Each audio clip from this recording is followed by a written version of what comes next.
Saints had failed to resolve it, but then Lee Gun had arrived and defeated the so-called invincible monster. Today, attendees had the chance to acquire the relic that Lee Gun had used to end the monster's reign. Steven thought this legendary weapon would finally be his. We then flash back 20 years to the night when helicopters flew overhead. A reporter spoke about being above the island where the Berlin Wolf had appeared. 4 days had passed since the 13th awakened Lee Gun arrived. No one had ventured out, and the situation inside remained unknown. Saints had tried to enter but failed due to the overwhelming energy on the island. The reporter promised to keep viewers updated. We see Steven wondering how Lee Gun could manage to face such a creature. He questioned why he should feel envious of someone who wasn't even chosen by the gods. He couldn't understand what separated him from Lee Gun. Suddenly, a subordinate reported that Lee Gun had appeared at the exit. Steven, shocked, listened as the reporter announced that Lee Gun had returned alive and defeated the monster. The 13th awakened had achieved the impossible. Steven stood up, laughing, saying that he finally understood. He instructed his subordinate to tell everyone they were returning. The subordinate asked if Steven would take his weapon, but Steven replied that he no longer needed it and that the subordinate could keep it. Steven thought he had found something better. Back to the present, the host revealed that one of Lee Gun's legendary relics, the weapon used to defeat the Berlin Wolf, was up for auction. Sway was stunned, Gun was slightly flustered, and Steven was thrilled as he realized this could be the weapon he had been searching for. He thought this relic would make him the strongest. The auction house towered in the air, and a dragon suddenly landed on it, sensing Lee Gun's relic. The dragon felt its power. The host unveiled the relic, calling it one of the greatest artifacts, demonic beast bone. The crowd couldn't believe their eyes, as they had only read about it in chronicles. The host emphasized its historical and practical value. Who would take it home today? Sway screamed, unable to believe that others were playing a prank. Sun asked if the Leo constellation would easily claim it. Gun remained unimpressed, wondering what the relic could be, as he had used it once before. Gun addressed Sway, but S interrupted him, asking to be spoken to later. S was shouting for Yum to do something. Sun said he needed to contact headquarters, as they couldn't just hand over the relic. The host then announced that the auction was starting, with an opening bid of $1 million. The bidding escalated quickly, and soon, someone was willing to pay $50 million for the World Cup. Meanwhile, Dan received numerous notifications that his status and fame were increasing. Gun asked why everyone was suddenly so alarmed, but Sway interrupted, explaining that it was a legendary weapon created by the great Lee Gun. Gun was furious as he listened to S say this, as this kind of reaction was to be expected. Relics, whether jewelry, tools, weapons, were always of the highest quality when created by Gun. Anyone knowledgeable about relics would want them. SEI added that this was especially true for Leo's co-star, Steven Marker, who would go to any lengths to obtain Lee Gun's relics, using his power and influence to get whatever he wanted. Sway said it was chilling to think that Lee Gun's greatest creation would end up in Steven's hands. Sun added that all the profits would go to Lee Gun's account, which was now controlled by the government, and they had no choice but to accept it. Gun wondered if the money would be transferred to his account, considering how lucky he was. He began watching the auction as if it were a movie. Suddenly, Steven shouted for silence, startling the audience. He declared that he was purchasing the relic for $1 billion and even suggested raising the bid to $10 billion. The host, shocked, announced the new price of $1 billion. The participants were speechless as the countdown began. Gun was stunned, and soon the host declared that the weapons had been sold for $1 billion. In the meantime, some cleaners were chatting, one telling his friend that something had been sold for $1 billion. The janitor wondered who KN was, commenting that hard workers like them should not dream of such sums. He wished something would change. They then noticed something in the window. It was the dragon. The janitor, recognizing it, said, he took it back. The host congratulated Steven Marker, the saint of the Leo constellation, for becoming the new owner. The audience cheered, and Steven shouted that the lion had claimed another victory. Suddenly, someone broke through the wall. Steven, shocked, wondered what was happening. It turned out to be a disaster inducer, who demanded the relic. Steven refused, and the monster leaped at him. It seemed like the Leo constellation wanted to dodge, but a bloodthirsty grin appeared on his face as he swung his arm, sending the disaster inducer flying with a powerful blow. Stephen laughed, saying he had never been so happy to see the Enticer before. He saw it as a great opportunity to try out a new toy. The crowd cheered, but then they noticed that the impact had destroyed the tower. Sway screamed, saying the magic tower and the teleportation zone were both destroyed. The city's residents watched in shock as a girl screamed that the island wouldn't hold up if the tower fell. The old man said they needed to stop it with all their strength. Some knights rushed to help, and the old man instructed them to combine their power for a single blow. They conjured a magical ball, and someone shouted for the attack. A beam of magic struck the tower, but one of the men shouted that the tower was too heavy to destroy. They urged everyone to run. Just then, someone used the spell Rage of Apollo, and everyone gasped as everything was burned in the blink of an eye. It was the holy sign of Sagittarius, Hugo Attis. Hugo was angry with Leo for failing to control his powers. People thanked Hugo, calling him their savior. Suddenly, there was an explosion. Another disaster inducer appeared, and Hugo realized something was hanging from its mouth. It began attacking people, grabbing men by their faces and causing panic. Hugo was furious, but then, behind him, a growl echoed. He turned to see another disaster inducer, its mouth nearly at Hugo's face, poised to strike. Just in the nick of time, Gun appeared, kicking the Enticer away. He shouted for Tiu to stop clicking his beak. Hugo thanked Gun and said he owed him one. Gun, however, angrily asked if Hugo, a battle-type constellation, was really weaker than Gun, who had a craftsman class. He remarked that Hugo was so dangerous that leaving him unattended was scary. Hugo, upset, shouted that he was giving it his all. Gun sarcastically asked if that was why Hugo almost became the monster's dinner. At that moment, someone intervened and yelled at both of them. It was Stephen, calling them worms. He demanded to know how they dared stop him from testing his new weapon. Suddenly, the Enticer began shouting angrily once again. Gun realized he had forgotten about the monsters. Suddenly, something caught his attention. Stephen shouted that no one was allowed to interfere with his reunion with the demon beast Bone. Gun asked why Stephen's underwear was inside out. Stephen angrily shouted at them to move aside as he flew closer, activating the Sovereign skill, a blessed battlefield.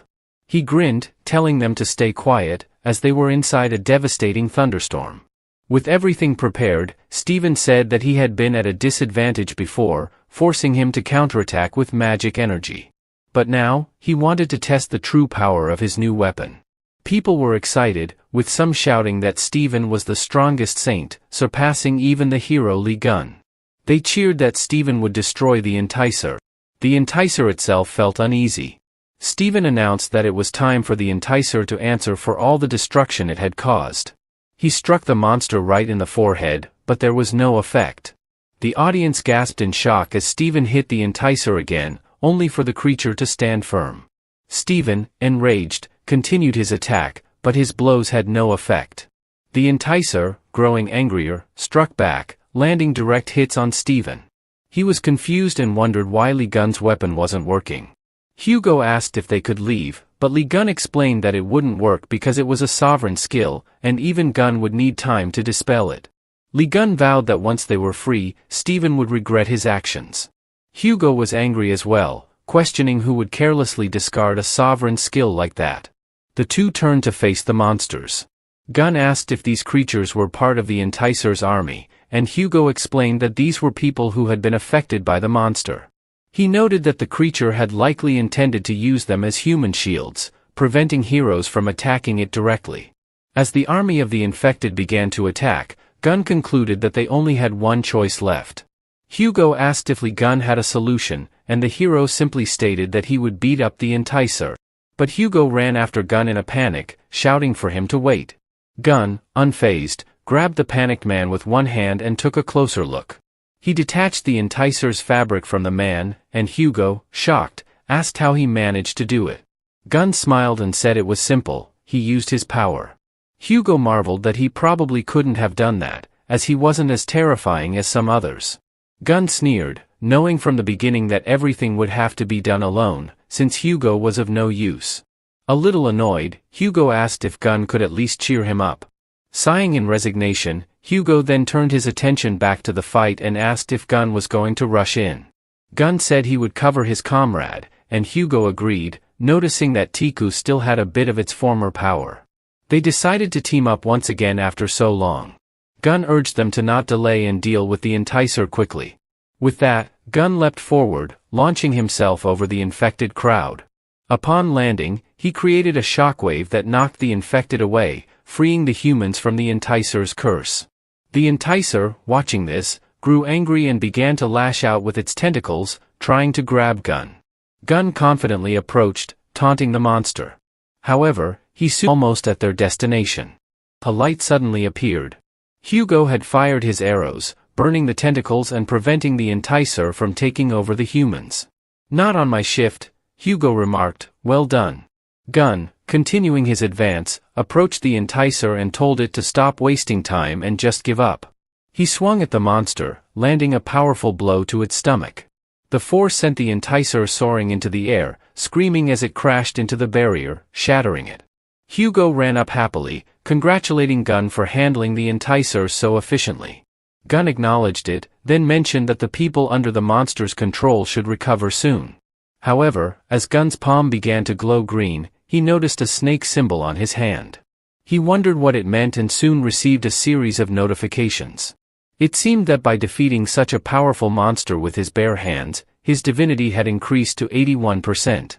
He was prompted to use divine energy to activate the battle instinct skill. Gun considered using it but ultimately decided against it.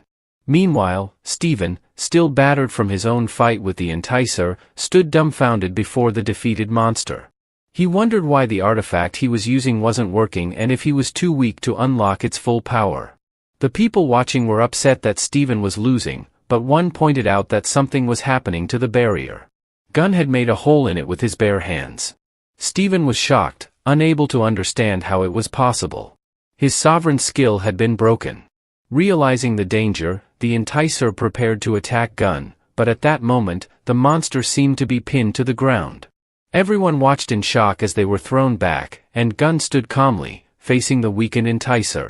The monster, groaning in pain, asked how Gun could have such power, questioning if he was even human. Gun responded by asking what the Enticer was babbling about, then kicked the creature again, sending it flying. Steven, who had been watching in disbelief, finally recognized the true identity of the man in front of him. There was only one person with such power, Lee Gun. Gun, smugly, said he was glad to see the mangy lion cub again and noted that it seemed Steven had had a lot of fun while Gun was gone.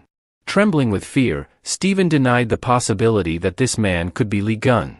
But when Gun effortlessly grabbed the relic with one hand and casually pocketed the other, Steven's shock deepened. Gun squeezed the relic, causing it to shatter, apologizing for doing it by accident, claiming it was too fragile. Steven was horrified, and Gun mocked him for wasting so much time and effort. He then prepared to deal a final blow to Steven. The hero swung his arm, and with a powerful strike, sent Steven crashing through the ground of the floating island. Steven screamed as he fell through the island, plummeting into the abyss below. Meanwhile, Sophie, likely woken by Steven's scream, wondered where she was. Her bracelet continued to glow green, and she groaned, feeling a splitting headache. Gun laughed, remarking that they'd see each other again if the mangy lion cub was still alive, having sent him straight down. Hugo, still in shock, asked what difference it made, as Steven's stamina was gone. Gun then asked if Hugo had taken care of the people inside the barrier, to which Hugo confirmed he had, and the people were cheering. Gun was pleased and called for Pig Bank, ordering her to collect all useful items around. Hugo skeptically questioned if Piggy would just collect everything, but Gun explained she would gather what was valuable. Gun then recalled that he had come here with an acquaintance, someone who had lent him a cell phone. Hugo was curious, and when Gun mentioned the name Sui, Hugo was stunned. Gun explained that Sui's full name was Chuni Jin and that he was a Gemini Templar. Given his potential, Gun felt he was good enough to be a bishop. Gun praised the young man for being very smart despite his age. Gun thought Sui might be useful, though Hugo was deeply frustrated, wondering when Sui had even managed to connect with this walking disaster. Gun observed Hugo curiously, while Otis silently reflected that the last thing he wanted was for his children to meet this madman, Both were already fanatics for Li Gun. Hugo was horrified at the thought that if they discovered Gun was alive, it would spell doom for his family. Gun mentioned that Sui was with a bishop skilled in teleportation. He suggested calling them over, but Hugo vehemently opposed the idea, suggesting they should leave instead.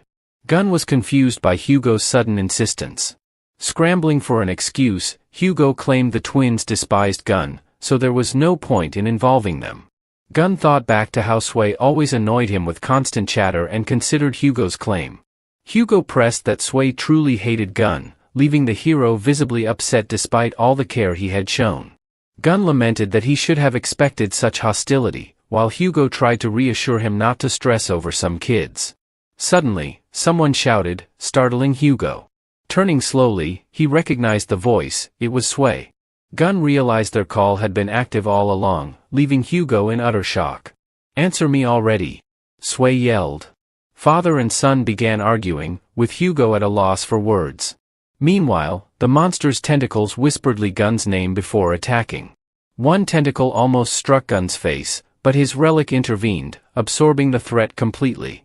A notification appeared, stating that the poison body skill had been upgraded, now granting poison resistance as a standard feature for crafting new relics. Everyone was stunned. Gun furiously shook the relic, yelling at it to spit out what it had absorbed, scolding it for swallowing random objects. No matter how much he shook and squeezed it, Lime refused to let go. Taku stared at the remnants of the chaos, astonished that even in death, it could still stir trouble. Sanjay stared at the artifact in awe, realizing it was Lime, the sacred relic of Li Gun he had read about in ancient texts. Adding that to the extraordinary power and magic he'd witnessed and the fact that this was the one companion who kept his lonely dad company, Sanjay became absolutely certain this was his idol, Li Gun. Overcome with joy, Sanjay leapt into the air, tears streaming down his face, leaving Otek helpless to maintain the lie. Despite all his prior plans, his son's deduction left him with no argument, and he didn't dare interrupt this unexpected meeting between the hero and his loyal fan. The father and son chattered endlessly, each in their way, while on the other side, Li Gun was shouting, still trying to force Lime to spit out what it had devoured. The entire island trembled with the absurd shouting match among the three of them. Meanwhile, at the Leo Holy Guild's headquarters, a grand and majestic building in the United States, inside the high-level meeting room, Guild leader Oliver addressed the assembly. "The Star-Lord has been missing since yesterday and still hasn't been located. We'll need to rely on the Gemini Guild's tracking abilities." A Guild member voiced concern. "Do you think they'll help, given Oliver's recent disputes with them?" Another hesitated before adding, "There's also a rumor that Li Gun might be behind Steven's disappearance." Before the sentence was finished, Oliver scoffed. "Even if Li Gun climbed out of his grave, he's just a guy who lost to the Star-Lord." But before they could finish praising their leader, a sudden ringtone broke the silence, blasting lyrics that mocked Leo shrines and proclaimed Li Gun as the greatest idol. Everyone turned to the source of the noise as awkward silence filled the room. A woman sheepishly picked up her phone, turned off the ringer, and muttered, "Sorry, forgot to silence it." Chan Yua, the vice-castellan and one of the 10 Star-Lords, apologized with little sincerity, prompting others to scold, "The boss is missing. Can't you take this seriously?" Their complaints made Yua groan in frustration. "Why are we even looking for that jerk?" she muttered irritably. Seeing the others' exasperated looks, she quickly corrected herself, sarcastically referring to him as the Honorable Sir and questioning why they were searching for him. She reasoned that someone like him would surely survive and return on his own. The others were unconvinced, their expressions practically shouting, "Yeah, right." Oliver, already fed up with Yua's careless attitude, glared at her. But Yua was distracted, her eyes glued to her phone, reading a message from her younger brother, "Nuna, we've got a new uncle now. He's super cool. Come home fast. The legends are true." Oliver roared in frustration, but Yua ignored him, curious about the identity of this uncle who had her brother so excited. Deciding she'd had enough of the meeting, she got up, excused herself, and left, casually dumping everything on the others. Stunned, the room fell silent as they watched her walk out. Oliver, at his breaking point, clutched his head and yelled, "The boss is missing, the vice lord's a lunatic, and everything's falling on my bald head." Meanwhile, at the Aquarius Holy Land, Sophie Marty's residence, hundreds of reporters crowded outside the castle gates, shouting questions. They demanded to know if she was involved in recent events, what had really happened 20 years ago, and the identity of the kidnapper. The guards stood firm, barring entry and claiming the Holy Maiden was resting. The reporters, seizing this morsel of information, swarmed like flies on a carcass, desperate for more details. They were told only that the Holy Maiden would speak at a later time. Upstairs, Sophie peeked out from beneath her blankets, glaring at the noisy crowd below. She muttered curses at Li Gun under her breath, wondering what he was scheming by dragging her into this mess. Annoyed but still mindful of her dignity, she bit her nails, mumbling that whatever trouble this was, it had better not cause her any lasting harm. Her thoughts drifted back to a few days prior when she escaped the auction house. Outside the Aquarius Palace, her attendants had escorted her, completely concealed. The crowd had murmured about her alleged kidnapping, but then, Sophie's necklace began to glow. The onlookers panicked, fearing it might be an explosive. However, instead of an explosion, everyone's attention shifted to a glowing message above Sophie's head. "Who said I, Li Gun, am dead? Tell everyone the truth about what happened 20 years ago." Sophie was at her wit's end, tugging at her hair in despair. If she revealed the truth, the other Zodiac saints would surely kill her, but if she kept silent, Li Gun wouldn't leave her alone. The cursed necklace couldn't be removed, trapping her in a lose-lose situation. In her frustration, Sophie lost control completely, screaming, "It's all that bastard Li Gun's fault." Meanwhile, somewhere else, Li Gun's ear itched as if someone were bad-mouthing him. Standing in line to order a hamburger and fried chicken, he paused and muttered to himself, "Or maybe I should just cook some instant ramen." The news broadcasted that Saintess Sophie had yet to make any public statements or leave the Holy Land. Analysts speculated that her silence would trigger a series of events. In a dimly lit room, a man watched the news on TV, his chin resting on his hand. He murmured cryptically, "This isn't good." At the Sagittarius Sanctuary, in Hugo's residence, Oteksu released an arrow that struck the bullseye with precision. Lowering the intricately crafted bow, he admired his shot. His companion, unable to contain his excitement, eagerly asked if Hugo liked the new arrows.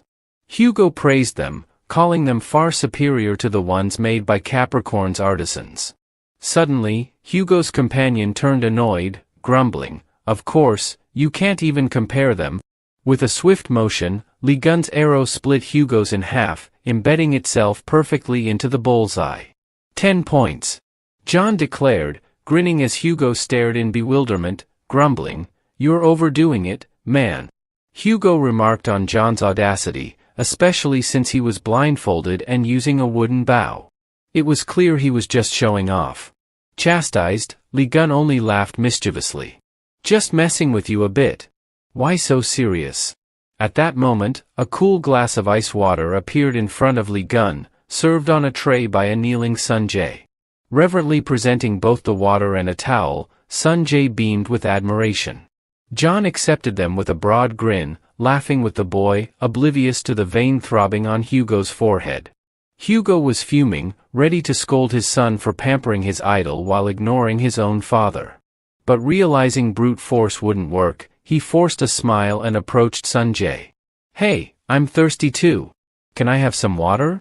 Without hesitation, Sunjae splashed cold water onto his dad and retorted, "The water's in the fridge, Dad. Get it yourself." The frosty response left Hugo sulking, flopping around in mock frustration while still watching Li Gun enjoy his drink with glee. Ignoring the playful banter between father and son, Li Gun opened his system panel, musing about the boost in his power after the recent drama. He noticed a new feature: the sanctuary of the Serpent-Bearer constellation had been unlocked. Though at a low level, the sanctuary, akin to the Zodiac temples, had formed as a private palace where saints maintained their powers. Li Gun had never possessed a sanctuary before, but the system now allowed him to manage it. It also gave him the ability to bring in a human household member to enhance its power. Puzzled by the term household member, Li Gun's thoughts were interrupted by Sanjay, who asked, "Uncle, do you want to go out?" Tayo stopped sulking, looked up, and asked his friend, "Do you have an appointment with someone?" With a confident smile, Leon simply replied, "I have a lot of people to meet today." Later, he arrived at a fried chicken restaurant called Pioma, sitting across from the impeccably dressed Gemini Guild leader, who looked every bit like a smooth-talking scammer. The man flashed a bright smile, looking past the enormous tray of chicken, enough to feed an entire neighborhood, and fixed his gaze on the person sitting opposite him. Ignoring the shocked expressions of the staff, Leon devoured a portion of chicken meant for 50 people, chewing noisily as he made small talk. "You really never get tired of this, do you? Didn't you say you were busy?" Sonic kept his polished, almost mechanical smile. Even when busy, gathering talent is essential. This talent, however, seemed particularly stubborn, so Sonic shifted to a more psychological approach, his sharp eyes piercing through his companion. "You're not planning to bid millions on items at the auction with Gemini's money and simply walk away, are you? Millions?" Of course, Sonic was deliberately keeping him on the hook with that.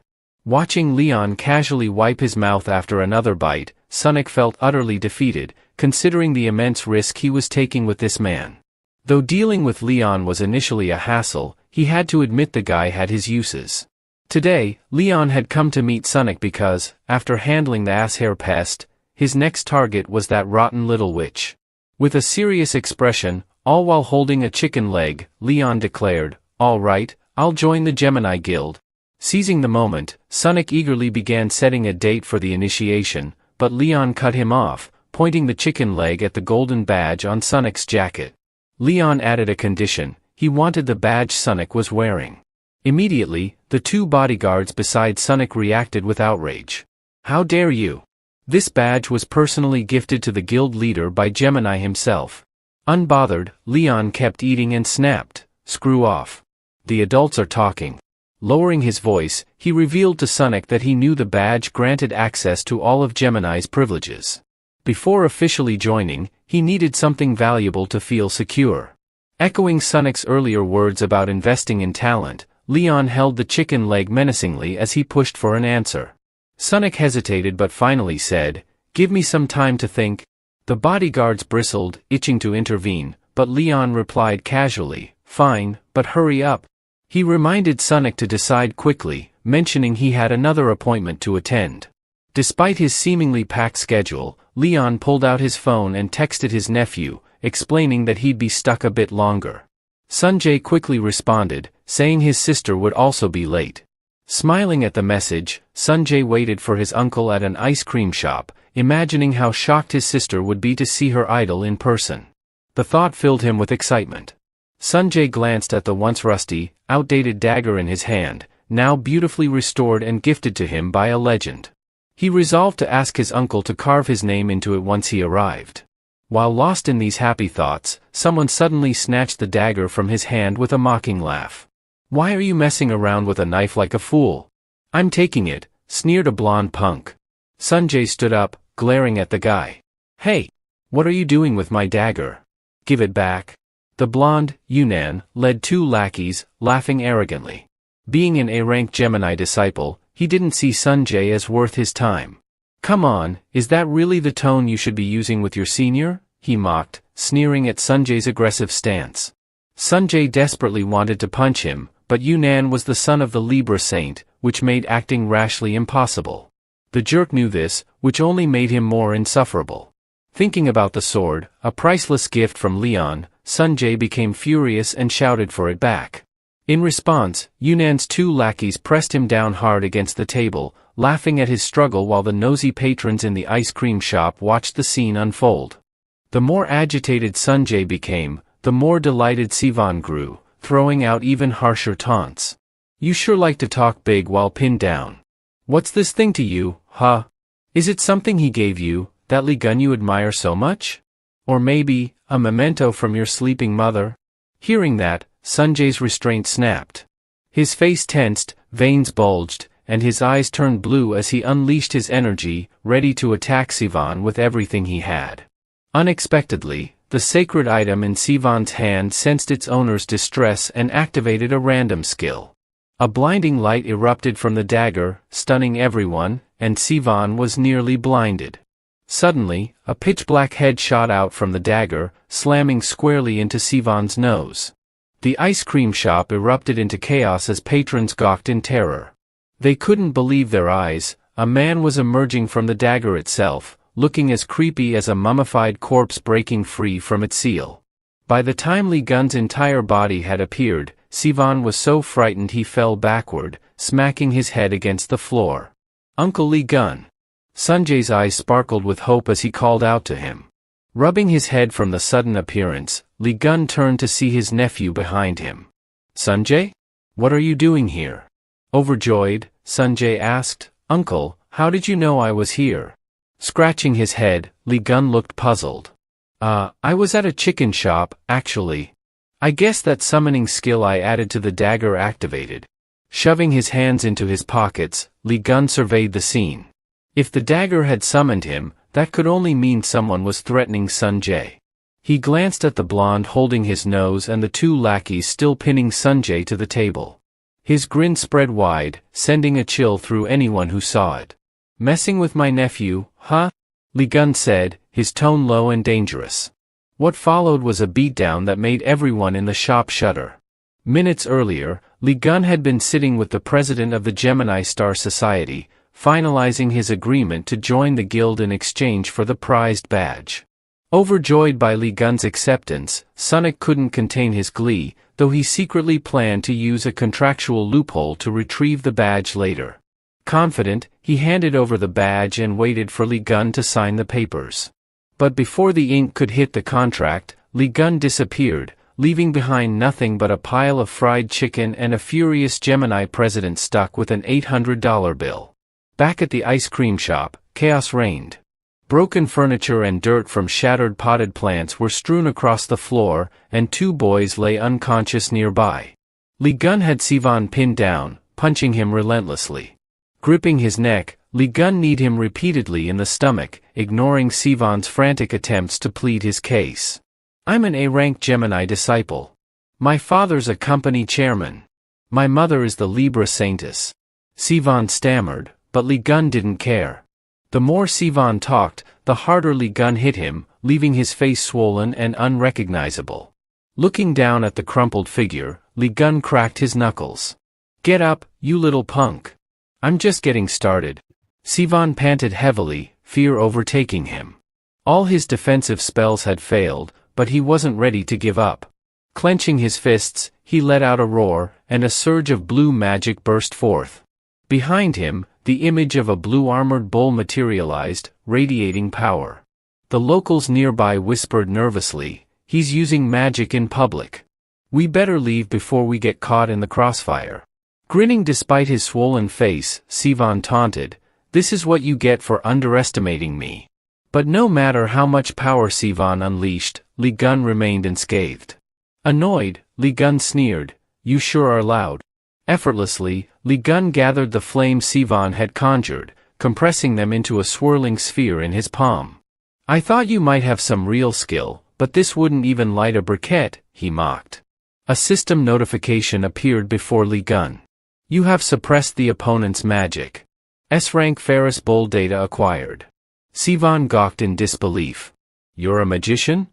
"Nah, just a blacksmith," Lee Gun replied casually, as the system informed him he could now utilize the acquired skill temporarily. Compressing the flame further, Lee Gun forged it into a blazing blue crystal. The majestic image of the Ferris Bull appeared behind him, pushing everything away with its sheer energy. Reciting the chant to summon the Ferris Bull, Lee Gun unleashed its power, blowing Sivan across the room and slamming him into a wall. Sivan lay crumpled, but in the air, unable to move as Lee Gun turned away. Lee Gun issued a cold warning, "Touch Sanjay again, and I'll burn you for real." Turning to his nephew with a calm expression, he added, "If you run into thugs like these again, just call me. Your uncle's got your back." Sanjay's admiration grew even deeper, his face lighting up as if seeing his first crush. What are you doing? As the commotion settled, Sanjay's sister, Yue, burst in, alarmed by the chaotic scene. What happened here? It's a total mess, she exclaimed. Spotting her brother, she hurried over. Are you hurt? Are you okay? She asked, concern etched across her face. Brimming with excitement, Sanjay pulled her aside and pointed toward Li Gun. Look over there, he said. That's him. The hero who conquered countless calamities, the savior of humanity, and the protagonist of the movie we've watched 100 times, it's Li Gun. Thank you. But instead of seeing a rugged, battle-worn warrior, Yue found herself staring at a man barely older than herself. Li Gun turned toward her, looking puzzled. Yue blinked in disbelief, pinching her cheek to confirm she wasn't dreaming. When she realized she was fully awake, the air around her seemed to turn pink. How could someone be this handsome? She remembered tales of his scars and his time spent in the Demon Tower and had expected someone.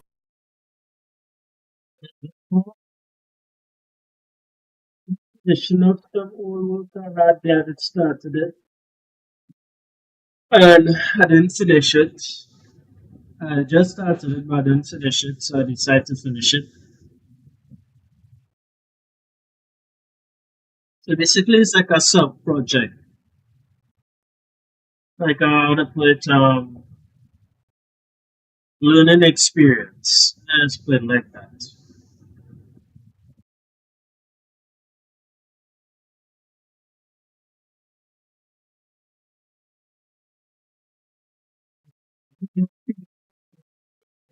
It's doing it for myself, but putting it out there after it's done, though. Just you started something and you just have it. You started. You're rough. You kind of do like a rough animation and stuff. Yeah, I'm up for ideas.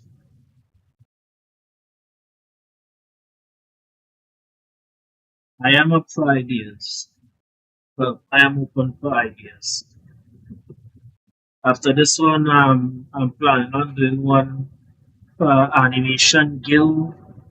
I'm in Animation Guild also too. I know it's nothing yet in the Animation Guild.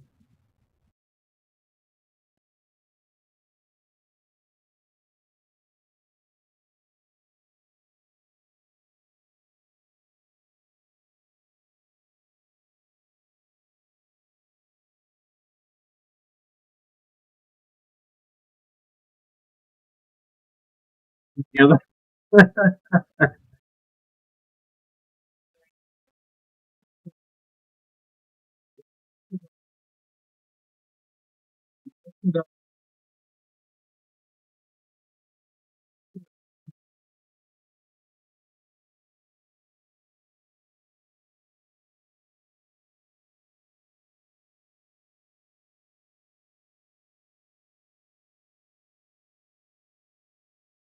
but basically that gonna be a comedy horror then. A comedy horror short then.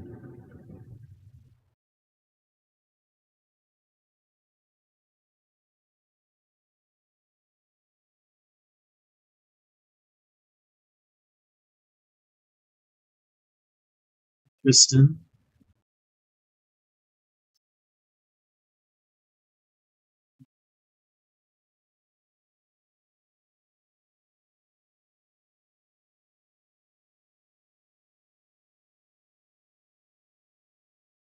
Yeah, it is. It can be done. Just have to put it into animation, that is all. But actually start a storyboard it first and then draft out the animation fit afterward. And what characters gonna look like though.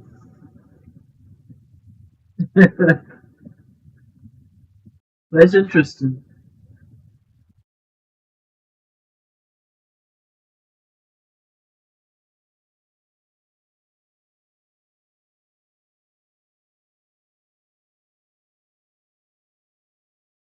But she could jump out of her pants.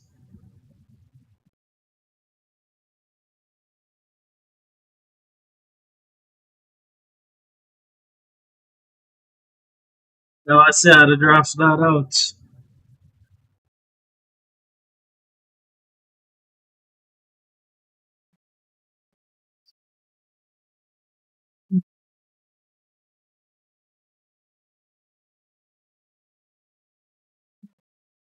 That'll be interesting to make it. And I'm gonna focus right here.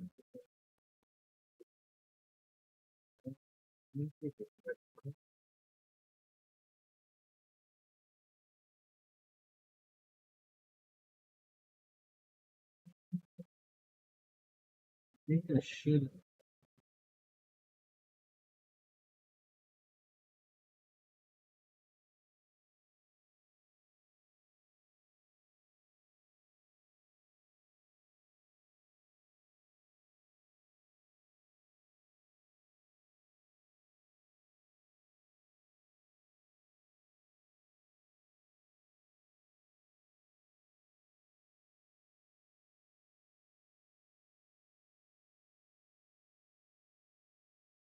It's an interesting thing, man.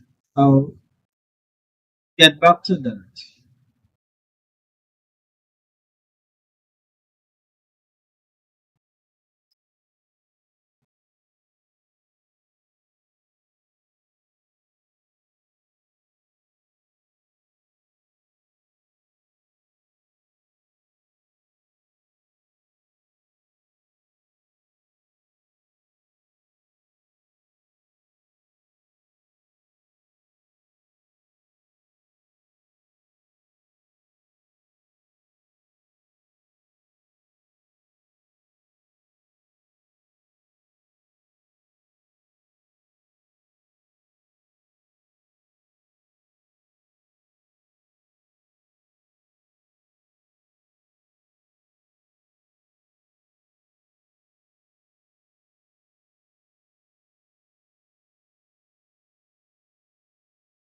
Front t-shirt and a front pants.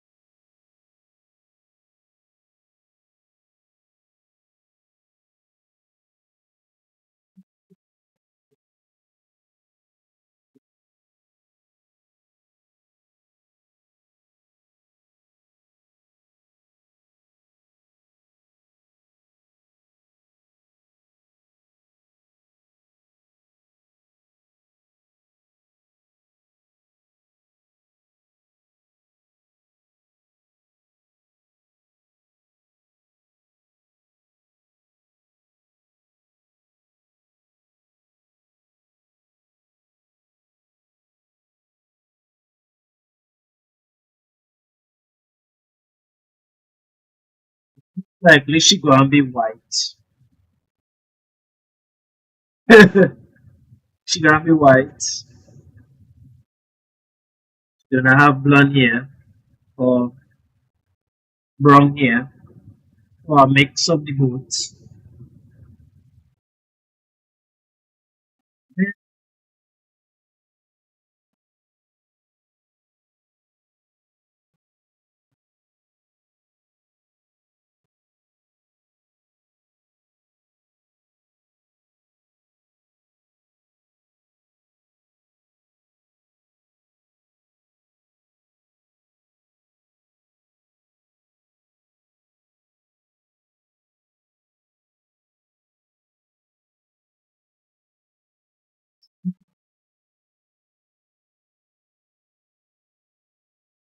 Ah, come on.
Most likely the pants will be going blue.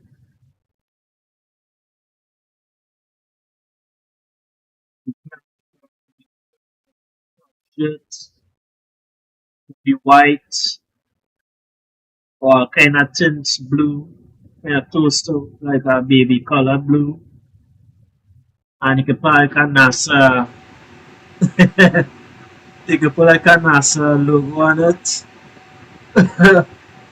A NASA logo on it. She just like that should be the color. That should be it. That'd be cool.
That ain't bad though.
Okay. I understand what you're talking about. You mean the color lavender then?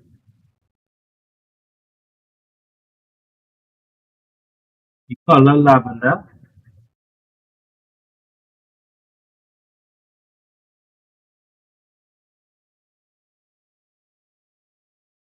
You know here?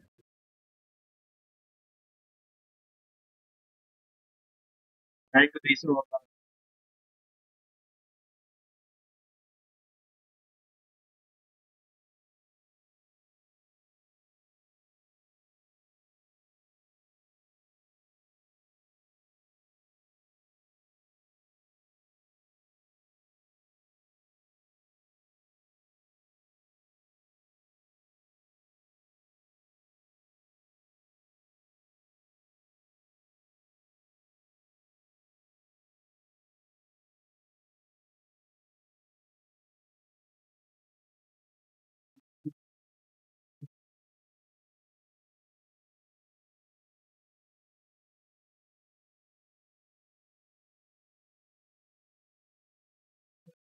thing to work on.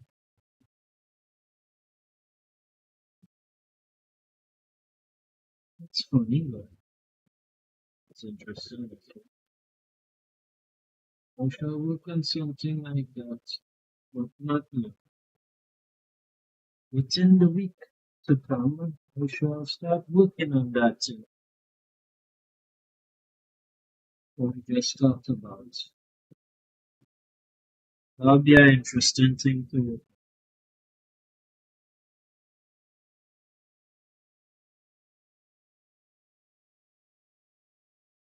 Think something ordinary, not too fancy. But there is a woman you're dealing with, so yeah, the bathroom might have to look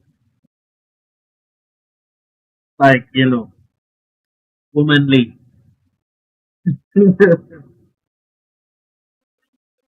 Things, carpet fluffy, toilet, carpet fluffy shed, stuff, other things decorated in it.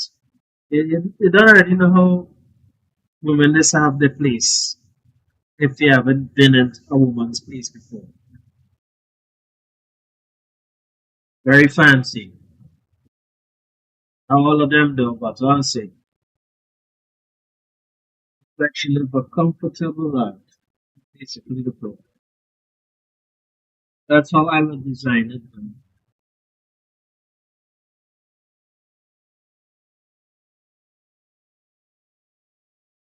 You know how I would design it.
That's a normal toilet now.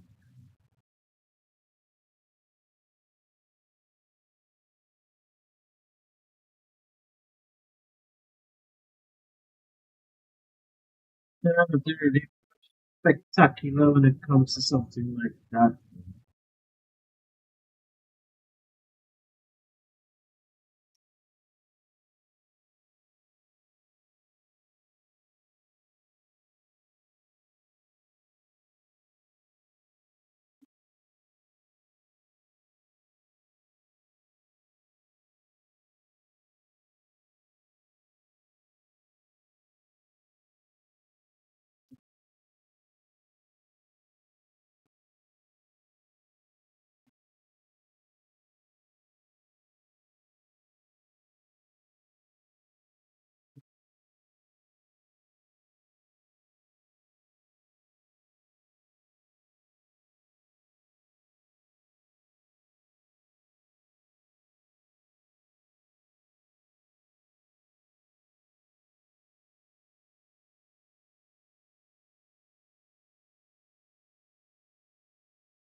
So I'm finishing off this right now.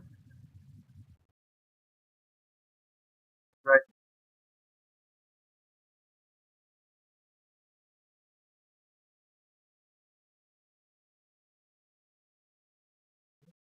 Don't focus on that.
Someone far different. Quickly shaking off her flustered thoughts, she reminded herself that his return was the true miracle. Still, her reaction made her seem more love-struck than even Sanjay had been moments before. Sanjay snapped her out of her daze, teasing, "You're actually saying all of that out loud, you know."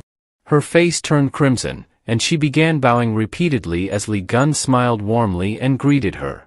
"No need to be so formal. If you're Hugo's kid, that makes you my niece," he said casually.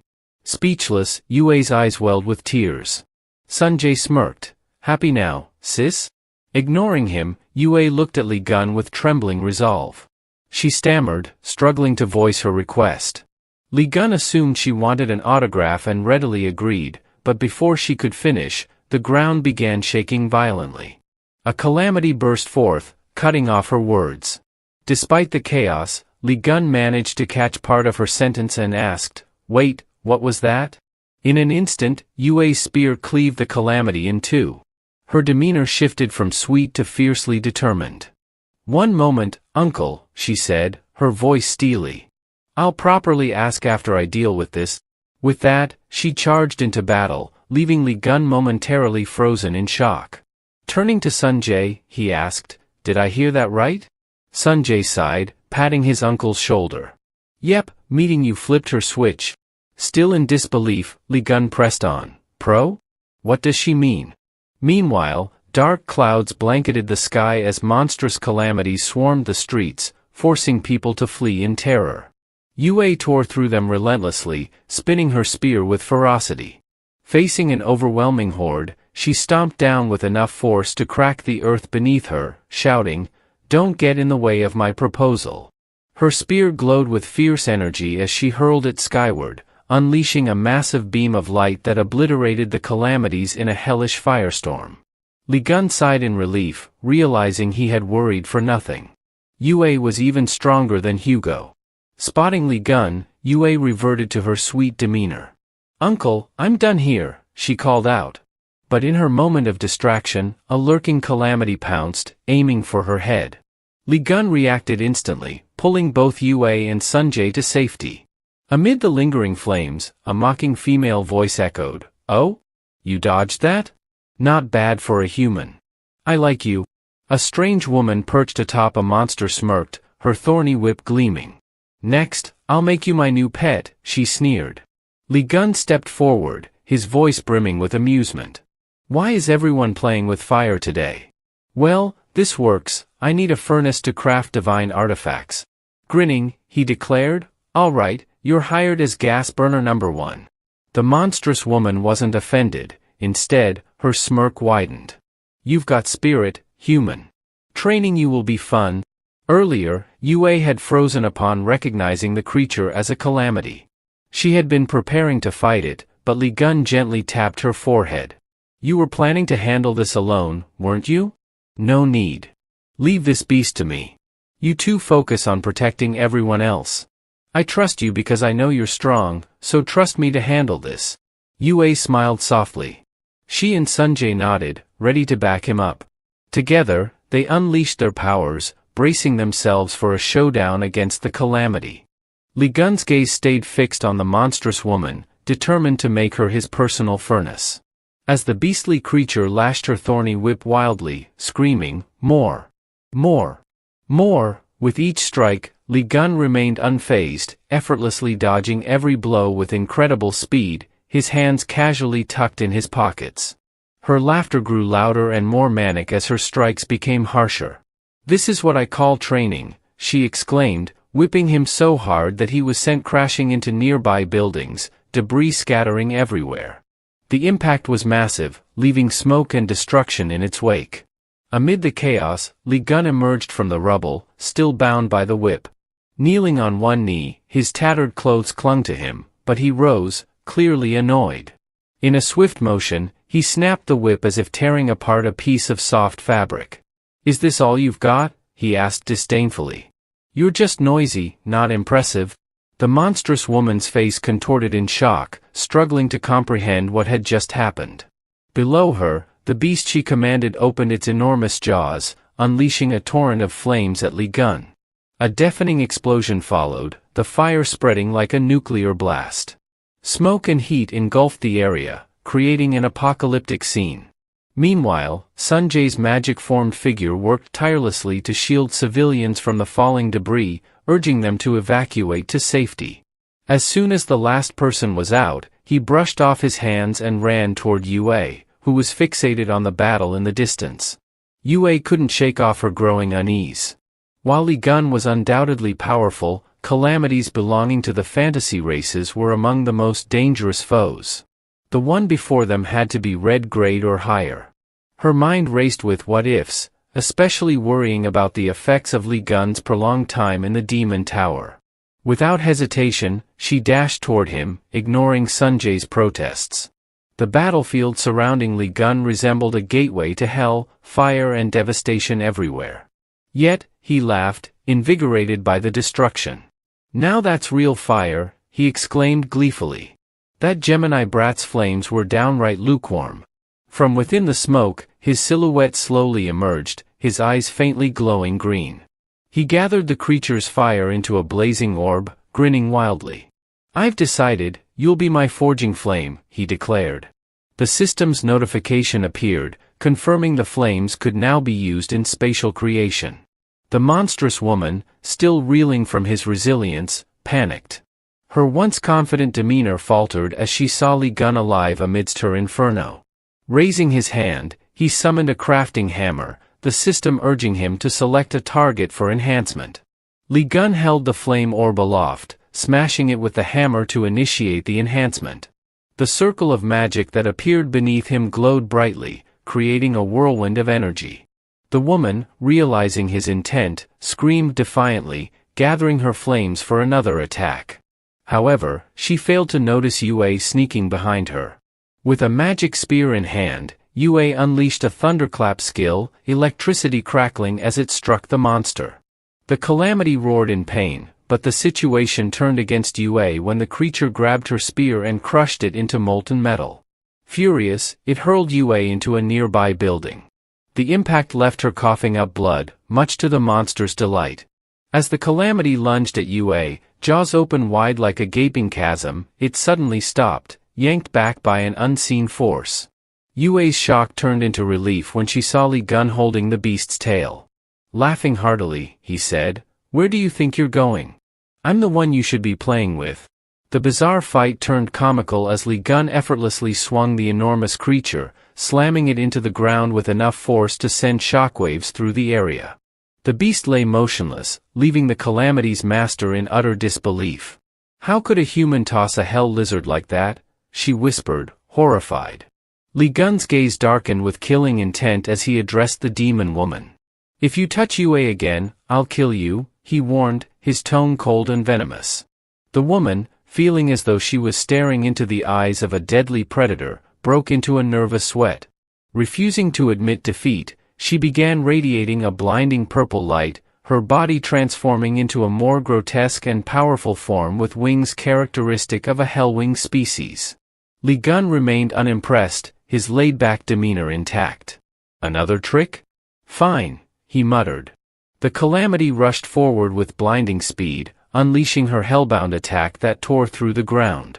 She clashed with Li Gun in a massive burst of magic power, causing Yue to scream, "Uncle," as the area was consumed in a blinding flash of light. When the smoke cleared, the calamity stared in disbelief at her failed attack. Li Gun stood, unharmed, wearing gloves enhanced with hellwing flames. The gloves' attributes, fire resistance, and a boost from eating spicy food made him nearly invincible. Li Gun hadn't yet had the chance to try level 7 spicy noodles since the gloves he wore were cheap, designed for single use only. The calamity stared in disbelief, her eyes darting between the shabby glove and Li Gun's face, which was rapidly healing thanks to the system's auto-regeneration. "Pay the price for lighting this city on fire," he said with a smirk, "by becoming the fire in my smithy for the rest of your life." The woman gawked, unable to believe it. "Impossible. You blocked my hellbound attack with a vinyl glove?" she spat, humiliated. Li Gun laughed victoriously, a mischievous glint in his eye. "What's wrong with vinyl gloves? Are you looking down on them? You have no idea how useful these are when eating spicy chicken," he quipped. The system interface appeared on cue, notifying him that the hellwing flames were too corrupted with evil energy to be absorbed into the serpent star without purification.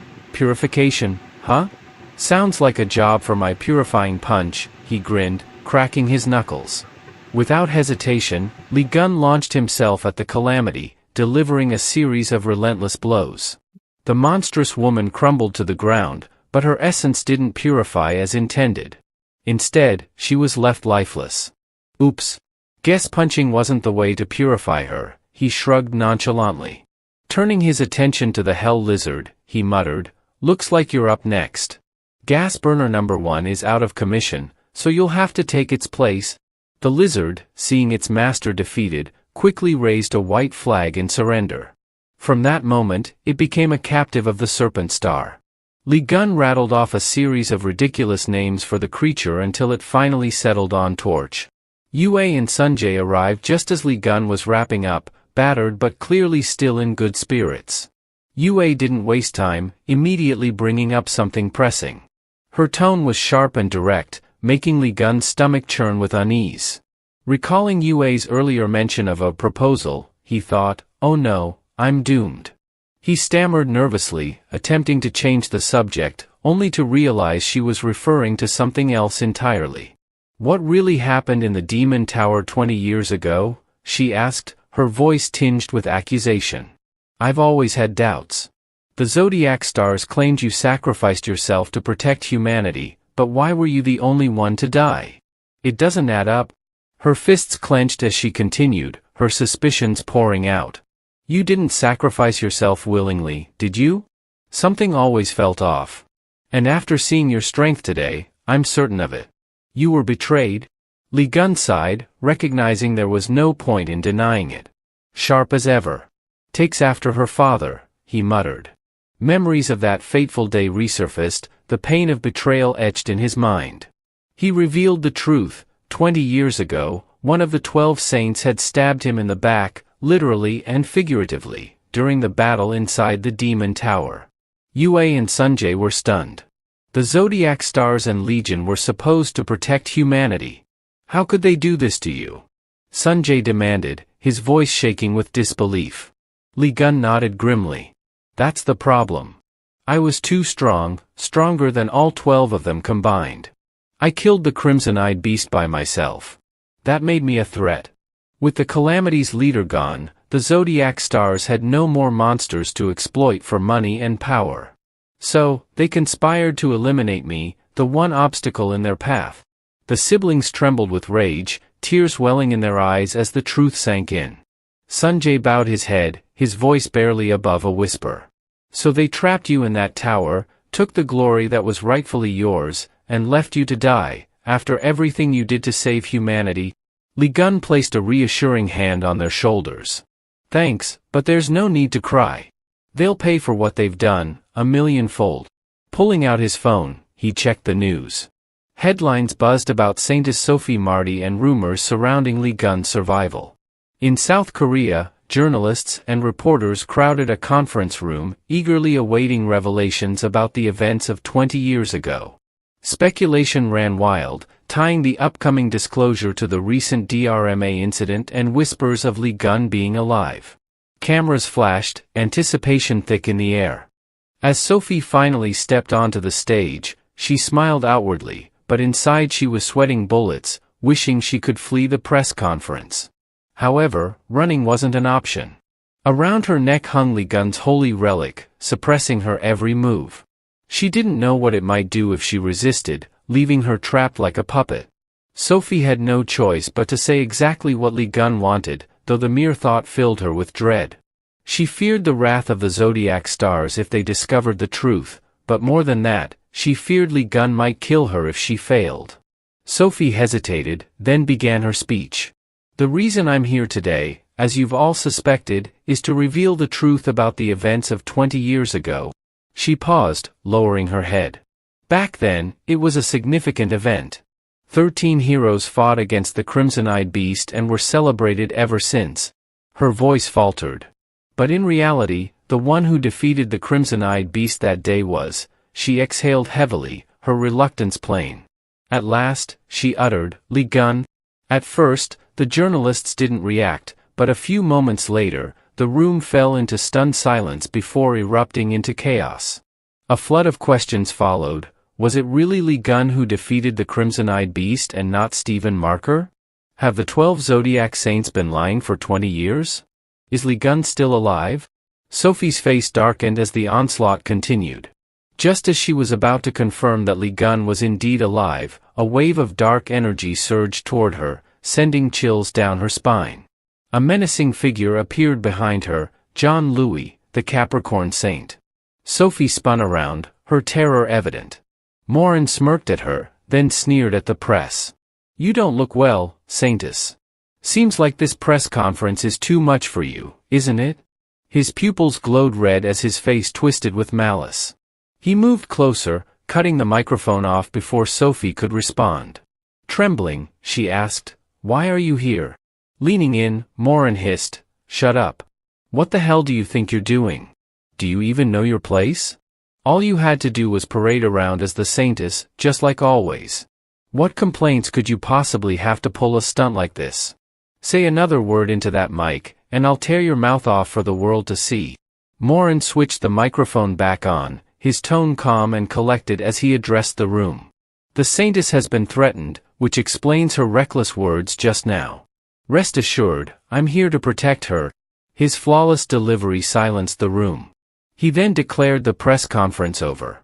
But one bold reporter interjected, "Wait. What about Lee Gun?" Before the question could be finished, dark magic surged through the air. Morin, his hands in his pockets, glared menacingly. "Lee Gun died in the Demon Tower 20 years ago. What more is there to say? If he's alive, let him show himself."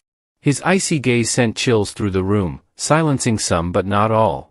The same reporter persisted, "Then who's blackmailing the Saintess?"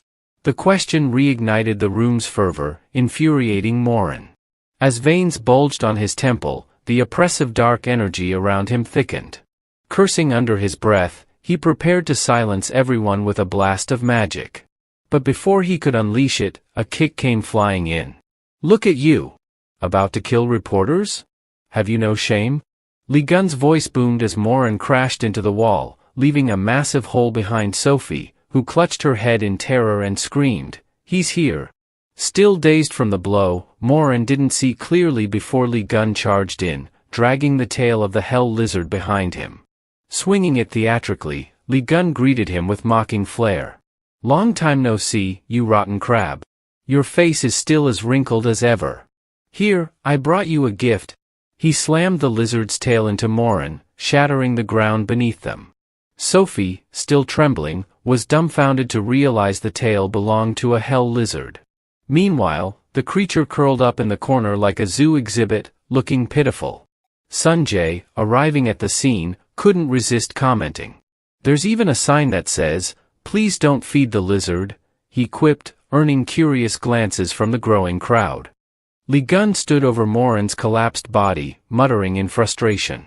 "Hey, rotten crab, who gave you the right to end the press conference? Are you insane?" But before he could get another word in, Morin's clone dissolved into black mist, and the real Morin reappeared behind him, standing tall and composed. "That tail, it must be from the hell lizard. I heard it was repelled not long ago. Was that your doing?" Morin asked with a sneer as dark energy began swirling around him. Lee Gun scowled, recognizing the aura. "Bastard, you're still playing games with your clones, huh?" Morin stared at him in confusion, his eyes narrowing. He didn't recognize the man before him but was clearly unsettled by how much this stranger seemed to know about his abilities. Before Morin could voice his thoughts, Lee Gun smirked and, in his usual over-the-top style, declared, "Who else do you think I am? I'm Lee Gun." The room fell into stunned silence. The reporters stared, unable to process the claim. Then, laughter erupted. The idea that the legendary Lee Gun, dead for 20 years, could be standing before them, looking barely older than 30, was absurd. Even Morin chuckled darkly. "Impressive skills, but you're delusional.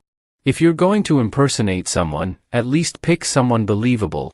His words were cut off as Lee Gun swung the hell lizard's tail, smacking him square in the face and sending him flying into a wall. Lee Gun twirled the tail like a baton, glaring at the stunned crowd. "All of you need a good beating to wake up. What are you laughing at? Come here," he barked, sending the journalists scattering in panic. On the stage, Sophie tried to slink away, but the tail cracked against the wall beside her, blocking her path. Lee Gun loomed over her, arms crossed, his grin wicked and his eyes gleaming with a dangerous light. "Where do you think you're going, pest? You're not done. Finish telling the truth." He leaned in, pressing a finger against her forehead. "Spill it. Tell them about how you ran from the Crimson Eye 20 years ago, how you sold me out, and how your face is the result of limitless science. Go on." Terrified, Sophie cursed him silently. This madman was exposing everything on his own. Suddenly, the room was engulfed in black mist, thick and suffocating. The system panel flashed before Li Gun, warning, "The energy of the darkest star is approaching." Morin reappeared, his pure black magic surging wildly. The oppressive force shattered the ceiling lights one by one, plunging the room into near darkness. Reporters screamed, clutching their heads as the overwhelming aura bore down on them. Sophie whimpered, clutching at Li Gun's sleeve. "Oh my God." Li Gun turned, grinning. "Calling me a god now?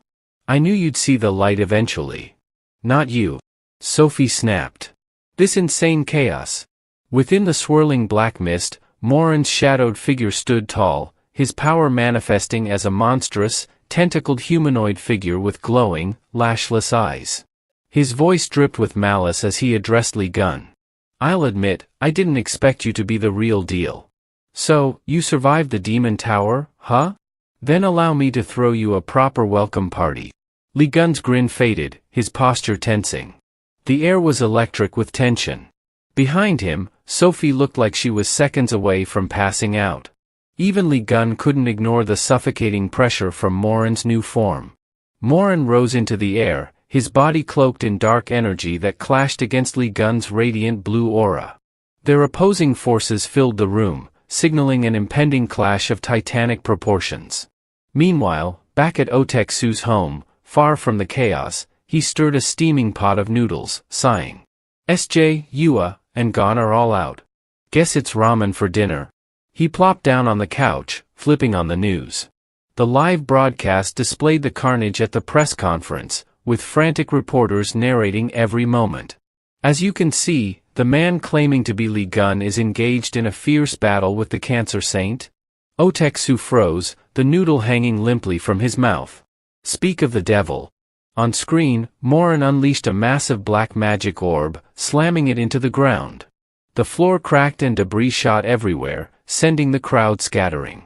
Li Gun dodged the attack with ease, leaping gracefully over the destruction. He smirked, taunting, "Is that all? Weak." But Morin grinned wickedly. "Fallen right into my trap?" With a flick of his wrist, the dark energy in the ground erupted, forming jagged spikes that shot up toward Li Gun. Morin froze in shock as he watched Li Gun unsheath a blade, aiming its tip at the Cancer Zodiac's assault. Launching into the air, Li Gun spun effortlessly, the two halves of the sheath falling away like a scene from a painting, prompting the reporters to cheer in amazement. With a graceful flip, he landed with flair, flashing a triumphant grin. Without hesitation, his body crackled with blue lightning, bolts flashing like a strobe light as he shot forward at lightning speed toward Morin. Unimpressed, Morin didn't bother charging another magic orb, sneering in disdain. "What have you been doing for 20 years? Practicing gymnastics." His arms dropped, releasing black energy that ripped through the ground, aiming straight for Li Gun. This time, instead of dodging, Li Gun swung his blade, slicing through the magic as easily as chopping vegetables. "Is that all you've got?" he jeered. He darted forward in a lightning-fast strike, slicing Morin in two, but something felt off. The figure dissolved into black smoke, it was just a fragment of Morin's body. "Damn it, how irritating," Li Gun growled. "Have you spent the past 20 years perfecting cloning tricks?" Morin's sly voice came from behind him, reforming from the smoke. "I'll take that as a compliment." Suddenly, a swirling black vortex materialized, tearing through the room and nearly sweeping Sophie away as she hid behind a wooden table. The vortex, however, wasn't just chaotic wind, it absorbed black energy from the mouths of the nearby reporters. Li Gun's irritation grew as he gripped his sword tighter. "You lunatic, how are you planning to cover up a mess like this?" Morin landed lightly on the ground, dark energy swirling around his hands, siphoned from the reporters. "I'll deal with that later," he replied nonchalantly. "Right now, it's more worthwhile to take care of you, and to use this crowd to my advantage." Realization dawned on Li Gun, and his glare darkened. "Was it you? The one who stabbed me in the tower?" Morin didn't answer directly but taunted instead. "Obsessing over that, are you? You'd think the hero who saved the world wouldn't cling to petty grudges. People might mistake you for a common thug rather than a saint." Truth or not, every word out of Morin's mouth disgusted Li Gun. Wow, you sure talk big for a coward hiding behind clones, he snapped. Finally, Morin revealed the nature of his clones. They weren't ordinary creations. They were formed from the life force of the drained reporters. If you destroy one recklessly, their life force will be lost forever, he warned, grinning maliciously. Your disgusting tactics match your face, Li Gun chuckled darkly. The clones, now numbering many, surrounded him, their creepy smiles overlapping as they spoke in unison. These will be your last words. Now, die. They charged all at once, relentlessly attacking Li Gun, but soon their expressions twisted in confusion. They hadn't been striking him but the tail of a hell lizard. Li Gun suddenly appeared behind them, smirking. This is a new trick I picked up at Drama, you idiots. Clenching his fist, he punched the nearest clone, a system panel flashing in his mind. Skill activated, get hit in my place allowed him to summon a target he'd recently interacted with as a shield, replacing targets as needed. The punch landed with a crack, making the Morin clone cry out in pain. Through his connection to Morin's essence, Li Gun located the real clone among them. Thanks to my 13th sense, I've pinpointed your weak spot, he thought but kept the insight to himself. Smirking, he added aloud, I told you, your methods are filthy and foul. Even your core reeks? From the chest of the upper-class clone, Li Gun extracted a pale purple crystal where its heart should have been. The clone screamed in agony. Not even a Gemini constellation expert could have found that core. How did you? The clone gasped. But Li Gun paid no attention. The hell serpent within him devoured the fragment of Cancer's core, which contained 33% of Morin's soul and 20% of Cancer's zodiac power. The Cancer constellation cracked visibly, and the system panel flashed warnings as Morin's dark star magic began to dissipate. The swirling vortex vanished, leaving behind a devastated, smoke-filled space. The reporters, who had been drained earlier, slowly regained consciousness, confused but grateful to be alive. Li Gun glared at the fading upper-class clone, still holding the crystal. Struggling, the clone asked, What happened to you in that tower? I can feel divine energy radiating from you. Li Gun laughed coldly. You sure talk a lot for someone beaten to a pulp. Don't worry, though, I'll put this core I ripped out to good use. The black mist around the clone thinned, fading into nothingness. Although Morin had clearly lost, he maintained a faint grin, promising to return with a gift guaranteed to give Li Gun a major headache. Li Gun shrugged off the threat, uninterested in Morin's bluster. However, knowing Morin's nature, he understood this retreat was unlikely to be permanent. Morin would be back, either with a grand entrance or a sneak attack. Suddenly, Li Gun's phone vibrated. Pulling it out, he saw Taku's name flashing on the screen. The moment he answered, Taku's furious voice erupted from the other end. You idiot! What are you doing? There's no time to explain, get out of there now. Li Gun frowned in confusion as Taku rambled on, I'm watching the news. You just took down one of Johann Louis Morin's high-ranking ski sons. Don't you know what that means? Missiles are about to rain down on your position. Still processing the words, Li Gun suddenly realized the gravity of the situation. A satellite in orbit had locked onto his location, activating a missile launch sequence. The missile, the fearsome Mormont, was humanity's ultimate weapon, designed by the Capricorn and Gemini constellations to eradicate catastrophe-class threats. It was a massive, devastating projectile capable of obliterating an entire region. Hearing this, Li Gun muttered, so they went and built something like that. So overkill. Don't just stand there analyzing it. Taku snapped, exasperated. Morin programmed those missiles to fire automatically if any of his vital sign-linked ski sons were eliminated. And these aren't just any clones, they're practically extensions of him.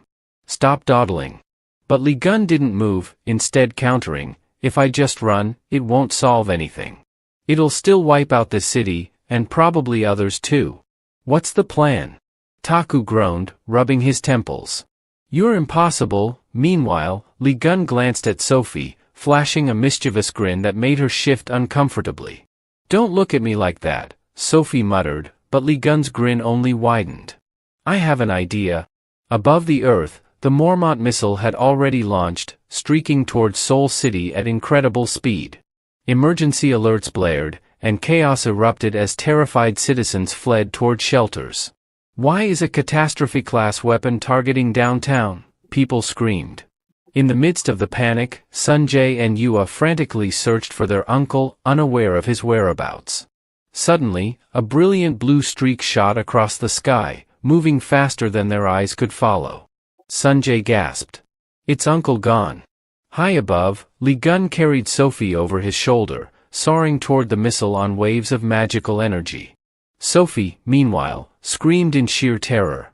Activating his Gemini constellation authority, Lee Gun combined teleportation with his wandering skill, instantly positioning himself and Sophie in front of the incoming missile. Sophie's panicked voice cut through the wind. "You maniac! What are you thinking?" "Simple," Lee Gun replied, smirking. "You're going to melt that thing." Sophie recoiled. "No way," she yelled, but before she could argue further, Lee Gun grabbed her hands, spun her around, and hurled her directly toward the missile. "You can turn anything into liquid," Lee Gun shouted after her. "So just do it, or we're all going to die. You've been wasting 20 years, so make yourself useful for once." Sophie's screams of outrage echoed as she hurtled toward the missile. "You lunatic! Don't throw me like that." Her panic was palpable, but there was no escape now. As Sophie neared the missile, she instinctively summoned the Aquarius goddess, who immediately berated Lee Gun in her usual fiery tone. "Is this your idea of a plan, you madman? I don't have time for your recklessness." But there was no time for complaints. With Sophie begging the goddess to act, the Aquarius deity reluctantly unleashed her full power. Sophie's tears, fueled by overwhelming fear, activated the tears skill, creating a massive wave of water. The liquid magic surged toward the missile, colliding with its immense energy. The forces clashed violently before the water overwhelmed the missile, tearing it into countless fragments. Dizzy and stunned, Sophie floated midair, muttering, I did it." But her relief was short-lived as she realized she was plummeting toward the ground. "That bastard isn't even going to catch me," she screamed. Lee Gun hovered nearby, watching with a smirk. "You'll be fine," he called nonchalantly. "You're buffed now." Above them, the explosion from the missile's destruction scattered its fragments across the sky. Lee Gun knew these could wreak havoc if left unchecked. Thinking fast, he recalled the Mormont missile's connection to the Gemini constellation. Smirking, he activated a communication link. "Tak-Su, you listening?" In a distant sanctuary, Hugo, lounging peacefully, froze at the sound of Lee Gun's voice. "What now?" he muttered, looking toward the sky. "I need your absolute aim skill, now," Lee Gun said briskly. Hugo's instincts told him the situation was dire. Without hesitation, he transferred the skill to Lee Gun, who received it with a sly grin. "Thanks, slave number one," he muttered under his breath. Using the Sagittarius constellation's absolute aim and his own teleportation authority, Lee Gun directed every fragment of the missile to the Gemini Saint's sanctuary. Below, citizens cheered, relieved as the crisis ended. Sunjae and Yua smiled, proud of their uncle. But in the Gemini sanctuary, chaos erupted as fragments rained down like a sci-fi nightmare. After the press conference aired in Korea, the nation was abuzz with the viral news of Lee Gun's return after 2 decades. At the Blue House, within the president's secretary office, top officials were embroiled in a heated debate over the rumors surrounding Lee Gun, his victory over the Cancer Saint and the halting of the Mormont missile. Amid the lively discussion, a sudden blue light sliced through the ceiling, prompting terrified screams. Out of nowhere, Lee Gun landed squarely on the meeting table, clutching a dazed Sook in one hand and Oot Taku, still donning a yellow apron with a cute bear motif, in the other. "What's all this whispering about? Got something bugging you?" "I'll handle it too while I'm at it," Lee Gun remarked. "I'm here to reclaim my money. I heard you sold off my belongings after I vanished. Just remembered that on my way home." Even as the officials cowered in the corners, they couldn't help but murmur, "Isn't that Lee Gun, the guy who was just on TV?" Seated with a menacing glare, he demanded an explanation as to why Oot Taku, despite his authority, was blocked from accessing the account. A council member cautiously stepped forward, citing Hugo's status as a foreigner. After your disappearance, he explained, we couldn't trust a foreign saint. Combined with several incidents that weakened Sagittarius's power, we entrusted someone we deemed more reliable. Before he could finish, Li Gun's fist collided with his face. The one you picked was that purple witch, wasn't it? I've already found out everything. Growing increasingly agitated, Li Gun loomed over the officials, exuding the aura of a street thug. His rage intensified as he barked, how dare you disrespect OOT Taku? Just as Taku attempted to downplay the issue, Li Gun shot back, it's fine for me to treat him like trash, he's my slave, but you lowlifes have no right. The cutting words left Taku stunned, his body frozen as Li Gun continued mocking him mercilessly. He's got nothing going for him aside from his pretty face. Completely useless. But he's not someone you can treat this way. The officials exchanged nervous glances, bewildered at Li Gun's tirade against his own friend. Taku, overwhelmed, could only plead silently for it to end. Li Gun, relentless, scolded him for failing to enforce his citizenship rights. Reduced to stammered apologies, Taku looked utterly defeated. Finally, Li Gun clapped a hand on his shoulder, offering an ironic pat of encouragement. Hang in there, he said. Taku, wiping away tears, muttered bitterly, what kind of friend defends you by cursing you out? Shifting back to the officials, Li Gun cracked his knuckles. Now, where's my money? Hand it over before I tear this place apart. Before anyone could respond, a sharp scream resonated from above. Everyone turned as a pair of sharp heels descended, announcing the arrival of a woman draped in purple. It was Heisei, the notorious Gemini saint. Li Gun's expression turned sour. Leave the account alone, Heisei barked. That money will be used to rebuild the Yinyang Palace. Don't play dumb, you sent the missile fragments there, didn't you? The palace is now a wasteland thanks to you. Her fury was palpable, but Li Gun, tilting his head in mock confusion, asked flatly, who are you again? Seething at the lack of recognition, Heisei prepared a summoning formation. The office workers, sensing an impending clash, scrambled to escape. Only Sun Hook remained, eager to witness the technique of the Gemini saint. With an elaborate gesture, Heisei summoned the demon queen fairy Queen Riquin. The spirit emerged, wings shimmering, her red hair braided, exuding an aura of divine power.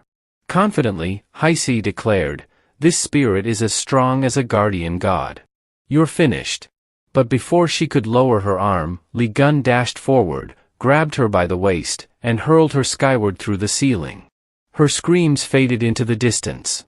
Sun Hook, horrified, cried out, Celestial Lord, where are you?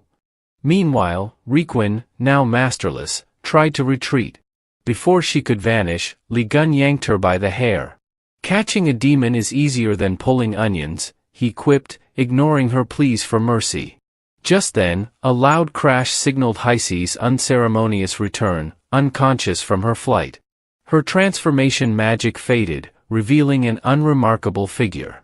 So you thought you'd win with that demon queen, huh? How'd that work out for you?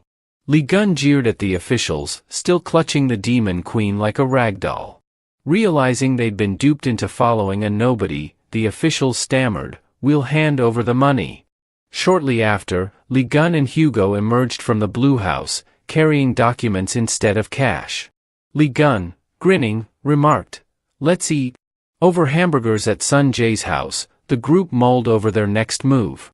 Peering into an ornate glass case housing a miniaturized Riquin, Li Gun warned the demon queen to cooperate. Kneeling obediently, she nodded, reduced to nothing more than a submissive pawn. Li Gun wasn't finished yet. Holding up the sacred book, which contained everything in writing, he used it as a threat. You'd better behave, or I'll trap you in this book instead. The fairy queen nodded so quickly it seemed faster than lightning. The first and most important question was whether that cranky, foul-mouthed witch wasn't showing herself or simply couldn't appear. The fairy queen nodded again, confirming the latter, which made Li Gun's expression turn smug. I knew it, he said, tapping the floor. If that's the case, then she's trapped somewhere, and it must be right here at SJ's house, isn't it? The demoness nodded again. Li Gun pressed her further, giving her the chance to speak and reveal where she was hiding. Seeing the demoness tremble and hesitate, afraid to answer, he continued, "Do you want to say it yourself, or should I do it for you?" The demoness, her face pale as a ghost, shakily pointed toward a statue in the corner of the room. It was the holy relic statue that had been gifted to SJ's house. Though pointing at it, she didn't dare look at it, knowing that either way, she was doomed. Li Gun would kill her for lying, and Heisi would kill her for telling the truth. Jin Men suddenly recalled that the statue had been smashed before. "Right?" he asked. Beaming with satisfaction, Li Gun grabbed the statue and chuckled. "I knew it. I could smell that nasty stench wafting in the air. Didn't that Hugh woman say she kissed this thing? That must have been magic to cast coordinates." Jin Men suddenly remembered blurting something like that in the past, never thinking it was an actual spell. Without hesitation, Li Gun activated his 13th sense, accessing the spirit realm within the statue. Sure enough, the statue began screaming in Heisi's voice, scolding Riquan for betraying her. Yu was shocked, but what startled her most was that her uncle had been correct. That voice really was the Gemini Saint. Heisi, in spirit form, was inside the statue, clutching her head in frustration, despairing over her exposure to that bastard Li Gun. She lamented how things had turned out this way, all because of that cursed demon tower collapsing and spreading Li Gun's aura everywhere. Even in Yinyang Palace, she had dropped her cup in shock the moment she sensed that familiar, spine-chilling aura. It had been unmistakable, Li Gun was alive. Once realizing this, she fled immediately, heading straight to her friend Sanjay's house. At first, it seemed like a good move, as her spies were already there, but she wanted to be sure. She used teleportation magic to possess the angel statue. Watching that fool Li Gun from inside the statue had been amusing until he smashed it into pieces. Jinmen's cries of sorrow matched her own despair. That was when she realized the consequences of her situation. If the vessel she possessed was destroyed, her spirit would become trapped, unable to escape. Thus, she ended up imprisoned inside the statue, completely unnoticed. When Jin Men came to repair it out of deep reverence for the Gemini Saint, Heisi's hope was reignited. However, her excitement vanished when Jin Men used nothing but glue to fix the damage. Every drop of glue felt like a piece of her hope slipping away into oblivion. She wailed in despair, but Jin Men, clueless as ever, made the already broken statue worse. From then on, Heisi remained trapped in the statue, watching Li Gun smugly plot to spread rumors about her bullying. It only made her more furious.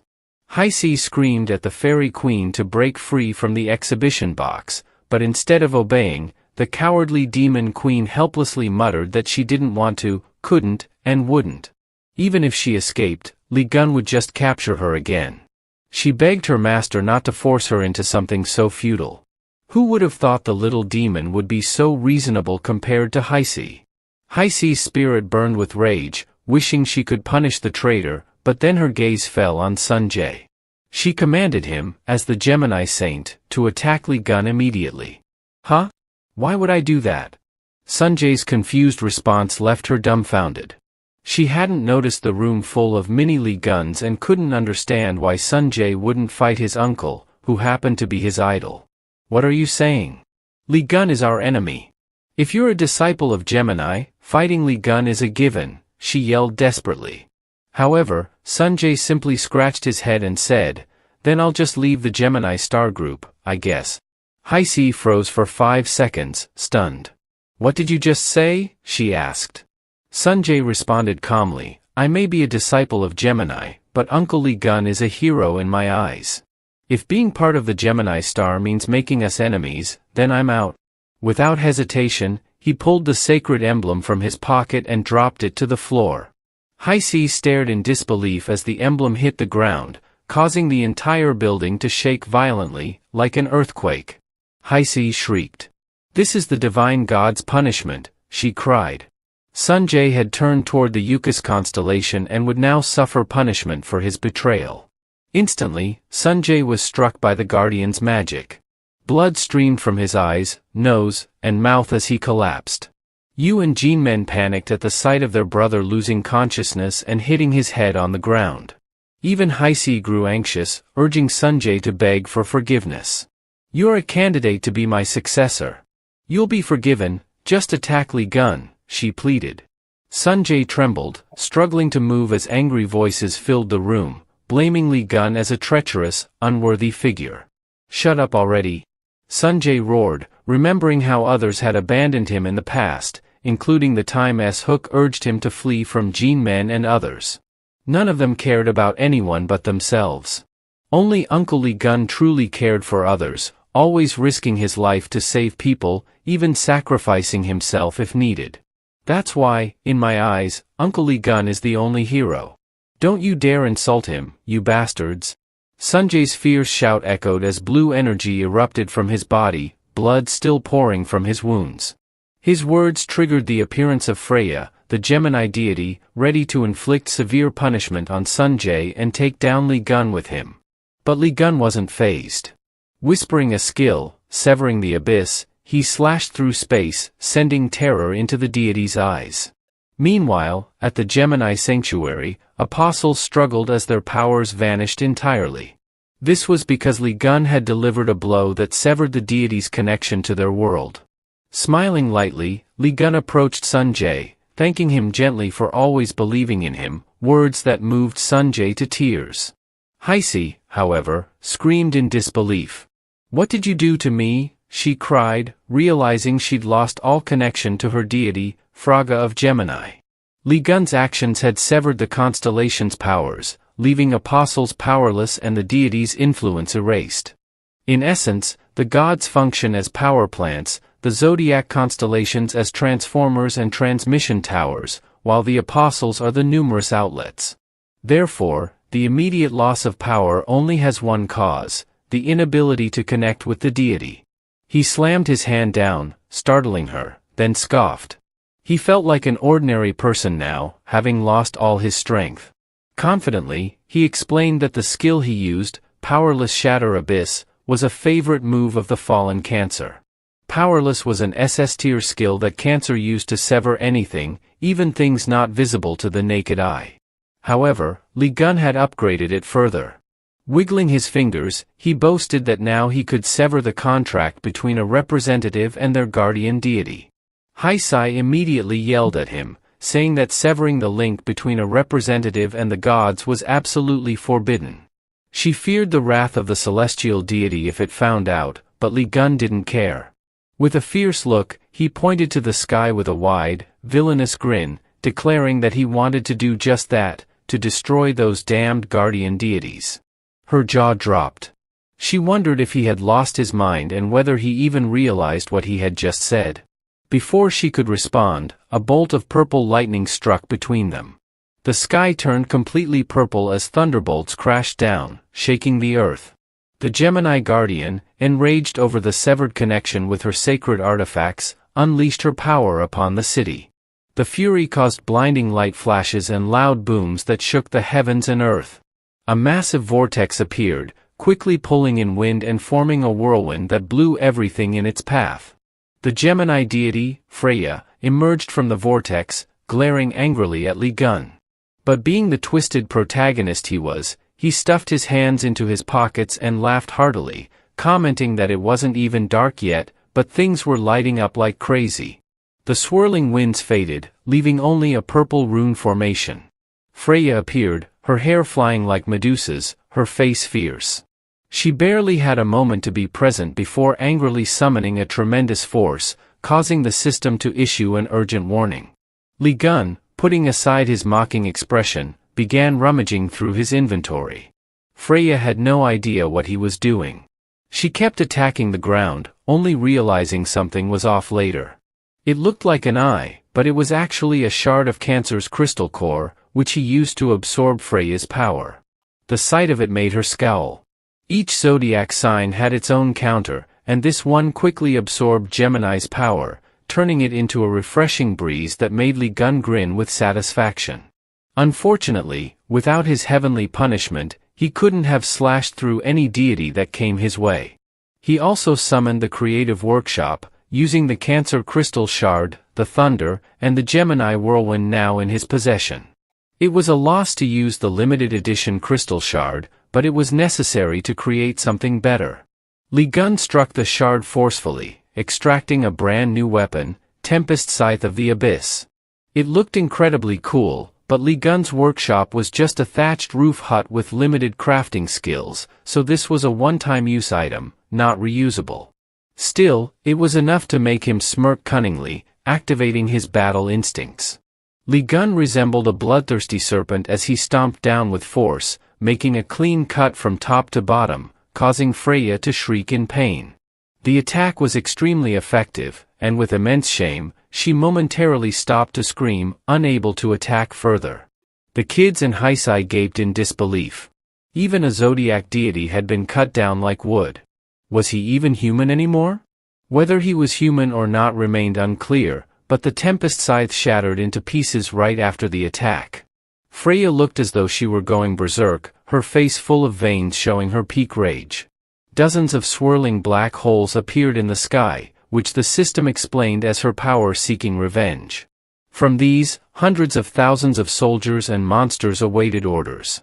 Despite the beautiful appearance of the Zodiac goddess, the creatures she summoned were hideously ugly. The sky above the city was dotted with large holes of various sizes, echoing the roars of the bloodthirsty army. Suddenly, a massive fireball shot from the opposite side of the sky, heading straight for Freya. Li Gun noticed that the fireball wasn't Uchi's Goken no Jutsu but rather the Saint Sagittarius in his battle gear. The two kids screamed loudly, and right behind Hugo was the Sagittarius god, clearly displeased. Speaking for the reticent Sagittarius, Hugo sternly warned Freya to halt her invasion, stating that taking another step would violate the rules. His tense expression made it clear he wasn't joking. However, in Freya's eyes, Apollo was just a weak deity, and she became even angrier, mocking both of them as useless. But everything was part of Hugo's plan. Pure Sagittarius power alone wouldn't do much, but they weren't the only ones opposing her. Other deities watching from above expressed their dissatisfaction with Freya's direct interference in mortal affairs. To reinforce their domain, they sent a warning by forcing the gem forces to retreat. Amidst the chaos, the sky brightened with a summoning array, and a long chain shot down, wrapping tightly around the bewildered Freya. This was a punitive measure from the other deities for breaking the rules, siphoning most of her energy to lessen her disruptive actions. If she continued despite this warning, Freya would face extreme hostility from the other deities. The scene stirred up dust and chaos, and while the younger kids watched in stunned silence, the adults found the spectacle quite entertaining. Of course, he wasn't happy to see the god of food chained up like a pet. It was only by doing so that Freya could stand still and listen to Hugo scolding, reprimanding Freya and the other absolute gods that they wouldn't just sit idly by. He growled fiercely, asking if she dared to stir up more trouble and risk a greater punishment. Freya gritted her teeth and glared at Hugo with a vengeful gaze, then let out a roar that shattered the glass, piercing through the eardrums and causing psychological shock to everyone present. She pointed down at Hugo's sworn brothers, implying that today's incident would never be forgotten and they should just wait and see. Li Gun, however, wasn't bothered at all. He cheerfully flipped her off, even sticking out his tongue, adding that next time, she should remember to bring her brother along. Furious beyond words, but knowing there was nothing more she could do, Freya turned into scattered purple fragments that dissolved into the air, disappearing before everyone's eyes. With the matter settled, it was time to claim the rewards. The system notified Li Gun that he had earned the reward for trampling on the pride of the Gemini Absolute God, recognized by the entities observing this world. Additionally, he received a large amount of Zodiac experience, and upon reaching level 10, he would face a special trial. Cheerfully reading through the notification, Li Gun turned to his close friend, Otu, who was saying goodbye to Apollo along with a group of kids who looked like they had just returned from some grueling labor. He threw an arm around his friend's shoulder, praising him for timing everything so perfectly. Although the issue was resolved, Otu was still fuming, gritting his teeth at the thought of Freya tormenting SJ's son, wishing he could shoot an arrow right through her head. Seeing his friend so upset, Lee Gun assured him that it wouldn't be long before they would crush her and her brother into nothing but dust. That confident expression warmed Hugo's heart, and he silently thanked Lee Gun before suddenly remembering something. He reached into his clothes and pulled out what Lee Gun had asked him to bring back from the Underworld Palace. Upon seeing the soul contract, Lee Gun burst out laughing. This was exactly the evidence he needed to record the soul-binding contract with Gemini. Heisei, of course, recognized her own item and screamed in disbelief, asking how Hugo had managed to snatch something guarded under the highest security. In theory, yes, but with Hugo's skill in infiltration and stealth, which were basic abilities for an archer, combined with the Gemini badge Lee Gun had given him, it wasn't that hard. Lee Gun ignored the two bickering behind him and turned away to open the soul contract. The list of bound souls included some powerful characters like the one-eyed madman Berserk, the Lee Gun King Jotun, and even the legendary warrior King Jarl. All three had already surrendered to the Yuku's Star, allowing Lee Gun to accept them as either clan members or prisoners. A commander soul sealed at the bottom of the Underworld Palace's deep-sea abyss also expressed a desire to surrender. This sealed soul was likely of mythic rank, which is why it had been imprisoned. While gathering numerous interesting submissives, Lee Gun was not ready to accept them yet. He requested that they prove their loyalty first. The ornate letters on the soul contract glowed, rising into the sky above his head, swirling like a blender. From this, a girl emerged, falling headfirst toward the ground. A brief glance was enough to shock Leah to her core, but no one was more surprised than he. Even if she were nearsighted, she could tell it was her own body being offered to Lee Gun by the souls who had surrendered as a gift. It was too amusing. Lee Gun burst into hysterical laughter, not expecting such a sense of humor from them. So, he accepted them all, and the souls bound to the Gemini quickly submitted to Ophis. The system notified Lee Gun that he needed to name them, but being naturally lazy, he decided to simply call them 1, 2, 3, and so on. His soul shrieked from behind, just about to curse Lee Gun, when he grabbed her by the throat, reminding her that the Gemini absolute gods had abandoned her, leaving her completely alone. He demanded that she confess whether or not she was the one who stabbed him in the back in the Demon Tower. Hayes remained speechless, showing no signs of confessing, which only infuriated Lee Gun further. He gently pressed his fingers against her forehead, using just enough magic to torment her. "Hey, you wretch, I'm using a fragment of the scythe that touched your head earlier. If you don't start talking, you'll feel what it's like to have your soul torn to shreds," he threatened. She cried out in pain, but Lee Gun didn't stop. His magic was so intense that the children dared not approach. The light was so bright that even Fairy Queen and Hugo had to keep their distance. Unable to endure any longer, he threw her head back and screamed, "It's Virgo." She confirmed this with a desperate shout, as Virgo was currently under divine punishment. Lee Gun's eyes widened when he received the answer. With a crash, the magic pressing on his head shattered, and finally, Lee Gun released her, though the pain left her unable to speak. He smirked, saying, "You should have spoken up sooner. Then you wouldn't have had to suffer so much. As a reward for such useful information, I'll return your body to you." Thinking she had caught a lucky break, he felt as if she had come back to life, but something felt off. Why was her body standing on its own? Fairy Queen, now inhabiting his body, screamed with joy, celebrating wildly. Though she hadn't chosen to release his soul, letting her out like this was quite satisfying. Apologizing profusely for accidentally handing over her body to Fairy Queen, Lee Gun clearly found the situation hilarious. He gladly accepted Fairy Queen's embrace in his body, letting the villain live comfortably right in front of her own wide-open eyes. The next day at SJ's house, Yang Wei and Fairy Queen were arguing over revisions needed in the S-rank soul contracts created exclusively by Virgo's Holy Assembly. It seemed that since Fairy Queen had taken this form, she had become a loyal subordinate to Lee Gun. She was working enthusiastically, even asking him to provide a list of souls so she could strengthen them, possibly to SS rank. But in stark contrast, The exhibit box held the statue containing his soul, crying and begging to be released. Even if she were freed now, it would be pointless since she no longer had a body to return to. Suddenly, a new notification popped up. Li Gun could now learn a new UCUS contract skill. As he pondered how to use it, the newly recruited gods noisily flattered him like a bunch of clowns. Their souls floated around the house, and whenever John glanced at them, they cried out, "Oh my God, he looked at me." It was truly amusing. Li Gun turned to chat with Taku, remarking that he thought gods were supposed to be prideful, but who would have guessed they'd end up like this?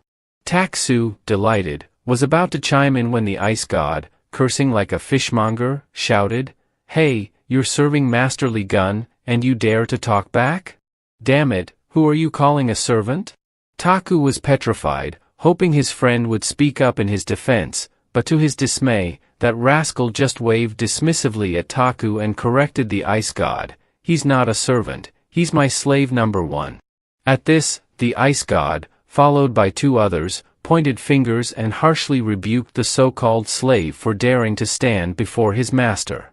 Having started the conversation, Li Gun asked why the three of them had defected from the Gemini star to join him. Lowering their heads in shame, they admitted in unison that they couldn't stand Freya, who was beautiful but far too violent. Such nonsense, and yet Li Gun actually believed it for about 2 seconds before they chimed in again, saying the real reason was that they felt immense satisfaction seeing Li Gun force the Gemini star into retreat. "Where the land is good, the birds will come to roost," they said. They had switched sides to whoever was stronger. "Not just us, Master. Other gods and legion commanders have also decided to surrender, though unfortunately, they're imprisoned in the sanctuary and can't make it here. Currently, humanity had lost more than half of the Earth to unclassified calamities. Even though the zodiac stars seemed to be maintaining a balance, they didn't dare reclaim the territories seized by the calamities. Instead, they huddled together, trying to fend off the threat of losing the rest of humanity. The sanctuary imprisoning the other gods was located at the bottom of the underworld palace, near the Pacific Ocean, quite close to the area controlled by those unidentified calamities. Such a dangerous situation required Li Gun to go assess it himself.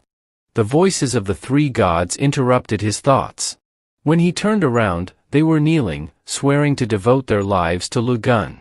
"All right, this trio seems trustworthy," Li Gun said, flashing his signature smile and calling them to prepare for a task he had for them. Seeing this professional handling of the gods, Sunj excitedly exclaimed how cool his uncle was, just as he agreed with his younger brother.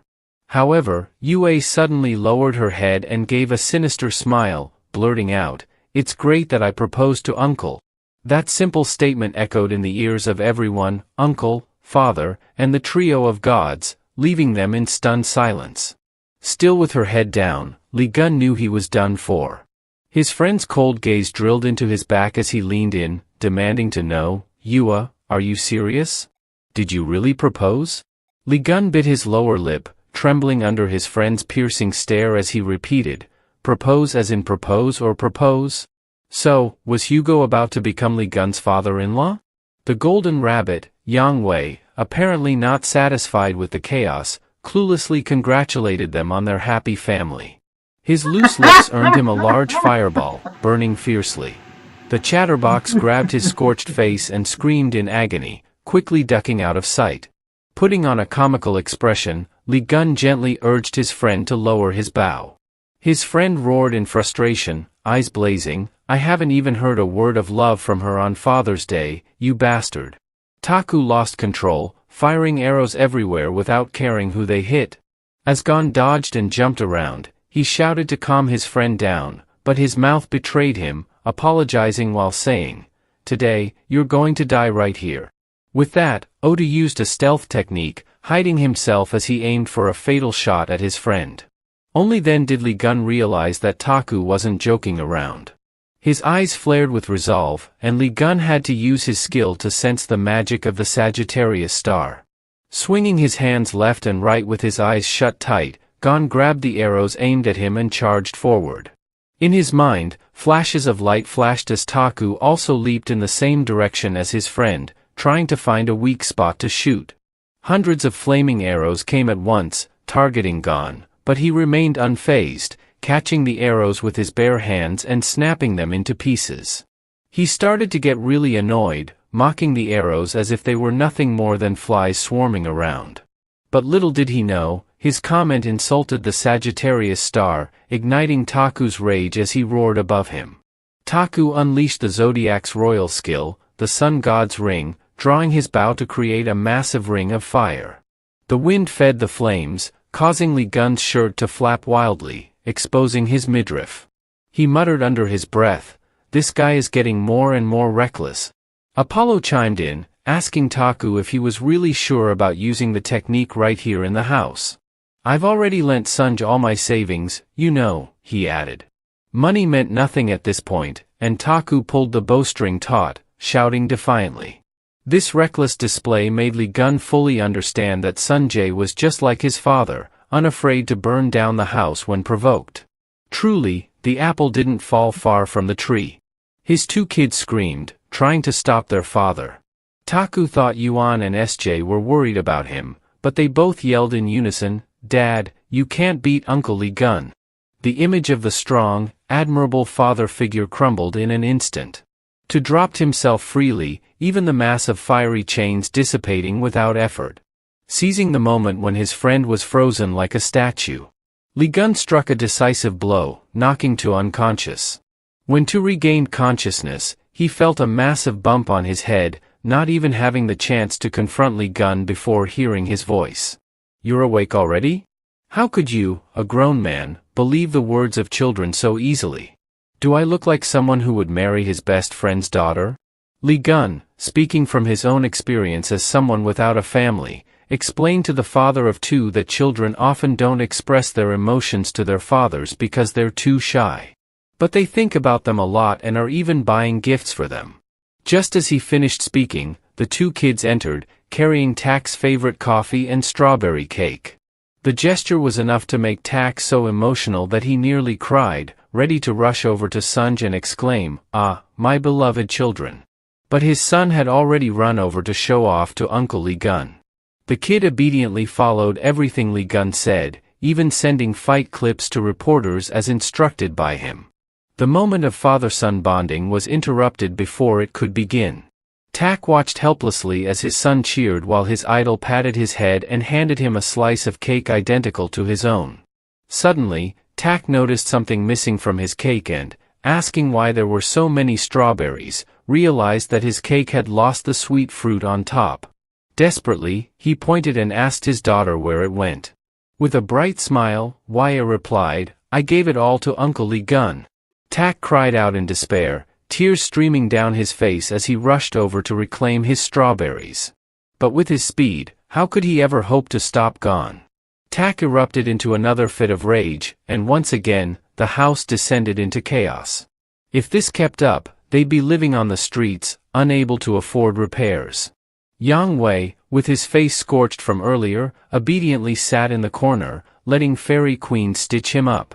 He muttered to himself that Hugo couldn't control his kids, not daring to complain any further, afraid of another fiery ball that could send him straight to the afterlife. As she watched her father now acting like a child, arguing with Uncle over every strawberry, Waya's phone buzzed with a new message. Unfortunately, it wasn't the news she hoped for. The screen displayed an old picture of Lee Gun, with a notification, "Urgent summons from the Gemini Holy Order. A red-level calamity is near the Celestial Bridge." Meanwhile, over the skies near the capital of Manila in the Philippines, dark clouds gathered, lightning slashing across the sky as if to tear the very air apart. Below, soldiers stood in neat rows, facing the sea. The general of the Leo constellation clenched his fist and shouted with determination, "The saint is currently absent, so it's up to us to take down this red-level calamity that's approaching. This is our chance for the Leo constellation to stand at the top of the world again." Inspired by the general's words, the entire Zodiac army roared in unison. Only Waya, standing off to the side, rubbed her head tiredly, wishing she could just go home. Outside the Capricorn Legion's command tent, a crowd awaited orders from an old, silver-haired man with wrinkled skin, who muttered curses under his breath. He fiddled with a glowing green object, a knowing smile on his face as he mumbled, "I wonder if the gift I sent has reached its intended recipient yet." Tak-Su, working tirelessly like a mason, opened the door with a big smile to welcome the new arrival. Onaran, the secretary of the Sagittarius constellation, dragged a suitcase and carried a box, immediately asking, "What happened to your house after all this time?" Tak didn't want to explain, so he simply said, "Come inside first." Glancing at the box in Jaren's hands, Tak wondered what was inside. She replied that she found it at the front door and brought it in. When a loud voice from the box suddenly demanded to know where Li Gun was, they dropped it in shock. Meanwhile, inside, Li Gun shattered another object in frustration, the crafting tool too low level, causing the materials to be ruined. Looking at the shattered sword on the table, Li Gun muttered curses under his breath, upset about the wasted effort. He knew he needed higher-level equipment to craft items of the desired rank, but the best he had on hand was just a makeshift forging hammer. Thinking about his lost masterpiece, the hammer that grants achievements, Li Gun felt a pang of regret. It had been 20 years since he last felt its presence, and he had resigned himself to considering it lost. Lime and Piggy Bank were high-level too, but they alone weren't enough to craft mid-tier holy artifacts. Li Gun couldn't give up. He had to be prepared before facing the Virgo constellation. Suddenly, his status window alerted him to another zodiac presence nearby, apart from his own and Tak-Su. Casting a quick glance out the window, he decided to investigate. Inside the box, a noisy communication device ceremoniously asked, "Is this the home of Sagittarius constellation?" "Hugo, Otter, long time no see, it's me, Sergovic." Tak-Su glared at the statue, showing no joy at its presence. Just as Gon stepped out, he heard his friend comment, slinging the makeshift hammer over his shoulder to look cool, "I thought some big shot was sneaking around in this sanctuary, but it's just you, old goat man." As soon as the statue saw him, it shrieked loudly, "Hello Gon. You look healthy." Ignoring Jaren's surprised expression, it introduced itself as Sergic Vladimir, Saint of Capricorn. But as the statue recited its full name, Li Gun interrupted with, "Sebastian?" The statue yelled back, "My name is Sergic." Sergic. The Capricorn constellation saint was not only powerful but also a master craftsman, like Li Gun. After Li Gun disappeared in the Demon Tower 20 years ago, all the supreme weapons in the world had been crafted by Sergic. From gloves to helmets, belts to offensive and defensive weapons, and even potions, everything bore Sergic's mark.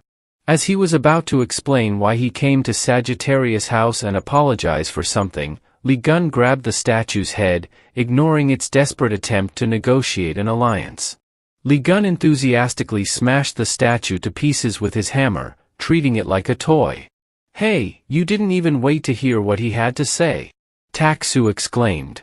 "Nope," Li Gun replied, trying to convince his friend. "That old goat never says anything worthwhile.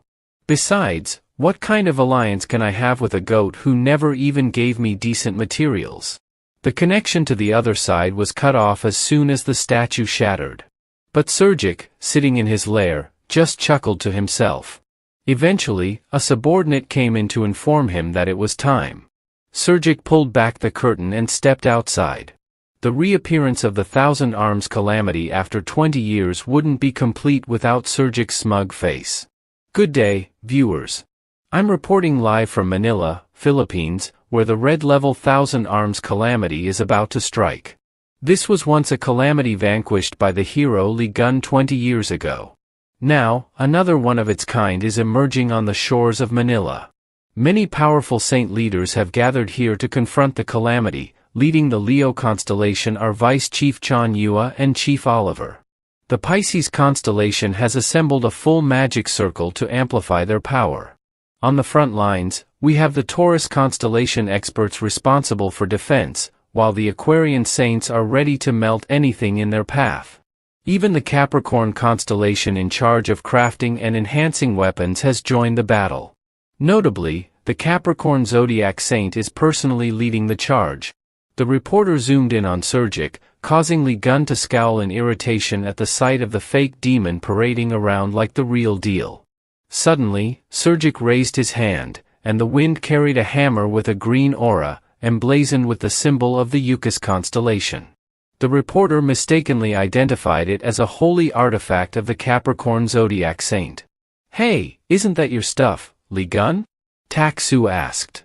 How could Li Gun not recognize it? His tiny pupils stared in shock as they continued watching Surgic use his holy artifact to empower his troops. Just before the battle began, Li Gun roared, "You've got it all wrong, that's my stuff." He pointed straight at Surgic on the screen, who was basking in the cheers of the crowd while holding up Li Gun's tactical hammer. Li Gun cursed, "That damn goat needs his neck snapped before I deal with Virgo." Still wearing his bear apron, he bolted out of the house, determined to confront Surgic. "I've put up with you long enough, you bastard." However, the reporter's voice halted Li Gun in his tracks as the camera zoomed in on something emerging from the depths of the sea. As the water level rose, the sky darkened with storms, and the water receded to reveal a grotesque monster resembling an octopus with countless tentacles and eyes. Its massive body thrashed, sending violent ripples across the ocean. The reporter exclaimed excitedly, "It's the Thousand Arms Calamity. The Thousand Arms Calamity, everyone." She was thrilled. As if watching a spectacle, unlike the others who were filled with a mix of fear and awe, beneath the raised tentacles of the creature, countless sharp legs scuttled. This being, part octopus and part centipede, was classified as a red-level calamity, capable of causing destruction over a vast area. Just as Li Gun prepared to charge into the fray, their attention was drawn to something struggling in the grip of one of the creature's tentacles. It was screaming, its body straining in a desperate attempt to break free. Upon closer inspection, they realized it was Stephen Marker, the saint of the Leo constellation, exerting all his might to pull a massive bone from the clutches of the calamity's tentacle. To the soldiers watching this contest, it appeared as though Stephen was valiantly battling the calamity with his huge bone weapon. However, for the Leo constellation, it was a shocking sight. They couldn't believe their saint was still obsessed with that bone from Li Gun. Meanwhile, Surgic had snuck up behind Oliver, startling him just as he was about to call for the Star Commander. The old goat's face wore a look of disdain as he mockingly asked, "Are you confused because you saw both the Star Commander and the Calamity at once, or should I take command of the main forces for you?" Oliver, knowing full well Surgic's intentions to seize control of the Leo forces, quickly regained his composure and gave orders to prevent the old goat from stealing the glory. He commanded all Leo followers to take the physical enhancement potions provided by the Capricorn constellation and instructed the Pisces constellation to cast spells over the sea, making the soldiers fight as if on solid ground. The Aquarius constellation was assigned to boost their physical abilities, mobility, and defense, while the Taurus constellation was tasked with setting up defensive lines to handle any calamities that reached the shore. With the tasks assigned, Leo constellation chief Oliver finally jumped into the battle. His troops, as if charged with adrenaline, surged forward like a wave. Oliver signaled for them to use the wild beast transformation skill. A flash of golden light enveloped the entire group, and soon the soldiers' skin transformed into dark beasts with thick fur and sharp claws.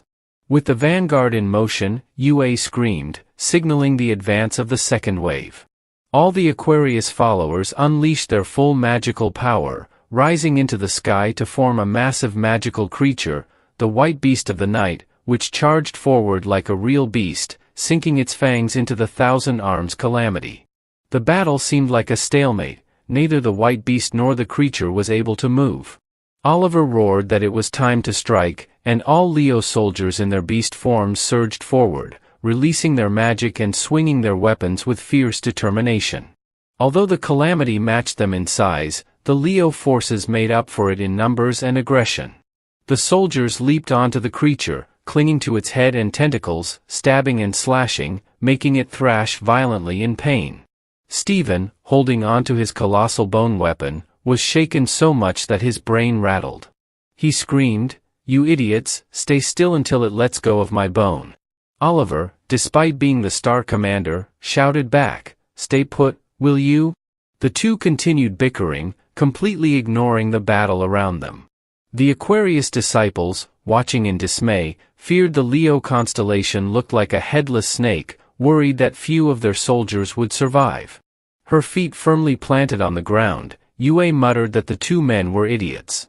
She had no intention of saving Stephen, but the chaos prompted her to act. She crouched down, preparing to sprint. Without the enhancement from the Aquarius disciples, she shot forward at lightning speed. In no time, she noticed the situation and slashed through the tentacle holding Stephen's bone, releasing both him and the Star Commander into the sea. "Rescue," she said coldly, looking down at Stephen, who splashed into the water with his cracked weapons. No sooner had he resurfaced and spat out water than Yue planted her foot firmly on his face, without a hint of mercy. The soldiers, who had been struggling to make any progress against the calamity, watched in awe. 100 of them had only been able to scratch the creature, while Vice Commander Yue had leaped into the sea and severed its tentacle in a single strike. Proudly, Yue surveyed the battlefield with calm eyes, while Stephen screamed for her to get off his face. With their saint saved, the Leo constellation's morale soared as they rallied to continue fighting the calamity. Not to be outdone, the other legions surged forward as well, some using physical attacks, others unleashing spells, all aiming for the creature's weak spots. The storm intensified, and the waves grew more violent as the massive calamity thrashed about. However, it was clear it was slowing down, prompting everyone to push harder. Suddenly, deep beneath the waves, a series of small red eyes glowed. The sea around the calamity receded by more than half, only to surge back up in towering waves, ready to crash onto the shore. The Taurus Legion quickly combined their efforts to raise a steel wall to block the flood. It held for a moment, but chaos and confusion ensued. Why was there a tsunami now? Looking up, they saw enormous tentacles with iron claws descending upon them too quickly to react. In the midst of the chaos, Oliver turned his head and screamed, "Oh my God, there's another Thousand Arms calamity." This new red-level calamity was enormous, far larger than the first, with countless legs. Its shadow loomed over the beach, blocking out the sun, striking terror into the hearts of all the legions present. Outside his tent, Sergic laughed loudly, amused by the situation. A Thousand Arms calamity might have a chance, but a 10,000 Arms calamity? Forget it. Time to cut your losses and live to fight another day, he said, flipping open a device with a button in the middle. Someone behind him asked what it was, and Sergic reflexively replied, "It's the detonator for the Mormont missile near the shore." But then, as if startled, he spun around and asked, "Who said that?" A knife flew straight at Sergic, stabbing into his hand and shattering the detonator before he could react. Lime, the peach-colored creature, appeared, its mouth gaping as it tried to swallow Sergic whole. Following it was a swirling pink and purple vortex. Suddenly, Li Gun's voice rang out mockingly, "Well done, Sebastian. Really impressive. You don't think you're overdoing it, trying to blow up all your disciples out there fighting the calamity, huh?" On the other side of the time-space gate, Li Gun appeared at Hugo's house, wearing a hat and carrying a sword, looking like a gangster ready to make Sergovic regret his actions. He drove the tip of his sword into the ground and grinned, showing his teeth at Sergovic, saying, "This will be an additional lesson after 20 years, teaching you how to properly make octopus sashimi." Meanwhile, the sea raged with waves and storms as Yue battled the calamity fiercely, trying to lighten the load on the legions. Having just fought the Thousand Arms calamity, most of them were already worn out, so she decided it was best to handle the smaller threats later and focus on the strongest one first. With that in mind, Yue activated her Godspeed skill, Lotus Thread, and sprinted across the water toward the beast. She recalled how many times she had watched the footage of Uncle Lugan's past fight against the Thousand Arms calamity. Back then, out of jealousy of his strength, many stood by as he single-handedly charged the beast, and thanks to that, Yue had learned how to approach it alone. This monster often used its small tentacles to pierce its prey, so Lugan had used lightning speed to reach the center before those sharp appendages could strike. Today, Yue mimicked her uncle's path, skimming the water's surface, deftly dodging every tentacle strike. The technique, so reminiscent of Li Gan's, was deeply ingrained in her mind. Her uncle had decisively leapt up, severing all the tentacles in one swift move, so Yue spun her spear in a circle so fast that it glowed red.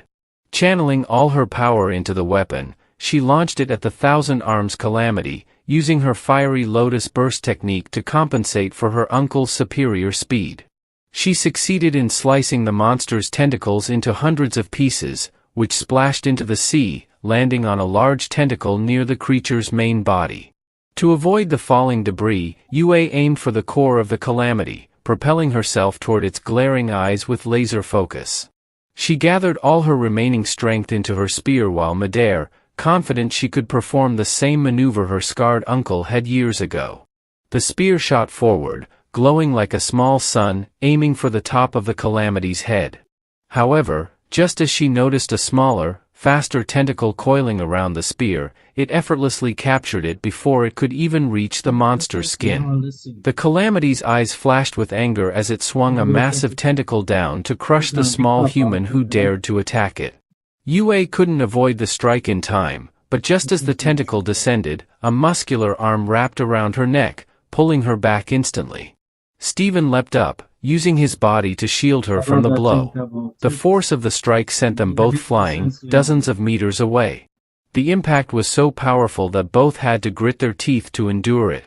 As they tumbled through the air, Yue's vision blurred, and she struggled to resist the overwhelming force. As she watched the humans around her falter and get easily overwhelmed by the smaller calamities, Yue wondered if her uncle would have taken flight with his great sword in hand in such a situation. Still dazed, she thought of this but suddenly saw a figure resembling her uncle leap into action.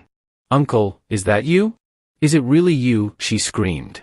The calamity, with its many eyes, easily spotted Li Gan charging toward it. It shoved a smaller calamity in his path to slow him down, but Li Gan didn't hesitate. Swinging his sword with joy, he sliced cleanly through the octopus-like creature's head.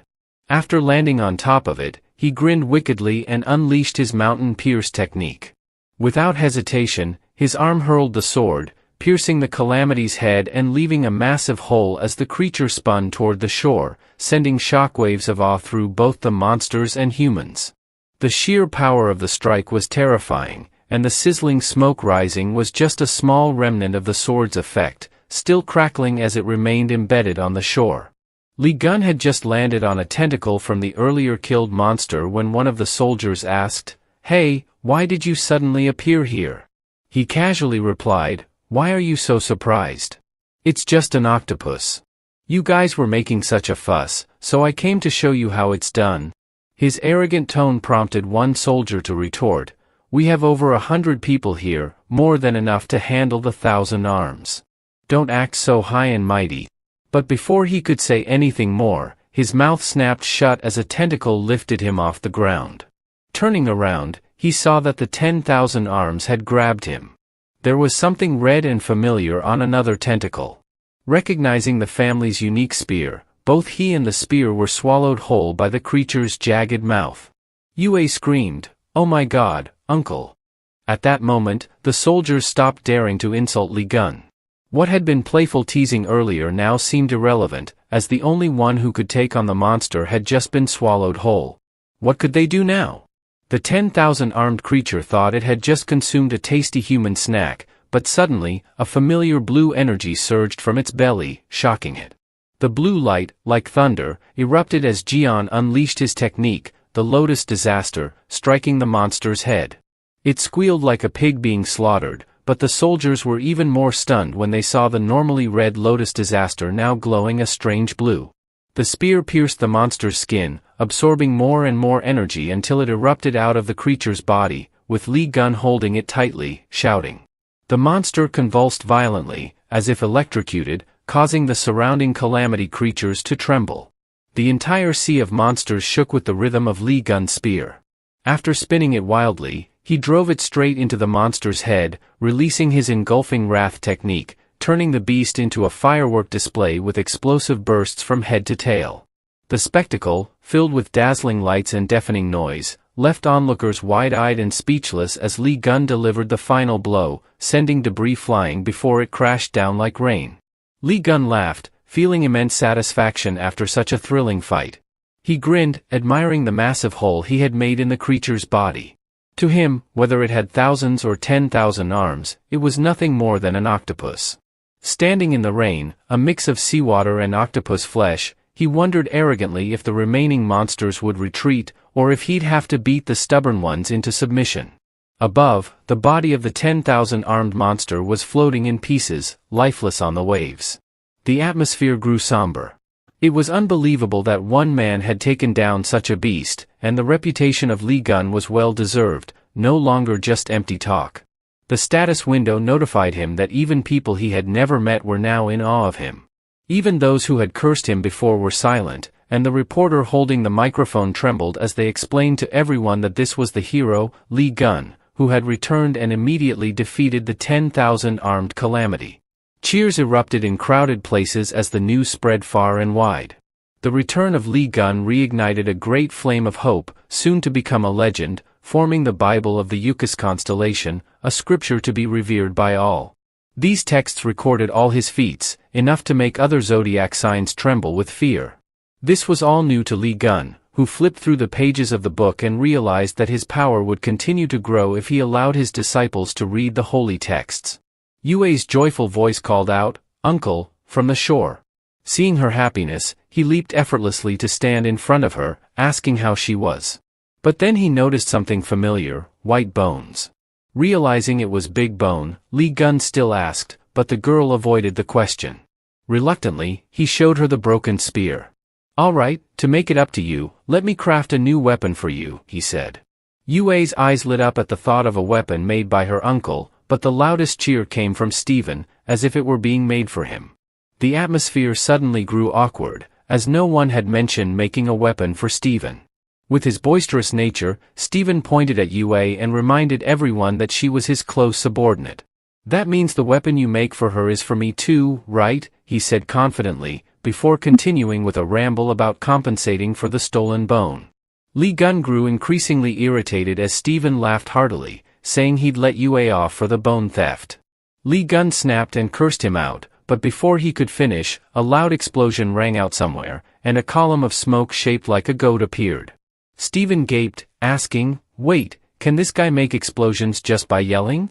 Uncertain of what had just happened, Stephen asked the foolish question, and Lee Gun snapped, "It wasn't me, you idiot."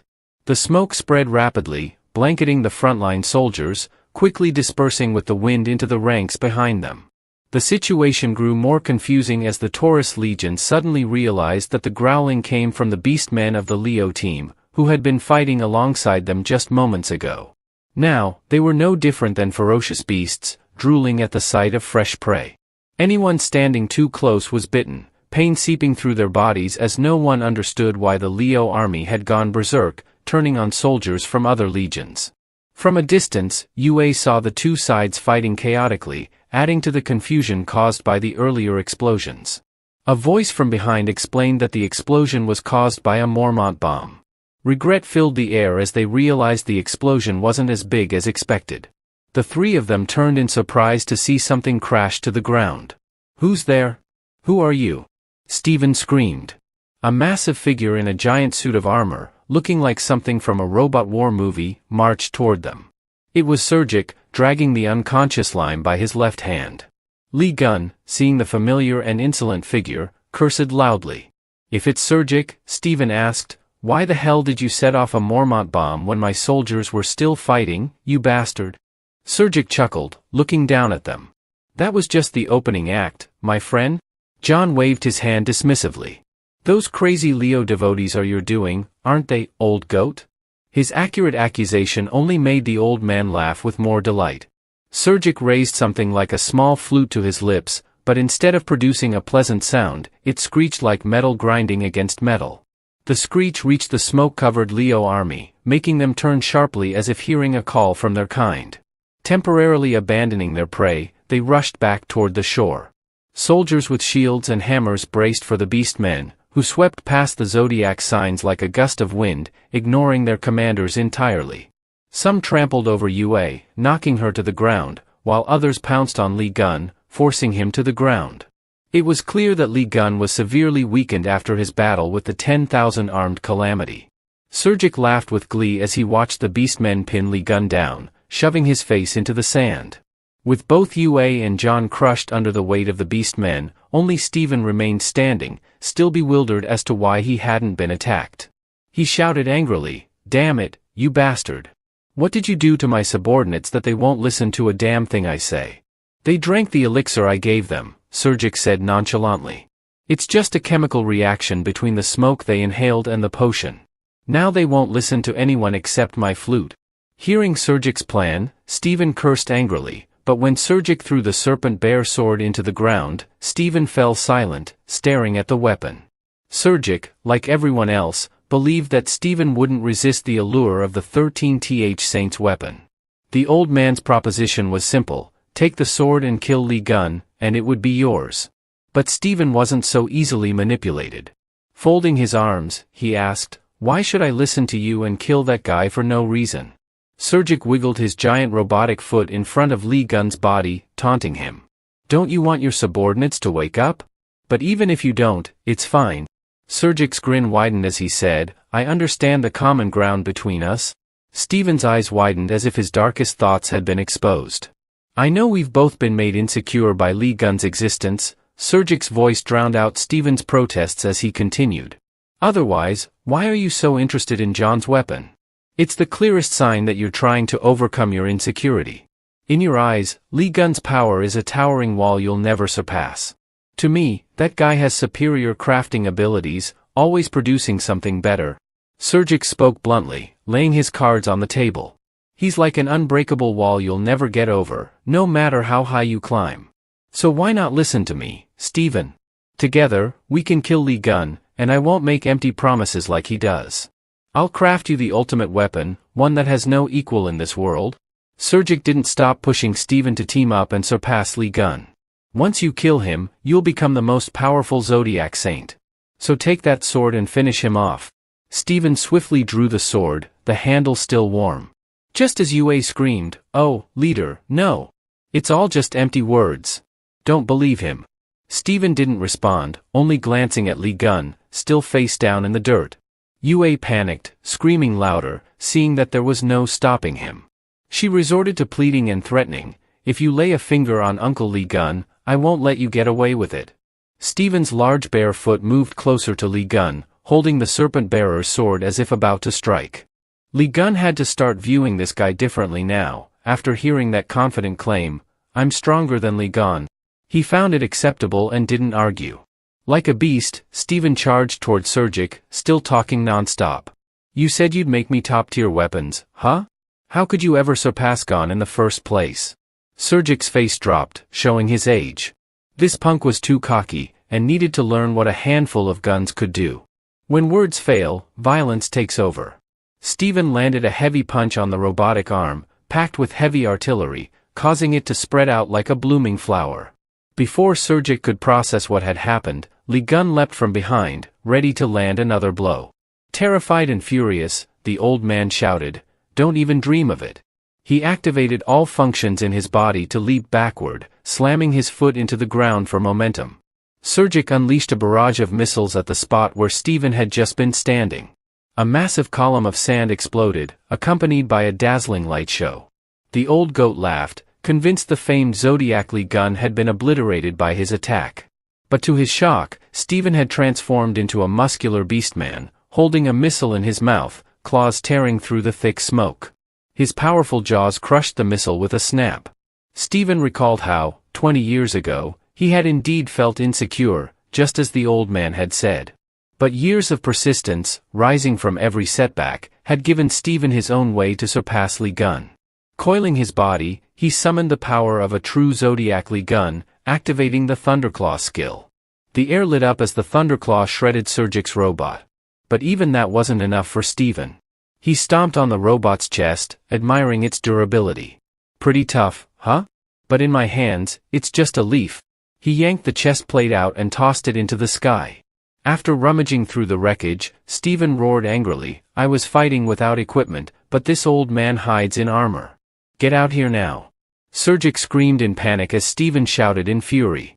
Suddenly, Lee Gun's bored face appeared, asking, "So when are you guys going to be done fighting?" Both of them turned, eyes wide. "How did you get out?" they asked in unison. "Well, you guys were getting on my nerves, and these beast men are weak as hell. Even HHA managed to get out on her own," John said, dismissing their shock with a smirk. "Anyway, enough of your noise. It's showtime." He casually kicked Stephen aside, smiling his trademark grin down at Sergic. "Let's have a little chat, shall we, Sebastian?" That look sent chills down the old goat's spine. When had this guy ever spoken kindly to anyone? 20 years ago, Sergic had sat before a smiling man who had spoken of a prophecy saying that Lean would die in the Demon Tower. At that time, Capricorn had been frozen, not understanding why he was being summoned, not for a conversation, but for that horrifying plan that had made him shudder. Lost in old memories, Sergic muttered that he had been planning to kill Lee Gun since then. But Lee Gun wasn't interested in past grudges. Furious, he shouted, "Cut the crap. Just tell me who tried to kill me." Fine.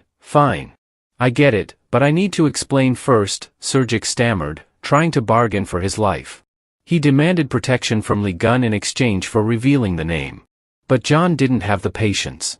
He jabbed his thumb into the old man's mouth, making him scream in pain, and pulled his face close. "Since when did you think I was here to negotiate?" Lee Gun growled. "Spit out the name or I'll rip your tongue out." Through the pain, Sergic managed to choke out the name, Virgo. John's brows furrowed in displeasure. Just the other day, Hayes had pointed to Virgo, too. Was it really Virgo behind all this? There was still the dagger that had stabbed him in the Demon Tower. Lee Gun remembered he needed to return to Jean Meng's appraisal shop for the results before drawing any conclusions, so he dropped the topic and demanded the hammer that had rightfully been his. Seeing the old goat's reluctance, Lee Gun roared, "Don't want to give it up or something?" Terrified, Sergic quickly handed over the hammer Lee Gun had longed for all these years. Lee Gun could see how furious Sergic was at losing the hammer, but he didn't care. He summoned 3 spirits and handed the foolish old man over to them, kindly instructing them to cut off any limbs if they found him annoying, and not to hold back. But as soon as Sergic saw the trio of spirits, he screamed, "How can you summon guardian spirits? Don't tell me you're not a saint, but a new constellation divine." As he was sucked into the teleportation portal, Capricorn's bitter voice echoed faintly. "You're not a divine god." But honestly, Lee Gun didn't care what people said about him. Letting the old goat go to reflect on his sins, Lee Gun turned his attention to the beast men, who were now slowly getting up, no longer under control, rubbing their aching heads. The beach around them was a chaotic mess, the aftermath of the wild battle evident. But no one offered any explanation. The soldiers helped each other up, with Stephen and Yua celebrating their recovery, while the other troops looked on with a mix of concern and relief. "Are you all back to normal? Please, no more going crazy." Everyone was scared. The Capricorn soldiers were in a frenzy, panicking over what to do now that their commander had been taken right in front of them. The only thing they could do was grit their teeth and press on. The commander pulled out an activation switch and, with a determined expression, shouted, "If we're going to do this, we'll do it all the way, boys." The armor worn by the other legions suddenly lit up. Their eyes widened with horror as it exploded like a cluster of grenades. The commander shouted, like his Capricorn boss boasted, "Anyone using the gear from our zodiac better prepare a grave." The guy gave a nod to his underlings, who quickly aimed a Mormont bazooka at the one who had taken their leader. Lee Gun watched the ridiculous toy fly toward him and grumbled, "Why do they keep naming these silly gadgets after Mormont? It's exhausting." Gripping the hammer in his hand, his status window kept flashing with updates, saying the hammer of achievements could force targets to transform. Smiling, Lee Gun locked onto the Mormont missile and gave it a solid whack, turning it into a Mormont firework that burst into the sky with a loud bang. What the hell is this guy doing? Turning premium ammo into fireworks for fun? It wasn't over yet. The massive beastmen foot stomped down hard, and Stephen, along with his muscle-bound crew, growled, ready for a fight. They were itching to see if these dirty-playing Capricorns could outmatch the beastmen. But before Stephen could call out his insults, the enemies had already fled, not daring to stick around and face his wrath. So the big guy turned to Gon, whining for him to find a big, sturdy weapon that had a nice swing, something he could use to crush those cowardly Capricorns. Lee Gunn was about to refuse, but then he suddenly realized that Stephen himself was big, sturdy, and easy to throw. With a grin that was 1 part trustworthy and 9 parts troubled, John looked at Stephen, who couldn't shake the feeling that something was off but couldn't pinpoint what. The next thing he knew, his muscular body was yanked off the ground, and his screams echoed across the sky. Stephen was sent flying in 2 wide circles before crashing down hard, rolling right to the feet of the fleeing Capricorns. The impact was so powerful it sent them flying in all directions, leaving no one unscathed. Meanwhile, Lee Gunn stood there, clicking his tongue in satisfaction. "Why don't I go bowling more often?" He grabbed Stephen by the ankle, chuckling as he asked, "How do you feel, buddy?" But as he looked at the filthy, mud-caked black foot pointed right at his face, John's enthusiasm quickly faded. He stared at the beastly foot, contemplating, before finally letting go. It's big and sturdy, sure, but the grip doesn't feel good. Let's never use him again." The outskirts, the western defense area of the European Union, which had fallen into the red zone, were now occupied by the Calamity. The city was completely wrecked, with the Calamity's tentacles, resembling tree roots, coiling around the towering buildings scattered among the debris. The entire area reeked with a horrendous stench, and a thick red fog filled the sky, bringing with it a chilling aura of death. Following Zane, the leader of the search team from the Virgo constellation, were his team members, assigned to locate those missing in the temporary settlement on the outskirts. As soon as they gathered, some began talking about the news of Lee Gunn defeating the disaster octopus in the Philippines.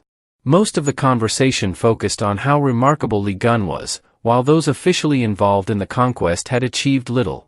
Then, there was the loud altercation between Leo and Capricorn, making both seem like failures who were merely there to set the stage for the 13th saint. Zane suddenly turned around, annoyed. "Are we here for a mission or just gossiping?"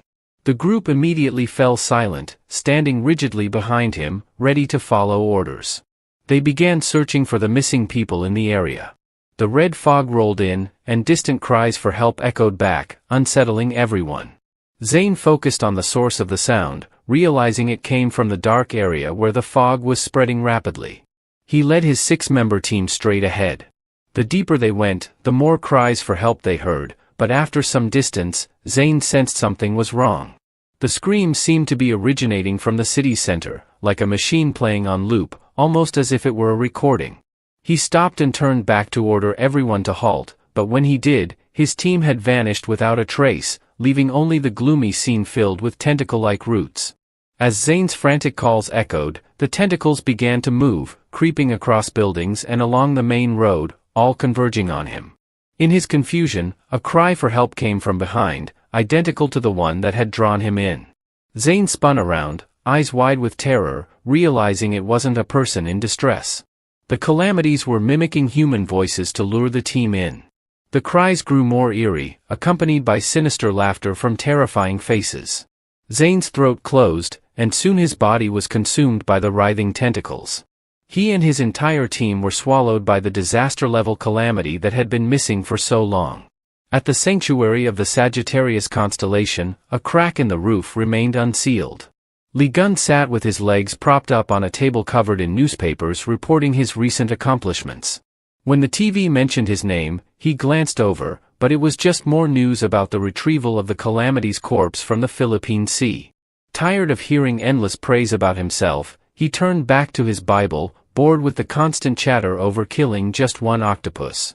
He had no interest in forming a guild like other zodiac houses, but through this Bible, Lee Gunn's actions were inevitably becoming hot topics for public discussion. Looks like that's enough for now. Time to get back to handling this pile of work, he thought. Just as Lee Gunn closed the Bible, a system notification appeared, offering 2 choices, Trial 6 and Enhanced Skill 1. With his current strength, both options were more than sufficient. Lee Gunn casually selected Trial 6 to see what it entailed. A long screen titled Euchre's Awakening appeared, informing him that 3 trials would begin once the Euchre star reached level 10. The rewards included Oase's unique household god, enhanced physical abilities, an awakening skill, and as a bonus, a holy relic of Euchre. The total time for completion was set at 10 days, with penalties for failure. As Lee Gun pondered this, the system began outlining the details of the 3 trials he needed to complete. The first was a strength trial, requiring Lee Gun to defeat a demon without using his war god instincts. Though a little disappointed he couldn't use his ultimate skill, he reasoned that, as long as he wasn't facing a god or disaster-level threat head-on, he should manage fine. What truly caught his attention, however, were the other 2 trials. The intelligence trial required Lee Gun to recruit a secretary to document Oase's achievements. The second trial demanded that he take a human servant as his disciple. Rubbing his chin, Lee Gun reflected that he was more accustomed to fighting calamities than handling people. He wasn't sure where he'd find a disciple and a secretary. Setting that aside, he clicked on Enhanced Skill 1 to see what benefits it might offer. The moment he did, his eyes lit up, as the skill gaze of a god had leveled up significantly. Unyarin, in the midst of grabbing Yang Wei by the ears for a scrub down, paused at John's loud shout. The 13th zodiac sign appeared, requesting her to stand still for a moment while he examined her. A green light shone on both objects in front of him, revealing the percentage of faith in various constellations. It was truly mystical. The system kindly reminded Lee Gun to find a disciple who had 100% faith in the Eucus constellation, otherwise, his power could decrease. Lee Gun considered those likely to have 100% faith in him, Sunjua and their father, but the idea of them being asked to become his disciple might psychologically shock them. However, despite his excitement, John's secretary informed him that all 3 family members had left early that morning. Lee Gun, disappointed, knew he'd have to plan later. Just then, his phone buzzed repeatedly. Upon seeing the caller's name, his face formed a dark smile. Jean Y had impeccable timing, calling just when Lee Gun needed to talk. Meanwhile, outside, frantic screams echoed in the air. People were scattered, others desperately pleading for help. Chaos reigned. SJ's mother tried to calm her son, urging him to stay hidden in the car until his father arrived. At that time, Sunj was just a terrified child, tears streaming down his face, frozen as he heard his mother's assurances that his father would defeat the monster. Smiling, she held out her pinky, asking him to promise to be brave, unaware that a tentacle had already wound around her neck. The heart-wrenching scream of Mom, from 10 years ago seemed to resurface in that instant, dragging Sunj's terror back to the surface. He opened his eyes to a bright, sunny day outside, but the pain still left him gasping, his hands trembling as they gripped the seat. UOP placed his hands on Sunj's, calming him and grounding him back in the present with a gentle smile. Tayo glanced at his son in the rearview mirror, noticing his exhaustion. Sunj had not slept the previous night. UA suggested it might be the residual effects of heavenly punishment, though Sunj kept insisting he was fine. Despite his protests, he seemed lost in old sorrows, staying silent for a long time. Suddenly, UA remembered something she needed to give him. She reached into her pocket and pulled out a birthday gift. The sparkling bracelet, imbued with the magic of Gemini, was something Sunj had long desired. It immediately brought a smile back to his face, and he grinned gently. Yua felt relieved that her brother appreciated the gift since every year on his birthday, Sunjae seemed so despondent when receiving birthday wishes. However, this time, SJ grinned brightly, thrilled because they were visiting their mother today, and he knew he needed to carry a smile.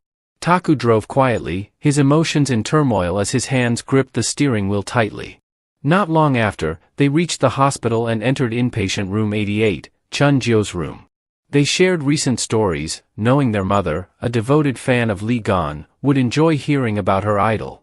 Jio lay motionless, connected to a ventilator, but the warmth of her hand in Yua's gave a faint sign of life. Outside the glass window, Hugo stood with his head bowed, hiding his sorrow, unwilling to let his children see. The sudden vibration of his phone startled him, mixed with irritation. Stepping into the hospital courtyard, Hugo answered, immediately stating he wouldn't take any work today, but the direct call from the EU forced his hand. On the line, the voice explained they needed him to take on a mission to eliminate a disaster. Confused, Hugo asked why the Virgo constellation wasn't handling it since it was in their jurisdiction. The caller clarified that the situation involved no ordinary calamity and that Virgo had already declared their withdrawal from the task. The revelation stunned Hugo. Kevin Aar abandoning a mission was unheard of. The calamity in question was the disaster-level blood fog, which devastated South Korea's airport a decade ago, leaving his wife in a vegetative state. Hearing its name again now, in Belgium, brought back buried anguish. Meanwhile, in Belgium, rain poured endlessly. Lee Gun, holding a cup, wore a bored smile as he lamented the rainy weather after so many dry days. Pulling out his phone, he messaged his nephew, Sun Jae, asking if he would become his disciple. The replies came quickly, all politely declining. Lee Gun was surprised the boy, once his biggest fan, would refuse him. Thinking it over, Lee Gun realized he didn't know much about the boy's life, especially his birthday. The unease in Secretary Yaren's demeanor when asked about it only deepened his curiosity. Perhaps something significant had happened on that day. His thoughts were interrupted by Jean Mang, who removed his hat and sat across from him. Making small talk, Mang mentioned the trip to Belgium, though Fairy Queen's magical door made such travel trivial. Looking outside, Lee Gun noted the heavy display of Virgo insignia, remarking how excessive it seemed. Mang explained that in Europe's theocratic society, faith in the gods was paramount for survival. Chuckling, Lee Gun pointed out Mang's own declining faith, which he saw with his divine gaze.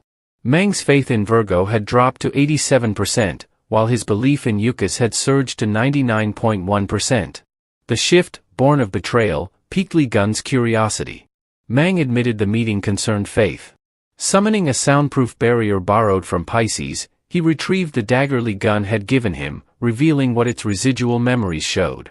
The dagger's origin traced back to Virgo's arsenal, wielded by none other than Kevin Aar, the Saint of Virgo. Lee Gun's interest sharpened, recalling the instructions he'd left Fairy Queen before departing: investigate Sun Jae's reasons for staying with Gemini and uncover the truth about his mission as a star clerk.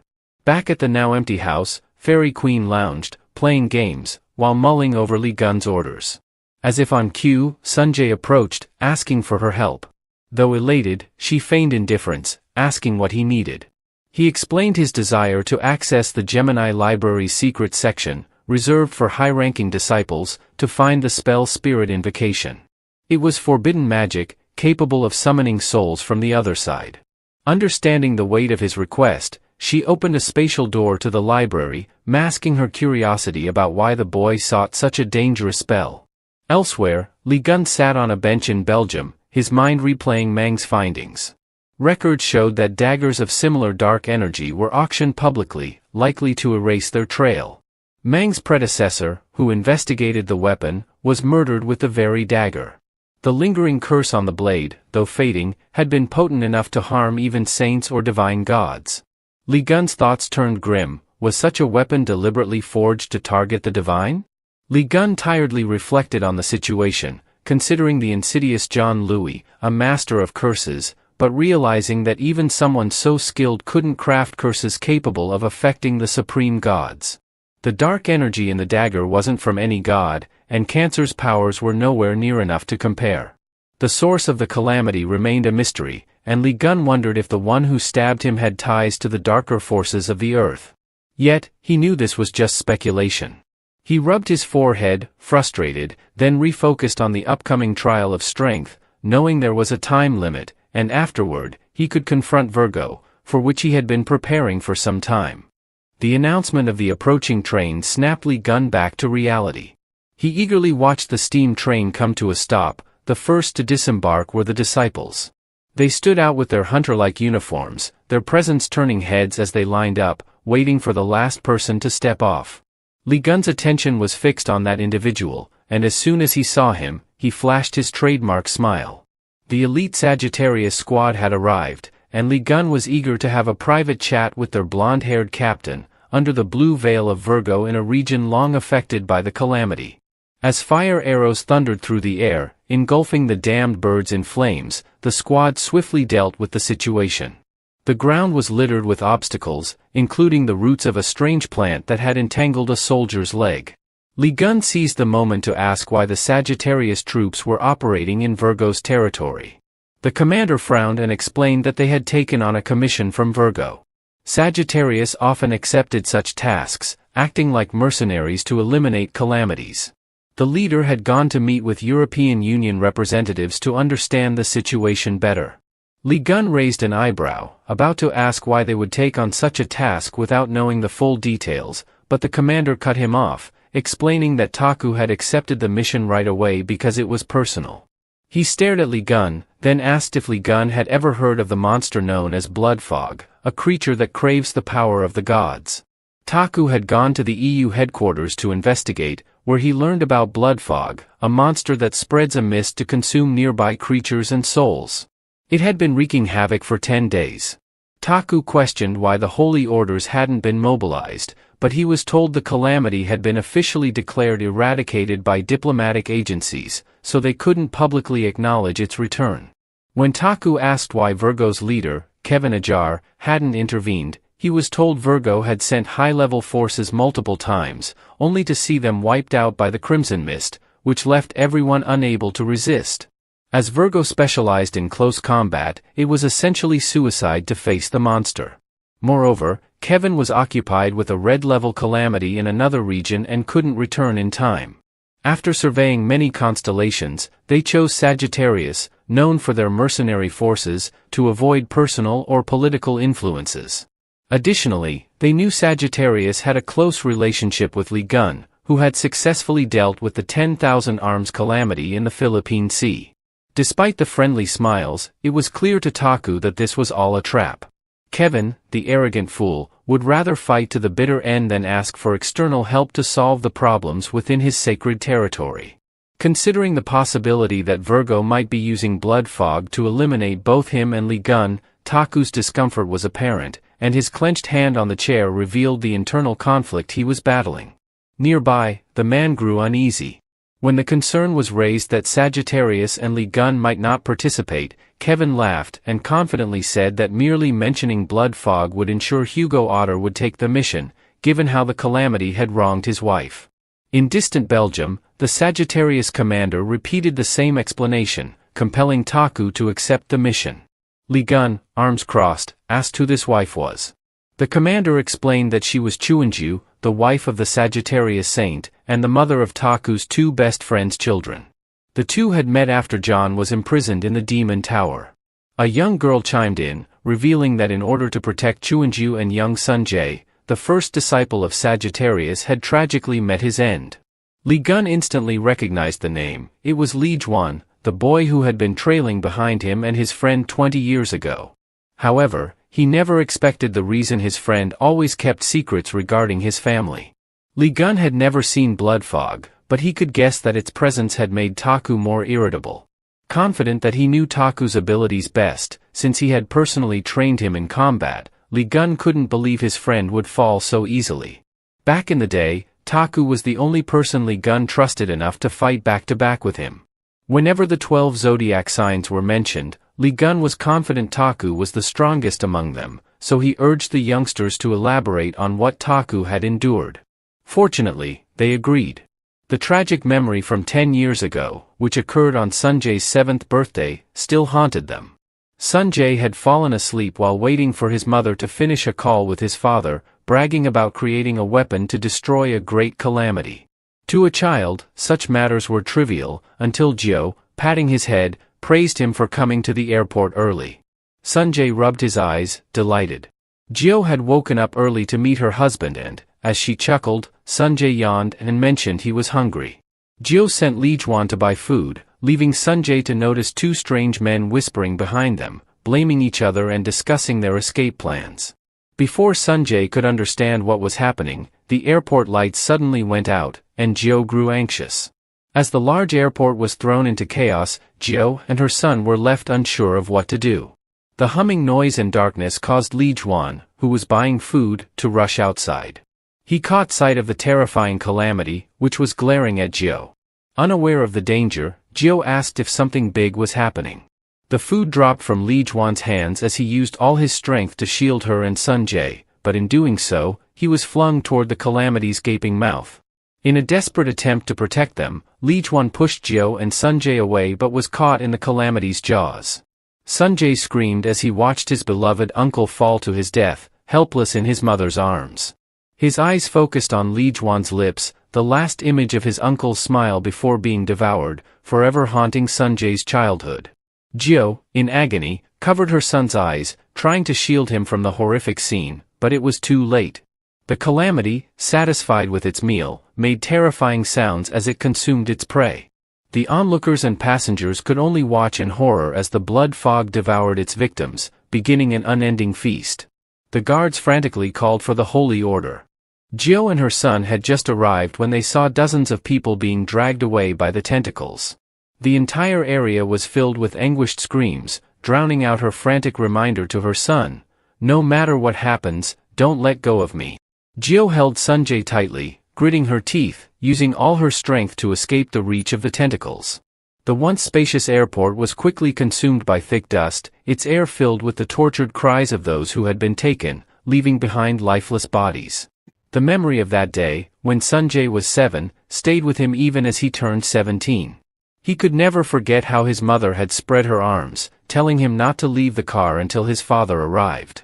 Tears filled his eyes, and he froze, unable to move, just listening as his mother asked him to wait for his father. She had looked so radiant then, but the tears fell, and in a moment, despite Sanjay's desperate screams, the calamity would not release her. Drowning in regret, Sanjay could only wish he had been able to bring his mother back to celebrate his birthday, a moment the family hadn't shared in a long time. His cries echoed in vain, whispering apologies under his breath, which soon drew the attention of the tentacles. Suddenly, a golden light exploded from the sky, blinding him. A fiery arrow struck the ground near the car, incinerating the tentacles, and Taku, engulfed in flames, shouted, "Sanjay, are you all right?" The boy, like a drowning man clinging to a lifeline, leaned out to see his father, still in his house clothes, barefoot. In a moment of urgency, before the tentacles could reach them again, Taku spun around, frantically asking if his son was unharmed. But when Sanjay whispered "Mom," pain filled Taku's body, and he stiffened, gripping his bow to keep it steady. He raised a helpless hand, leaning against the car window, trying to comfort his son and himself as not even Jaewon had survived. A vortex of fire roared around the ground where Taku stood, burning any tentacle that dared approach. With eyes blazing and teeth grinding, the Sagittarius star roared, "How dare you!" Taku leaped high into the air, surveying the massive calamity carrying a giant tree on its back, dotted with strange, round orbs. He realized those who had been killed were trapped inside. Taku quickly scanned the area until he saw Gio among the fallen. Rage surged through him, but he tried to stay calm, praying that his wife was still alive. He needed to find a way to free her. Landing on the creature's head, Taku focused all his strength into his hands, trying to pry away the tangled roots that held his wife. Fire flared on his skin as his desperation grew, and the flames spread across the plant roots, reaching the calamity's brain. However, the presence of foreign energy caught its attention. More tentacles appeared, aiming to disrupt Taku's efforts. Enraged, he hurled a fireball at them, but he froze when he saw two pitiful, crying faces. These faces emerged from the creature's twisted mouths, their voices begging for help, causing Taku to lose focus for just a moment. The calamity took advantage of his hesitation, striking him hard and wrapping its tentacles around his limbs. Its grotesque mouth twisted into a grin as it said, "You're the one who received the power of the gods. How delicious." The tentacles surged into Taku's body, attempting to drain every bit of Sagittarius energy. The excruciating pain made him scream, and Sanjay, watching from the car, cried out helplessly. A second golden light appeared in the sky, slamming down on the calamity's head, cracking the ground beneath it and sending rocks flying. The energy surged, burning away the tentacles and revealing the human captives trapped inside the orbs. Someone hovered above, shouting, "Hey, Sagittarius, what's with this pathetic state?" It was Heisei, molding an energy ball. As she began rescuing the captives, she lowered herself with Steven, Marker, and Yang Wei, who were watching the situation unfold. Taku, weakly struggling on the ground, was confused by their sudden arrival. He heard a woman's high heel stomp down hard, and Heisei looked down at him coldly, asking if he was all right before helping him to his feet. "I heard there's a powerful calamity, so I gathered everyone who could help. They volunteered because no one wants the blood fog in their territory," she explained. In front of them stood 3 saints in battle mode, eager to finish the fight quickly and head home to rest. The Saints flung dirt and rocks into a mass of energy as Yang Wei summoned sharp swords using his Jade Emperor skill, and Stephen's thunderous punch shot straight at the Calamity. But their confidence quickly vanished as their attacks were swallowed by the beast. The creature's wound seemed to heal rapidly, fueled by the energy it absorbed. The monster's eyes bulged as it rose to its feet, causing the ground to tremble under its weight. Stephen shouted at Heisei to deploy a barrier immediately as the beast's tentacles launched a furious attack, hundreds of hardened tentacles shooting toward the Saints, hissing madly. The three Saints struggled to keep up with the onslaught as Heisei's barrier started to weaken under the relentless assault. Her hand released the scales of justice, and the golden ruse branch's skill activated, summoning the celestial spirit of a saint to bear two scales above the creature's head. The vines tightened, pinning the Calamity to the ground for a moment, though it was clear they were struggling to keep control.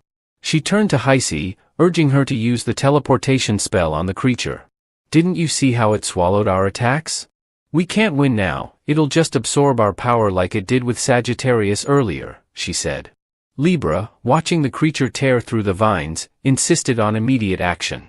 Heisei hesitated, knowing the creature would return eventually, but Libra didn't care. Taku, shouting in desperation, pleaded, "That monster devours human souls. Those people are just empty shells now. We need to defeat it and bring their souls back." Among them was Gio, and Sagittarius urgently asked for help to bring the creature down. Taku, panting heavily, insisted that he could still fight. His wife, whom he longed to see, had not yet awakened, and he couldn't give up hope. Giselle paused for a moment, clearly contemplating the situation, before the Calamity's red eyes flared again, tearing through the vines. She reached her limit and couldn't hold it any longer. She yelled at Heisei to teleport the beast immediately. The blood fog monster roared, preparing to strike, and Heisei, with no other choice, activated her teleportation skill. "Oh, Taku," she cried out in agony, "stop." But her hands didn't retract the skill, and the energy in her palm flared as she successfully teleported the beast. That day, Hugo Otter faced severe criticism. The Saints who had sent the beast to an unknown location were praised. They answered the media as if it were just another day at work, while Sagittarius, the protector of Korea, endured public backlash. People openly criticized Taku for failing to protect his family, calling him incompetent and unworthy of trust. Hugo Otter had to issue a public apology and visit the victims' memorial. He stood there all day in the rain, enduring the bitter attacks from the families of the victims. They shouted and cursed, as if they wanted to tear him apart, but Hugo didn't respond to a single word. Stephen, frustrated, turned off the TV, unable to watch any longer. Yang Wei smirked, finding the situation somewhat entertaining, though Stephen and Sophie each had their own criticisms of the unfair treatment toward Sagittarius. To Yang Wei, however, it seemed natural for the public to need someone to blame. In his self-serving mind, he hoped the scandal would escalate, making it easier for him to increase his influence. Laughter echoed from the staircase as someone, holding a glass of strong liquor, taunted Stephen Marker with a grin. "Grinning in photos yesterday, and now your conscience is acting up?" Ivan Kruger, the taste saint, chuckled, claiming that the poor Sagittarius deserved the criticism. He tilted his dark face upward, laughing with satisfaction. If that guy was capable, would he have needed the Saints' help? A voice chimed in, seemingly to correct him, but John Liu only deepened the sentiment. Sagittarius is a useless failure. The blood fog has stolen half his power. The two burst into laughter, causing Stephen and Sophie to storm out in frustration, unable to endure the mocking anymore. It was clear that Hugo would not find peace after this, and neither of them knew how to handle it. More perplexing to Stephen was Sophie's reaction. She had always envied Gio, so why did she seem so conflicted now? With a frown, Sophie admitted she still disliked Gio but never wanted anything so horrible to happen to her. Both fell into deep thought. What had just occurred was tragic, but there was no undoing it. Above all, Stephen knew that no one was more heartbroken than the children, especially son Jay, who had witnessed the downfall of his parents firsthand. In the pouring rain, the three members of the Sagittarius Zodiac walked between two lines of eager reporters. They asked Hugo for his thoughts, but each question probed his guilt.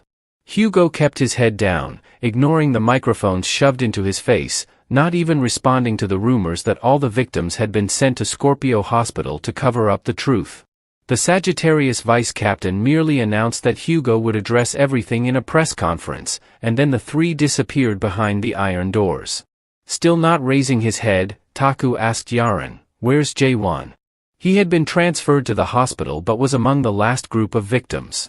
Before the calamity confronted you, it had vomited out those it couldn't fully consume. Hearing Yaren express regret for saving the captain, Taku simply replied, "Make sure to transfer him to this hospital.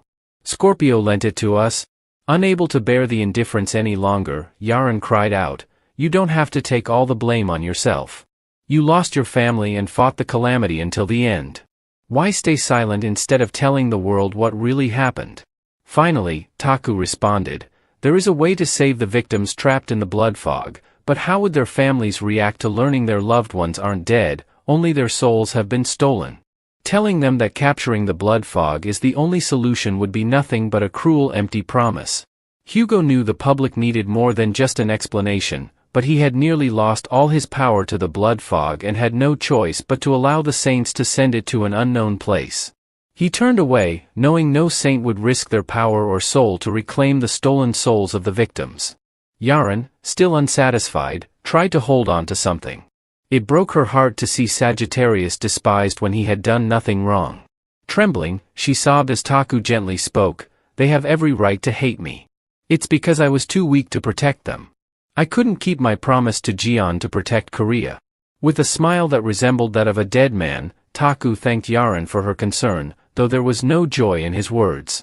Yaren wanted to say more, but a man's hand on her shoulder stopped her. The Sagittarius vice captain shook his head, telling her not to follow Hugo anymore. The guild leader brought the victims to the hospital instead of holding funerals because he believes they could wake up at any moment. It's just that we don't know how to do that yet. But he hasn't given up because the moment he loses hope is the moment he gives up on his wife and Captain Jaewon. Quietly, Taku approached the door of room 808, where his wife's name was written. His hand reached for the door handle but stopped when he heard his son's voice calling for his mother from inside. The boy's sobs and apologies pierced his heart as Sunjae hung his head in guilt, blaming himself. "If only all three of us had left the airport at that moment, my mother and Uncle Jaewon wouldn't have been hurt." The boy hugged his pillow, repeating "if only" to himself, crying bitterly, with tears and snot streaming down his face. His apologies and cries for his mother stabbed into Taku's helpless heart. In the end, he couldn't hold back any longer, breaking down in bitter tears outside the hospital room, overwhelmed by the pain and frustration he had been carrying. Looking back, he thought, I should have told Sunjae not to blame himself. It wasn't his fault. But every time he tried to speak, he would end up crying, so he couldn't say a word. Taku didn't want Sunjae to see his father so broken. The leader's story by the campfire had brought the mercenaries to tears, though Lee Gun remained stoic. He hesitated before asking, "Shouldn't have I brought up such a sad memory?" "It's been 10 years, so it's okay to talk about it," Taku replied, though he was annoyed. He had just come home from work only to be cornered into telling the story, and the vice captain even cried like it was real. "Anyway, since the blood fog has returned, it's time to settle old scores." Taku's eyes were filled with determination, as though he had already planned his next steps. This time, he was going to destroy it once and for all. He looked at his friend and confidently declared, "I'll make sure of it." Inside the city in the east, now occupied by the calamity, the monstrous frog placed its enormous foot on the ground, its bulging eyes peering around. It could sense the power of the sun god and the serpent god approaching. Clutching the bump on its head, the blood fog prepared to take their lives. Its roots spread throughout every corner, and this time, it had returned with the intent to ensure that neither humanity nor the city would know peace. The elite Sagittarius forces, done with their campfire conversation, dispersed to handle the calamities. Taku, full of determination, led his team, eager to burn the creatures to ash before returning home. A subordinate quietly called out to the saint leader, handing Taksu a can of soda. As he sipped, another approached, offering him chocolate to ease his exhaustion.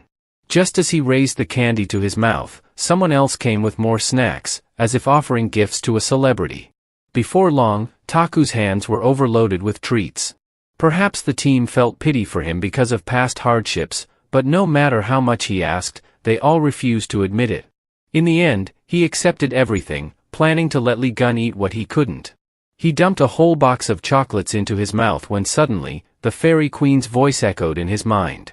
She used telepathy to inform him about Sun's use of her teleportation gate to access the secret library. Thanks to her status, no one noticed the unauthorized intrusion.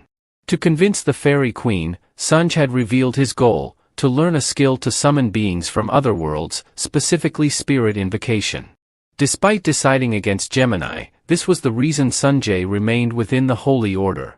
He wanted the skill to summon human souls, hoping to resurrect his mother, Uncle Jaewon, and the many innocent souls lost that day. The Fairy Queen listened silently as Sunj explained his reasons, then waved her hand to open a portal directly to the secret archive. Upon seeing the notification confirming his entrance, Sunj cheered. Although the Fairy Queen had little to say, she advised him not to push himself too hard.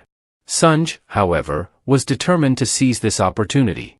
As soon as he entered, he reached for the Magic Tree Codex, an SS-class world book requiring 187,000 contribution points.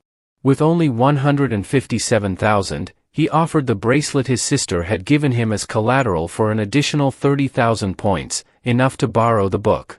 As soon as he rented it, knowledge from the book flooded his mind without needing to read a word. He eagerly raised his hand, ready to dive into the spirit invocation chapter, specifically the part about conversing with the dead. But digesting such vast knowledge would take time. What Sunj didn't expect was someone lurking behind him. A golden light snatched the book from his hands and fell into the grasp of the son of Libra, who had been waiting for the opportunity. Upon seeing the familiar face of Yunnan, Sunj groaned in frustration. Yunnan smirked, teasing, "Why is a disciple who didn't show up when Gemini was in trouble here now?" Without time to argue, Sunj shouted, "Give me back the book, you bastard." But Yunnan wasn't willing to comply. He cleverly copied the book into several identical ones and mockingly asked, "Which of these is yours again?" Sunj nearly lost his temper. Yunnan had no sense of boundaries, always pushing him to his limits. The more Sunj lost his cool, the more Yunnan mocked him, producing more counterfeit copies. "You think you're special just because Li Gun's got your back?" Yunnan taunted. It was clear Yunnan had a plan as he pulled out a necklace with a Libra scales pendant.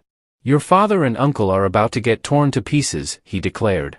Meanwhile, Taku raised his bow, aiming for the night sky and firing a signal to call his troops back.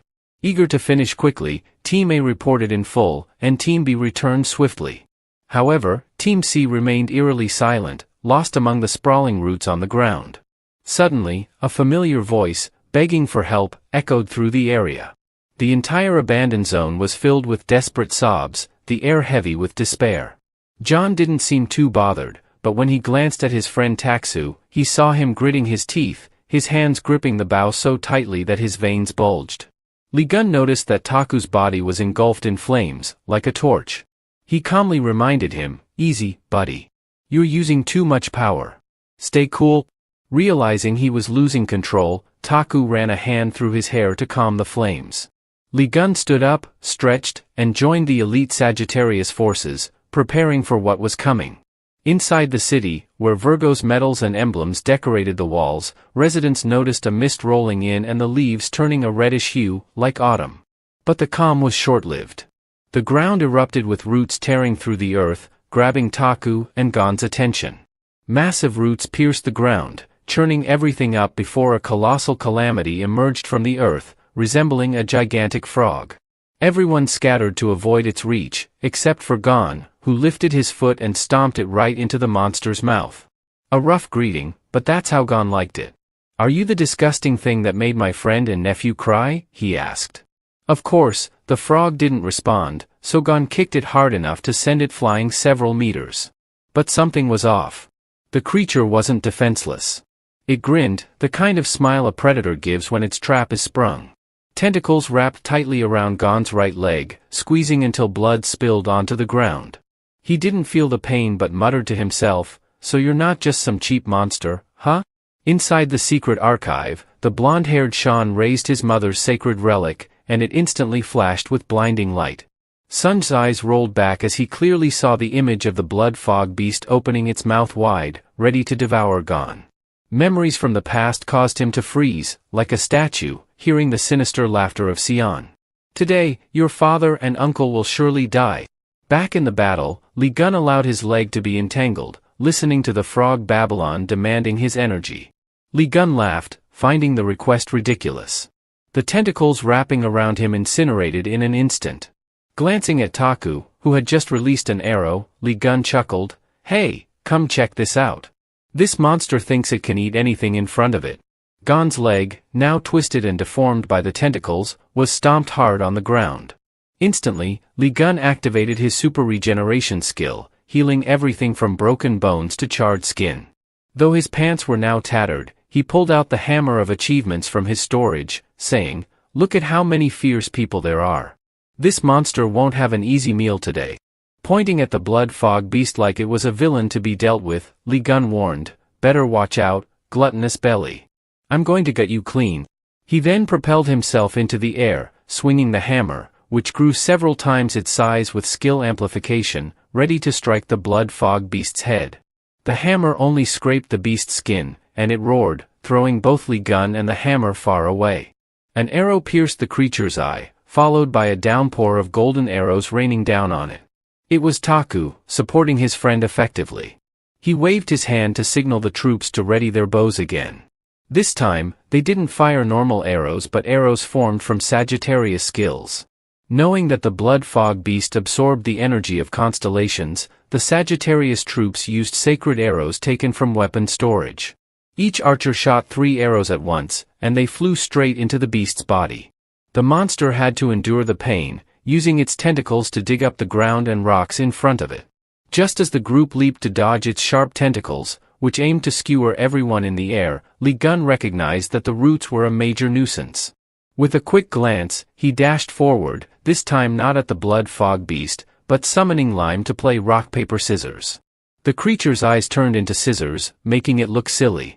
But when it opened its mouth for its master, it became clear it resembled a knife. In reality, it was 2 halves of a gardener's shears. With Lime in hand, Li Gun quickly sliced through the roots, and even Lime had a hard time keeping up with his speed, leaving the monster bewildered. Li Gun spun and executed his shears skill, slicing through the monstrous frog with dozens of slashes before landing gracefully.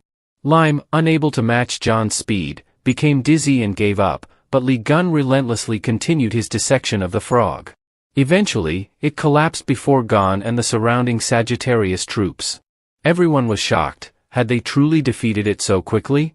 While it seemed too easy, Taksu sensed something was wrong. This monster couldn't possibly be finished so easily, especially with the eerie, still writhing trees standing tall, still absorbing nutrients. Something wasn't right. In the library, Sanjay saw his uncle defeat the Calamity Beast and couldn't help but cheer in triumph, pointing at Suin with a proud smirk. He scolded him, saying, "Don't underestimate our elders." Confident in his victory, Sanjay declared the battle was far from over. "Do you know why the blood fog is so ravenous?" he asked, shaking the necklace in his hand. Sanjay immediately felt a sense of impending danger as the boy emphasized that the Calamity Beast could turn anything edible into energy. Suin shook the Libra necklace, which activated the core of the blood fog beast, causing all the parts that Li Gun had sliced off to regenerate. The Sagittarius troops gasped in horror. It was healing itself.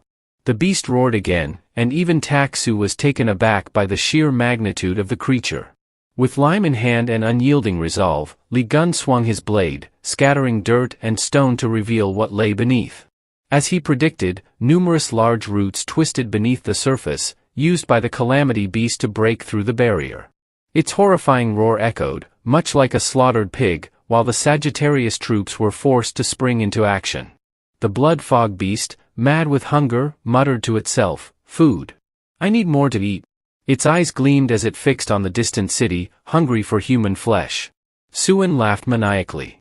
Even though the blood fog needed time to consume an entire city, without the barrier, it would only take moments. Sanjay's vision darkened. Even a fool could tell the monstrous frog was about to leap toward the city. The blonde kid was excited, roaring that the place would be a much better feast than the airport. As Suin laughed, Sanjay's face darkened, and he asked, "Why do you talk as if you were there at the airport?" Suddenly, memories flooded back. He recalled 2 strangers arguing in the airport over something before running off. One of the strangers seemed eerily familiar. Sanjay froze. "It was you, wasn't it?" he whispered, his face turning pale. Suan chuckled darkly. "Finally, the kid gets it. I've been bored hiding it for 10 years, he sneered, showing no remorse. "Yes, it was me. I caused the disaster at the airport. So, what are you going to do about it? Call the cops? Or live stream it?" Sanjay was speechless, anger boiling inside him as Suan taunted, "Who would dare touch me? My mother, Libra, is the most powerful zodiac. I'm the son of a saint." He mocked, hiding under his mother's shadow to commit such heinous acts. Sanjay's rage reached a boiling point. How could this spoiled brat value life so little? Without hesitation, Sanjay drew Janice's dagger, terrifying Suan. But just as the blonde kid gathered himself, a sudden burst of light from the dagger emerged to distract Suan, then Sanjay headbutted Suan's chin. Sanjay grinned as the magic book dropped from Suan's hand, unconscious. Sanjay quickly grabbed it, but his eyes were drawn to the Libra necklace around Suan's neck. Without hesitation, he snatched it away. The brat had used it to summon the blood fog, so it might be used to destroy the monster. Sanjay hesitated. Without the sacred relic, could he do anything? But worry would waste time. Determined, he grabbed the Great Tree magic book and decided to use its power to teleport. The city, now devoid of its protective barrier, erupted under a relentless barrage of arrows from the Sagittarius troops. Arrows shot down like a fiery storm, embedding themselves in the beast, which desperately used its roots to shield itself.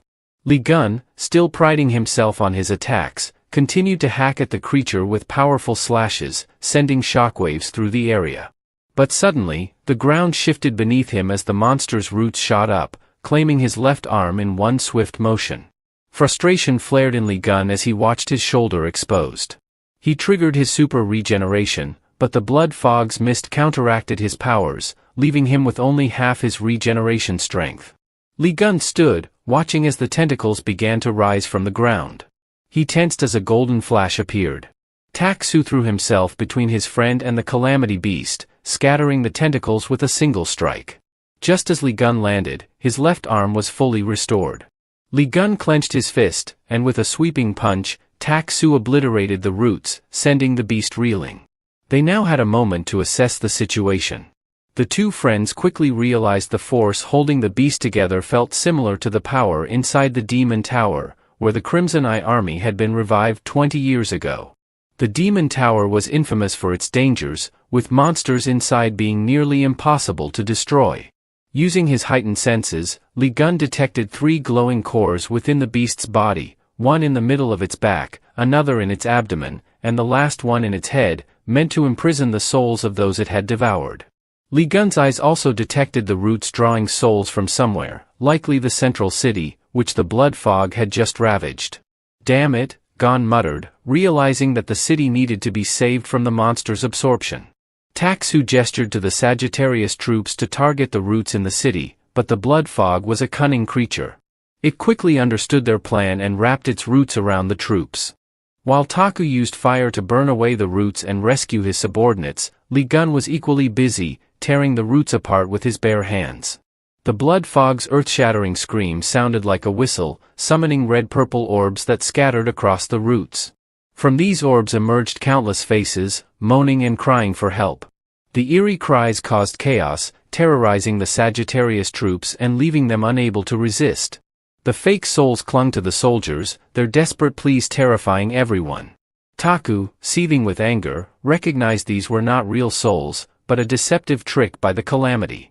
The misty illusion made everyone see the sorrowful scene, even causing Li Gun to curse. The smug expression of the frog-like creature enraged him, it truly knew how to drive people mad. Determined, he decided to tear this monster apart. The sight of its self-satisfied face made Gon feel nauseous. Suddenly, a spatial vortex from Gemini appeared above the city, and the red-headed Sanjay crashed into a tree, landing with a loud yelp. The Libra necklace's conflicting powers with Gemini redirected his fall, preventing a proper landing. It emitted an odd light and crackling noise. Sanjay followed its direction and realized he had landed on a large, twisted tree with ghastly roots. From its canopy, a red mist drifted down, but Sanjay had yet to realize he had fallen into the very place he thought was still protected. The Libra necklace glowed, creating an effect that blocked the blood fog's influence. After looking around, Sanjay concluded he was in the right spot. The roots were still wrapped around many unconscious people, and if they were still breathing, there was hope. Holding the magic book, Sanjay summoned the power of the grimoire, calling forth the fire mage deity from his skills, ready to treat the tree as an enemy. Before long, the commotion in the Western Dome city attracted news crews. When the drones arrived, they only found ruins and devastation. The European Union representative was furious, shouting that the reckless Suan didn't know how to handle things carefully.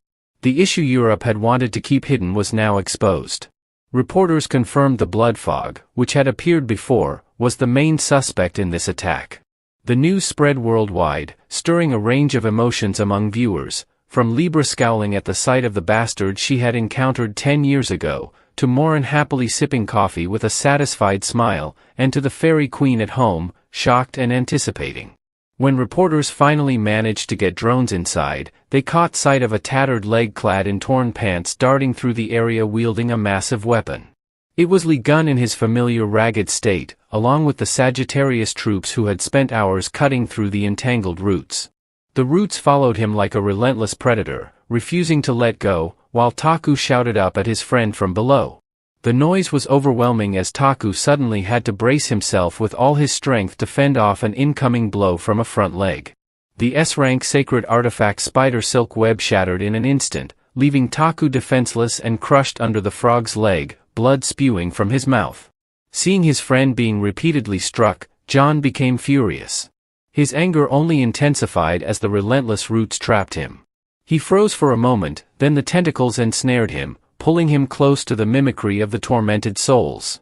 Li Gun mentally cursed, finally understanding the horror those who witnessed this nightmare felt. The frog grabbed him and slammed him from the rooftop to the ground, leaving him battered and broken. The Sagittarius soldiers, just freed from the tentacles, looked up and called out for Gon, but he was nowhere to be seen. All they saw was the blood fog's crimson eye gleaming with satisfaction as it looked down on the weak humans, ready to devour them. Without Li Gun and Taku, the Sagittarius Legion was no match for the blood fog. Then suddenly, the creature felt an excruciating pain shooting through its head. It turned, grinding its teeth toward the western city where its food supply was stored. Someone there was tampering with its sacred tree. The pain intensified, causing the monster to jerk violently, as Sanjay's fire mage relentlessly pounded the grotesque tree, hitting it with all his fury and bitterness. Sanjay screamed out, his pain fueling his power. Because of things like this, his beloved mother could no longer smile, his father had lost half his power, and was shunned by the world. His uncle Juan had been devoured right before his eyes. The helplessness he felt seeing innocent people strewn about turned into immense power, which he unleashed on the wretched Logo and the cursed tree. Successfully destroying the sacred tree, the frog let out a terrifying roar. Its eyes bulged with rage as it cursed and spewed vile words, then ignored the Sagittarius soldiers, leaping over their heads toward the western city. Each step sent earth and debris flying, causing the troops to realize something strange was happening in that direction. With the monster diverted, Taku managed to crawl out of the deep crater, rising to his feet and shouting orders, but forgetting to grab the prearranged items. Taku closely followed the blood fog, which dashed toward the city. As soon as the beast's feet touched the ground, it was struck by an arrow piercing straight into its head. The pain nearly blew its brain apart, paralyzing the blood fog and making it let out a brain-shattering roar. It couldn't even turn to see Taku, who had just released the bowstring. Fearing he might obstruct John's actions earlier, Taku had not yet touched the arsenal he brought along. Now, he pulled out a spear, another gift for the monstrous frog. Raising the sacred arrow, specially crafted for the blood fog, Taku roared, "Today, I'll pin your fat body to the ground and make fried frog legs out of you." The spear lodged into the blood fog's left thigh, and another struck its right thigh, pinning it to the ground. The Sagittarius troops seized the opportunity, launching a continuous barrage from both sides, bombarding the calamity beast with sacred artifacts. Arrows splintered into numerous pieces, each accompanied by binding ropes that tightened around the beast, pinning it down. The monster glared at the puny humans holding the ropes taut, but for now, it could do nothing. They had to use all their strength to hold the ropes tight, eyes squeezed shut, united in keeping the beast restrained. This accursed monster healed from every wound with ease. Their only option now was to imprison it to prevent its rampage. The creature cursed the pests holding it down, its nerves screaming in pain from the tree's destruction. Helplessly pinned down while Sanjay continued smashing the sacred tree, the creature channeled all its remaining strength into one final attack, ignoring the fact that the Libra and Gemini energies were nullifying each other. A decade's worth of pent-up rage exploded through Sanjay's final strike. The S-rank fire mage, drawing power from both zodiac signs, shattered the tree into pieces. The protective barrier, already thin, cracked wide open, and the beast's mouth was pierced by a spear. The blood fog roared in despair. The city that once fed it had now exploded, and without the red mist, where would it find souls to consume? The souls that had been wailing on the roots disappeared with the wind, restoring peace to the minds of the Sagittarius troops. Sanjay lay amidst the chaos he had just created, unconscious for a long time before slowly opening his eyes. Beside him lay the utterly destroyed fire mage, and with all his strength drained from that last strike, his entire body ached, leaving him with no desire but to lie there. Suddenly remembering the tree, Sanjay quickly lifted his head. Seeing it utterly obliterated brought him relief. He lay back down, his hand still clutching the Libra necklace, which felt as though it had been burned. His skin was charred and swollen, as if paralyzed. Sanjay wasn't sure if it was due to the immense power he had unleashed on the tree or something else, but one thing was certain, the Libra sacred relic was damaged beyond repair. Well, whatever could be done had already been done. Now, Sanjay could finally relax and enjoy the sight of the real sky after the dome vanished. It felt oddly satisfying, he had succeeded. But just as he was savoring his victory, his eyes caught the reflection of a massive pillar of fire outside the city, shooting straight into the sky. It exploded with a force akin to a nuclear bomb, and anyone who followed the gods received a notification that the power of the sun god Apollo had been activated. The firestorm surged toward the city so quickly that Sanjay barely had time to brace himself. Fortunately, Janus's sacred relic, the snake scale shield, activated automatically, protecting him from the searing flames that engulfed the city. Even with the shield, Sanjay struggled to maintain his balance, but eventually, the shield reached its limit and vanished. The lingering heat left him battered, a strange sensation overwhelming him, a mix of his father's familiar fire and something foreign. The devastation around him was unimaginable. Every building had melted as though submerged in molten lava, entirely consumed by the intense heat. The place where the Sagittarius troops had stood was now sizzling, the sound of smoldering embers filling the air as they trembled, thinking they had narrowly escaped death, perhaps thanks to divine intervention. But it wasn't luck. It was the Zodiac Lord, Hugo Otter, who had used all his strength to shield the group, now left in a miserable state with his arms severely burned. What infuriated him the most was that the blood fog had somehow stolen and used the power of Sagittarius as if it were its own. The flames had incinerated all the sacred binding ropes the Taiku forces had struggled to set up. Fortunately, their commander was still alive, though lacking Taiku's strength. Exhausted from protecting his subordinates, he could no longer fight. There was no time to worry about those who had just bound it. The blood fog's eyes gleamed with malice as it scanned the city, searching for the lone human near where its sacred tree had been destroyed. Sanjay realized that the blood fog was using Sagittarius' foresight ability, a skill his father often used. However, the energy source behind it was completely different and disturbingly unfamiliar. The beast locked onto Sanjay, identifying him as the one who had destroyed its power source. At the same time, Taiku realized, with shock, that the cause of his vengeful youth had somehow appeared amidst the chaos. Could it be that he was the one who destroyed the dome? His father's instincts were spot on as he yelled out just in time. The blood fog let out a deafening roar, determined to devour the boy to satisfy its wrath. It stomped its massive limbs on the ground, its mouth ablaze, eyes filled with fury as it leaped with astonishing speed for such a grotesque creature. Sanjay, drained after destroying the sacred tree, could only turn his head to see the monstrous frog charging at him. Exhausted, all he could do was clutch his head and scream like an ordinary person. Just as he thought he was finished, his father appeared, using his body to block the beast's gaping maw, saving his son at the last moment. Sanjay screamed in shock as he realized his father had come to his rescue, inadvertently enraging the blood fog, which widened its mouth in a fit of fury. Taiku's strength wasn't enough to overpower the beast, and all he could do was hear it mock him as a worthless archer. The beast's mouth grew wider, exerting all its power to counter Taiku's muscles.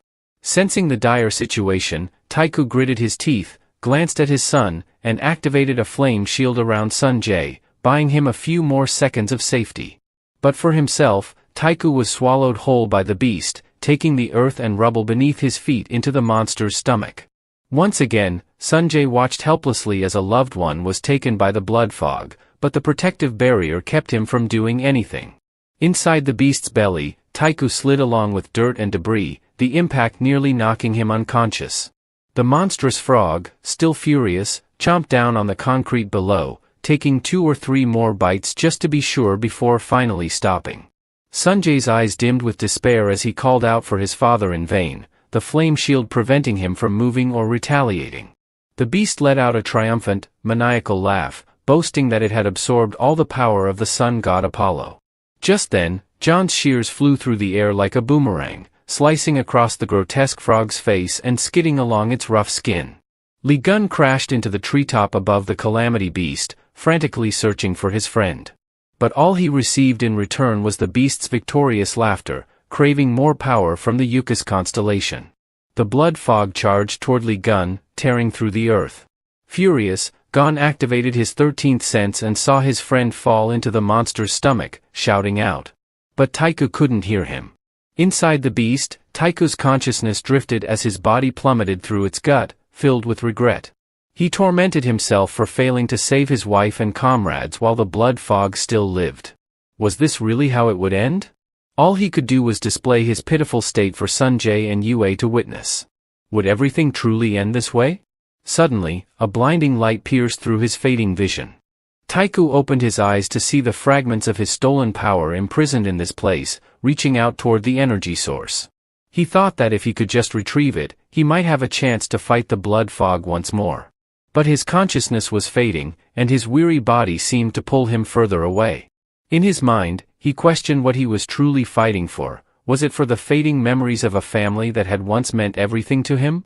The photograph of them all together at the park was more than just a memory to Taiku, it was a treasure. Taiku remembered his wife's enthusiastic voice and her gentle smile as she asked him if he thought their family looked beautiful. No, this couldn't be the end. Taiku gritted his teeth and forced his eyes open, struggling against the bindings that held him. He refused to give up. He reached out with all his might. He couldn't let it end like this. He couldn't die in shame, unable to face his family or Li Gun again. He couldn't let them witness his weakness once more. I have to. I must reach it. Recognizing the Sagittarius fragment, the power within began to connect with him, starting with a small spark. Then the sun fragment recognized its master, swirling violently like a fireball eager to return to Taiku's command. Warnings flashed in his mind, alerting him that the sun fragment, after being tainted by the blood fog's malevolent energy for so long, would inevitably cause some backlash. But this was Taiku's lifeline, and he steeled himself to claim it, no matter what. His body could take no more, and his hand, nearly scorched from the intense heat, was about to give out when suddenly the space above shattered with a resounding crash. A familiar figure appeared, Li Gun. He roared in frustration, Hugo Otter. What the hell are you doing down here when there's so much work waiting at home? The strong hand of his old friend reached out, telling Taiku to grab on. Despite the usual scowl on John's face, it brought Taiku immense joy. He reached out with all his strength, grasping the hand that had supported him for over 30 years, letting John pull him to safety. 30 years ago, in Saudi Arabia, amidst the desert, a swarm of centipede-like calamities wreaked havoc, tearing up the earth and sky. Every time they struck, the blonde-haired young man, Taiku, got a mouthful of sand. Battling in the desert was never Taiku's idea of fun. After only a few seconds of vomiting, he heard the sand being disturbed beside him. A centipede's leg flung him high into the air before snapping him up in one bite. The descent into the centipede's stomach was far narrower than that of the blood fog frog. As Taiku sank into the slimy enzymes, he thought bitterly about his unfulfilled life, dying without ever getting married and living a poor existence, not much better than a beggar. Suddenly, a force pulled apart the centipede, and the bright blue sky opened before his eyes as someone decapitated the centipede. Peering into its insides, 30 years ago, Lee Gun, already scarred and battle-worn, muttered to himself, asking why this person hadn't died yet, but was already showing a defeated face. "Hey, over here! Grab my hand, kid," he yelled, reaching out. He saw the dazed blond man staring back at him. Lee Gun, with one eye clear and the other cloudy, asked impatiently, "What's the matter? Don't you want to get out of here?" From that moment on, Lee Gun's image in Taiku's mind never changed. He was always that gruff figure charging ahead with a scowl, shouting Taiku's name at the top of his lungs. He'd curse and scream, "Why aren't you coming out? What are you lying around here for?" But it was that same uncaring attitude, paired with the ever-present hand extended to pull him from places he thought he would die, that made Taiku smile. Lee Gun was always the one standing in front, looking pissed off, yet his hand was always there to drag Taiku away from death. This scene might have seemed straight out of a romance novel, until Taiku was flung out, looking like a beaten dog. Sanjay was horrified, his father, unconscious, no matter how much he shook him. Lee Gun activated his 13th sense, scanning his friend and quickly realizing that Taiku had absorbed a contaminated sun fragment. But he was fundamentally okay. Taiku's body was undergoing a process of expelling and purifying the tainted power. Lee Gun reassured Sanjay, "Your dad just ate something bad, that's all. He'll be fine after a good rest." Of course, Sanjay had no idea what his father had consumed inside the frog's belly, but Lee Gun didn't explain further. He simply added that this level of contamination wouldn't be lethal to Taiku, and all Sanjay needed to do was watch over him. Then, without saying another word, Lee Gun slung his garden shears over his shoulder and turned his focus to the blood fog, which now had a large hole in its chest courtesy of his attack. The beast wasn't dead yet, so Lee Gun still had work to do. He shot straight up like a rocket, heading for the creature's head. With a powerful thrust, he drove his scissors deep into it, lighting up the entire area with the impact. While the move wasn't enough to decapitate the blood fog, it lodged the scissors deep within. Lee Gun laughed with satisfaction, reminding the beast that because of this, the whole world had laughed at his best friend. "My nephew hasn't even had a proper birthday party yet," he shouted, pressing the scissors in further, determined to punish the monstrous creature. The beast gritted its teeth, struggling to fight back, but Lee Gun had already propelled himself off its head, leaving the scissors embedded but unable to pierce through the beast's thick skin. Summoning his crafting hammer, Lee Gun knew he needed more force to drive the scissors deeper. With a glowing strike, he hammered down with the intent to finish off the beast. The blood fog roared in agony, unable to believe it was being defeated by a mere human. It called out to the serpent-bearer saint, as if they were close friends, declaring, "I may have lost this battle, but I've already set my trap. My roots spread through the city. As long as they remain, I'll drag everyone down with me." In its death throes, it thrashed violently, trying to destroy the city and bury everyone with it, especially targeting the helpless blonde lying on the ground, hoping to bring the buildings crashing down on Sanjay and his father. Still perched atop the blood fog's head, Lee Gun yelled, "Are you really that stupid? My friend Xu may be kind, but he's not so easygoing that you can do whatever you want." He watched as Sanjay clung to his father, thinking they were about to be separated forever. Just as Lee Gun said, Taku's eyes began to glow with a brilliant gold. Before the rubble could strike, a golden light flashed from the darkness, instantly turning it into unrecognizable ash. Even the reporters miles away were drawn to the sudden burst of light. The night sky swirled with a fierce firestorm, and it was unclear whether the flames were rising from the ground or descending from the heavens. A government official clutched his TV screen helplessly, while seasoned warriors like Moran recognized the phenomenon for what it was. The broadcast could only capture the intense light, but even that was enough for those with sharp minds to realize that something significant was happening. The night sky burned as bright as day, an event the reporters would later describe as the rise of a new sun. Yue stormed down the hallway to deliver urgent news, but the Scorpio Saint had already been watching the unfolding events, never taking her eyes off the screen. She clicked her tongue, summarizing what all the saints were thinking. So, in the end, he managed to reclaim the power he lost, huh? Amid the swirling skies, Taku stood ragged in his torn clothes, yet exuding the majestic aura of a god, riding the flames. Sanjay looked up at his father, now radiating power, and felt a surge of joy seeing him not only awake but fully restored. The frog-like monster, furious, realized that the power it had stolen over the last decade had suddenly vanished. It opened its mouth wide and screeched, launching its tentacle-like roots toward Taku, trying to snatch him from the sky. The beast's minions surged from the ground, forming grotesque writhing masses. A wide-area attack like this required Taku to step in. Though he no longer had his S-rank bow, with the current power of the sun god, even these troublesome roots were nothing more than a nuisance. With a simple touch of light, the roots recoiled and disintegrated on contact, leaving everything else unharmed. The glorious, heavenly radiance of the sun god Apollo seemed tailor-made to obliterate these cursed roots. Soon, the towering structures they formed began to disintegrate, evaporating into the wind. Laughing with glee atop the beast's head, Li Gun taunted, "Glorious heaven is Hugo's skill for burning away filth, you wretch. You say you devour everything? The more you struggle, the more fired up I get. You want to steal from us? Think twice about that." His eyes sparkled with excitement as he declared, "Time to finish this.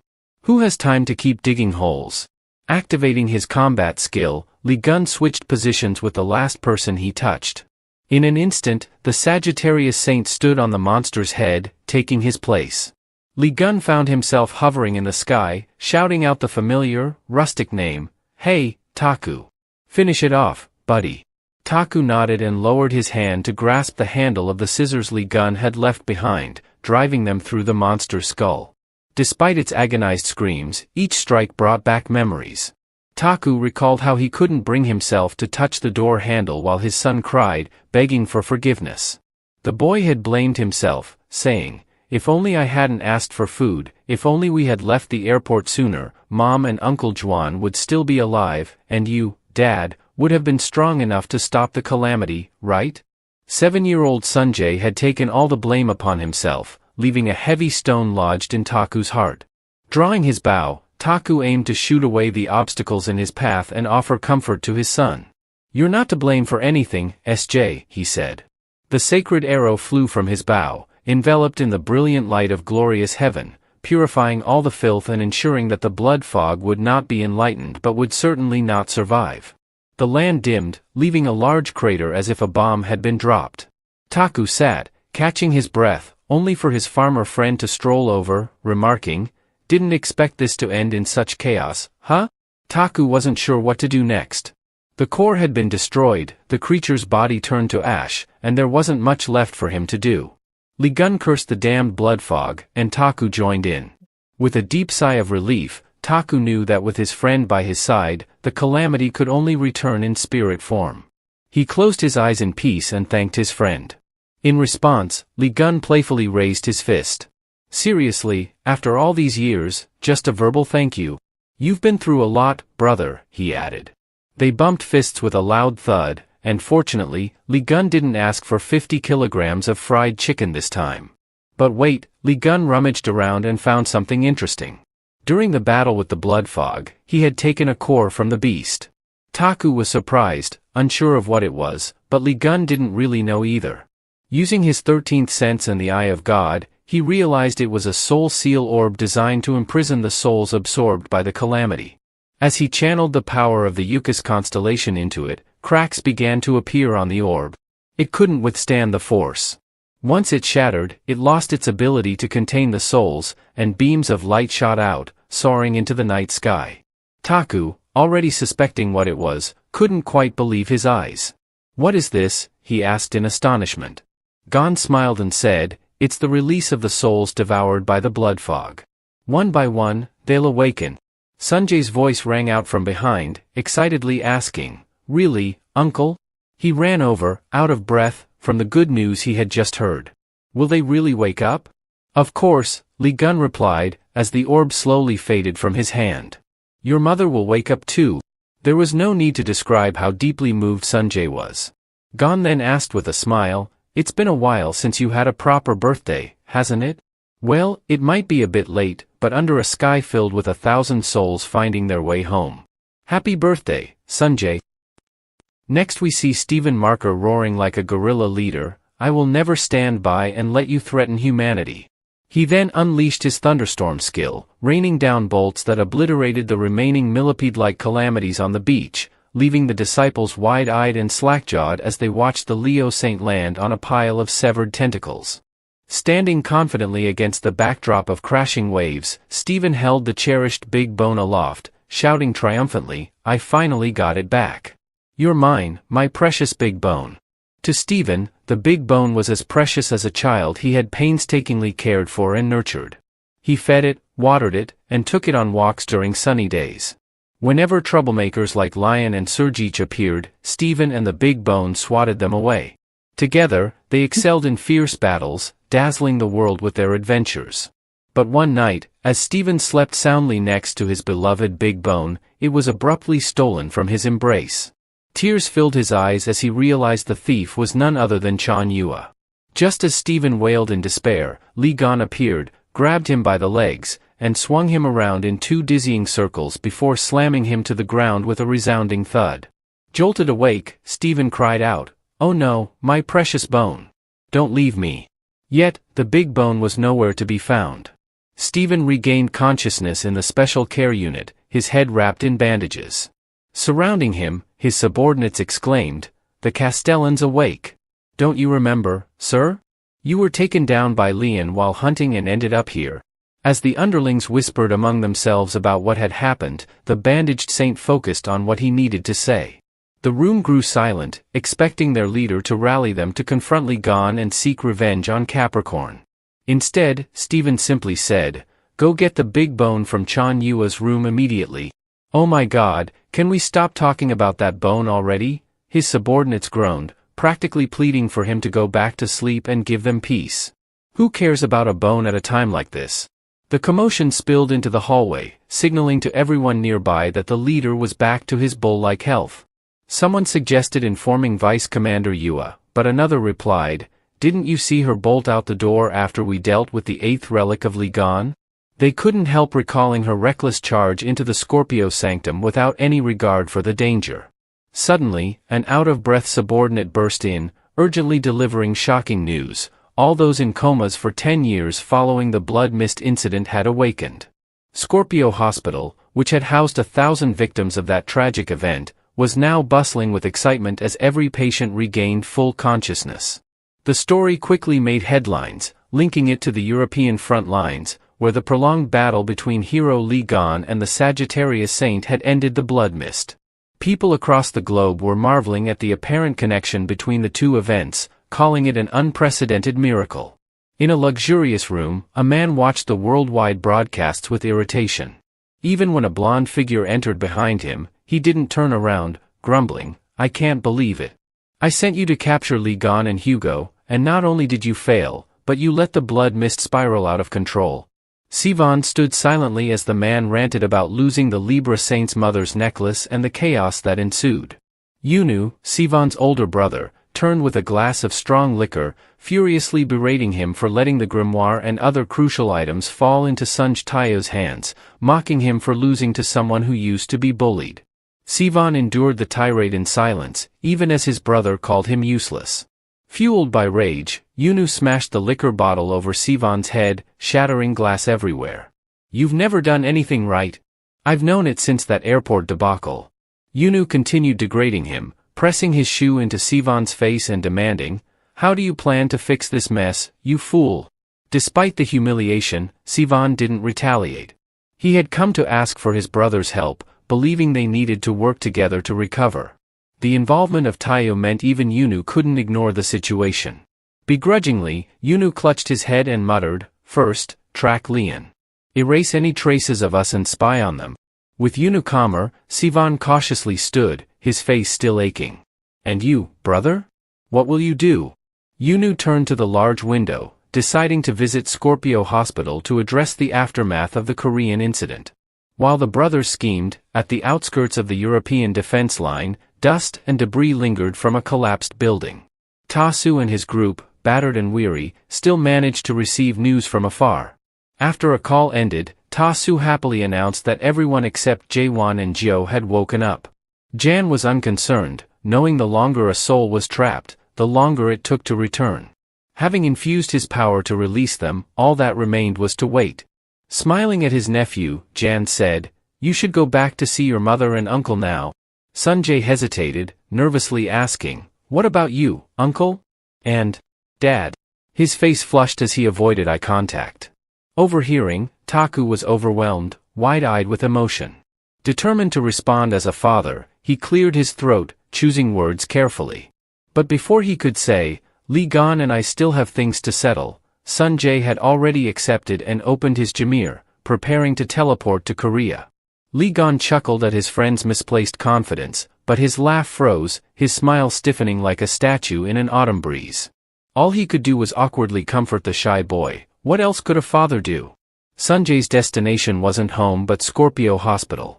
Clad in torn battle clothes, he tucked the book into his pocket, his heart pounding nervously at the thought of seeing his mother and Uncle Jaewon. After a few steps, he realized it would be embarrassing to visit empty-handed. He turned toward the streets, determined to find flowers to boost his confidence. As Sanjay left, the crossroads near the hospital fell silent until the sharp clatter of shoes and muttered curses echoed. Half covering his face in disdain, Taewon sneered. Scorpio Hospital housing 1,000 people for 10 years? Still nothing compared to Libra Hospital. Rubbing his forehead in frustration, Taewon wanted to locate Sanjay and silence him, but he didn't know where he was yet. So, he decided to cause some trouble for his family in the meantime. Eventually, Sanjay would have to appear, right? Sanjay, holding a fresh bouquet, ran back to the hospital, unaware that a troublemaker was waiting for him. An afternoon after the Blood Mist rampage, the West Dome area was bustling with recovery efforts and battlefield cleanup. The elite forces of Sagittarius received praise for their notable contributions, though they were shy and nervous during their first interviews. Calls rang out nearby to bring the wounded into the makeshift infirmary, a large building repurposed with rugs and stretchers for the injured. Sitting alone at the counter, far from the noise in the lobby, Lion quietly reviewed his system logs and tasks. Having dealt with the Blood Mist disaster, his power trial was complete. The reward? Enhanced strength, transforming his human body into a divine one after just one day. Additionally, Li Gun unlocked a new achievement, now recorded in his scripture. Sagittarius had witnessed and revered the master of the Eucus constellation. The record also recognized his destruction of dark entities and the liberation of human souls. What Li Gun appreciated most was that, thanks to this achievement, he could borrow Sagittarius's power under certain conditions. With a few days still left to complete his tasks regarding the secretary and apprentice, he put that aside for the moment. Something more urgent demanded his attention, the odd shard lying on his desk. The fragment, seemingly from a dagger, had been found in the sealed heart of the Blood Mist, believed to be from an ancient civilization. Before dying, the creature had roared about needing souls to offer up to someone, which led Li Gun to believe that the being mentioned was the same one who had stabbed him in the Demon Tower. Flicking a coin through his fingers as he pondered, he wondered why all the clues pointed to Virgo. Was it really just a coincidence? Never mind, Li Gun tossed the coin into the air, catching it with glee. He was the type to let go of complicated matters. If he couldn't find the answer, he would just catch the culprit and beat it out of them. A little later, a mug of beer joined his drink on the table. Hugo, looking rather worn out with both arms bandaged from burns, was glad to be there. He even advised his friend to rest first. There was still time to track down Virgo. Li Gun roared with disdain, cursing how pampered and weak people had become. Back in my day, we didn't even have time to catch our breath. It was constant battles with calamities, he boasted as if Taku weren't born in that era. He should really be ashamed. Changing the subject, Taku asked his friend why he didn't go back with Sanjay to visit his wife and subordinates. I'm not confident enough, nor deserving to meet them. I need to mentally prepare myself, Li Gun said, frowning. There were still many issues to resolve, first the broken fragment on the table, then the shattered piece in his hand. Taku knew that he also had matters to settle with Libra and Virgo. Thinking of that woman who loved to wear all yellow and always chose the largest chair as if it were a throne, speaking with an air of superiority, Taku realized the Blood Mist was far from over. He was determined to find the root cause of everything, especially after hearing his son mention someone still pulling the strings behind the scenes. So, what do you plan to do with them? John asked, clinking his glass against his friend's. Taku replied that he'd put a hole through that person's head, making Gon burst out laughing. Gon, in a good mood, suddenly got irritated just by looking at the Sagittarius troops. He couldn't resist opening his sharp tongue, telling those kids to go back home.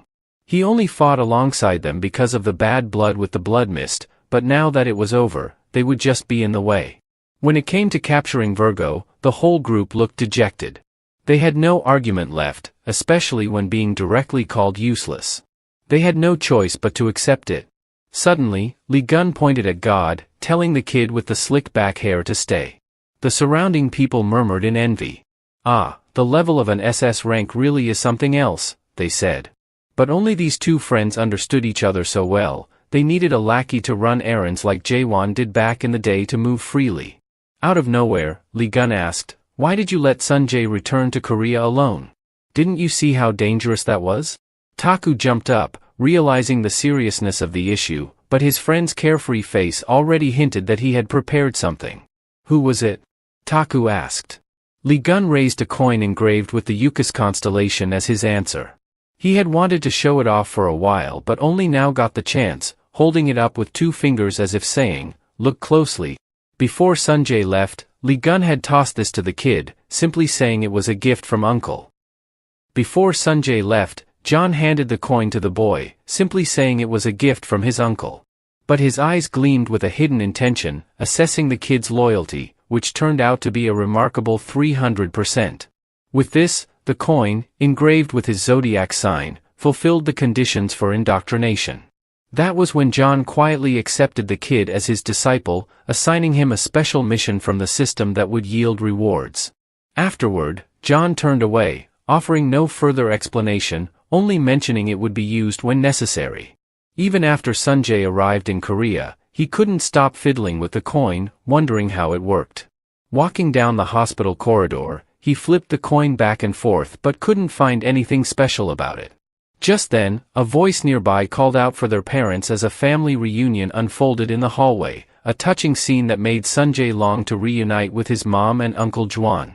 However, from the other side came a sharp noise, followed by a door slamming open. Someone's foot stomped on another person's neck. It was Taewon, exuding power as though he owned the place. He called out, "I've been looking for you, Sunjae." Taewon's grin only irritated Sunjae further. Without a word, Sunjae attacked, but though his strike was blocked, the bouquet he had just purchased flew from his hand. Taewon laughed, clearly surprised that an A-ranked apostle could fend off an S-rank move. What Sunjae was more concerned about was what a lunatic like Taewon was doing in a hospital in the first place. Nurses, patients, and doctors quickly backed away from the clash, tense at the scene. Taewon sneered, "I know this place shelters those on the brink of death from the blood mist. I just don't want them waking up and causing more trouble. They might as well stay down for good." Taewon seemed possessed as his fist blazed with power, punching directly at Sunjae's shield. Sunjae gritted his teeth, mustering all his strength to resist. The collision between their powers destroyed part of the hospital wing, shattering windows and sending a massive shockwave through the building. Meanwhile, at the disaster prevention headquarters, a few days earlier, Tak-Soo had visited to gather information about the blood mist. The bespectacled man who welcomed him was now apologizing over the phone for failing to deal with Virgo and Lee Gun. The voice on the other end, cold and stern, instructed him to focus on the bright side. Thanks to this, Virgo's reputation had been tarnished. The voice dropped its tone, warning that it would return soon, urging them to prepare. Outside the headquarters, hurried steps in white boots approached. The person wearing those boots flung open the door as though it were their own place, sharply demanding, "What happened?" The person inside, Kevin Aar, the Virgo saint, roared, "Why did that damn Lee Gun handle the blood mist situation within my territory?" Virgo, known as humanity's strongest swordsman, symbolized by a crescent moon and silver mist, was feared for its power. Only those of noble blood with silver-white hair could wield Virgo's abilities. Under Kevin's leadership, the Virgo Society had achieved numerous victories, gaining strength rivaling Libra, the world's largest and most powerful saint society. Kevin had it all: wealth, talent, power, and an impressive appearance. However, his life had not been free of misfortune, with hardships that shattered his pride. His chief frustration at this moment was Lee Gunn. Kevin's outburst echoed through the office as he demanded an explanation. "Why is that bastard Lee Gunn trespassing on my turf?" he fumed. "Why does it always have to be him? If only I had died in the Demon Tower and been celebrated for 20 years like him, maybe things would be different. But no, he's back, and the world's attention is on him." The subordinates in the room were taken aback by Kevin's outburst, but the older members understood well the deep-seated animosity Kevin had for Lee Gunn. What once started as a rivalry over glory for defeating the Blood Mist, grew into bitter competition. Kevin, no matter how hard he tried, could never measure up to Lee Gunn, whether it was in interviews or karaoke. Kevin's frustration reached a boiling point as he demanded to know where Lee Gunn was, vowing to hunt him down. The staff, nervous, bowed low and tried to calm him, mentioning that the extermination unit was already tracking down Lee Gunn. But Kevin was beyond reasoning. Calm down? How can I calm down when that scar-faced bastard is still out there? He summoned a freezing wind in his fury, the room chilled by his anger. I couldn't do it 20 years ago, but I sure can now. The assistant, realizing the situation was spiraling out of control, quickly intervened, offering to guide Kevin to the military guild and Inquisitor to buy time before Kevin could confront Lee Gunn. Outside, Paro's team was already on the move, heading toward a temporary clinic in the Western Dome. They barged in, shouting, "We're the Heretic Extermination Unit from Virgo. Everyone stay put." To their surprise, a loud voice from inside rang out, amplified as though from giant speakers, "Woohoo, we're here, sir. We trust you 100%. Tak-Su, red-faced and gripping a microphone, was yelling with a drunken voice, yet the crowd cheered enthusiastically. Despite being wounded soldiers, the crowd went wild, proving their loyalty to Sagittarius. Emboldened by the crowd, Tak-Su started rambling incoherently before launching into Gangnam Style, his secret technique to hype up the crowd. Solar nebulae swirled above like club lights, and the scene below resembled a lively bar. The crowd cheered, demanding to see Sagittarius's abs. The Virgos, just arriving, were stunned and enraged by the scene. One brave member tried to stop the chaos but was knocked sideways by a powerful blow, nearly dislocating his jaw. The punch sent him flying into a corner, shocking everyone. "It's Lee Gunn," they gasped. Holding a bottle in one hand, John stood ready to strike again if any Virgo apostle dared to intervene. The Sagittarius crowd erupted in cheers, their trust in John and the performance at a fever pitch. John, already in a good mood, cracked his knuckles, warning anyone to stay out of his way. One of the Virgos, still tough despite the punch to his face, stood up from the rubble, declaring that the Inquisitor would never approve of this. But John wasn't listening. He just gulped more of his drink and introduced himself as Pirio, chief of the Inquisitor under Virgo, one of their saint leaders. Pirio got straight to the point, asking for John's power. "Kevin Aar, the Virgo saint, needs you." Meanwhile, Kevin, in his trademark white boots, was rushing toward the door. He burst through it, frantic, yelling, "You're here, aren't you, John?" But the bar was empty. The patrons stared at him blankly. Kevin's frustration mounted, but he remembered he had been tricked. "Damn it, I've been led in circles." Turning on the office staff behind him, he demanded, "What happened to your glasses?" The staff didn't understand, and suddenly Kevin's eyes were assaulted. His contact lenses were sliced in half, and he screamed in pain. "Who the hell removes contacts like that?" he shouted. Kevin's pain was secondary to the notification that popped up, revealing that the technique he had just dispelled was a trap, a skill that led people to get lost. "You've been stalling me," Kevin growled. "Making me run in circles so the Inquisitors could get to Lee Gunn first." With his sword pointed directly at the man's throat, Kevin demanded answers, ready to take action. "I'm done playing around. Start talking, or some of your parts might need rearranging." Frost spread along Kevin's sword, and he wasn't joking. A deafening bang rang out through the central hall of Virgo's territory as blue-uniformed guards rushed to stop the troublemaker. But under John's blade, there was no time for showboating. John moved with the precision of a ninja, ambushing and slicing through the opposition with ease. With each move, his experience points soared. His efforts were rewarded, earning him high-grade fabric. The other onlookers could do nothing but watch as John continued to clash with the Virgos. He was on par with Kevin, the Virgo saint, so no one dared challenge him. Pirio had told Lee Gunn that the Virgo faction was in turmoil, divided into two groups because their Star Master Kevin had lost the trust of his apostles due to his arbitrary decisions. As the chief of the Inquisitors, Pirio had every reason to stop Kevin's oppressive rule and needed Jon's help. The explanation seemed reasonable, but Lee Gunn couldn't shake the feeling that something was wrong. It was clear that the situation within Virgo was dire if they had to seek outside help, especially with Pirio offering the condemnation of the sky as a reward. This weapon had been Lee Gunn's most advanced from 20 years ago, supposedly lost in the Demon Tower when Lee Gunn didn't make it out, but now it seemed possible that it was hidden in the Virgo Palace. After taking down all the noisy Virgo lackeys outside, Jon moved directly toward the Virgo's relic storage. Pirio whispered, "Behind this door is the condemnation of the sky." But before they could open it, Kevin burst in, shouting, "Stop right there, Lee Gunn."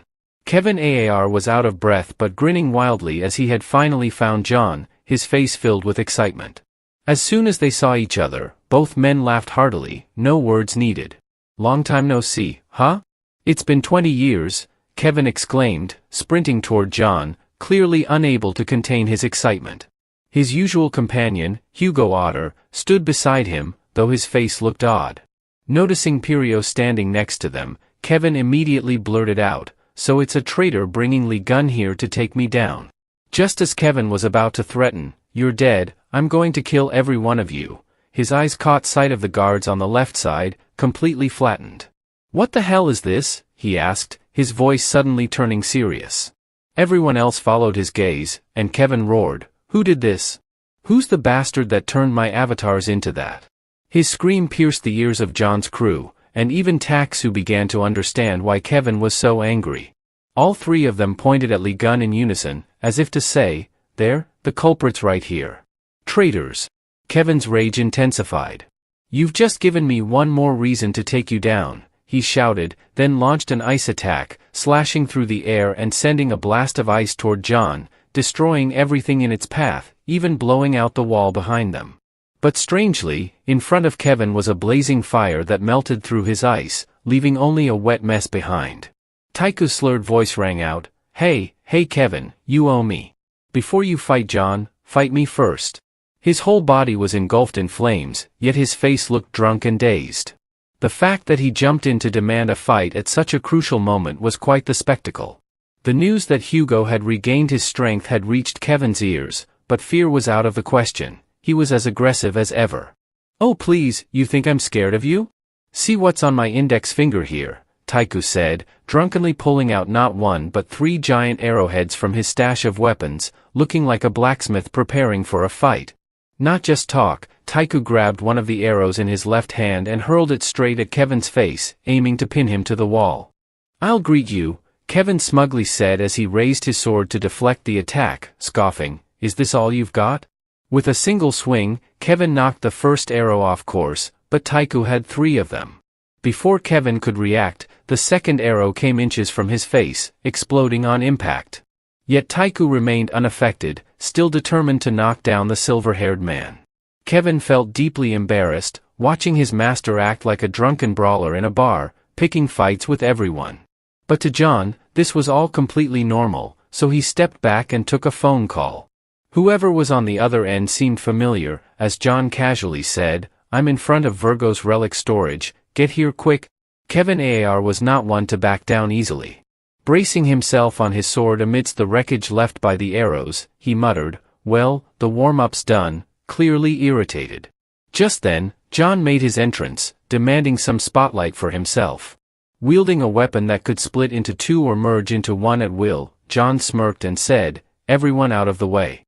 I'll face him myself since he wants it so badly." Kevin laughed heartily, enjoying the moment. He didn't even let his subordinates get involved, saying, "This is a battle between saints, don't try to interrupt when we're having fun." Then he added, "I've waited 20 years for this day to finally take you down." Kevin stomped the ground in the opposite direction of Lee Gunn, launching himself forward at full speed. The two clashed head-on, their weapons colliding in a brilliant flash of light. Jon paused, surprised that this silver-haired man had actually blocked his strike. To clear up the confusion, the system chimed in, reminding John that his power enhancements would take a full day to activate and were only at 76% right now. "What did you expect?" the system said. Distracted for just a moment, Kevin grinned from behind his silver sword. "What's wrong, Lee Gun? Give me your all. If you're not in the mood for it, I'll just go to you." Kevin's freezing aura filled the air, making the surroundings feel as if they were freezing over. His sword shattered John's S-rank scissors, forcing him to step back. Kevin quickly followed up with a lightning-fast strike, but John, ever the trickster, dodged with agile twists and turns. It wasn't easy to counter John's dirty tactics. Kevin charged forward, only to be met with a pair of worn flip-flops, likely from some random bathroom in Belgium. With a nimble flick, Lee Gun knocked Kevin's ice sword aside, spinning gracefully to avoid Kevin's attacks. When dodging wasn't an option anymore, John casually pulled something from under his arm, grinning calmly as Kevin lunged with Virgo's sword. Lee Gun brought down his massive weapon just as Kevin swung, effortlessly smashing his sword into the ground under the weight of his achievement. Kevin's sword was reduced to just a hilt. Stunned, Kevin realized that this sacred weapon, which he had thought was in Sergi's hands, was now in John's possession. This brief hesitation earned him a sharp slap from John, the master of dirty tricks, who cackled, "You shouldn't look away during a fight." Kevin dug his heels into the ground, regaining his balance and grinning despite John's kick to the face. "That's the Lee Gun I know. No more warm-ups. Let's get serious." Dropping his useless sword, a gleam of competitiveness flashed in Kevin's eyes as he drew out something glowing like a neon light, the ice sword he had just unsheathed. It swirled through the air, emitting frenzied howls that even roused Taiku from his drunken stupor. "I'll go all out now," Taiku muttered. John was thrilled to see Virgo's real weapon, having found the silver-haired man's weird sword intriguing earlier.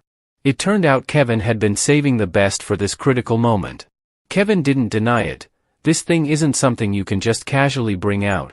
The royal sacred relic, Frost Winter, revealed its distinct translucent form, adding to Kevin's imposing presence. He glanced at John, who was crouched like a frog, and mockingly asked, "By the way, can you move all right?"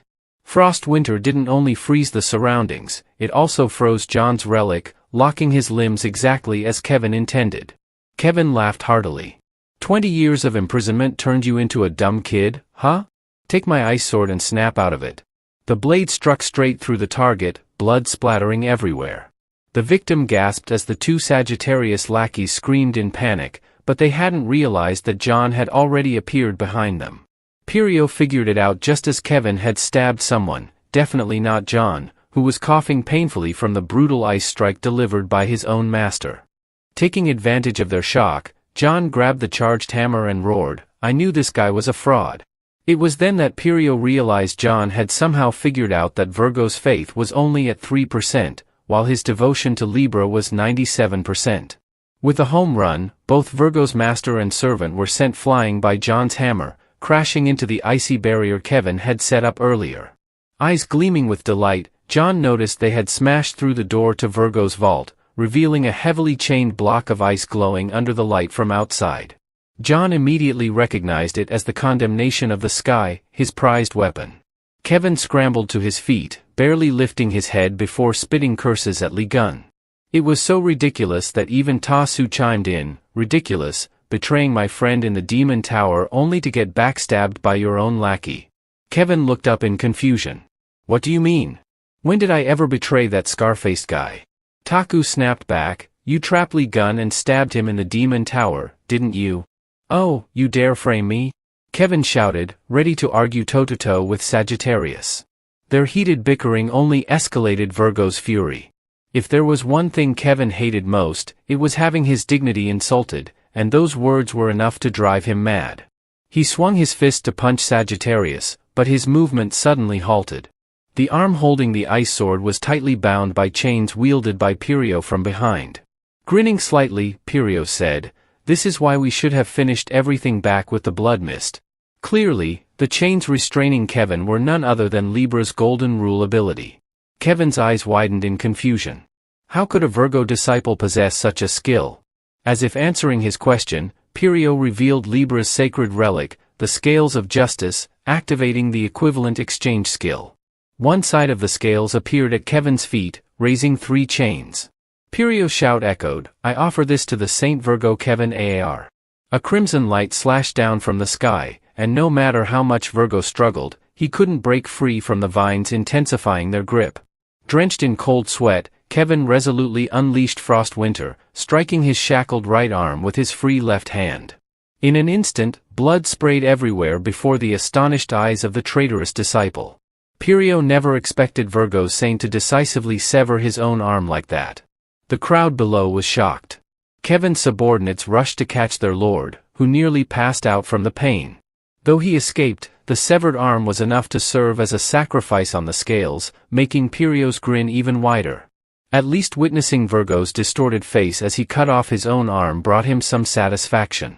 Kevin immediately used ice to cover the wound, stopping the bleeding while retreating to where his subordinates could support him. The equivalent exchange on Libra's scales immediately considered his arm as an offering, opening a mystical, swirling space on the opposite scale. Pirio intended to use Kevin's entire body as a sacrifice, conveniently killing the saint in the process, but even just the arm sufficed. He had no fear when he saw Taku's group drawing their bows. John raised his hammer high, and all three unleashed different attacks aimed directly at Libra's scales, hoping to destroy it. Unfortunately, they were too late. All their attacks fell into the newly opened illusionary space, and not a single shred of energy touched the treacherous disciple. Behind him, the spatial cracks grew wider, gradually connecting and transforming the surrounding scenery into a barren area with a blood-red sky. The ground sprouted grotesque demonic hands, all pointing toward a temple with about 200 steps. The whirlwind above swirled with scattered debris of indistinguishable shapes, and in an instant, all six were no longer in the Virgo Palace. Li Gun's face turned pale, uneasy, for he recognized this ominous and unsettling atmosphere. Meanwhile, deep in thought, Pirio stood on a high platform, looking down at the group, and mockingly announced that this hellish scene would be their mass grave. Virgo's subordinates were furious. Two women wielded 4 swords, glaring at Pirio with rage, cursing him for daring to cut off their master's hand. Raising their twin swords into a cross shape that gleamed with a silvery light, both unleashed a gust of freezing winter wind intended to slice through the man's flesh. But unexpectedly, all that could be seen was the dusty mist of their technique, while the wind didn't even stir. The confusion on their faces was obvious. They couldn't understand why Virgo's deadly technique couldn't manifest. Behind them, Kevin clutched his face, groaning in helplessness as he realized he couldn't use his power. His trembling hand tried to summon it again but failed. His connection to the absolute God had indeed been severed. John realized that Virgo's words were true. Even Taku couldn't summon any trace of the divine golden aura. It was unbelievable that a mere follower could possess the skill to sever connections with deities. But quickly, the bizarre hands behind the two began to tremble, as if activating their joints, before slamming down on the ground, forcing the Sagittarius duo to leap away in escape. Pirio, witnessing their powerlessness, laughed in delight, boasting, "This is the isolated space created by the Libra Saint. You won't be able to use your sacred powers here." His laughter grew increasingly wild as the group below struggled against the hands trying to grab them. In this place without power, even a saint was nothing more than a small human being. Amid the chaos, someone managed to escape. Weapons still slung across their back, Li Gun made a quick sprint out of the debris, suddenly leaping toward Pirio. The man pulled out a Libra scale from some hidden corner, commanding the magical hands to successfully block Li Gun's path. Among the fleshy surfaces were several red gem-like orbs, half resembling jewels, half like eyes. John glared at them, realizing these were no ordinary disaster misfortunes. Struggling to fend them off was exhausting enough, and below, the traitor sneered, "Why don't you greet your old friends? Don't tell me you've forgotten the ones who pushed you to the brink of death in the Demon Tower." Grasping the words from that bastard, Pirio, Li Gun gradually pieced it together. It indeed involved these creatures. The space began splitting apart by bloodthirsty black-clawed hands, and soon a horde of disaster misfortune swarmed in, seeking prey. According to Pirio's taunts, these were the real black-class disaster misfortunes that had appeared in the Demon Tower with the red eye. Here they were again, following the traitorous apostle's orders to devour everyone. Meanwhile, at the Scorpio Hospital, the sun shone brightly, yet the atmosphere was filled with ominous dust and smoke. Sanjay gritted his teeth, enduring the swollen pain on one cheek while inwardly cursing that bastard, Tawan, for blocking all his attacks. Tawan laughed smugly, swinging his vine-like restraints to hold down the burning fists of the fire mage. Full of arrogance, Tawan jeered, the gap between a rank and S rank is so obvious, you can see it with your eyes. Raising his fist again, he muttered, you may have beaten that fool, Suan, but you don't stand a chance against me. His punch blasted away the fire mage's hand, sending Sanjay flying into the opposite wall, smashing a large section before stopping. Struggling to get up, coughing painfully, Sanjay was shocked to realize he had been blown straight into his mother's hospital room. He was at a loss for what to do, but Tawan's steps never paused. Recognizing immediately that this was the redhead's mother's room, Tawan, holding a demonic tome, ruthlessly kicked Sanjay in the stomach, making him spit blood. Seeing the boy writhe in agony, Tawan was thrilled, arrogantly raising the demonic tome and mocking, this is just a scroll about using magic, you little brat. With that dumb head of yours, no wonder you're stuck at a rank forever. With that, he secured the book and thoroughly humiliated Sanjay. Tawan summoned a burst of energy to send both the redhead and his mother to their doom. The floor and wall beneath Sanjay shattered, and the violent shockwave tossed his mother and her hospital bed into the yawning hole. Sanjay screamed hoarsely, unable to use his magic to save himself. Terrified, he refused to die this way, thinking of his kind uncle, his tough but loving older sister, and the father he never truly spoke to. Was there truly no one to help him in this life or death moment? His mind raced, desperately searching for a way out while berating himself for his uselessness. When he saw his mother, who hadn't opened her eyes in 10 years, falling too, Sanjay held her tightly. He thought of how his father never gave up on the blood mist case. Holding his mother close, Sanjay vowed not to give up either. As the determined thought to protect his mother rang in his mind, a notification chimed, congratulating him for being recognized by Ophis for his indomitable spirit. Would he accept the challenge of Yukuz to gain strength to fight his enemies? Sanjay roared, I'll do anything. Just once, let me protect something with my own strength. As he uttered the plea, his entire body was bathed in Yukuz's light. The strange sight caught Tawan's attention, and he scowled in irritation, wondering what magic the boy could still wield. The fierce power of Yukuz enveloped Sanjay and his mother, allowing them to land safely, free from any shock. Meanwhile, the master of the Yukuz constellation struggled against 4 giant arms trying to crush him. The Virgo Saint, the Sagittarius Saint, and the Apostles were all similarly trapped. Pirio laughed maniacally, unable to believe how smoothly things were going. He even regretted preparing so thoroughly. The tighter the binds, the wider Pirio grinned. Saints are nothing but wriggling worms. Let's see you squirm some more, he mocked. After his taunt, Pirio turned to Li Gun and teased, are you going to try, or just give up? Flexing his muscles, Li Gun chuckled. Goddamn, you talk too much. He sneered, you want me to give up? With that relaxed smile, Pirio was caught off guard. Despite his battered body and lack of divine support, John reminisced about his past. Even when I fought the Red Eye alone, wandered the Demon Tower for 20 years, I never once thought of giving up. Now you want me to give up just because of this? John laughed loudly.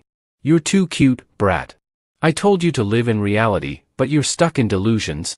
Pirio quickly grabbed the golden scale to command the demonic hands to crush John, hoping to end his fear. Let me grant your wish to die, he muttered, wanting to rid himself of the terror. Coincidentally, a green light from the Yukuz constellation appeared in front of Sanjay. He shot upward, fist raised, and slammed it into Tawan's face, sending him flying back a great distance. The punch dislocated Tawan's jaw, spraying blood and possibly breaking several teeth. Landing on his feet, still radiating magical energy, Sanjay warned, don't you dare mention giving up to me. I'll never give up. I'm sick of helplessly losing everything. My mom's still here, Uncle Jen's still here, and everyone will be protected by these hands. His determined roar marked his official acceptance of Yukuz's challenge, making him the first apostle under Li Gun in the virtual space. John also received a signal that his first apostle had opened a new chapter in the Li Gun Bible. From now on, every step Sanjay took would be recorded by Yukuz. John's surge of energy pushed the disaster misfortunes away, with a heavenly light illuminating the unkempt apostle, leaving everyone in disbelief at his true power. Beams of light pierced through all the disaster misfortune hands, breaking the barrier of the world. John, barefoot once again, stomped up the steps toward the terrified Pirio. With each step, his clothes tore further, using the Bible's power to create his own legend. He arrived at Pirio in tatters, but his focus shifted when he noticed the collapsing barrier was exposing the real world. Pirio's gaze darted to the condemnation of the sky behind him. Without hesitation, John shoved Pirio aside and reached for the high-grade weapon. His fingers wrapped easily around the handle, slicing through the annoying cords binding it. Pirio began to feel fear as he never expected Lee Gun to retrieve that weapon with such raw strength. Holding the weapon, Lee Gun smirked. "Ah, the feeling from 20 years ago is still so familiar," he mused. Hoisting it onto his shoulder, he tapped it as if greeting an old friend. Lee Gun felt utterly refreshed, having finally reclaimed the condemnation of the sky after so long. It was one of the 8 great holy relics, his ultimate weapon. He would never forget it. With a smile, he remarked that the weapon, bound for 20 years, likely hadn't tasted disaster misfortune in a while. Just as a massive hand lunged toward him from above, he didn't even bother to turn around. He effortlessly thrust the blade into the calamity's heart, causing it unbearable agony. With a cold gaze of disappointment, he muttered, "Is that all you've got? Are you done?" He unleashed a straight cut toward Pirio. The slash extended dozens of meters, splitting the ground with a deafening rumble. The unfortunate souls bound by the cursed hands were sent flying, but at least they were freed by the attack. Kevin froze for a moment, realizing John's strike not only tore the surface but sliced all the way down to the deep lava flow below. The Master of Chaos grinned, taunting the trembling Pirio. "What's the matter? You want to squirm some more? Show me what you've got." With the sword hovering like an ancient relic from 10 years ago, John sneered down at the half-collapsed Pirio and mockingly asked, "Want to give up? Say the word." Pirio, clutching the Libra holy relic like a lifeline, frantically waved it, screaming for the remaining disaster misfortune to attack. The swarm of hand-shaped monsters charged at Lee Gun, but the more they gathered, the easier it was for him to deliver a simple yet devastating blow. The strike shattered them into fragments, tearing apart the fabric of the surrounding space. Despite the carnage, they didn't lack numbers.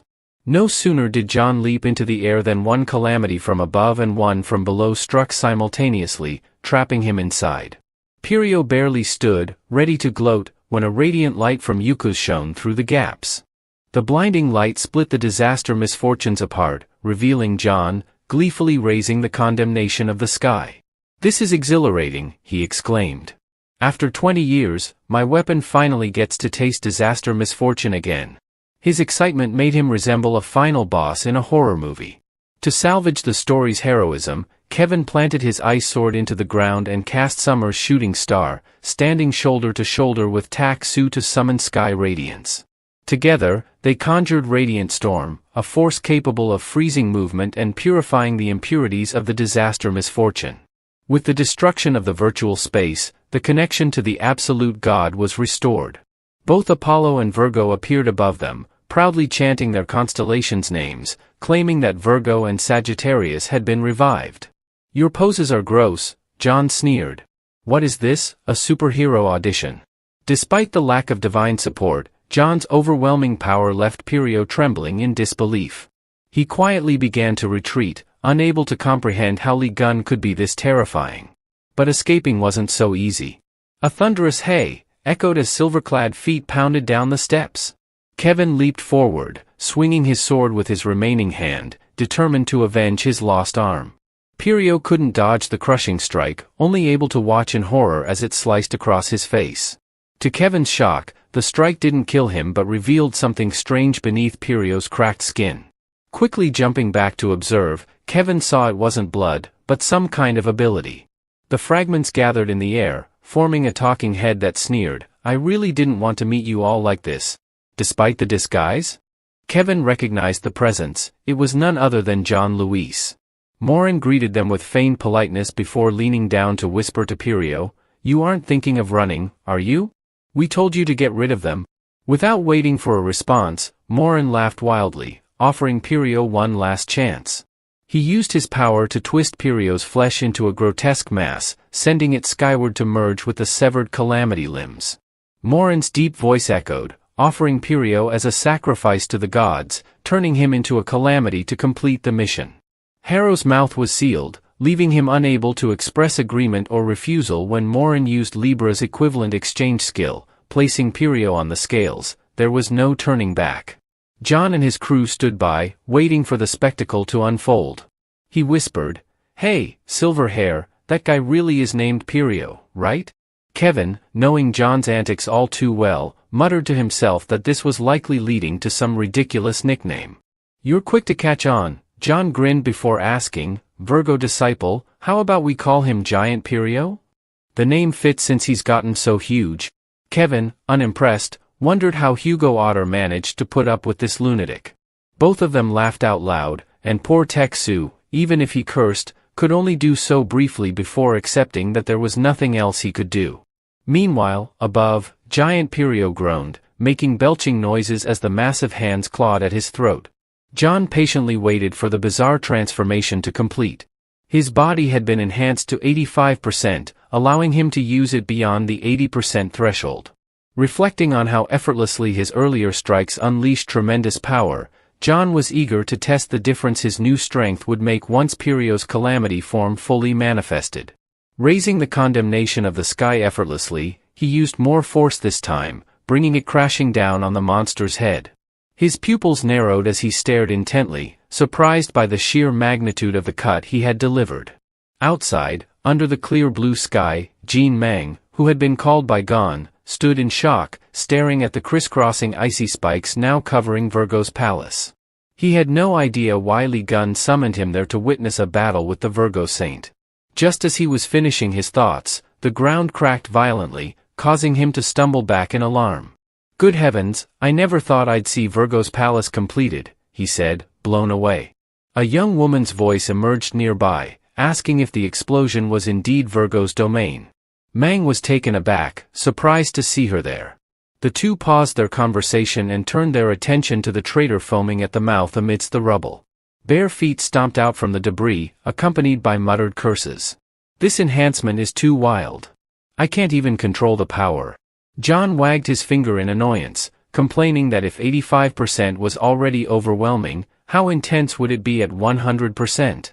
Still getting accustomed to his new abilities, he ignored everything else. But the owner of Virgo's sanctuary wasn't about to let it slide. Kevin roared, "You crazy bastard. You just blew up my domain." And of course, Virgo had become homeless.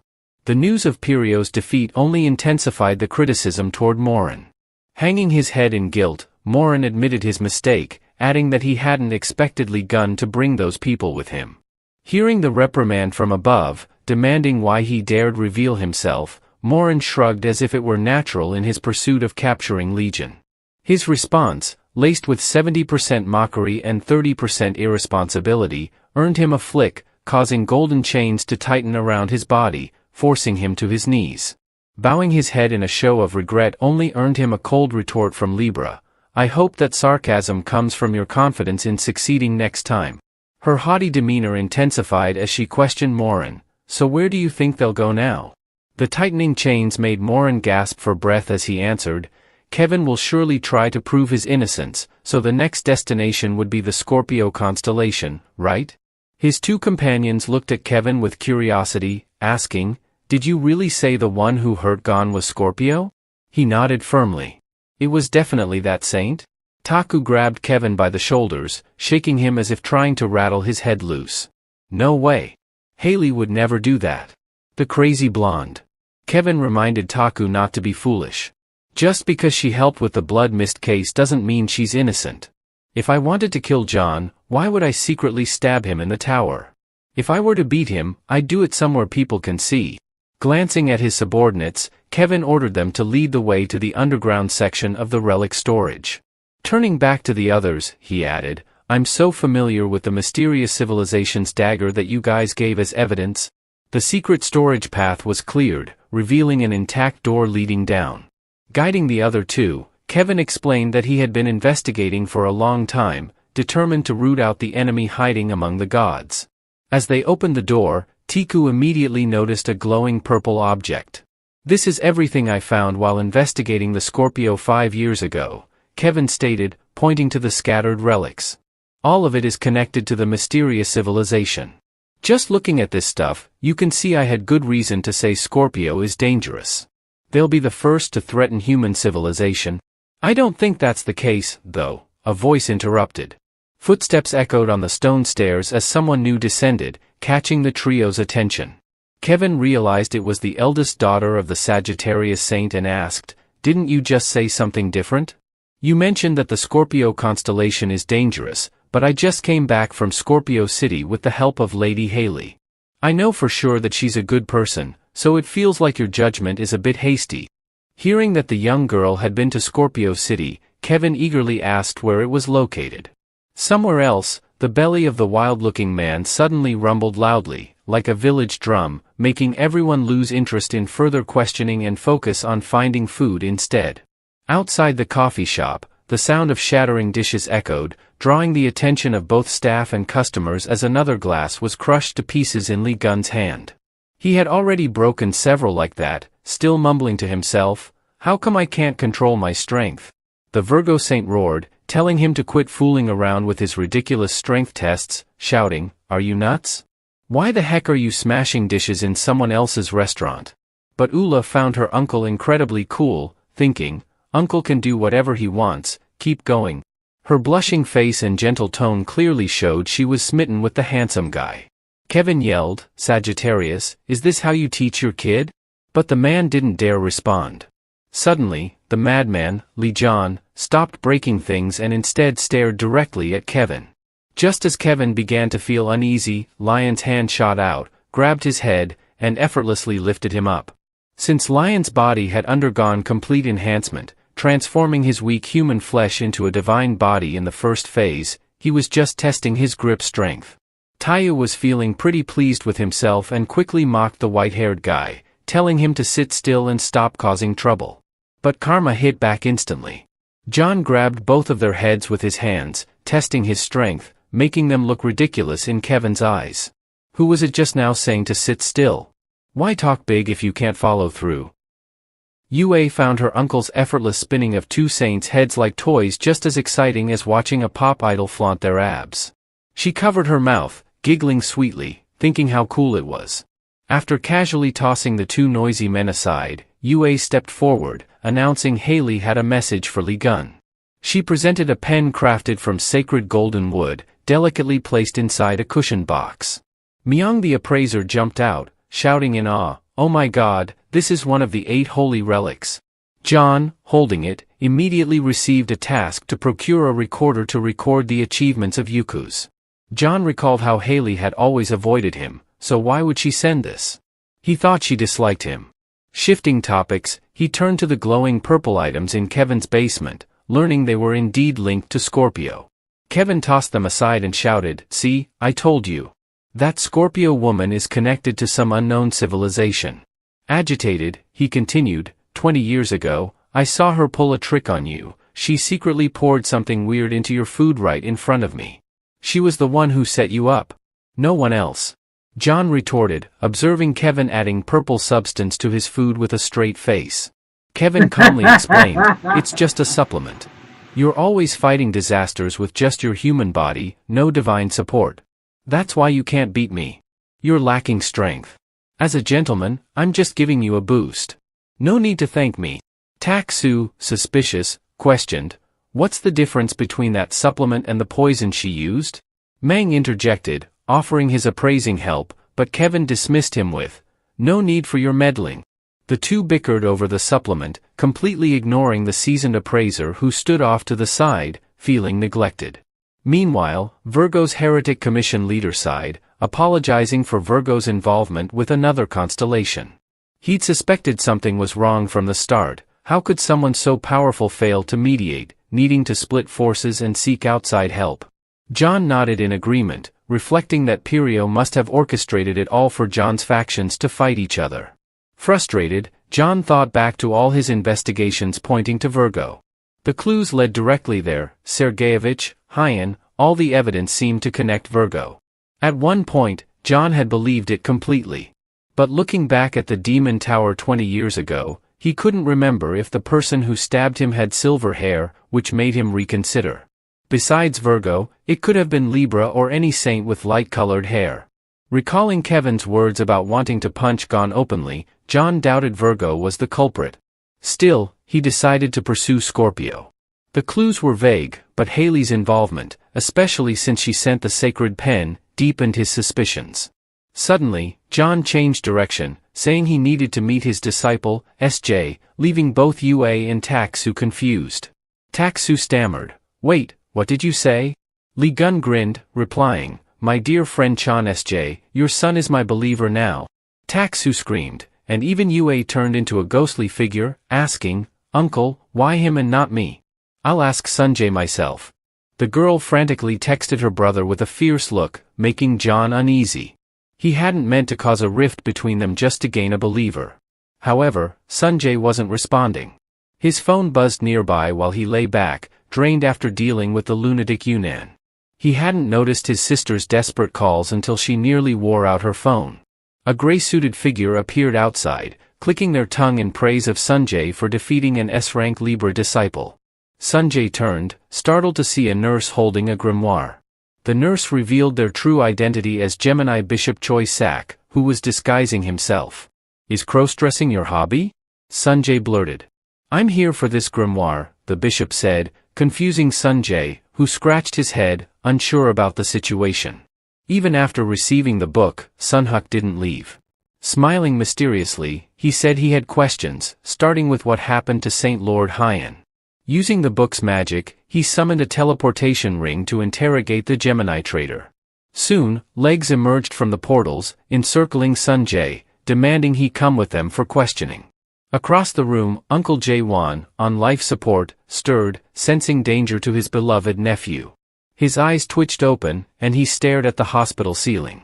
Sanjay, now surrounded by a dozen disciples, could hardly believe that the guild leader he once followed without question was this kind of person, selfish and untrustworthy. Now he openly challenged him, sparking a confrontation. The Gemini disciples used soul fusion to summon a massive teleportation gate above Sanjay. Despite being outnumbered, Sanjay felt the surge of power from the Yukas constellation. Suddenly, a whirlwind scattered his energy, as if his strength was being sucked away, like food pulled into an exhaust fan. The Gemini group panicked, wondering why his power was draining. A hand appeared from the air, and a chilling laugh echoed. "It's been so long since I felt such strong power," the voice said. A being resembling a human, but 5 times larger, crawled out of the ritual, causing utter panic. "What the heck is this?" Sunnik exclaimed. They hadn't summoned this creature. Sunnik recalled how Hyan had clutched her head in agony over this exact being, who she had failed to control, the first-generation Spirit King, Alien. Alien turned his ancient face toward them, asking who had summoned him. The disciples buzzed in disbelief. Did we really summon the Spirit King? Sunnik remembered seeing the grimoire in his hand and realized the connection. The old king turned toward Sanjay and bluntly stated, "What truly called me here was your power." He wanted that strength, even if it meant abandoning Gemini. Sunnik was flustered. "How could you do this? Aren't you an avatar of Gemini?" The king retorted, "The connection to Gemini has been severed. The Saint Lord has been missing for ages. What's the point of staying?" Sunnik struggled to respond, his logic shattered. Still furious, he quickly aimed to stop Sanjay and the Spirit King from forming a pact. Sanjay summoned the power of Yukas, taunting, "Come at me if you're so tough." But in moments, he felt deflated, his strength completely drained. Bewildered, he stared at his hands, confused about where his power had gone. The Spirit King sheepishly admitted, "Did I accidentally suck up all your magic?" Sanjay yelled, "What the hell? Just stand there watching? Do something, old man, and block them." The king chuckled, "Sorry, but we're not that close. We don't have that kind of relationship yet." The king's face flushed, resembling a shy teenager, leaving Sanjay speechless. Meanwhile, Sunnik, ecstatic, taunted, "Where's all that arrogance now? Ha!" Just as he barked orders to drag Sanjay to Gemini for interrogation, the wall next to him cracked.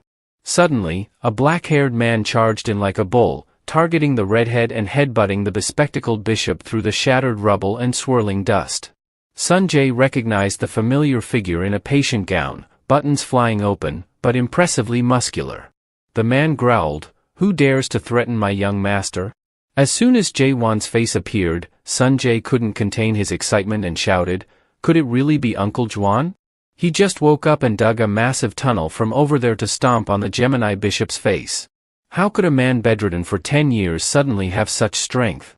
It was thanks to Lee Gun, who infused Jae-won's soul with Ophis energy, granting him powerful regenerative abilities. As the remaining Gemini disciples prepared to attack, they shouted, "2 against 1, we've got this." But Jae-won smirked and said, "You've got 2, but I've got 1 more." A figure swung down and landed beside Sun Jae, startling him. More reinforcements appeared, and Sun Jae laughed heartily, watching as they brandished flaming bows at the Gemini disciples. "Surrender now, unless you want a hole in your head." Just as the Gemini squad was at their lowest, a communication gate appeared behind them. A middle-aged face shouted orders for a full retreat, and the failed summoning operation collapsed.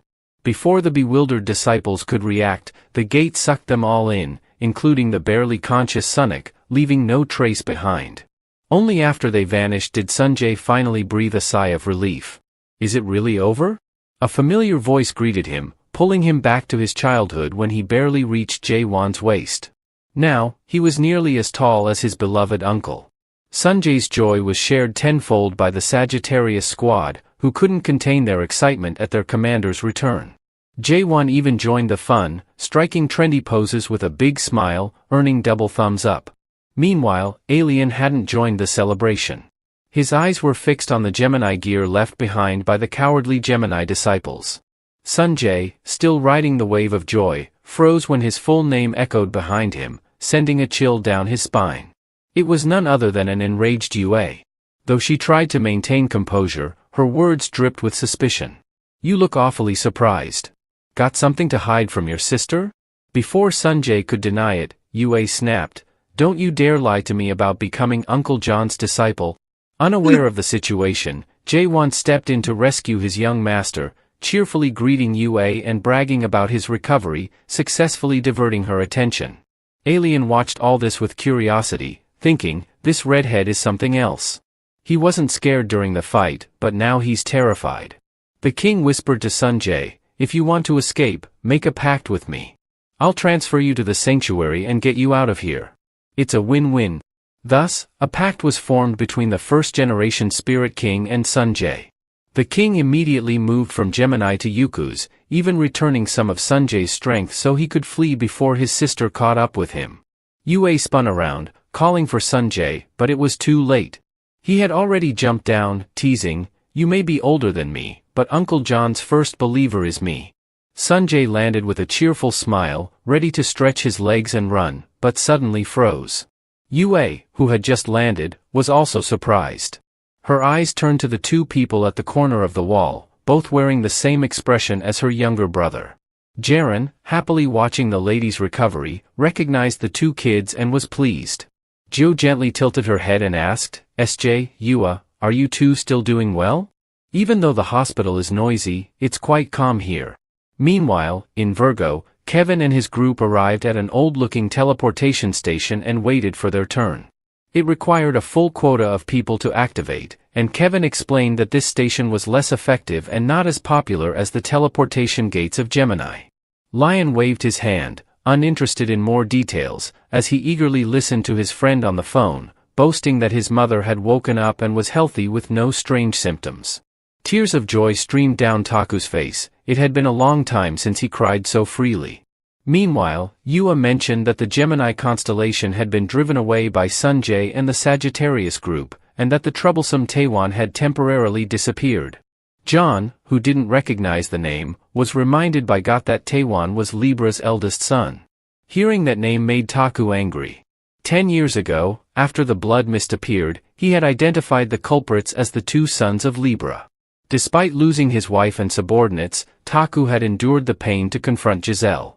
He directly asked if she had indeed covered up the truth. All the documents Giselle had hidden were now in his possession, including cargo transported by Libra, with the 2 sons on the passenger list. After investigating surviving witnesses, Taku confronted Libra. "Are your sons behind it?" The sound of rain outside made Giselle's voice barely audible, but her calm attitude was clear even without seeing her face. With malevolent eyes, she countered, "So, what do you plan to do with your small amount of leftover power? You don't even deserve the title of saint." Taku struggled to suppress his trembling as she nonchalantly apologized for her son's actions and promised to pay more attention to them in the future.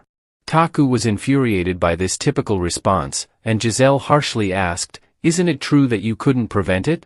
If Li Gun had been there, would such a disaster have happened? Didn't you fail to protect the country entrusted to you?" Digging into Taku's wound, Giselle presented the scales of Libra before him, forcing him to choose, either expose the truth or handle the aftermath of his own failure. She suggested he forgive the children since they knew nothing, implying that as a parent, he should understand. She smiled cunningly, reminding him that she still remembered the names of the two children, SJ and Yua. The way she named them made Taku stiffen, his hand tightly clutching the evidence, feeling frustrated.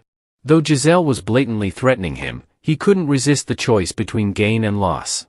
Taku made a decision that affected the present. Since the saint had lost his power, he endured countless hardships to protect his children. He instructed Got to find the whereabouts of the Scorpion brothers at all costs to end this issue. Li Gun realized this was why Taku sent his children to different constellations, because the Sagittarius constellation's power had weakened and couldn't protect them thoroughly. Since Sunjay left Gemini to become his apostle, Li Gun felt reassured. Curious, he opened the information board to see what tasks the new apostle would have. For someone starting with a holy order like Li Gun, the task was clear: create the constellation emblem and appoint a commander above SS level. While considering who to appoint, his friend came to summarize the situation. John's serious expression made Taku shiver, fearing his friend might test his strength, so he quickly stepped back. Suddenly, the crazy Li Gun asked, "Taku, do you want to join my holy order as an apostle? I'll make you a commander too." Before Taku could respond, Apollo appeared, furious, and scolded Li Gun, warning him not to covet those who had made a pact with him. The two Sagittarians greeted Apollo. Kevin shouted disdainfully and left. "Why wasn't I invited to the holy order?" he yelled. Upon hearing John's question, "Do you want to join?" Taku had already raised his middle finger, laughing loudly. "Why would I want to join you? You're too trusting." After hitting the silver-haired kid a few times, the call came for their turn to teleport, but Li Gun was still enthusiastically kicking. Taku glanced wearily and groaned, "Damn, it's so noisy." Noticing the odd behavior, Got asked the saint what was wrong, as he normally didn't act this way. It was because Yue, out of jealousy that her younger brother had joined the Serpent Bearer, had furiously typed on her phone. Unable to reach Yue, she was determined to jump back to South Korea to handle her troublesome younger brother. She approached Got, blushing, and whispered, "Do you have a way to get me to South Korea quickly?" He shyly suggested, "How about we use the teleportation station? I can take you there." Just as she was in high spirits, Uncle M interrupted with something more interesting. He gave her an entire teleportation scroll as a gift. Naturally, Yue accepted immediately, leaving Got feeling unnecessary and angry, cursing Virgo. Before leaving, Yue asked if Uncle John wanted to visit the Scorpions, clarifying that they were in a separate area, blocked by misfortunes from the east and west. The only way to reach them was through the US, where Leo was located. Yue teleported instantly to take care of her brother, promising to meet everyone in the US and then head to the Scorpions. Before leaving, she didn't forget to call out to Dad and Uncle, flashing a sweet smile to thank both for their efforts during the battle. She had seen them fighting side by side during the blood incident. Oh, that face was so cute. Li Gun had to compliment his friend for raising such a good child. Taku, excited about talking about parenting, suddenly noticed Got's dejected face from being forgotten and grew suspicious. He hadn't asked before, but now he had to. "Hey kid, do you have feelings for Yue?" Got was speechless and unable to admit it. He was then grabbed by Taku and dragged away roughly. At the teleportation station, after many calls, the group split into two pairs and argued loudly, unwilling to board. Finally, all four boarded the gate, preparing for teleportation. Taku grumbled, "Why does this Kevin have to tag along?" Kevin's eyes sparkled as he talked about his wait to defeat Li Gun, claiming anyone who tried to eliminate him would be stopped. Meanwhile, Virgo laughed, imagining the beautiful scenario of defeating Lee Gun as if he weren't there. When the control station asked for the destination coordinates, everyone eagerly shouted, "Washington, D.C., America, the holy place of Leo, take us there." News of Lee Gun's group heading to Washington spread quickly and was discussed at the Lions' holy meeting. They laughed, saying they had to prepare a fantastic welcome for powerful guests like Leo. The next day, the Leo Constellation Arena in the U.S. was packed with spectators. At the center stood Steven in black and red attire, standing like a statue, while the MC announced that the century battle between Stephen Marker and Lee Gun was about to begin. Steven's ears rang from the crowd's cheers, and he didn't understand why he was there, even questioning who he was. Across from him, a clueless guy in a t-shirt yawned, making Steven truly puzzled as to why he agreed to be there. Meanwhile, in the U.S. Capitol, Lee Gun's group arrived at the holy place and immediately saw the imposing statue of Stephen Marker on a lion. The four gathered and whispered, "This guy might be arrogant, but isn't he overdoing it?" Little did they know, the white-haired one behind them was trembling and exclaimed, "Wow, so cool. When we get back to the Virgo holy place, we need to make something just like this." Just as he was about to scold for not learning anything, suddenly there was a commotion with people shouting, "Look, it's Lee Gun." A group of people holding signs and flags reading "Welcome to Leo" excitedly came to greet Lee Gun and bring him to meet Stephen Marker. "Why is only this guy being welcomed when there are four of us?" Kevin voiced his dissatisfaction, only to be immediately pulled off the stage by Taku. But they couldn't escape the stares of others, who began to speculate. On the left was Kevin Ajar, and on the right was Hugo Otter. It seemed Lee Gun, realizing he couldn't match the Saint, had brought his companions along, talking nonsense and hitting John's already irritated foot. "Don't provoke him." Some of the onlookers were startled and quickly ran to intervene, presenting a sealed letter that looked extremely official. They said they were there to invite him to the Leo Constellation Arena. The arena stretched across the U.S., with no rules about gender, nationality, race, or age. Anyone interested could come and show their strength to be chosen as the strongest. They silently ordered their subordinates to drag away the unconscious person and took out all their persuasion skills to introduce the arena. Holy wars were always crowded due to the presence of saints. The most recent match, which had happened 30 years ago, was the only one between Stephen and Lee Gun. They were here to ensure the contender would appear and recreate that classic battle once again. At the Lions headquarters in the U.S., equipped with various rooms and facilities, Stephen's surprise echoed, "What do you mean, fight Lee Gun? Who made this decision?" He had just deadlifted dozens of times, and before he could even take a sip of his whey protein, he heard some shocking news and immediately stopped. Who else but this Oliver taking liberties like this?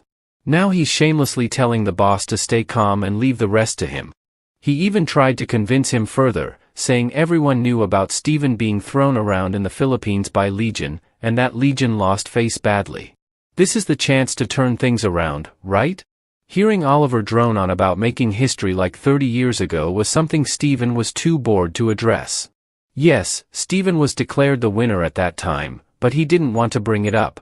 Oliver kept chattering in his ear, saying Lee Gun had agreed and they had invited many politicians and economists. He didn't care about Stephen's terrified expression.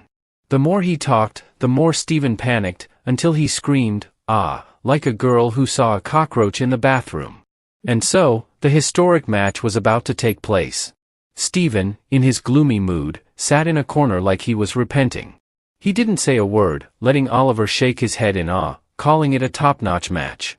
Returning to point at himself with both authority and encouragement, but Stephen felt there was something fishy about this guy, wondering if he was looking for a reason to get revenge. Unable to bear it, Stephen stood up abruptly and left. Where else would he go? He was so angry that he turned around and asked, "To the toilet, you punk?" Oliver muttered, thinking he was running away, but as the boss's figure disappeared around the corner, his lips curled into a sly smile, as if everything was part of his plan. Stephen indeed went to the restroom, washed his hands under the tap for a long time, and suddenly saw Gun's confused face looming behind him in the mirror. Seeing Lee Gun standing beside him sent a wave of terror through Stephen. John must have known, which is why he called out, "Hey, blonde cat." His deep voice immediately made Stephen stop pretending to be tough. What scheme are you plotting? You think you can handle this battle? Stephen was about to yell, but then realized he needed to change his approach. He broke into a smile and said softly, "Your death 20 years ago was the one that was hard to handle." "What do you mean? Why bring that up?" John asked, confused.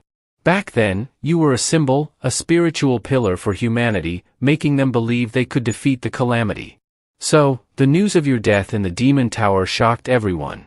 I didn't want to believe it, but I had to accept it in sorrow." Wait, stop exaggerating," Li Gun interrupted. Stephen's image of him mourning didn't strike a chord with Li Gun, but for Stephen, it was real. His mindset had always been that humanity could never see a saint fall. Looking at himself in the mirror, Stephen clenched his fists, acknowledging that he was the necessary villain in every story. There was no need to pretend to be noble or righteous. This fist of his would protect humanity, because nothing worried him more than humanity sinking into despair, even if it meant being scorned as useless. Suddenly, Stephen flashed a bright, gentle smile, convinced he could bear any burden as long as the unfortunate were saved. But this enthusiasm felt unervingly cold to Li Gun, who wanted to skip the pleasantries and get to the point. "What exactly is this blonde cat trying to say?" he thought. "For heaven's sake, how do you not understand?" Finally, Stephen awkwardly suggested, "Could you just watch this battle for fun?" Ignoring John's irritated look, as if he wanted to punch him, Stephen tried to explain that these battles were just formalities to choose fighters against the unfortunates. The more he spoke, the angrier John's expression became until he finally snapped, "I'm really pissed off." The fun was over, and Stephen realized that this time he was really doomed. His eyes wide with panic, he tearfully asked, "Can we make this a draw?" That was before the two faced off in the Lions Arena. The loudspeaker echoed in Stephen's ears as he kept breathing in and out to calm himself, glancing at the waiting crowd. He desperately hoped Li Gun would stick to his promise to cooperate. Sure enough, the announcer's voice declared that Li Gun had requested to fight all the fighters at once, so everyone could showcase their bravery.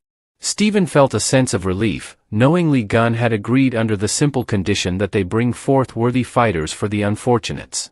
Stephen agreed without hesitation, believing John was cunning and would likely use numbers to deceive the audience. From there, he planned to use tricks to turn the match into one where everyone could claim victory, focusing more on the process than the outcome. In this way, both Li Gun and Stephen would benefit, freely showcasing their strength and putting on an exciting show for the fans. But unexpectedly, the MC suddenly announced that footage from the battle between Li Gun and Stephen from 30 years ago would be broadcast live to hype up the atmosphere. As soon as the clip began, the screen showed the lion punching Li Gun in the face, sending him flying. Stephen panicked and hurriedly explained, "Oh no, you have to believe me, I didn't tell them to show this. They did it on their own." John's expression was cold and dark, like a winter breeze sweeping through, and he quietly muttered, "This is pretty infuriating." Doomed. Truly doomed. Stephen's confidence crumbled, and he realized he was truly going to die at John's hands. The screen continued to replay the footage of Li Gun's defeat over and over. Li Gun pointed at Stephen, roaring, "What the hell is wrong with you? Showing that clip again and again when I purposely lost to get the money." Stephen, now enraged, shot back, "Why are you so ridiculous? I paid $5 trillion and still don't have the right to stop them from replaying it. Damn it." The crowd immediately began buzzing, wondering what the $5 trillion was all about. Stephen, panicked and half-mad, kept yelling for the fight to start, urging everyone to jump in. They all charged at John, trying to gang up on him, but none of them could even touch him. With his hands still in his pockets, Li Gun leaped away and started the fight. But the earlier argument had already reached the audience's ears. Tu, who hadn't heard about his friend taking money from the lion, figured John probably donated it all. However, Kevin couldn't take it anymore and cursed loudly, drawing his ice blade. "Why the hell does that bastard Li Gun like fighting with these guys and not with me? If you want money, just say so and I'll give it to you." No sooner had Kevin finished his sentence than he jumped into the arena, ignoring Sagittarius, who desperately tried to hold him back. Taku and got chased after the white-haired guy to prevent him from causing chaos on the battlefield. But to the Lion's Holy Council, it looked like John's accomplices were rushing in together, fearing defeat. They hollered that they had to stop them, which led the betting audience to scream, Who the hell let you storm the battlefield? The entire arena turned into a chaotic mess, a situation where anyone who knew how to fight was charging in. Whoever ran fastest was kicked in the face by an unfamiliar foot. Kevin, furious at anyone blocking his way, was ready to abandon his Virgo Saint image and beat everyone down. The online viewers were in an uproar, commenting on the live stream, "Holy crap, the Virgo Saint showed up and no security dares to stop him. Just let them fight."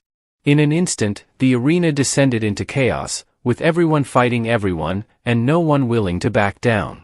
From the VIP room, the situation was clear, and they were about to ask Oliver what to do when they noticed he was gone. Oliver had slipped out into the hallway, muttering to himself, "Damn it, how did things get so complicated?" Just as he decided to move on to the next step, Yue, who had been waiting there for a long time, suddenly asked, "What are you planning to do?" Oliver, startled as if caught red-handed, yelled, "Vice Celestial Lord Chan. Where have you been while all this is happening?" Yue narrowed her eyes at him and countered, "You know very well where I was and what I was doing. So why ask?" The more she pressed him, the more Oliver fumbled, as if he had forgotten something. Yue made it clear, "Since when did you start talking so formally to me? This isn't the real Oliver because the real one never says a word without cussing me out." She stormed up to him, lowering her voice, "Who are you?" Meanwhile, the arena had turned into a full-blown brawl, like two gangs fighting at the docks. The situation was growing more intense by the second, with no one willing to stop.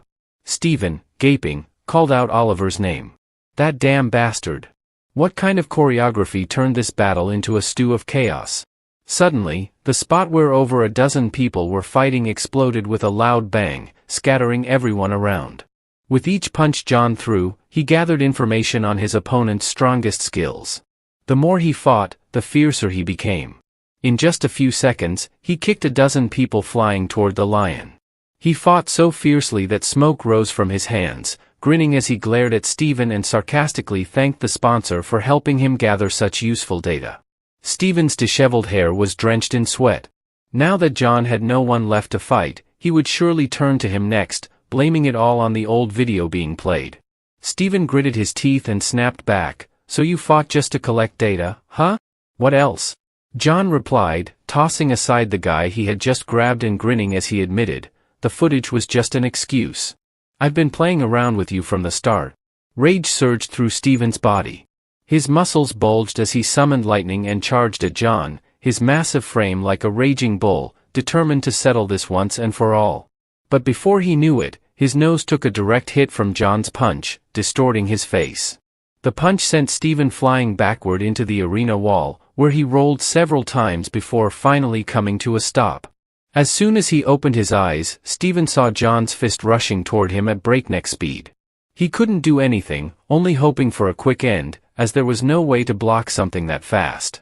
Stephen braced himself for the relentless downpour of punches, gritting his teeth in frustration, never imagining he'd have to endure something like this. But what else could he do but endure it? John clearly knew Stephen needed time to transform into his saint form, so he kept punching nonstop. Just as the blows were flying back and forth, they suddenly heard the shout of the white-haired guy charging toward them. Kevin, sword in hand, roared, "Hey, let me fight too!" But before he could reach them, two figures from the upper floor crashed through the rubble, plummeting down. Recognizing the familiar silhouettes, the chaos was about to escalate further. The other two joined in as well. It was none other than the Bishop and Vice Clow Lord of the Lion, clashing fiercely in full view of everyone. Yue's stomp on Oliver cracked the ground beneath her, her red energy sending the onlookers scattering. She demanded the creature reveal its true form before being torn apart by lightning. Sure enough, Oliver vanished immediately as the Aquarius transformation skill faded, revealing Selvia, the SS rank member and one of the 10 bishops of the Aquarius Guild. The dim-witted men of the Leo Guild shouted in shock, "Oh my God, Captain Oliver was a woman disguised as a man all along. How did we miss that?" Enraged, Yue stomped down harder. Behind them, Kevin wobbled as he stood up, trembling with frustration. Every time he tried to fight Gon, something always got in his way.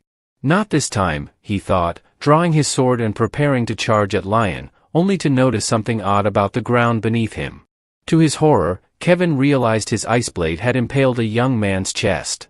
For a moment, Kevin was speechless as the image of him stabbing someone through the chest was broadcast everywhere, labeled as too violent for viewers under 18. Social media erupted with the phrase Virgo Saint kills someone, and the entire noisy battlefield fell silent, not even a whisper of wind. Kevin, like a child trying to avoid being ostracized, desperately tried to explain, "Wait, no, this isn't what it looks like." But the person he had stabbed smirked and taunted, "How could you be so sharp?" The white-haired Kevin nearly lost his soul as he slowly turned to see the corpse speaking again. The corpse mocked, "You really have an eye for detail." It began to emit a blinding light, radiating the energy of the Libra constellation. Somehow, the Libra energy reanimated the body Kevin had stabbed. The crowd murmured in astonishment. Could there be a Libra spy in the Leo Guild? Hearing the voice made Lee Gun grind his teeth. Why the hell is her stench always in every mess? It was none other than Giselle, smiling slightly as she greeted Lee Gun. "Long time no see, huh?" After their exchange, she continued to praise Kevin. "But to think someone would notice that I'm hiding in this body amidst all this chaos, as expected of the owner of the divine cadre that rivals mine." All eyes were now on the Virgo Saint, and Kevin knew he was under intense scrutiny. Realizing no one knew he had accidentally stabbed the wrong person, much less that there was a Libra inside, Kevin forced a grin and claimed it was intentional, killing two birds with one stone. He avoided being labeled a murderer and was hailed for having a sharp eye.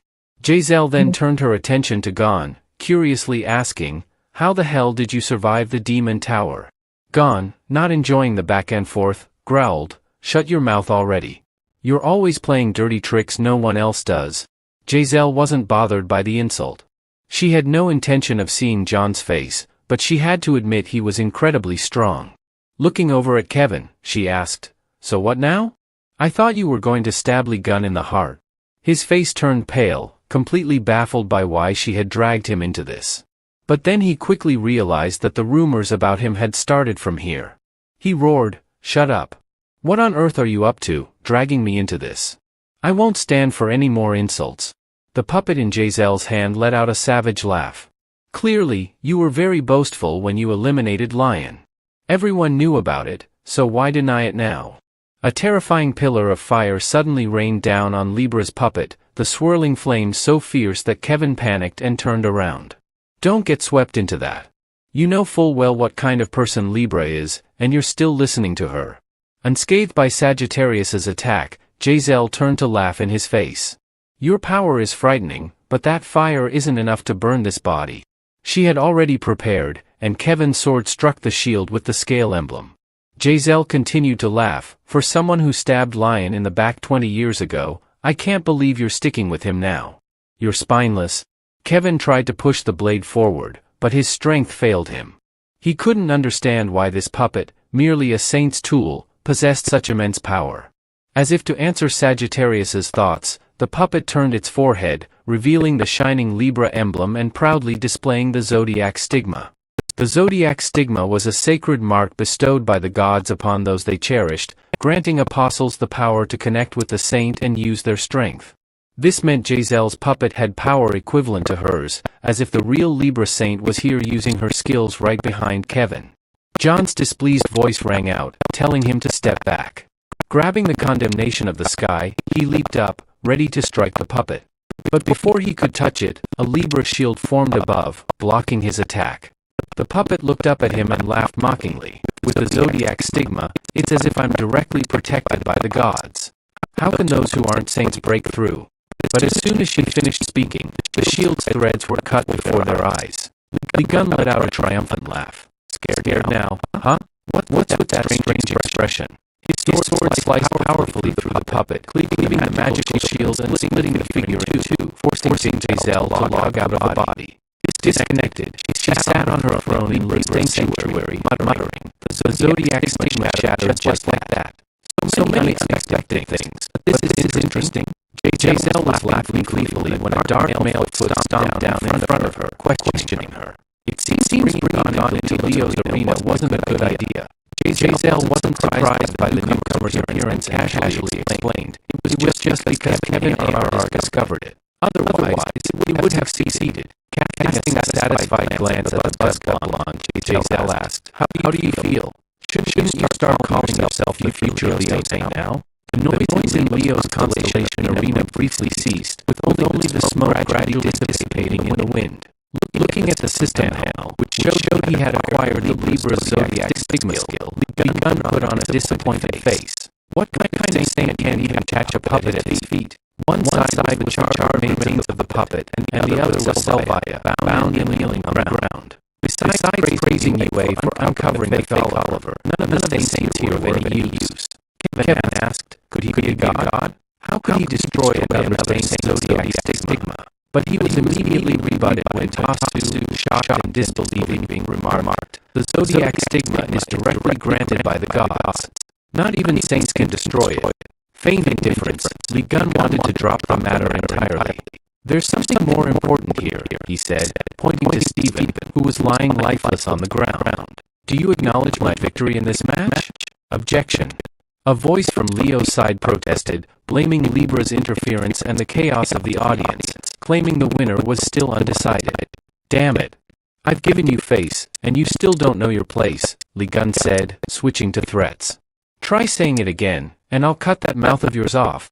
The apostles were immediately scared, turning their backs to whisper among themselves, unsure of what to do, feeling too lowly to speak up, especially with their saint unconscious and Oliver's whereabouts unknown. They all turned to UA, who had the most authority to decide whether to acknowledge John's victory. John calmly called out, UA, what's your decision? He clearly knew what she would say, but asked just to irritate her. Of course, UA declared to everyone that Lee Gun had won.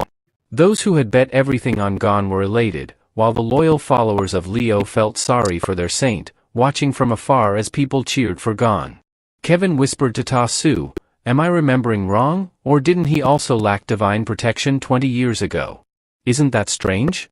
Lion was able to destroy the Zodiac Stigma with his own strength, without any god's blessing. Not to mention his internal power was already terrifying. Tasu, knowing about these things but not understanding Kevin's point, tilted his head and asked a serious question. Could John be the absolute god of a new constellation? Look at his stiff face while being praised. He really fits the part, doesn't he? Moments later, the arena echoed with Gun's command for the defeated Leo clan to bring the spoils of war to his piggy bank to be devoured. The Leo kids from earlier were forced to write a contract transferring to the Yuka's house, as long as it increased the number of apostles to collect more tax money. Anyone unwilling was placed on a temporary list. Seeing his triumphant face, and Lee Gun looting the spoils, Kevin suddenly thought that if his hypothesis turned out to be true, the earth might just cry out in terror. Repeating the hypothesis over and over, he had to ask if there was any proof. Kevin shook his head, asking if he was making it up, and Tasu nodded with such honesty it was hard to believe he was the best at driving him crazy. Kevin, stuck under Sagittarius's arm, tried to analyze whether Lee Gun could actually be a holy god. You said he could summon the avatars, but normally they wouldn't listen that easily. Then why don't you think about this? If he's so strong, why hasn't any holy god blessed him? Tasu, pinching and cursing, forced Kevin to shut up, saying, humans are humans. How could they become holy gods? Both sides were arguing, and Lee Gun heard it all, but he didn't bother correcting them. He was busy thinking about how Libra knew exactly where he was stabbed. She spoke as if Giselle had witnessed it in the Demon Tower. Very quickly, Lee Gun came to the conclusion that she had been involved in the trap from back then. Now that he thought about it, Giselle had always had a strong connection with her holy god. Could it be that back then, there was divine intervention in the plot to silence him? As he pondered, Lee Gun's eyes drifted to the notice board for the Apostles' Purification Mission. Newcomers to the Yuka's constellation needed to be granted a holy name and awakened unique skills that set them apart from those without this privilege. It was time to meet his beloved nephew, the first disciple. Lee Gun glanced at the two stubborn guys behind him and told them to pack up. It's time to hit the road. Tasu, thinking there was still much to handle here, looked up and immediately saw his friend fiddling with the Yuka's coin. Since your wife and followers woke up, you haven't even gone back to Korea, right? That was Tasu's reason, but what he really needed was to meet Sunj in the misty land of Canada, where the Scorpio sanctuary reigned. The news of UA announcing Lee Gun's victory was clearly displayed on a magic mirror for Haley to see. As she sipped her tea, she mumbled, As expected, Leo could never defeat Lee Gun. Leaning forward to get a better look at the person in the mirror, Haley almost impulsively lunged toward the exceedingly handsome face of the victor, reaching out to savor the moment. Just then, her subordinate barged in, screaming, "Master, the hospital in Korea is under constant attack." After shouting, the subordinate finally noticed something unusual about their master but didn't dare to ask. Quickly shifting the topic to avoid being questioned about the upside-down cup on her head, Haley demanded information about the hospital. "The situation is stable for now, as Sagittarius is present," the subordinate reported and immediately added, "The observatory has detected the 13th constellation, none other than Lee Gun, with Cha Sunj coincidentally being the first disciple of this constellation." This news caught Haley's keen interest, as the 12 zodiac signs had set up a special observatory to track any changes in the constellations.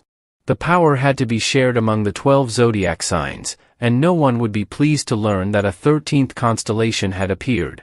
Once the first disciple emerged, other saints would undoubtedly try to prevent Sunj from growing in power. Looking up, she asked if the hospital attack was caused by other disciples trying to eliminate Sunj. If so, someone needed to be sent to protect the boy. The subordinate reported that Eugene had already left, shocking Haley. That kid didn't wait for orders and jumped from Canada to Korea immediately. Soon, Eugene saw a massive explosion near the hospital. The place was leveled, not just a single floor blown away as before, but the attack didn't come from other constellation disciples. It was the work of 3 avatars and a fire-breathing dragon who were determined to stop any suspicious figures from approaching and harming Sunj. Seeing this fierce display, no one dared to move. Hesitate for just a second, and warrior King Jarl would have swept them away with his sword, clearing them all out. Even Sunj, hiding in the bushes, felt a chill. He admired the old spirit king for his cleverness in summoning the avatars. They were powerful and could protect him while he figured out how to escape on his own. Though the avatars had nearly beaten him to death earlier, they were now his protectors. He was content with the situation. Suddenly, Eugene appeared right behind him and asked, "Are you Cha Sunj?" No sooner had Sunj leaped out like a startled frog than the August coin given to him by Lee Gun slipped from his grasp. Just as he was about to dive back to retrieve it, a loud argument erupted nearby, followed by a surprise. His father, Taiku, suddenly plummeted right in front of him. It seemed his landing had been off target, as Taiku clutched his aching head and muttered that Lee Gun had gone somewhere else. What kind of child sees his father and looks at him with disdain? Taiku grumbled. "You know, you're sometimes too mean to your dad, right?" Seeing the smoking ruins of the hospital before him, Taiku was about to ask his son about the situation when Eugene approached. With his father present, Sunj immediately pointed at Eugene and tattled, "This is the assassin trying to take me out."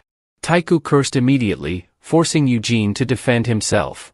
Yet both father and son were adamant in their disbelief, convinced that Eugene's sudden appearance behind Sunj must be part of some sinister plot. Suddenly, the sky lit up with a familiar orange-yellow light. Apollo had appeared, glaring furiously at Eugene. Even Taiku had no idea why his holy god had shown up so unexpectedly, but Eugene, as if knowing something, gritted his teeth and cursed under his breath about holy gods always meddling. His eyes flared as he began to use his reading skill. The Sagittarius Holy Bible flipped rapidly before his eyes.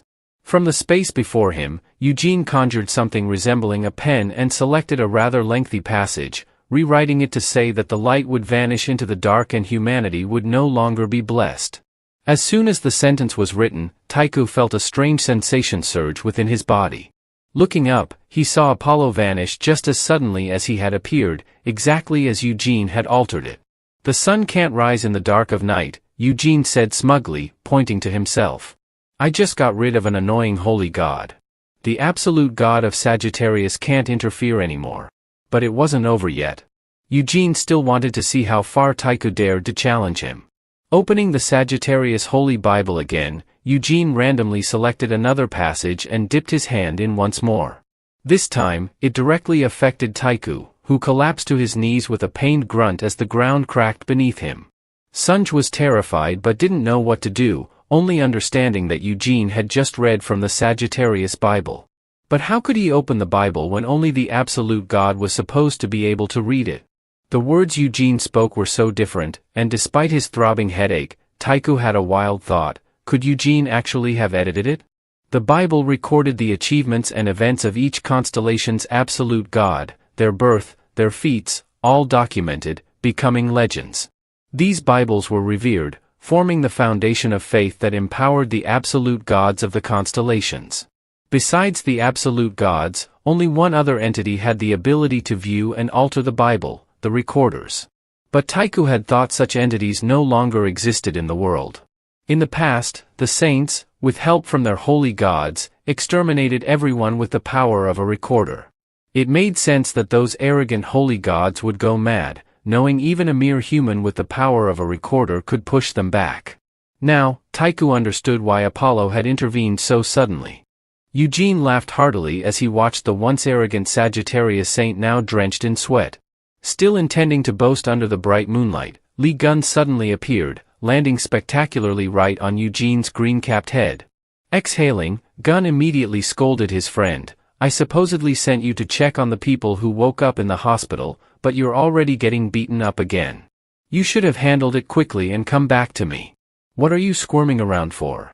Back then, entities were sent by the gods to exterminate the recorders, sweeping through many places to kill all those who could interfere with divine power. An entire village was massacred just for sheltering families that had the potential to produce such extraordinary humans. Eugene, not yet 10 years old at the time, had witnessed the ruthless slaughter in his village with his own eyes, too terrified to even cry. A few days later, the wounded boy unexpectedly awoke on a bed. As he sat up, a voice that seemed to have been waiting for a long time spoke. Haley simply asked him how he felt, but Eugene, still terrified, was on high alert. It wasn't until she closed her book and showed a kind face that she reassured him. "This is my holy domain. There won't be any problem here." The faint whimpering from Eugene's childhood dream echoed through the deserted park near the Scorpio Hospital. He was tightly bound by something pink and elastic, caught in a deep sleep and continuously calling out for Lady Haley. As soon as he opened his eyes, a crowd of Sagittariuses gathered around to check on him, only to be surprised by the thing binding him. It was lime, which could transform into anything. No matter how much he screamed, he was stuck. Upon hearing his subordinates report that Eugene was awake, Taku shouted and dashed toward his wife. On the other side, Gio also screamed "honey," and the two rushed into each other's arms, embracing happily as if they had never been apart. The Sagittarius crowd found the happy scene beautiful, though they were actually referring to that brat waking up, not Lady Gon. Paying attention to Eugene, John approached first, amusedly asking, "You've got an interesting power there. Are you a recorder?" Eugene tried to deny it, but John's eyes gleamed, revealing that he had already used the divine eye skill. There was no way to lie now, knowing that recorders couldn't conceal information. Eugene immediately activated the Scorpio constellation's shadow shifting skill, turning his body into red liquid and launching himself off the pillars, out of human reach. As he flew past the couple embracing lovingly, Eugene reached out, intending to grab Gio as a hostage to make his escape, but a stronger hand was faster, pushing Taiku away from Gio and catching her, propelling her out of Eugene's reach in one swift motion. Eugene was livid. Believing his speed was unrivaled, he was stunned when Gun outpaced him. He immediately pursued Gio, now in Li Gun's grasp, but no matter how hard he tried, he couldn't catch up. One person yawned while others cheered, which only fueled Eugene's frustration, prompting him to abandon his plan to capture Gio. Now, all he wanted was to land a punch on Li Gun. Sunjae, confused by his mother's joyful laughter, was informed by Jaewon that her excitement was due to her admiration for Li Gun. Being held by her idol thrilled her. Meanwhile, Taku, still in shock, yelled in anger at Li Gun, demanding he release Gio. He also questioned why Eugene, the so-called recorder, wasn't fleeing when he could have. Eugene, still furious, wanted to leave, but his anger urged him to strike Li Gun before retreating. This only fueled Gio's excitement as she laughed, calling out to her husband, saying, "Just a little longer, how often do I get to be held by Gon like this?" Her words made Taku so furious that he spat blood and collapsed, crying in frustration. Even Sunjae pitied his father, feeling a crushing sense of defeat. Meanwhile, Eugene, frustrated, flitted around while others had time to talk. He tried opening Li Gun's Constellation Bible, only to be met with error messages, indicating the presence of a new god's throne. Stunned by this realization, Eugene barely had time to react before Jarl's hand descended, gripping him firmly, preventing any escape. The avatars had arrived, breaking through the roof to stop the chase. Holding Joe, Li Gun coldly asked if Eugene had just tried to tamper with his Bible. The system notified Li Gun that Eugene was now the target of the final wisdom challenge, warning that Eugene could pose a threat to the constellation. Despite not liking it, Li Gun instructed Eugene to become the recorder of the Fuse constellation. Eugene, coughing up blood, defiantly raised his middle finger and cursed.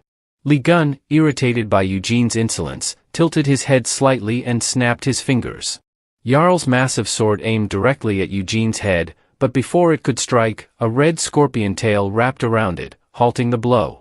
From Eugene's body, something like blood oozed, forming into a floating entity. Eugene was astounded to see the Scorpio guardian beast appear, protecting him. The scorpion's tail dripped red drops, quickly forming the guardian beast's lower body. The figure of Haley, the Scorpio Holy Master, appeared just in time. She sighed in relief, commenting, "That was close. You almost lost your head, kid. Why did you act without my orders? I told you not to be reckless." Before Haley could continue, a voice from behind froze her. Li Gun had arrived, glaring at her and demanding she answer his question if she didn't want to die on the spot. Haley, frozen in place, stared at Li Gun as if seeing a mythical figure for the first time. She didn't speak, and only when the guardian beast roared did she snap out of her trance, spinning around and screaming.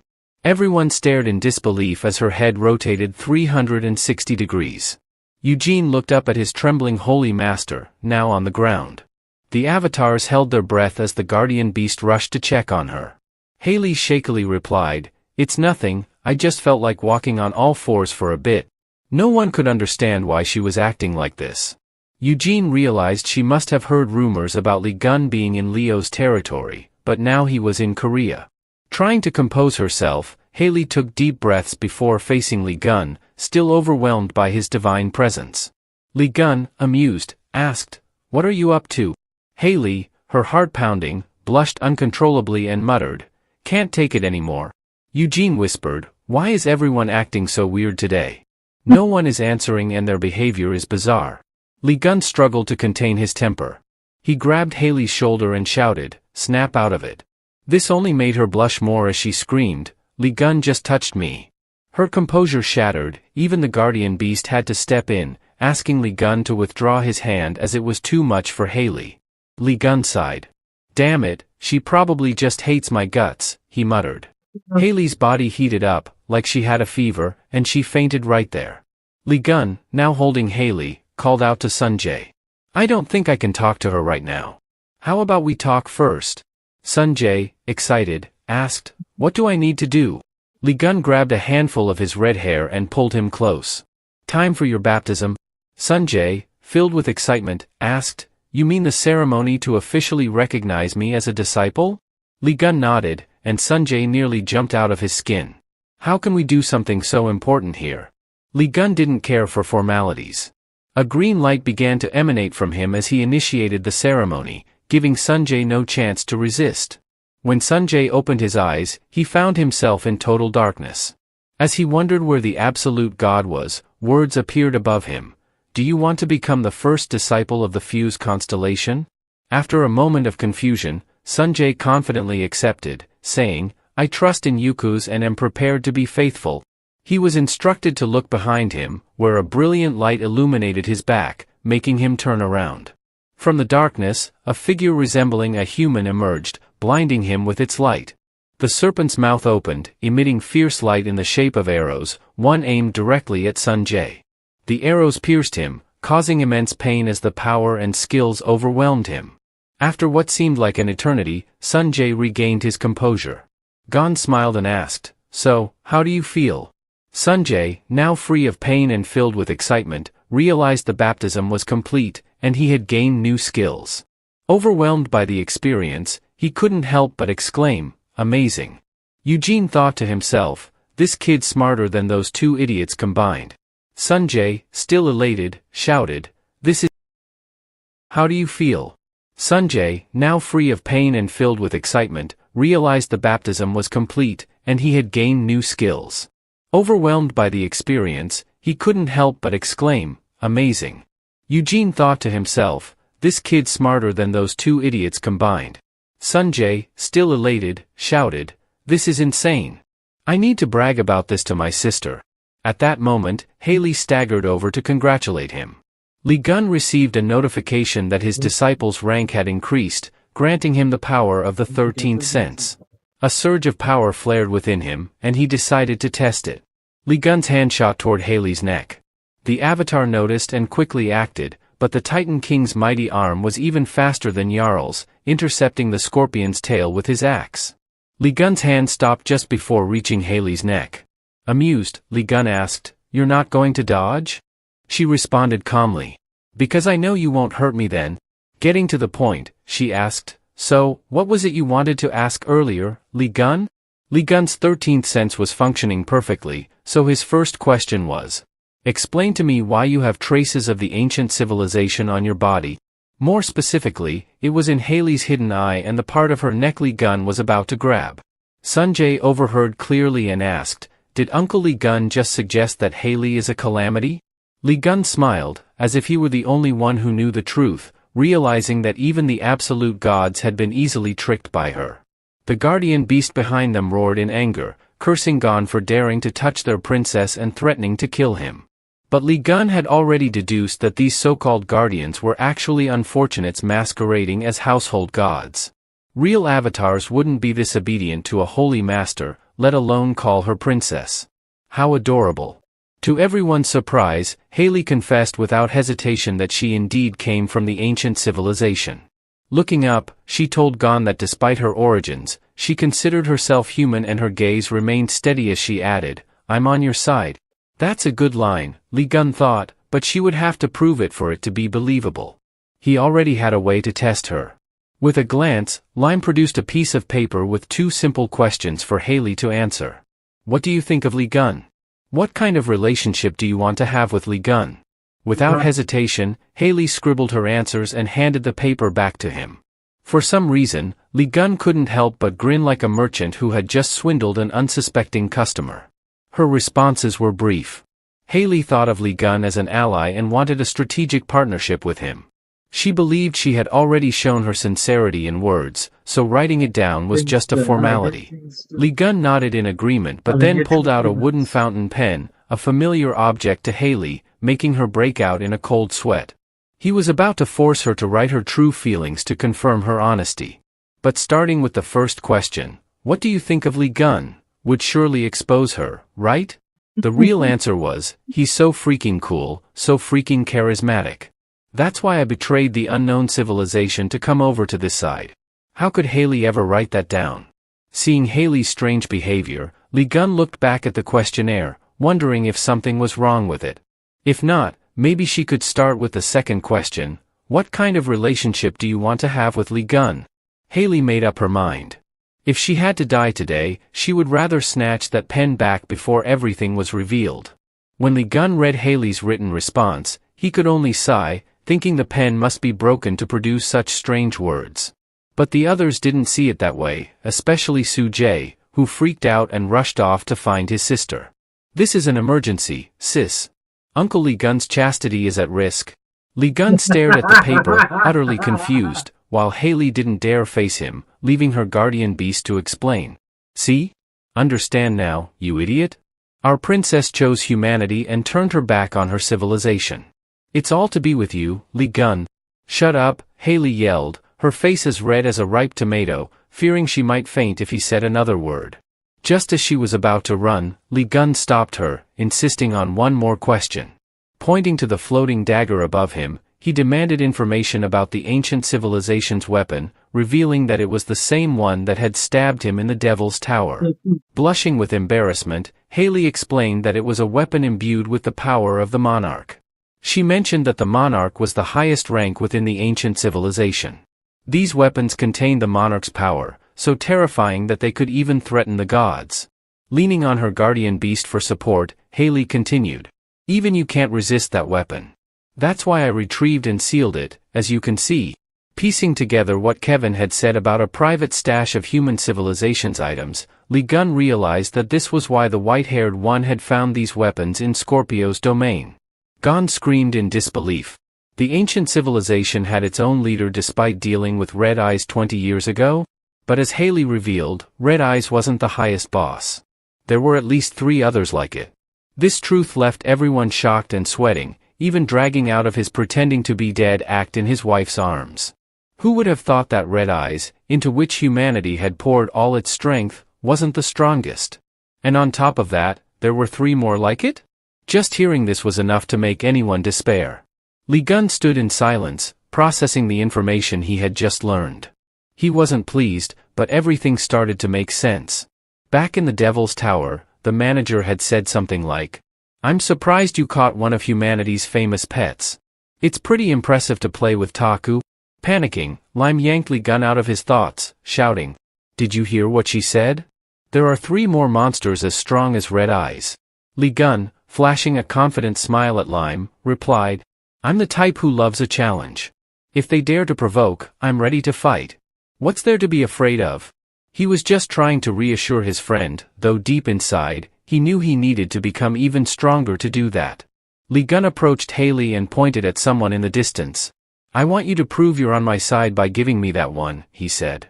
That someone was none other than Eugen, who was still in shock, unable to believe he was being offered up in a deal.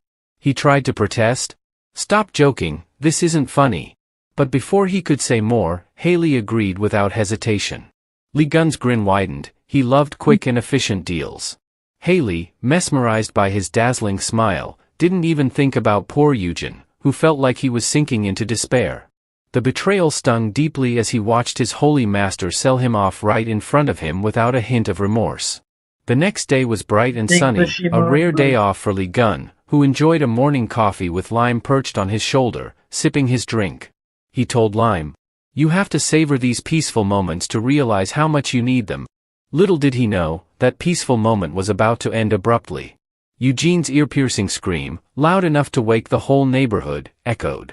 Lee Gun barely paid attention, joking that it was a shame Eugene couldn't enjoy the quiet. The recorder, crawling on the ground and cursing endlessly, wondered why he was doing such hard labor here. The answer was simple: Scorpio had sold Eugen to Gon for free. Now Lee Gun intended to squeeze every last drop of energy out of him as he furiously scribbled away. Tears of frustration welled up in Eugen's eyes. He muttered under his breath, "Just you wait. Do you think I'll serve someone like you?" Trying to find a way out, Eugen activated his trick, using his eyes to peer into the Bible to see if he could change anything.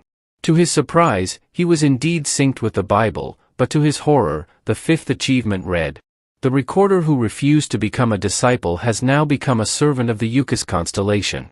Baffled at how even this had turned into an achievement, Eugen grinned maniacally and decided to change the word servant to master. When he saw that it actually worked, he burst out laughing. "Kneel before me, Lee Gun." Before he could get any further, Lee Gun punched him in the head. No one but John would dare hit Eugen like that. Rubbing the lump on his head, Eugen couldn't understand why, even though he had changed the text, it hadn't become reality. Grabbing Eugen by the hair, John tossed him aside with irritation. "Life doesn't always go the way you want, kid." It was then that Eugen noticed the words had reverted back to servant, clear and unmistakable. He realized the girl over there had changed it back. But could she also be a recorder? Joe smiled awkwardly. "Did I do something wrong?" The Libra constellation, home to the largest holy sanctuary in the world with over 2 billion followers, was no easy opponent. Moreover, Giselle was not merely a representative of her absolute god, she wielded such power that she was considered a manifestation of the deity itself. Facing her was akin to declaring war on a god. To contend with a god or a monarch of the ancient civilization, Lee Gun needed a recorder to record his achievements and amplify his power. And now, standing before Eugen, was a recorder capable of altering the Fuchs constellation's Bible. Eugen couldn't believe his eyes. It was astonishing enough to encounter one recorder, but here was another right in front of him. Even Haley couldn't help but marvel at John's incredible luck. Now in possession of 2 recorders, even if Eugen wasn't exactly a willing participant, the wisdom trial was complete, and all tasks were finished. Li Gun was granted all of his abilities, including unlocking his war god instinct. Meanwhile, the Grand Libra Sanctuary headquarters stood under the clear blue sky, where news soon reached Giselle. She was relaxing in her bath, surrounded by Sagittarius, Libra, Scorpio, and a recorder, when her subordinates came seeking her guidance. Unbelievably, Scorpio had allied with him, driven by a love that had lasted for 20 years. Giselle covered her mouth with a mocking laugh, disgusted by such naive purity. To her, Haley was nothing more than a foolish girl. She didn't care how many others joined Li Gun, just a bunch of foolish saints. However, the recorder was a different matter. As she sipped her wine, Giselle knew she had to eliminate them. Crushing the glass in her hand, her eyes flashed with malice, and the red liquid dripped down her fingers. Even without Gon, she couldn't let anyone more powerful than the gods survive. Her subordinate, still bowed, whispered that he couldn't understand the intentions of those foolishly hoping for Li Gun's success. But Giselle knew that anyone who encountered Li Gun fell into two categories, those who followed him and those who despised him. Standing up and rubbing her neck, Giselle asked if there were any Libra followers near Li Gun. When she heard that the youngest son was following Li Gun under Tuan's orders, she cursed, realizing how useless he was. She wished Qi were there instead, everything would have gone as planned. But there was no time to dwell on it. She quickly ordered her subordinate to inform Shan to target the recorder either by kidnapping or eliminating them. On the same day, near the Scorpio residence, the three zodiac signs were discussing Jiao joining Leon's team. When his friend suggested that Jiao stay at the Ucha Sanctuary, like Haley kept the recorder at the Scorpio Sanctuary, Taku lost his temper. Of all the options, why did it have to be your divine cadre? Li Gun snapped his fingers and reminded Taku of his own words. Jiao didn't fit into any sanctuary's training, so only his could be considered. Haley chimed in, saying that with two recorders under his protection, Li Gun would be better equipped, especially since he would be facing Libra soon. Li Gun then pulled out a professional-looking contract, complete with an extensive list of conditions, promising to treat Taesu's wife well, as she was his friend's wife. The agreement even included not adding her to the official disciple list and sending her regularly to the Sagittarius Sanctuary. What more could Taku ask for? Sign it already, Li Gun urged with a grin. Afterward, Haley shifted the conversation to Taesu's eldest daughter, who had recently visited the Scorpio Sanctuary to have her arm checked. Despite using her magic to heal it as best as she could, Haley reported that the situation was dire. They had tried everything to suppress it, but they were reaching their limit. Seeing the panic on Taku's face, Li Gun realized they were discussing something serious that he wasn't aware of. He quickly turned to them, demanding to know more about his niece, Yue. While the three were deep in conversation, Jiao had just finished writing a large stack of papers at the construction site near Scorpio's place. She eagerly asked Eugene if he needed help organizing them. Exhausted, Eugene sat between two towering piles of papers, muttering, "Do whatever you want. I don't care." Earlier, Li Gun had thrown the truth pen straight at his forehead, leaving a large bump because Eugene refused to work. Eugene was seething with rage. Li Gun not only forced him to write a servant contract but also seemed to enjoy tormenting him. Glancing at his arm that wouldn't stop moving, Eugene cursed the damned pen under his breath. The truth pen, having been marked by Li Gun and drawing blood from Eugene's forehead, had chosen Eugene as its master. The two merged into something with a life of its own, laughing and scribbling wildly on blank sheets of paper. Eugene, furious, threw the pen away out of sheer annoyance. But to his surprise, it bounced off the wall and shot back at his head, upset that its owner dared discard it. Jiao, thinking Eugene was contemplating suicide, screamed out in panic, unaware that someone was stealthily lurking behind the door. The blond man gritted his teeth, knowing he was here on his mother's orders. But what could she expect from him when even his older brother couldn't do anything? After thinking it over, Sivan realized he had to act. After the Blood Mist's failure, this was his only chance to prove to his mother that he wasn't useless. Glancing inside, Sivan saw that the little kid from Scorpio might be tough to handle, so he decided to deal with him later. The woman, however, seemed easier to manage and could be used to threaten Sunjae. Focused on his task, Sivan didn't notice the loud footsteps outside or the door being kicked down. He just hoped to finish quickly and leave. But Kevin burst in, kicking the door off its hinges, shouting for Lee Gun. He stomped on the door with such force that it rattled the whole place, cursing loudly. "How dare you leave me behind at Leo? I won't forgive you for that." Eugene, recognizing the familiar figure, jumped up in alarm, while Gio wondered why the Virgo saint was here. It was only then that Kevin realized that Gun is here, and after a moment of noisy confusion, Sagittarius and Scorpio appeared behind him, about to start cursing again. But Kevin suddenly noticed Haley was there too, and none of the four seemed too pleased to see each other. At this point, Sagittarius spotted the eighth person in the room, none other than Yun Sivan, hiding under the broken door. Everyone blamed Kevin, thinking he had brought the brat here, but he had no clue what was going on. Lee Gun, realizing it was the same kid who had bullied Sunjay and the one he had beaten up before, clenched his jaw and snarled, "What's that brat from Libra doing here?" At that moment, Lee Gun understood that this was one of the two culprits behind the blood mist incident that Gon had mentioned. The kid groaned under the debris, struggling to get up, only for Lion's foot to slam down onto his face without mercy. Lee Gun was beyond furious, wanting to take out his rage on the bastard who had caused his friend and two nieces so much grief for the past 10 years. Meeting the person who had once beaten you was bad enough, but now Gun was even stronger and clearly held a grudge against the young master of Libra. Behind him, Taku lost his temper and roared, "What the hell are you doing here, Sivan?" The thought of him returning to mess with his family again made Taku's eyes blaze with anger. Without hesitation, he transformed into his demigod form, ready to beat Sivan hard. Haley, standing nearby, coldly sneered, fully aware that this guy's mother knew about Lion and the secretary. Unleashing a powerful aura, she wanted to confirm if it was true that Giselle had ordered the secretary to be eliminated. Another person unsheathed an ice sword, holding a deep grudge against Libra. Kevin, having later learned that Giselle had ordered the blood mist to destroy Virgo's castle, was furious. "Yunnan, huh?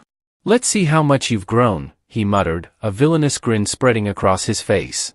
Delighting in the thought that everyone around wanted to beat the brat, he pressed down harder with his foot, stomping several more times.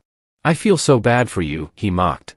Lee Gun wanted to know how everyone planned to deal with the brat or if they should just keep stomping until his head popped like a melon. Terrified under Gon's foot, Sivan realized he might not even survive this, let alone complete the mission his mother had given him. Desperately, he called out to his household god, ordering it to transport him to the secret base. Just as Lee Gun lifted his foot, a golden light enveloped Sivan, and numerous Libra vines wrapped around him. Thinking he had escaped, Sivan smiled, but the reflection in his eyes showed Lee Gun was smiling too. In an instant, Sivan vanished before everyone's eyes, and they all assumed he had successfully escaped. Taku, frustrated, asked why his friend had let the brat get away, but in reality, Lee Gun had done it on purpose. Catching him and beating him would have been too boring. On the other side of the world, in Honolulu, Hawaii, at the luxurious Libra resort, Tawan was soaking in a pool with 5 of Libra's household god spirits, trying to heal the bruises Sunjay had inflicted on him. Cursing under his breath, he wished he could tear that red-haired kid apart limb by limb. Suddenly, the teleportation gate opened, and a scream echoed above his head. Tawan, lost in thought, initially thought it was SJ's scream, imagining it was from the pain he'd one day inflict. To his surprise, it was his younger brother, tumbling headfirst into the pool and landing on top of him. As soon as he found out John had discovered Libra's plan to eliminate the secretary, Tawan began mercilessly cursing his younger brother. Sivan didn't dare fight back. He just held his head, fearing his brother might smash a rock over it. No matter how much Tawan berated him, Sivan endured, knowing his brother had saved him, and the most important thing now was to stop Lion when he arrived.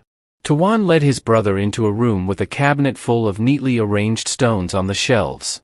In a gruff voice, he briefly explained that each stone could be exchanged for something unbeatable. Tawan grabbed a random purple stone, which looked the most dangerous, and quickly explained that these were created from fragments of calamity, processed in the Demon Tower. Knowing Sivan was worried that they might not be able to handle what they'd summon, Tawan reassured him by pulling out a Libra bead string. The priority now was to deal with Gon, so he didn't hesitate to use the skill of equivalent exchange. A beam of light shot through the roof of the villa, causing Tawan to scream in excitement. This would surely summon a super-strong calamity to leave Lion half dead. But unexpectedly, the light shifted from gold to emerald green, gradually swallowing the original color, or more accurately, pushing the golden light back into the sky and completely replacing it. The shape before them made the two brothers panic, not understanding what they had just summoned. The power felt too familiar. Sivan instinctively ducked to avoid it but didn't manage to warn Tawan, who was struck by a protruding head from the light. Blood poured out as Tawan cried out in pain. Sivan, having barely avoided the blow, laughed, saying, "That old trick won't work on me anymore." But when he saw John follow them there, clutching a golden-feathered bird tightly in his hand, he screamed in terror. "I picked it up on the way here because you left your household god behind and ran off." The bird, thinking its captor was the calamity, screeched, "Summoning successful. Summoning successful." Sivan gaped in shock. Li Gun didn't bother arguing. Instead, he threw the bird backward, making Sivan wet himself in fear, backing away and cursing the wretched beast for leading Li Gun right to him. Knowing he was about to get beaten hard, Sivan tried to save himself by apologizing, saying he would personally go to Sagittarius and beg for forgiveness. But John responded with a smirk, as if Sivan still hadn't grasped the situation. With a grunt, another beam of light descended right in front of Li Gun. The condemnation of the sky loomed between them as Gon, with a darkened expression, reminded Sivan, "Seems you've forgotten something important when you see me here." "Payback," he uttered the two words, which sounded like the Grim Reaper whispering in Sivan's ear. All Sivan could think was dead, dead, dead, dead. Feeling smaller and smaller, Sivan knew he wouldn't survive Gon's condemnation of the Sky Blade. As he retreated in terror, trying to think of a way to save himself, his eyes suddenly widened when he realized what he had just stepped on, Tawan's Libra bead string. His brother, struggling to get up, was battered by the intense appearance of Li Gun. Realizing his hand was empty, Tawan turned to call out to his brother to find the beads. Horrified, he saw them in Sivan's hand. Sivan had activated it, exchanging something unknown. Smiling, Sivan said, "You were right, big brother. I really am useless. But luckily, you're very useful to me." The equivalent exchange skill of Libra made the beads glow, identifying Yun Tawan as the exchange item. His entire body was enveloped in light, sprouting grotesque parts of a calamity, signaling that the exchange was complete. Tawan writhed in pain, trying to resist the dark power, but to no avail. Before long, he had transformed into a hideous, grotesque calamity on Libra's scales. Gon, familiar with such heartless tricks, threw his head back and laughed maniacally, amazed that the younger brother had turned his older brother into a sacrificial offering. What a piece of work! I've never seen anyone pull this trick before. His foot shone with the power of the Yucas constellation as he slammed it down forcefully, forming a fortress. Sean now grasped what true despair looked like, staring dumbfounded at the sight before him and muttering in disbelief. A fragment of the calamity that had once been Tawan's brother crashed to the ground, the entire Libra bow and zodiac ability shattered to dust by the serpent's barrier. The old man laughed wickedly, explaining to the naive boy that the larger his barrier grew, the stronger its defenses became. Within it, no one could utilize the power of other constellations, leaving Libra's strength entirely neutralized and the summoning process incomplete. It was a grotesque creation, so vile that even demons would scorn it. The brother's sacrifice amounted to nothing. He had turned to ashes, a pathetic joke before Li Gun. Covering his face, the old man laughed hysterically as if on the verge of madness, asking, "Isn't it hilarious?" Now, it was his turn to strike. Digging into the Yucas constellation scripture, Li Gun selected the second decree, Saint Sagittarius, admiring the master of Yucas, thereby granted the ability to wield Sagittarius's power. Gun's eyes blazed with the flames of the sun god. Using Sagittarius's clairvoyant ability, he stepped forward, asking, "Any last words? Usually, people repent before they die. I'll give you 3 seconds, confess now." His burning gaze bore the condemnation of the heavens as he spoke with a menacing calm. "Choose your last words wisely, you bastard." Sivan trembled uncontrollably, his body quaking as if in a seizure. Paralyzed by fear, even his curses came out disjointed and broken. Finally, he clutched his head and screamed, "Damn it!" He roared, "Who are you? Why do you keep haunting me? Is it because of what I summoned during the blood mist 10 years ago? But I was just a kid back then. Everyone makes mistakes, right? Or is it because I controlled the blood mist in Europe or attacked the Scorpus Hospital? Those were orders from above. You've already dealt with the blood mist, haven't you? Those who died 10 years ago were saved, no harm done, right? So why are you making a big deal out of it? Didn't everything already get resolved? The more Sivan yelled, the more desperate he sounded. What do you want from me? After all of this, do you even know who I am? I'm Yun Sivan, son of Giselle Lawrence, the Saint of Libra. Playing his last card, Sivan shouted boldly, "If you mess with me, do you think my mother will just stand by and do nothing?" After his outburst, Sivan paused, stunned. Was Li Gun actually dozing off, drooling as he spoke? What? You done talking? Li Gun finally opened his eyes, yawning as he asked, "Anything else to add?" He gave Sivan a few more seconds before casually remarking, "Seems like you've got a lot of regrets. Why ramble so much?" Watching Sivan tremble and point at him in disbelief, Gun appeared unaffected. Though he had indeed nodded off for a moment, he had heard it all. More importantly, Sivan wasn't the only one who needed to hear it.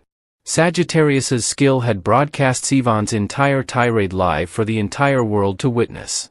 At this moment, Sivan realized in horror that he had just confessed the truth about the catastrophic events to all of humanity. From city streets to remote mountain villages and even ships at sea, the confession aired in crystal-clear 4K. The celestial clairvoyant skill was truly the work of a broadcast deity, a live-streaming master envied by all. The shocking revelation naturally reached Libra's domain, where chaos erupted. Their headquarters scrambled to locate Sivan and put an end to the public humiliation, but they had no leads. Furious citizens, now aware of Sivan's involvement in the blood mist, gathered at Libra's headquarters demanding answers. Is it true that Libra's son caused the blood mist? Is Libra responsible for those massacres? They cried out. The outrage grew louder. If Li Gun hadn't intervened in Belgium, how many more would have died? Libra must face justice. Sivan must be punished. The swelling anger of the masses echoed across the world. On a distant rooftop, a trench-coated figure smirked at the unfolding chaos. Kali's lips curled into a grin as the crowd's fury intensified. "Too bad for you, Sivan," he murmured. "Aside from getting your brother beaten, this is the end for you." Meanwhile, Sivan watched in terror as the enraged crowd stormed Libra's headquarters, determined to kill him. Their hatred was palpable, and Sivan clutched his head, screaming as if in agony. Li Gun, however, found the spectacle amusing. "Congrats," he mocked. "How does it feel to be the world's most wanted man?" The condemnation of the Skyblade glowed, and Sivan shivered in fear. The only sounds were the faint rustle of clothing and Gun's cold voice. "Do you know why I told you to say your last words? Because you should have apologized instead of making excuses." Pressing the blade to Sivan's neck, Gun's tone darkened. "No more games. I gave you one last chance to beg for mercy, and you wasted it. Now, neither I nor the world will give you another." The image of Gun holding the glowing blade to Sivan's throat was, of course, broadcast live. Libra's forces panicked as the public's faith in the constellation crumbled. The stronger the outrage, the weaker Libra's standing became, while Eucas's influence soared. Across the world, the Celestial War Army erupted in chaos, demanding action. Giselle, silent until now, would not allow her son to die. As Libra's leader, she wouldn't let anyone threaten her authority. Just as Gun prepared to strike, a radiant golden light descended. The sacred beast of Libra had arrived, bearing Giselle's command to stop. Sivan, seeing his mother appear, screamed with relief, but Giselle ignored her pathetic son. Her tone was cold and devoid of emotion as she chastised him. She dismissed his actions as reckless and insane. Li Gun smirked, unimpressed. "Releasing the calamity and destroying a city is just a trivial matter to you?" he asked mockingly. Giselle, of course, sidestepped the accusation and demanded her son's release. Gun sneered. "If we're talking about distasteful, then your sons, who harm innocents, are the epitome of it." Stepping on Sivan once more, Gun drove his blade into the ground before him. "If you dislike my methods, let's settle this your way. I'll give you two options: confess Libra's crimes and face justice, or fight me here and now. And don't forget to name the one who stabbed me in the tower." Both choices left Giselle seething with frustration. Clutching her head, she muttered curses at Li Gun. But she wasn't about to let herself be forced to pick between the two, fiercely asking why she should listen to him. With that, it was settled. Her words were a clear refusal to save her son. Sivan cried out for his mother, while Li Gun laughed cruelly, casually waving his hand to sever the golden head. The sacred beast let out a screech, her voice trembling, unable to comprehend that Li Gun had done such a thing right before her eyes. She repeated her threat, asking if he thought she would let this go. The more Li Gun grinned with excitement, the angrier he became, though he could do far more thrilling things. He raised his hand, glowing with the blue power of the Yukos constellation, and waved it behind Sivan's lifeless body. Shell, realizing what he was about to do, watched in horror as he smiled wickedly. Then, right before her shocked eyes, the Libra woman saw him bring the beheaded boy back to life. Sivan clutched his face, trembling, his hand instinctively reaching for his neck, still feeling the pain and wondering why was he still alive when he was clearly dead? Gon swung his blade at the boy, now crying uncontrollably. The slash was so sharp that a second later, it burst open, spraying blood everywhere. A lethal wound like that should surely have killed him, but Gon used his resurrection skill again, healing Sivan's wounds and bringing him back to life swiftly. The boy screamed in terror as Lion's blade severed his head once more. After witnessing her son's death 3 times before her eyes, Giselle screamed in rage. "What the hell are you doing?" Gon, grinning, revived the corpse once again while asking, "Don't you see? How could one death ever satisfy me?" The scream only fueled Gon's thrill. Killing once wasn't enough to make up for all the suffering he had caused, and wasn't her son guilty of more than one evil deed? Li Gun swung the condemnation of the sky again, deciding to cut Sivan as many times as he had caused pain. If not, he could just end him. Gon would be there to keep count. Sivan felt like he had fallen into hell, the shadow of Gon looming over him as the condemnation of the sky came down once more, making him feel endless agony. Before the pain could stop, Li Gun revived him again, all while the breathless crowd watched in horror. No one spoke, but Gon's grin only grew wider, his slashes becoming faster. He cut Sivan in every way possible, each strike lethal. Every time Sivan died, Li Gun revived him, just to deliver a fresh set of wounds. Inside the Scorpion Hospital, Tax Group also witnessed this firsthand, but none showed pity for Sivan's pleas. At times, he was slashed 3 times in a row, the deaths agonizing. The cries of someone dying and coming back to life repeatedly were terrifying. Sivan had endured over 20 deaths, yet Gon showed no sign of stopping. Giselle couldn't hold herself back anymore and shouted, "Is this bastard really testing my patience?"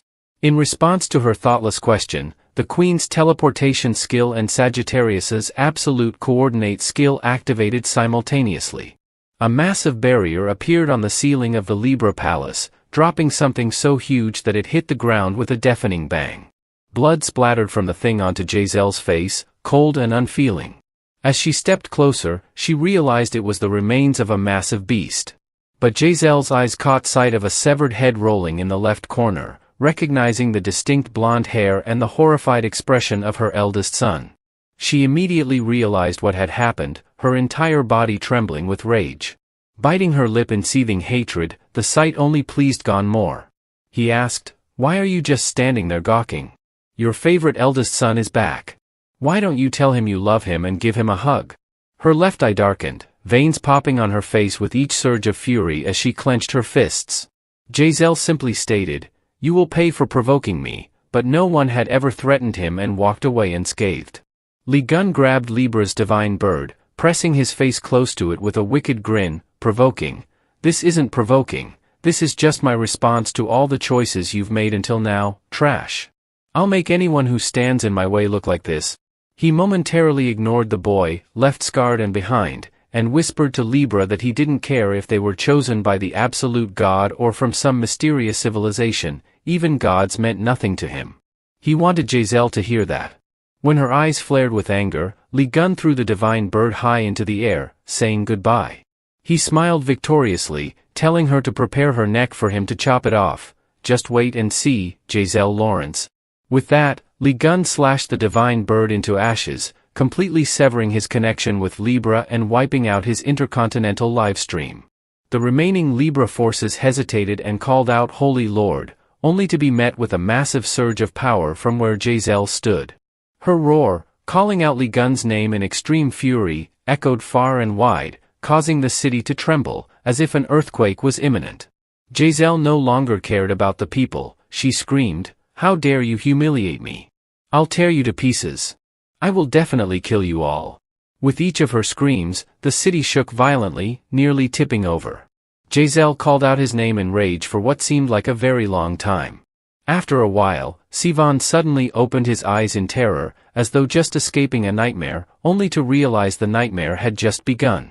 With the descent of the condemnation of the sky onto the ground, Lee Gun allowed the boy a moment of relief to regain consciousness, preparing to continue what he had started earlier.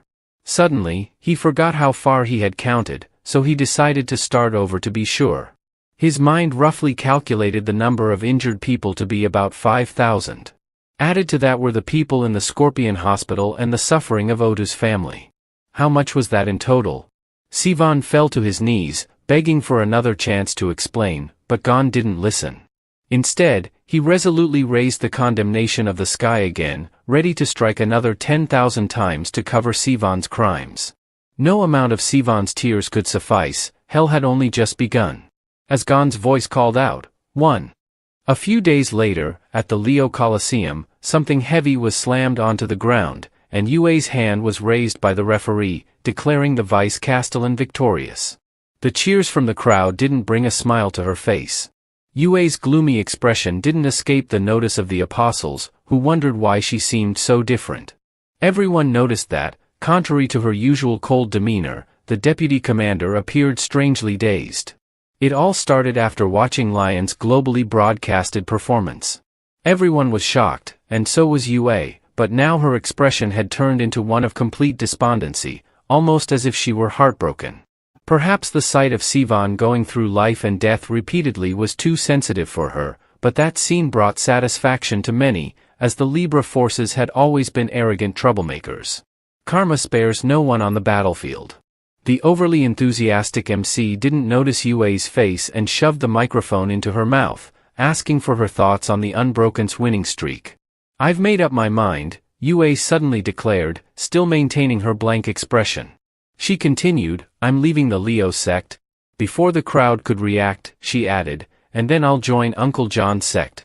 Her emotionless face was broadcast everywhere, including on the TV in the hospital room where Stephen was recovering. The devotees wanted to change the channel quickly, fearing that the Holy Lord would have dark thoughts, but it was too late. Stephen had already fainted from heartbreak. Oliver walked into the hospital room to the frantic cries of the devotees, trying to wake Stephen.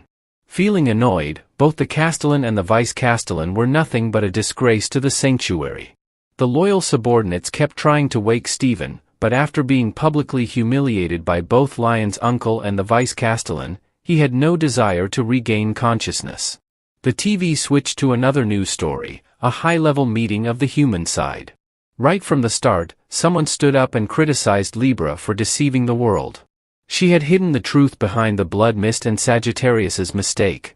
Another representative immediately countered, arguing that there was no conclusive evidence and that Libra's position had not been verified, so no conclusions could be drawn. Moreover, it was clear that Lee Gun had set a trap for Libra and broadcast it widely. The representative's glee was obvious as he claimed it was a typical tactic of the Zodiac, provoking the young representative's anger.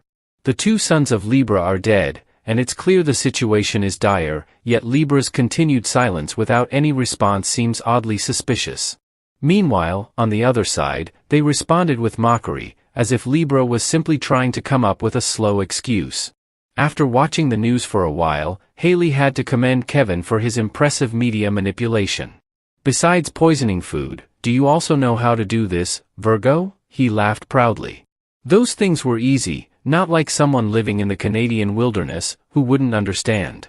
And by the way, I didn't put poison in Gon's food, it was medicine, high-grade, rare medicine that can cure any drug effects you might have slipped into Leon's food." Scorpio immediately retorted, "How ridiculous. My medicine is the cure to your cheap drugs. Do you have any idea how tiring it was to fix all the damage your drugs caused?"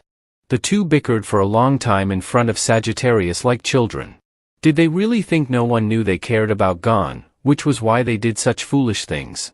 Suddenly, turning to Taku, Kevin asked, "Where's the guy who caused all this escalation? Why hasn't he come back yet? Is he still busy?" Indeed, he was busy. Libra's old base in Hawaii was covered in a huge construction sign, with trucks hauling everything away nearby. Amid a pile of fast food and chill music, Legion had rolled up his sleeves, munching away as food wrappers scattered around him. As he chewed, he checked what he could build for himself now that Libra's belongings were destroyed. He had also found the core of the Calamity Crystal Stones made from the essence of the Calamity he'd defeated in the Demon Tower. Thinking back, it seemed they were attempting to summon the Calamity using that stone, which was why that dumb parrot claimed they had summoned it successfully. When he tracked it down and tossed the hamburger wrapper aside, the builder John realized his lunch break was over. Stretching his neck to admire his work, he was pleased with the new home he was about to create. He also wondered if his gift had arrived yet. The gift Lee Gun referred to was the head of the second sun, placed in the middle of a decorated wreath on a pillar in Libra's hall. When Giselle saw it, she was so enraged that she lowered the gravity around everyone, forcing them to bow down. Trembling with fury, she knew that the bastard had sent this to insult her, and Kevin had also mocked Libra openly on television. She turned to her subordinates, her voice cold as she asked, "None of you have any plan to deal with this?" With every wave of her fury, the ground cracked beneath her feet, but the apostles were helpless. Virgo's actions were too swift, and the live broadcast meant no one could intervene in time. Thinking of Virgo's mockery and the audacity of provoking her, Giselle was consumed with rage, wishing she could devour John's people alive. "Gather the forces now," she commanded, and as soon as she spoke, the gravity vanished. Though their heads remained bowed, Giselle had made up her mind. She could not sit still. She had to launch a full-scale attack. With a wave of her hand, she ordered her subordinates to contact the Allied sanctuaries and all branches worldwide, rallying forces to find every way to defeat Leo. Finally receiving the order, the group rushed out of the foyer, preparing for the concentrated attack and conveniently seeking revenge for their young masters. Left alone on the empty red carpet, Giselle called for someone to appear. The shattered pieces of the tree decoration in the hall flew up and reassembled into one behind her. The Calamity reported that it had summoned the army of the mysterious civilization, which was now waiting for orders. At last, something was going smoothly. Giselle praised, "Good job," as her hand released a power that summoned a strange globe, filled with dense black dots representing areas occupied by the unfortunates. It grew to the size of a full-grown person, hovering just within her reach. With a flick of her finger, Giselle gathered the black and red spots into one corner in the Pacific Ocean. The black zone was continuously struck by lightning as she exerted her power over the globe. The unfortunates there seemed to receive the signal and looked up. Following the order, they spread their wings and soared into the sky, their mouths emitting chaotic sounds. The entire population in the area took flight, forming a massive swarm of varying shapes and sizes numbering in the tens of thousands. Among them was one emitting a different kind of power, riding a summoned bone horse, waiting until the words "the time has come" echoed. The countless unfortunates flapped their wings and gathered. The lightning in the sky flashed so brightly that it nearly blinded anyone watching, while the riders hovered above the swarm of winged creatures.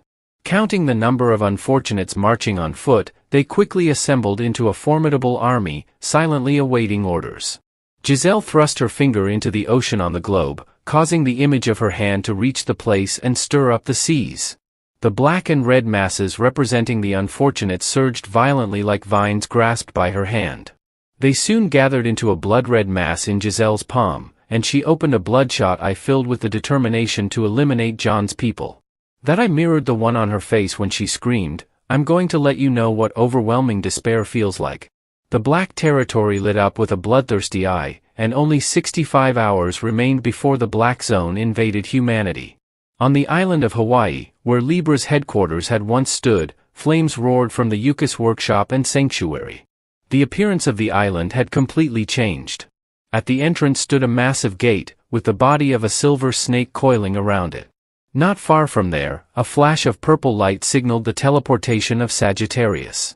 The sound of footsteps echoed, and it wasn't just Hugo stepping out, 4 others followed, Scorpio Saint, the Sword Saint Kevin, his wife, and their eagerly excited son. Upon arrival, Kevin immediately complained, "What the hell is Legion doing here?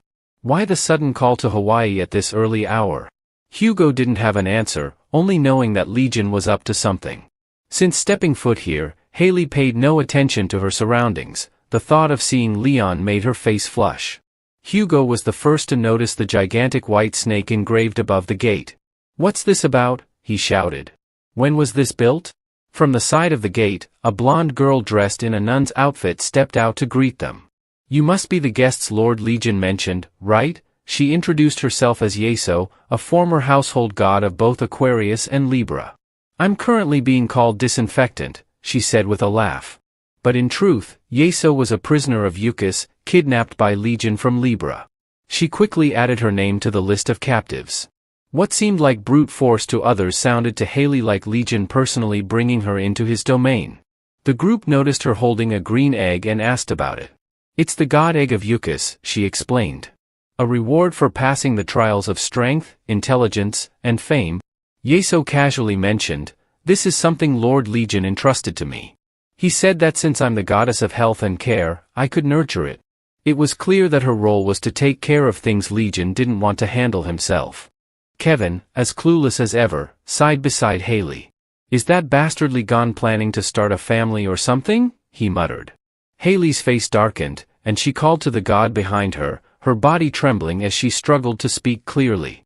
"Take everything we have in our divine team and bring it to Ligon." Her servant, confused, was about to ask for clarification when Haley suddenly spun around, shouting with a flushed face, sweat pouring down her like a fever. "Even if you have to carry the whole pillar here, do it. If we don't have something to fight back with, we'll lose for sure." After sending her servant off, the group was invited by Yeso to enter the official domain of Eucus. As the door cracked open, intense heat and blinding light poured out. When the door opened wide enough for the group to step in, a gust of wind blew their hair back and their clothes fluttered wildly. Once they saw the source of this power, they heard the fierce roar of a fire lizard, called a flame breather by Lion, spewing flames at incredibly high intensity, constantly blowing fire onto an object to keep the flames high. The group realized the place was designed like a furnace, with the fire ignited by the lizard engulfing dozens of chains suspended above a basin overflowing with flames. Hugo, stunned, asked his friend if he was planning to build a steel mill or something, but no matter how he looked at it, it resembled a bathtub. In front of them, Kevin mumbled, "Is that lava from those damn lizards?" Each person had a different reaction. While Hugo's wife complained about the heat, he was wide-eyed, shocked that his friend had built this after destroying Libra's headquarters. Unconcerned with the heat or architecture, Haley silently admired Ligon's leadership. "He's remarkable. So cool." Then, they heard a loud clattering sound from the side of the furnace. Turning, they saw the chains moving at lightning speed and heard a deep, gruff voice greet them with a blunt welcome. "Oh ho, isn't that the Sagittarius slave of Lord Jotun?" Turning the pulley, he laughed heartily. "He's waiting for you." Next to him was Jarl, his bright red appearance almost blending in with the flames behind him. He tilted his head, asking the group, "What do you think of our magnificent workshop?" The three avatars working in the scorching place laughed as if they enjoyed it, showing how much they loved working here. The group quickly entered and immediately turned right to avoid talking to those three. The door on the right no longer led to the furnace but to a workshop with a door as tall as 3 meters. From the design, Hugo could immediately tell it wasn't a forge, so it couldn't be called Lion's Workshop. Since entering, Haley had been hearing the sound of hammering, and the deeper they went, the clearer the deafening noise became. The true strike hammer pounded on a sword, flattening it. Emerging from behind the muscular figure wielding the hammer, Hugo waved to his friend. "Hey, we're here." Ligon, shirtless with sweat dripping from his hair down his back as if he had been taking a shower, turned around with a relaxed smile when he heard Hugo's voice. He slicked his soaked hair back. "Oh, you guys are here." That simple gesture was enough to make Haley's nose gush with blood. "I knew this would happen," Hugo thought, glancing at his wife, who was clutching her flushed cheeks, looking as though she wanted to scream. Her expression wasn't much different from Haley's, only missing the nosebleed. No wonder she had been a fan of Ligon for 20 years. Before she could shout, Haley, overwhelmed with excitement, fainted to one side. Yeso quickly took on the added task of caring for the woman who had unexpectedly collapsed. Kevin had left a long time ago, unable to stand the heat. The sound of a can opening sharply echoed through the air as Li Gan popped open a soda and gulped it down as if he'd been parched for days, leaving his friend to wander around admiring the place. "Didn't you just destroy someone's house yesterday? How did you manage to build this place so fast?" Hugo asked. Li Gan let out a hearty laugh, turned, and grinned at his friend. "Well, I do have some pretty handy skills, you know." What Li Gan was referring to was the SSS-ranked gluttony skill he had recently acquired. By designating a target, Gan could devour anything and then recreate it. However, this could only be done if his divine power was at least 70%, and if the target was stronger than him, there was a chance it could fail. If it did, Li Gan would suffer side effects. But judging by his appearance, everything seemed to have gone smoothly. He let out a breath and continued, "Basically, I just combined the Serpent-Bearer Sanctuary with my workshop." Glancing at the hammer of materialization, he chuckled to himself. "It's been a while since I got back to my old profession. It feels kind of motivating." "True enough," Hugo agreed, happy for his friend. "You were originally a crafter, after all?" Gan now gulped down a can of soda, drained it completely. Hugo was about to say something when he suddenly felt a strong aura from his left. Glancing over, he noticed the power swirling in the air behind Gan, realizing his friend had detected the energy lingering in the atmosphere. Li Gan didn't bother to hide it. "This place is my sanctuary and hideout," Li Gan declared. "Plus, the forge and workshop can produce countless holy artifacts." He looked confident as he said this. "As long as I'm motivated, there are endless things I can create. Ever since I declared war, that trash won't have a moment of peace." Curious about what Gan was working on, Hugo wanted to ask, but before he could, Li Gan wagged his finger. "Oh, I'm making a weapon for Yua, as I promised her, and I'll make one for Sunjae and Jio, too." The mother and son pair squealed in delight, completely ignoring Hugo, who stood there pouting. Then suddenly, Gan stretched out his hand toward Hugo, leaving him confused. What was he asking for? Without any shame, Gan demanded Hugo hand over his royal holy artifact. Before Hugo could fully react to the audacity of the request, loud crashing noises erupted from outside. Spinning around, they were shocked to see even the mighty palace shaking. "Where's Haley?" Hugo wondered, as she had just fainted moments ago. She had completely disappeared. The group hurriedly threw open the doors and rushed outside to see what was happening. "Are we under attack? What's going on?" Unexpectedly, they were greeted by stacks of wooden crates piled at least 5 meters high. It turned out to be an urgent delivery from the Scorpions' headquarters. Standing before them was a trembling Haley, her teeth chattering as if they might collide with each other. "The sanctuary is basically just a god's home, so since you've arrived, it's kind of like a housewarming, right? Just think of this as a housewarming gift." She didn't look at anyone, thinking she had spoken very naturally, unaware that to everyone else, she seemed like a chicken caught in a trap. Glancing at the dumbfounded expressions of the crowd, Haley quickly opened a wooden crate next to her and rummaged through it, searching for food, money, or a divine artifact to give. Hugo immediately glanced at his dazed friend and sincerely wished him luck. "Haley seems really serious about you, man. Soon enough, you'll have a couple like me." Inside the crate Haley opened, there was no food or treasure, only a pile of something stacked on top of each other. They were letters, with various envelopes of different sizes, filled to the brim.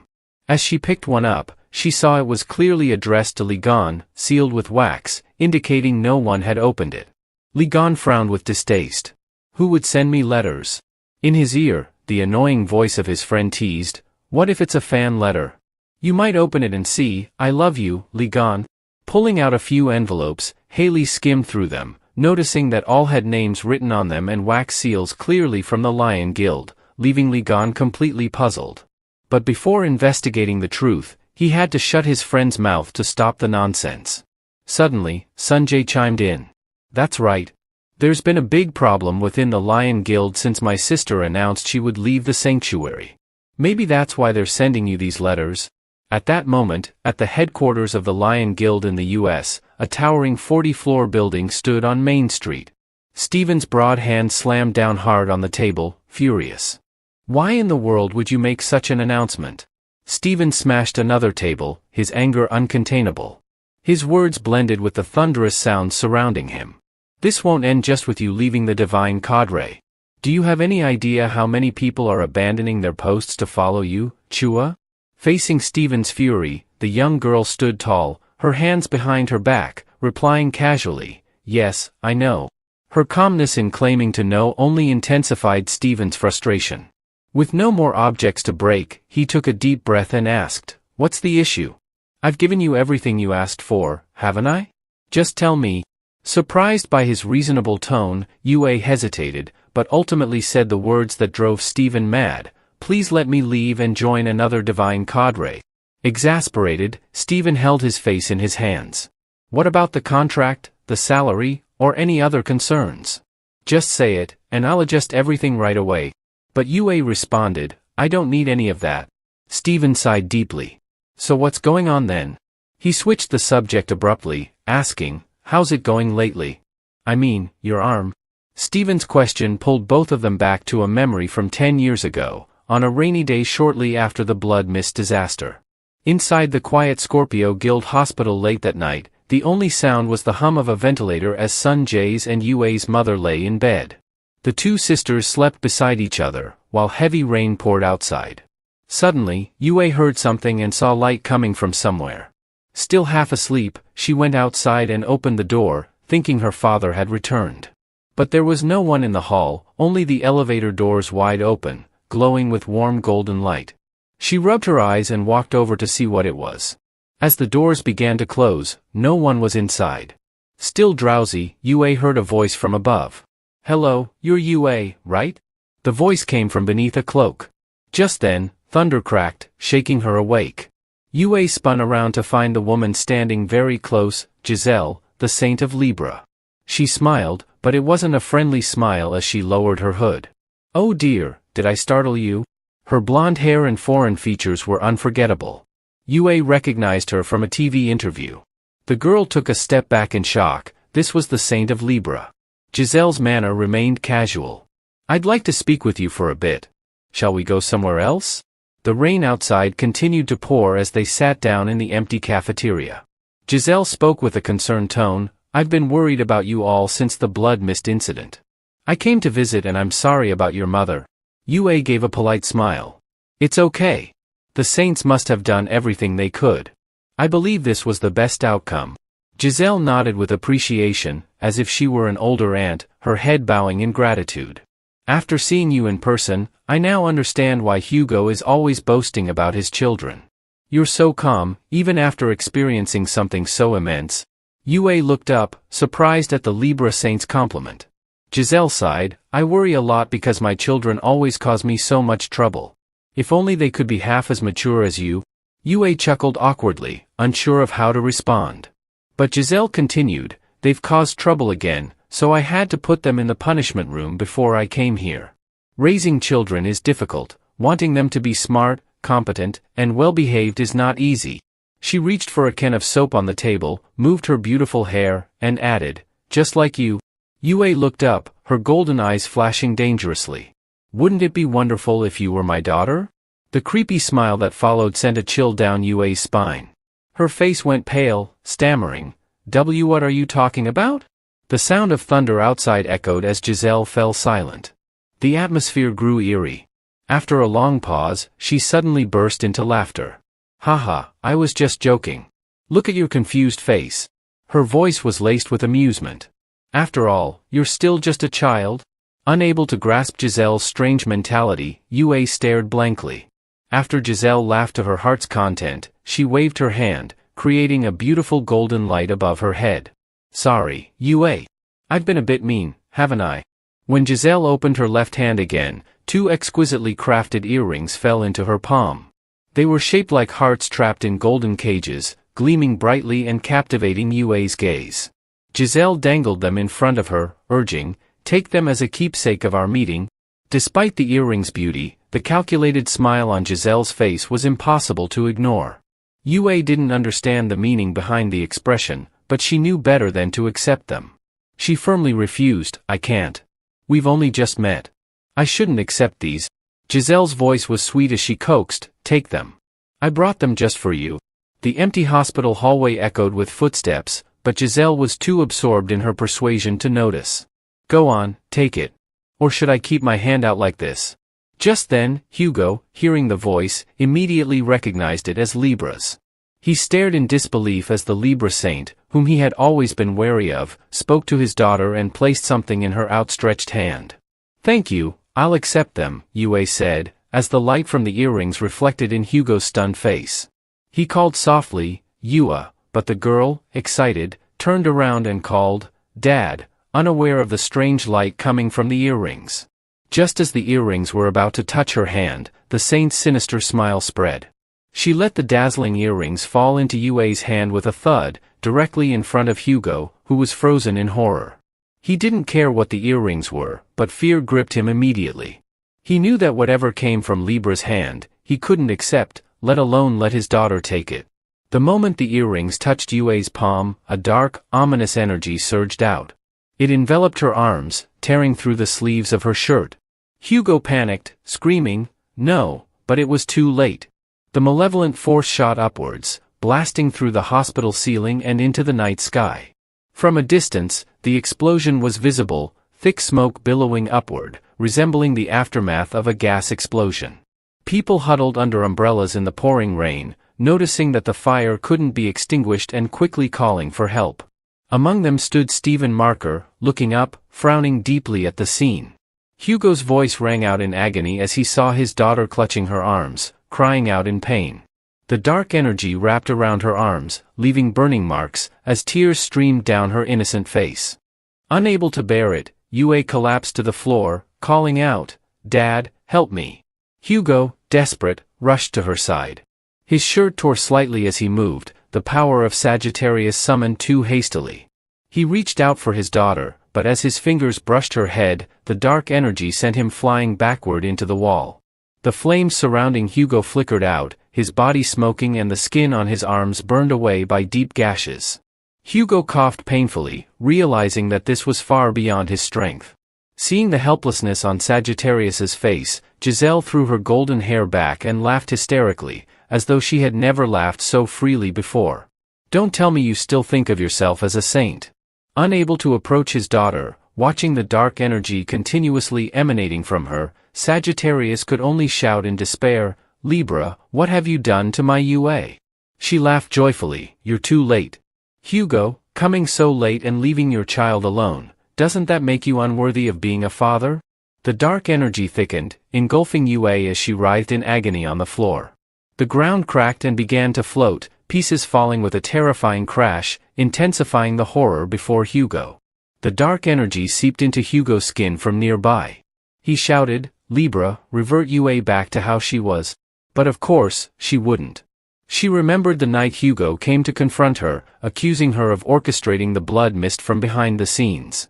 Giselle smiled, this is a warning. It seems you've taken my words too lightly. But your daughter is even more impressive than I thought. Even consumed by dark energy, she's still holding on. That endurance, however, was draining Yue's strength. She collapsed, screaming in pain as Giselle's voice dripped with delight. Soon enough, she'll be devoured by the energy. Hugo, feeling both helpless and furious, roared, don't act like you have no choice when it's always you causing this. The more he hurt, the more Giselle reveled in it. She pressed a finger to her lips. Shoo, Sagittarius. We're in a hospital. You need to be quiet. If you don't want to give your daughter to me, why not become my subordinate instead? Covered in blood, Hugo glared at her in disbelief as Giselle's voice buzzed in his ears. Time to give up on Leon and come under me. I know your true value, Hugo. I value you more than all the other saints. If you join me, I'll recover your lost power and help you reclaim your place as a saint. It doesn't sound too bad, does it? Forget about that dead man already. Hugo bit his lip so hard it bled, veins bulging in his eyes. So this was your plan all along, wasn't it? Giselle's savage smile widened as she spread her hand, beckoning him. Now, it's time to make your choice, Hugo. Are you sending your daughter to me, or will you join me yourself? Just then, a small hand reached out, grabbing the ankle of Libra's elegant shoe. Yue, using the dark energy within her body, tried to channel it into Giselle. Despite the pain, Yue struggled across the floor, raising her head to speak through the agony. "Don't bully my dad." Her grip tightened, and the dark energy swirling inside her coiled around Libra's leg, growing stronger. The ground beneath Libra trembled. Though surprised, Giselle seemed more amused than anything. "This little girl is adorable, isn't she? She dares to use the dark god's energy to fight me." Her hand morphed into a chain bearing the Libra symbol, and her voice turned warning. "Yue, what did I tell you earlier? I like children who are both talented and well-behaved." Pointing the glowing cross-shaped pendant at the defiant girl beneath her feet, her voice became low and menacing.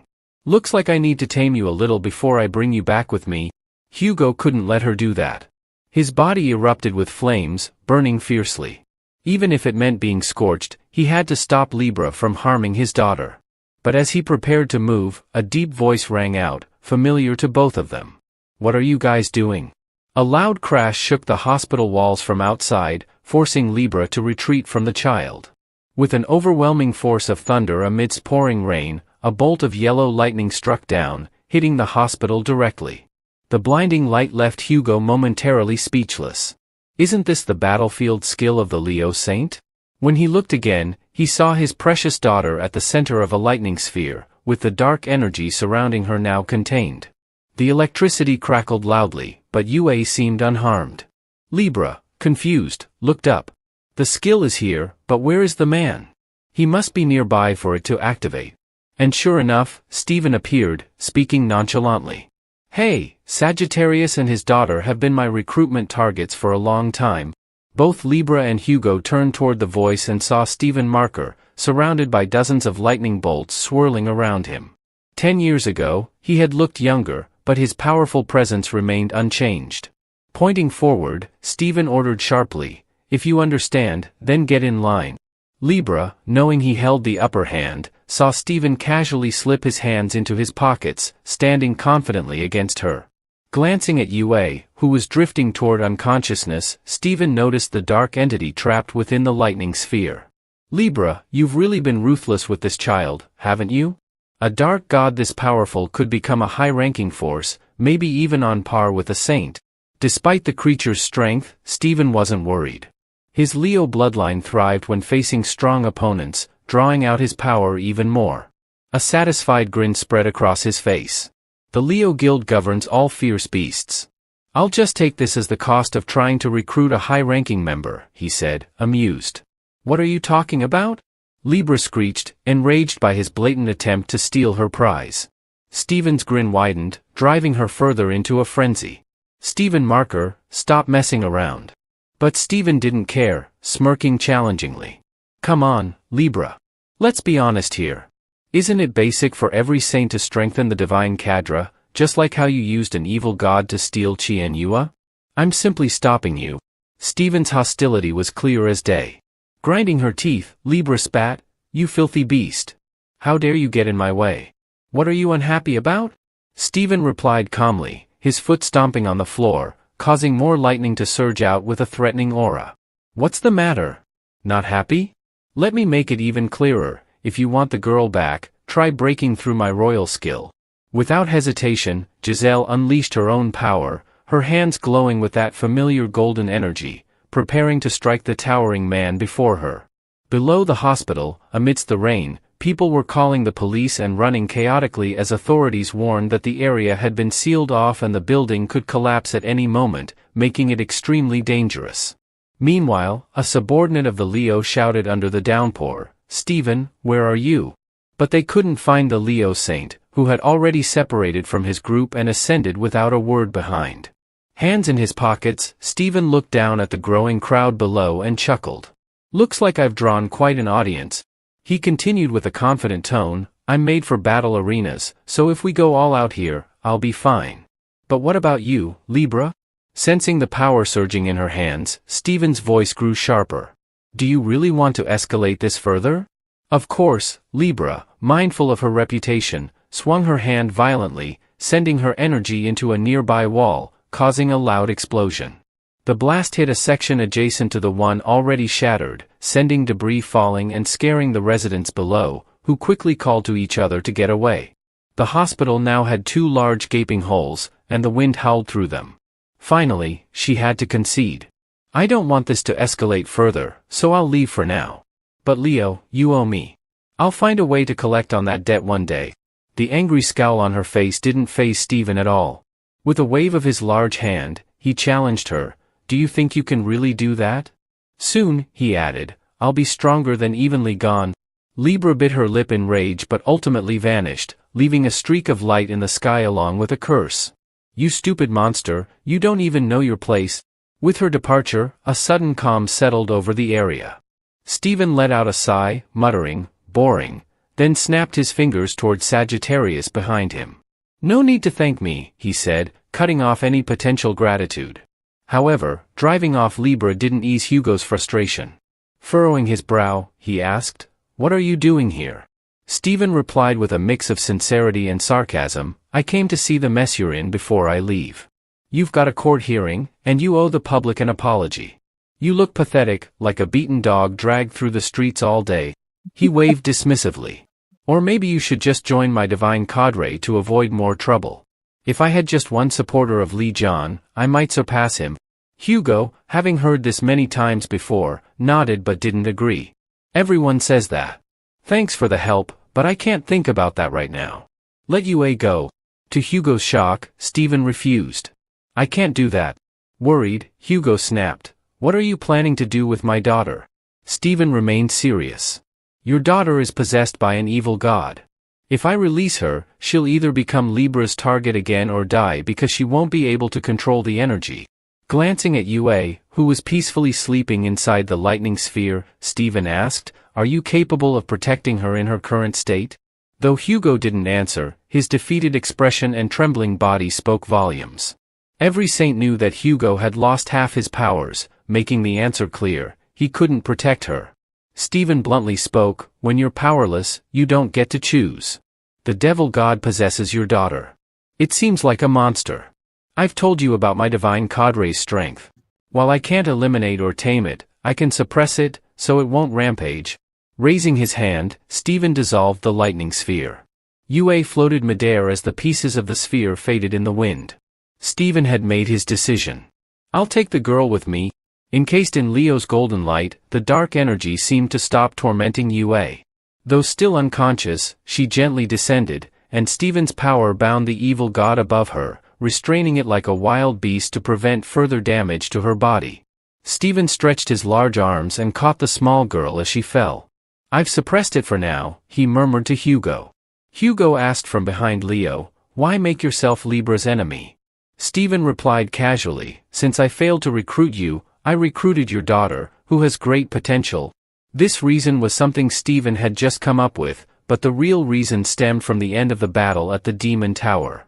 He vividly remembered Hugo's furious shouts as he lay pinned to the ground, yelling, You're all trash. How could you leave Leon behind in the tower and come out on your own? If you were after the Crimson Eye medal, you could at least have recovered Leon's body. At that moment, Stephen had been standing at the podium, squinting down at the thrashing Sagittarius as he was dragged away. Despite being restrained, Hugo had continued to rage. After everything he did, you dare dishonor Leon's name? Do you even deserve to be called saints? Each word pierced Stephen's heart, filling him with guilt. That was part of the reason Stephen was here now. Looking down at the girl in his arms, he softly muttered, My conscience has been bothering me. After recalling the past, the flashback ended, and now Yue, calmer, spoke softly to the Leo saint. I'll always be grateful for everything you've done for me, but while I'm in Leo, my growth is stagnant. Clenching her fist, the only thought in Yue's mind now was that to help Li Gun, she had to become stronger. She made her stance clear to Stephen. I need to train differently in order to become stronger. Without turning around, Stephen's voice grew somber. All right then. For 10 years, I thought I'd done everything I could as your guardian. His large hands covered his face, and his voice cracked with a surprising sob. And I've kept quiet about you secretly meeting with the Scorpion Saint because of your arm? His hands trembling, a tear rolled down his cheek. If even after all this, you still want to leave, then it's because I wasn't good enough. But even after you go, I hope you'll live a happy life. Yue was shocked. Was he really crying? Her face went pale, unsure of what to do. She wanted to approach and comfort him, but before she could, the door burst open. A large figure, Oliver, barged in shouting, "Chua, I heard everything. Fine, I like this. I've never liked you anyway. You've always treated Divine Cadre activities like child's play." Yue, used to Oliver's outbursts, sighed and let him rant. She dismissed him with, "Get out and don't even think about coming back." Before he could throw another insult, Stephen spun around and barked in his face, "You idiot. The girl fell for my acting, and you're kicking her out? What are you thinking?" At that moment, Yue noticed the eye drops in Stephen's hand, realizing this was one of his sneaky tricks. Unfazed, Oliver retorted angrily, "Are you seriously trying to keep this arrogant girl? She just openly said she's quitting and following Li Jian." Stephen, unbothered, insisted, "I still consider Yue the Vice Celestial Lord. I need to hold someone like her back." Enraged, Oliver shot back, "What if I choose to quit then?" Stephen wasn't sure why Oliver was pushing this, but he decided on the spot, "Fine, fine. If you want to go, then go. All of you." The words hit Oliver like a thunderbolt. His mouth dropped open in shock, realizing he'd gone too far, but unable to take it back.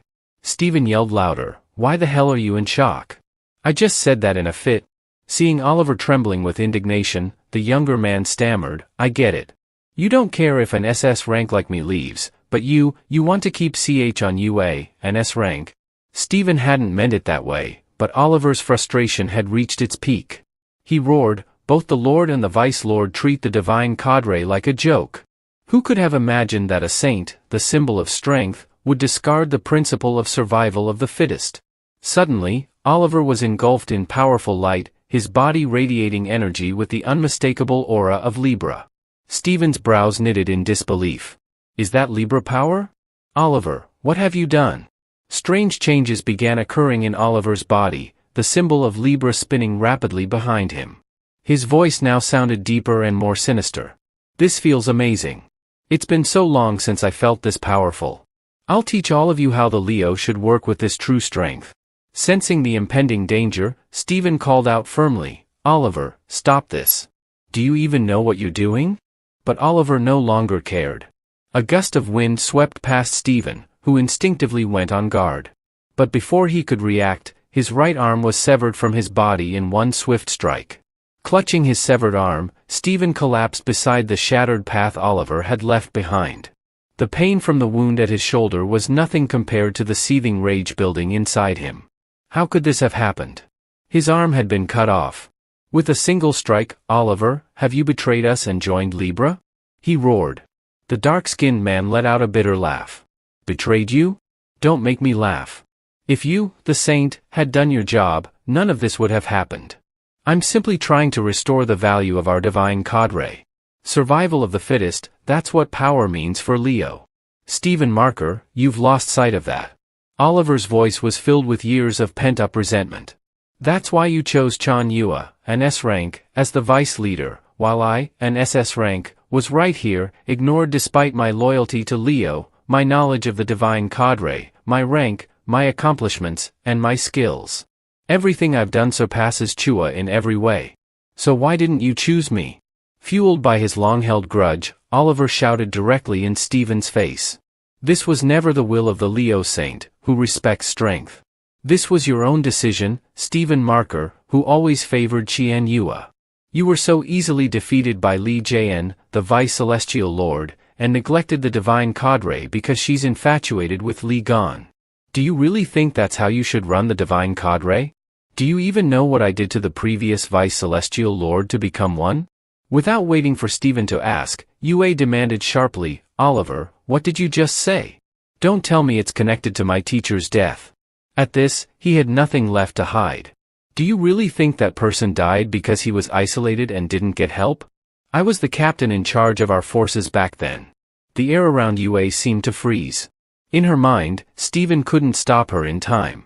She dashed past him in her rage and slapped Oliver's enormous face.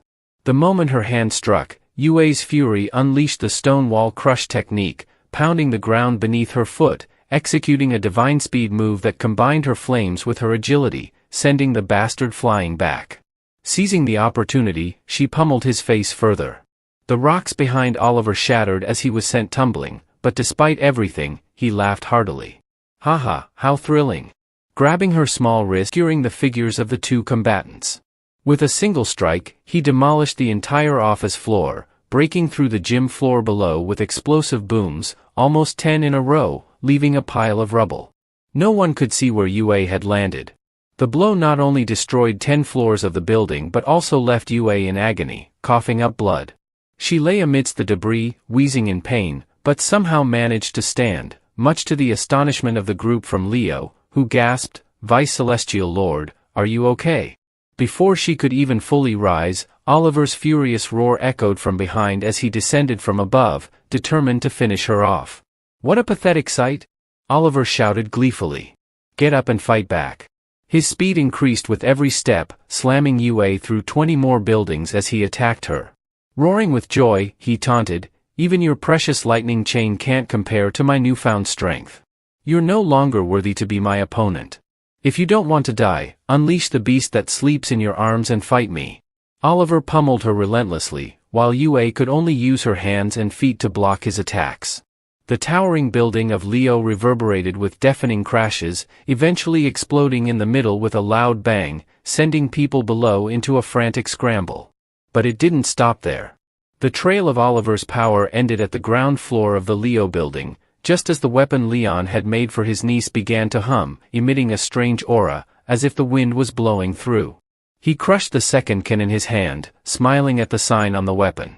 The energy within it was abundant, even though he had just finished it not long ago. "Well, it's time to hand this weapon over to Yue, isn't it?" At the sanctuary of Uchis in the creation workshop on the Hawaiian Islands, flames were still blazing fiercely. Taking a short break, Gon glanced back and called out, "Gio, I'm giving you your first task as a secretary, all right?" Both Gio and her husband looked at Li Gon confused but quickly understood the situation when he explained. "Yue now needs your help." Facing the giant, Oliver and Yue had now landed deep underground on the subway tracks. Oliver stomped around, relishing the overwhelming difference in power between himself and Yue.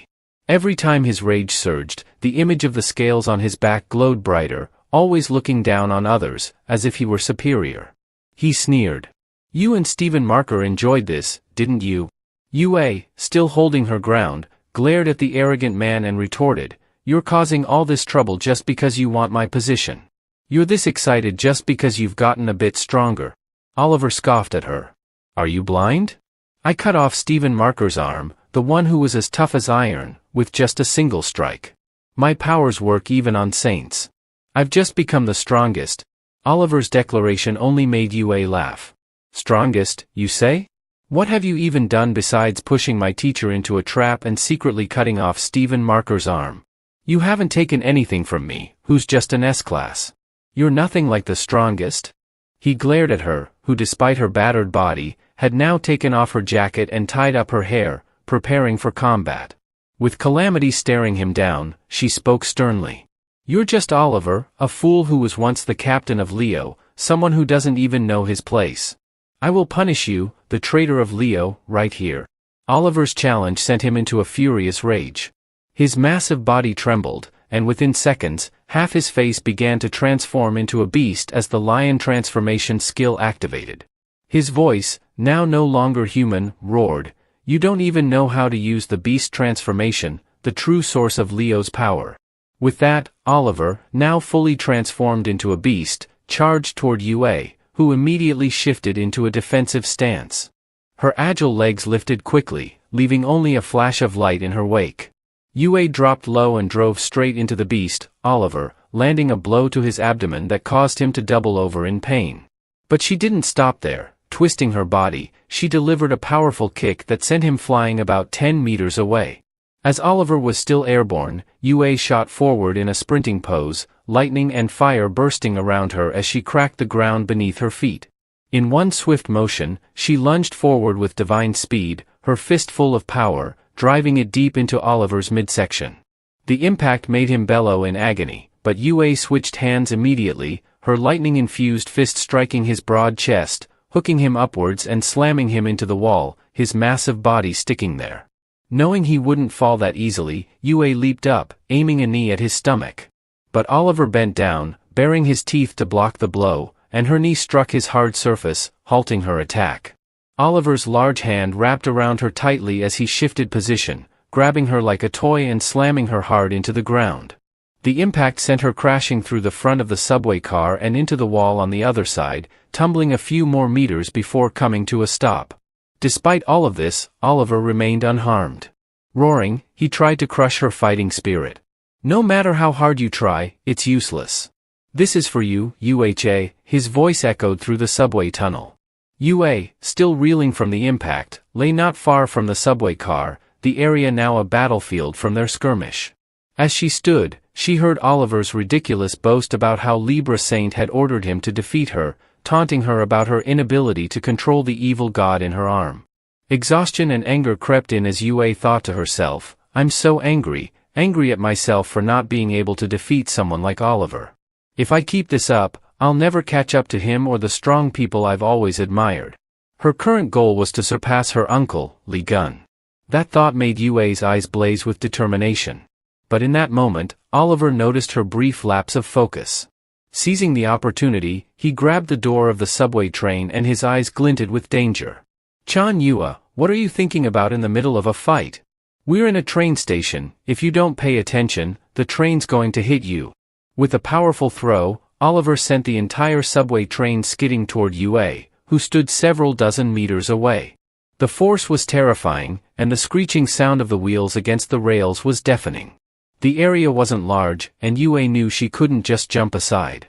She had only one option: counter this attack head-on. Gathering her strength, lightning crackled in her palms as she focused all her energy into this moment. She refused to be defeated as she had been last time, when Libra had appeared and used demonic energy against her. She'd been powerless, reduced to tears as the dark force overtook her. Whether it was the Calamity Rock or the thousand-legged Calamity from the sea, she hadn't been able to overcome any of them. But now, remembering that she had to grow stronger to stand beside her uncle Li Gun, UA swore she wouldn't lose again. "I must win. I must grow stronger," she thought, pouring everything she had into the moment. With a loud roar, the strength that had been buried inside her for so long erupted violently. In that moment, she felt as if she could hear the faint sound of Li Gun's laughter. "I like that attitude." Startled, UA glanced around, but the overwhelming surge of power she just felt vanished in an instant. The train was less than half a meter away, hurtling toward her without slowing down. Just then, the train collided with something radiating bluish-white light. The entire glass panel shattered, and the train was squeezed between two immense forces, sparking wildly as it skidded along the tracks. That power cleaved through the roof of the train and gouged deep into the ground beneath, sending the train careening in the opposite direction. Moments later, the crushed rails buckled under the pressure. UA saw the subway train split in two right before her eyes, but she remained unharmed, standing in the middle of the light that had pierced through the tunnel ceiling. The wind gusted, sending UA's hair flying back as she searched for her uncle Li Gun. But to her surprise, he was nowhere to be found. Instead, something glowing with the bluish-white light of Li Gun stood tall in front of her. It was a spear, radiating immense power. "Yukis welcomes you, one who has shown an indomitable fighting spirit." Before the spear reached her, Gio had taken it, murmuring a chant. "The armament of Yukis chooses its own master. Wherever the master is, it will surely find them." She placed a hand on UA's back, lending strength as she chanted, "And it will accompany its master until the end of their life, until the task entrusted to them is complete." Finishing the incantation, Gio opened her eyes, seeing the tip of the spear glowing with the aura of Yukis. She then smiled, breaking into a goofy grin. "What should I do next?" she asked. Li Gun laughed too. "Now, throw the spear into the sky." "Throw it into the sky?" Gio asked in surprise, but without hesitation, she tossed it upward as Li Gun instructed. She thought he was joking. How could something like that work just by throwing it? But as soon as it floated in the air for a few seconds, it rocketed away like a missile, startling the three of them into stumbling backward. The light from the spear illuminated the entire Hawaiian archipelago, looping into various shapes before accelerating once it reached the lowest layer of clouds, vanishing from sight. As they watched the spear disappear, Gio asked in awe, "Did I do it right?" "Yes." "Well done," Gon replied. "The spear should find its way on its own." The spear's destination was the Leo headquarters in Washington, D.C. At that time, Stephen, enduring pain in his right armpit, had borrowed some first aid skills from his subordinates. One suggested he go to Aquarius for proper treatment, but Stephen refused. How could he humiliate himself by seeking help from others? Just then, the light from the spear shot through a hole in the damaged wall, catching everyone's attention. It streaked downward like a falling star, drilling through dozens of meters of earth and appearing right in front of UA, who was still less than a meter from the train. This was the reason the train collided so forcefully, producing that ear-splitting screech as it was sliced in half. No matter how formidable the train might have been, it couldn't withstand the collision with the artifact crafted by Gon. UA, still unaware of what had just happened, thought it was her Uncle Lee Gun who had come to save her. But the space around her was empty. The only light illuminating the subway tracks came from the spear, which had flown across an entire continent to meet her. Its energy surged, delivering a welcoming message from Yucus. Before UA could fully comprehend what was happening, the spear's tip lifted from the ground on its own, guiding the handle into her hands with a message: "You are required to prove your qualifications to join Yucus mission." Proof of qualification. Would you like to be granted the power of immortality and slay all enemies before your eyes? UA's scraped hands gripped the spear tightly, her face lighting up with joy. She immediately accepted the task assigned to her. In an instant, the brilliant light of Yucus erupted with a thunderous roar, enveloping UA and bestowing upon her extraordinary power.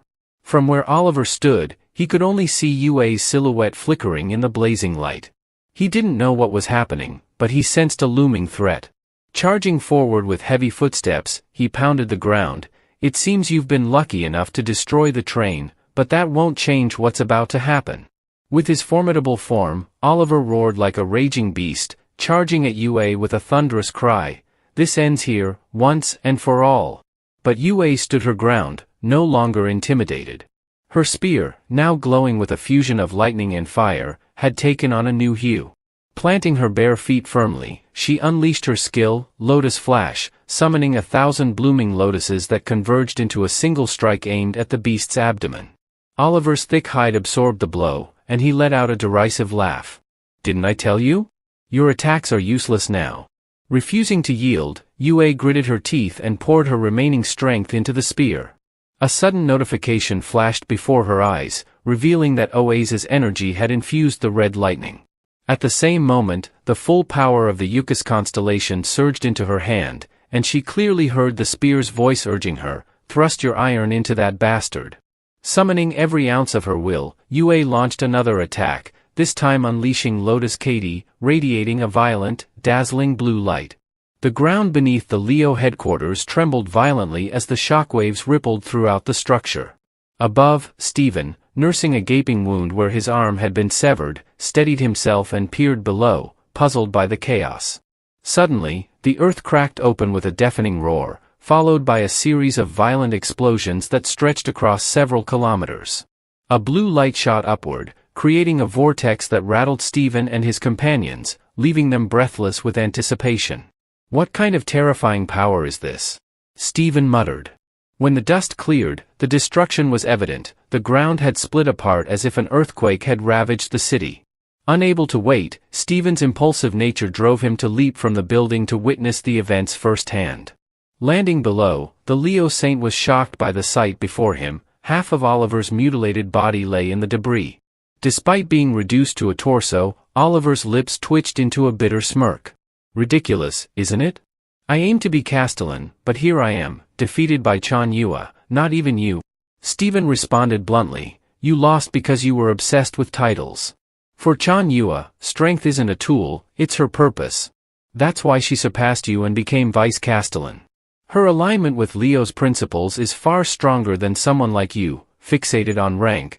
Oliver's face contorted in defiance, but his gaze faltered momentarily.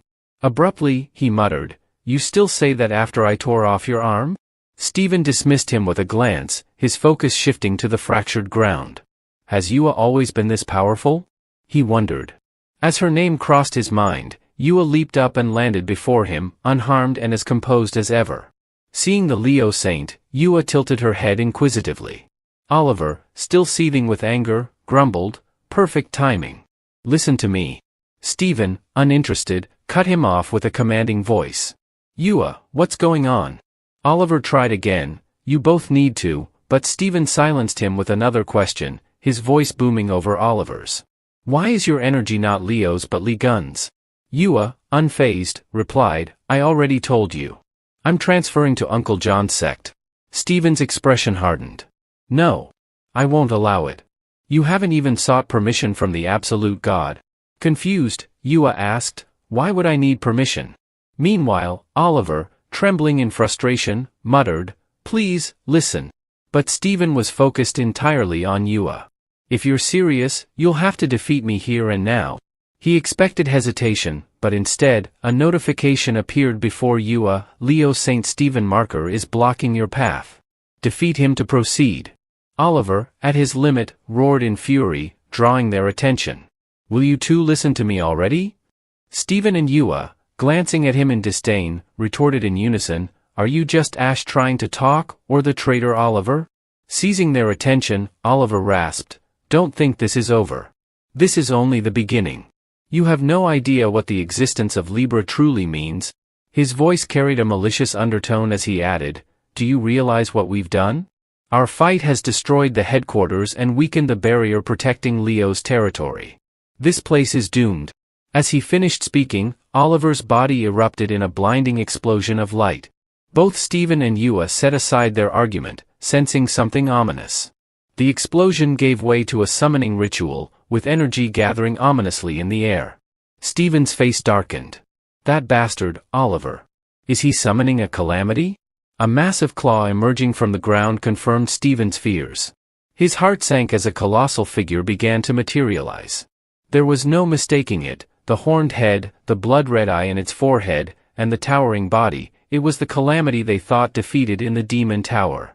While civilians fled in terror, the creature unleashed a furnace-like blast of flame, incinerating everything in its path. As Yua froze in shock, Stephen leaped forward, using his remaining arm to shield her from the inferno. Meanwhile, at the Hawaiian sanctuary of Fuse, Gon paused during his work, his unease growing. Peering out at the serene ocean, he twisted his bowstring and murmured, why do I feel so restless today?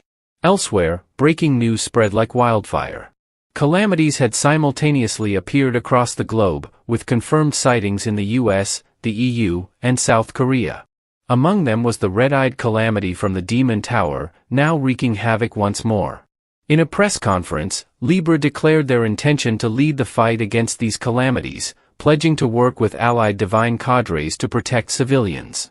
However, they conspicuously avoided addressing the deaths of the Celestial Lord's sons. At the sanctuary, Gon and his group received word of the events. Haley sneered, with such a convenient excuse, you know they'll come for us too.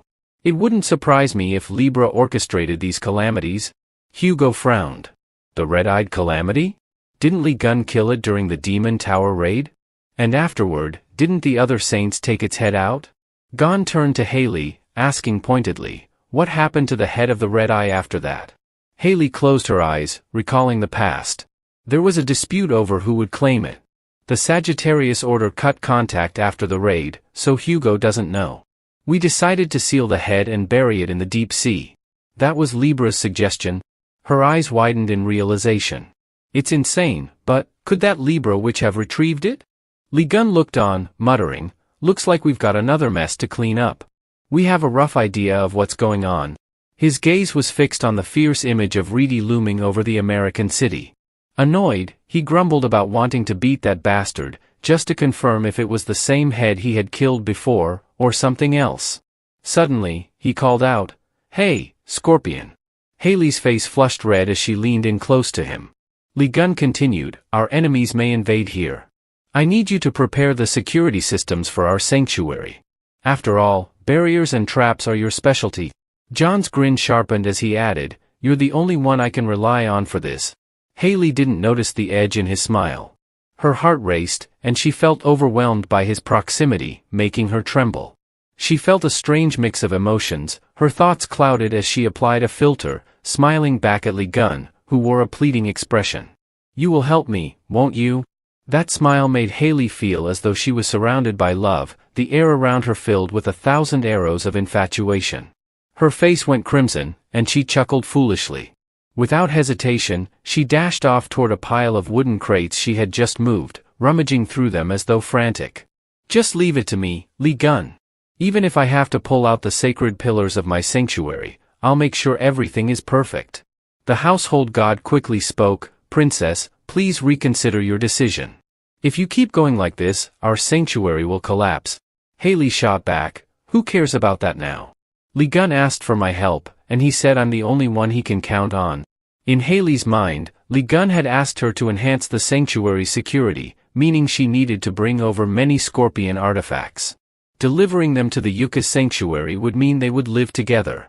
The thought consumed her. Wasn't this like a proposal? The Guardian replied, "No, you're overthinking it." Haley snapped back, "Silence. Stop getting in my way." John let her continue in her madness. Turning to OT, he asked, "What about you?" He crossed his arms, wanting to join his friend in taking down Reedy. But John shook his head. "No. I need you to go to Korea immediately." "What about UA? My daughter is in the US. I have to go there." Lee Gun displayed an image of UA, crafted from the energy of the Yucca constellation, for his friend to see. Smirking, he said, "Don't worry, I can still sense her energy. I'll take good care of her. Stop worrying about your daughter and head to Korea. I'm serious. If Libra tries any tricks over there, your divine cadre won't handle them alone." In South Korea, giant pillars of smoke were rising, threatening to cover the sky as the calamities appeared in overwhelming numbers. The elite forces of Sagittarius, led by God and Juan, fired arrows at them to protect the front lines, but unease was clear on their faces. Where the hell are these bastards coming from? Suddenly, a mad beast burst through the buildings behind God, its ferocity forcing everyone to turn and be on alert. Damn it. In the vast city of Seoul, overrun by hundreds of calamities, Sagittarius elite forces, only about 20 strong, formed a protective circle around each other. Enemies were everywhere, and it seemed like an endless battle. Then, a violent noise caught their attention, the sound of something blowing up the skyscrapers.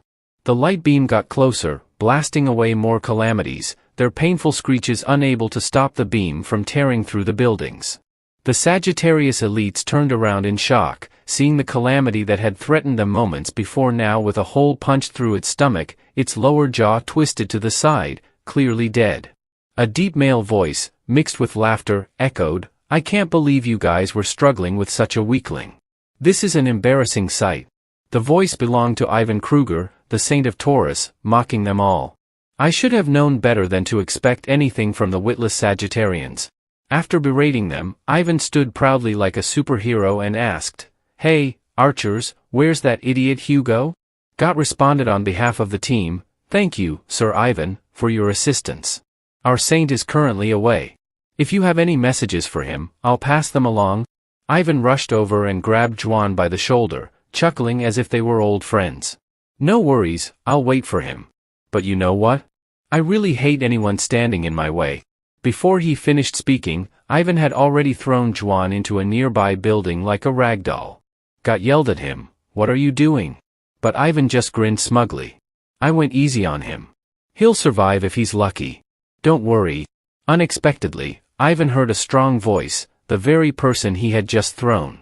"You came here to fight us, not the calamities, didn't you?"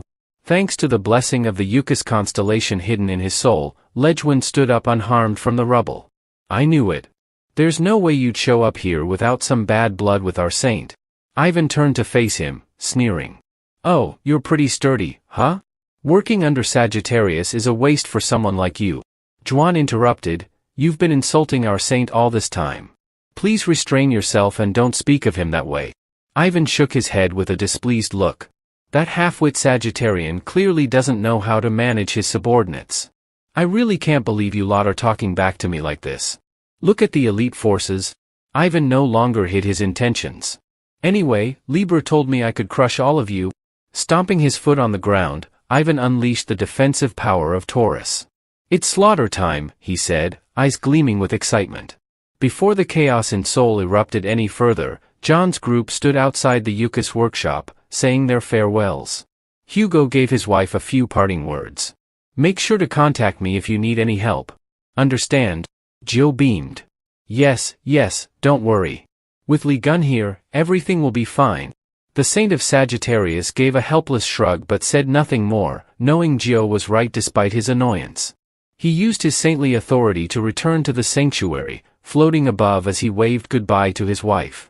Gio asked her husband to send her regards to Sunjae and everyone else. Li Gun chimed in, go handle the situation in Korea. I'll be there soon. Defeating Wan Chichan is done. As for the Bao Taku asked for, I'll send you a message when it's ready for you to pick up. Okay, buddy. Hugo nodded, and with that, he shot up into the sky like a shooting star. Watching his friend disappear, John chuckled and said to Gio, we should start getting ready too. She thought they were going to deal with Reedy, but to her surprise, Gon's face lit up with a mischievous smile. No.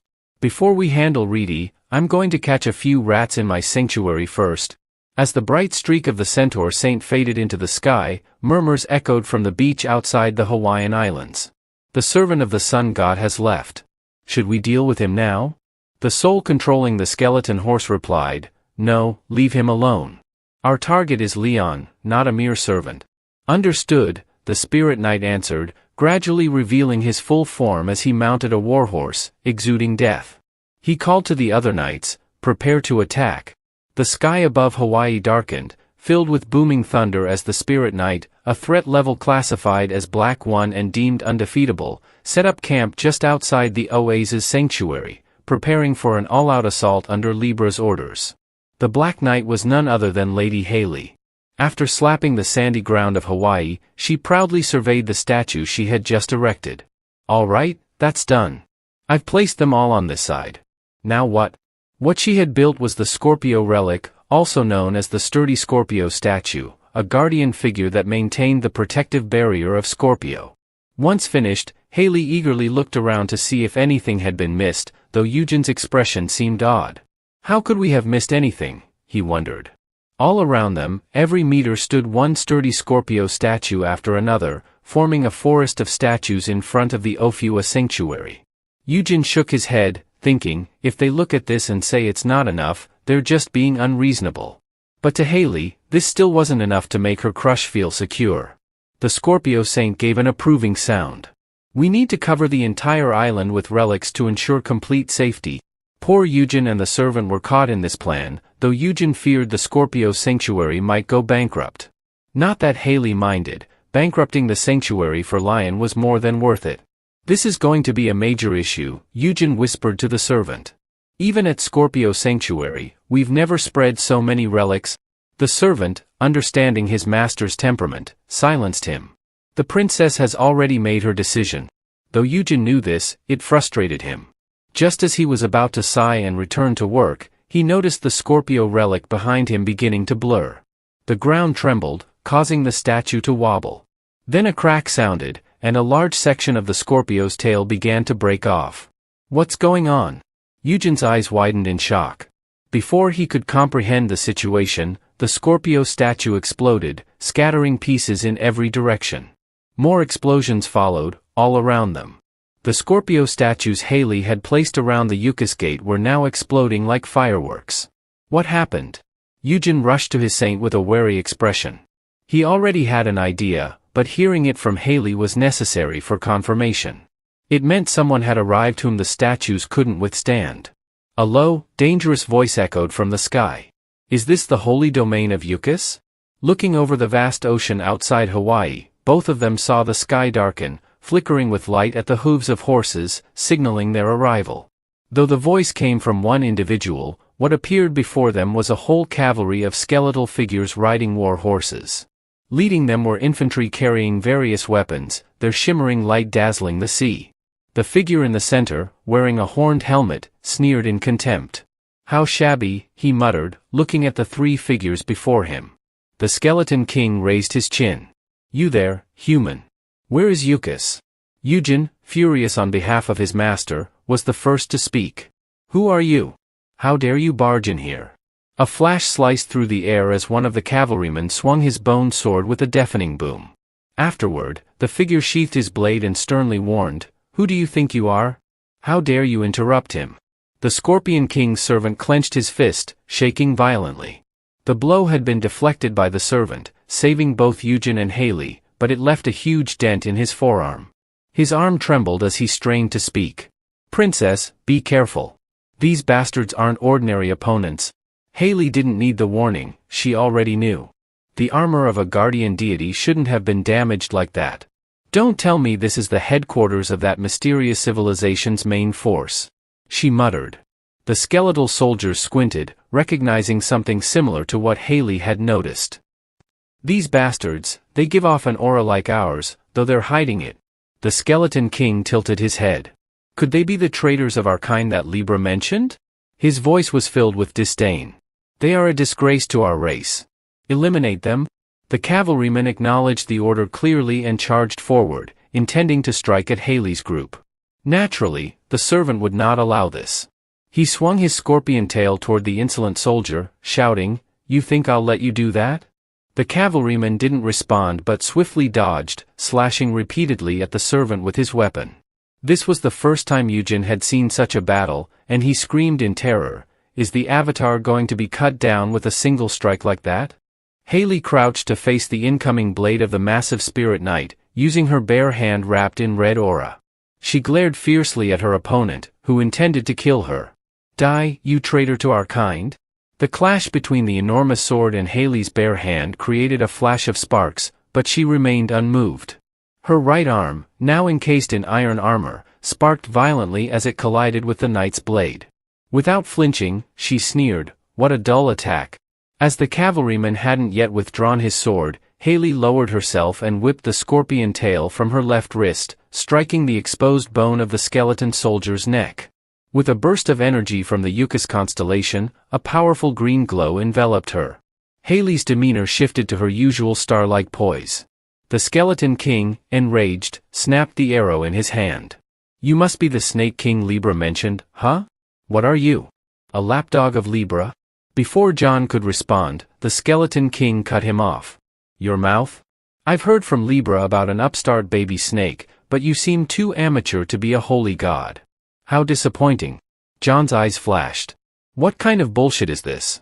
Why do I have to meet your expectations? Just answer my question, who the hell are you? Are you subordinates of Libra?" Another skeleton soldier stepped forward, replacing the one whose neck had been broken.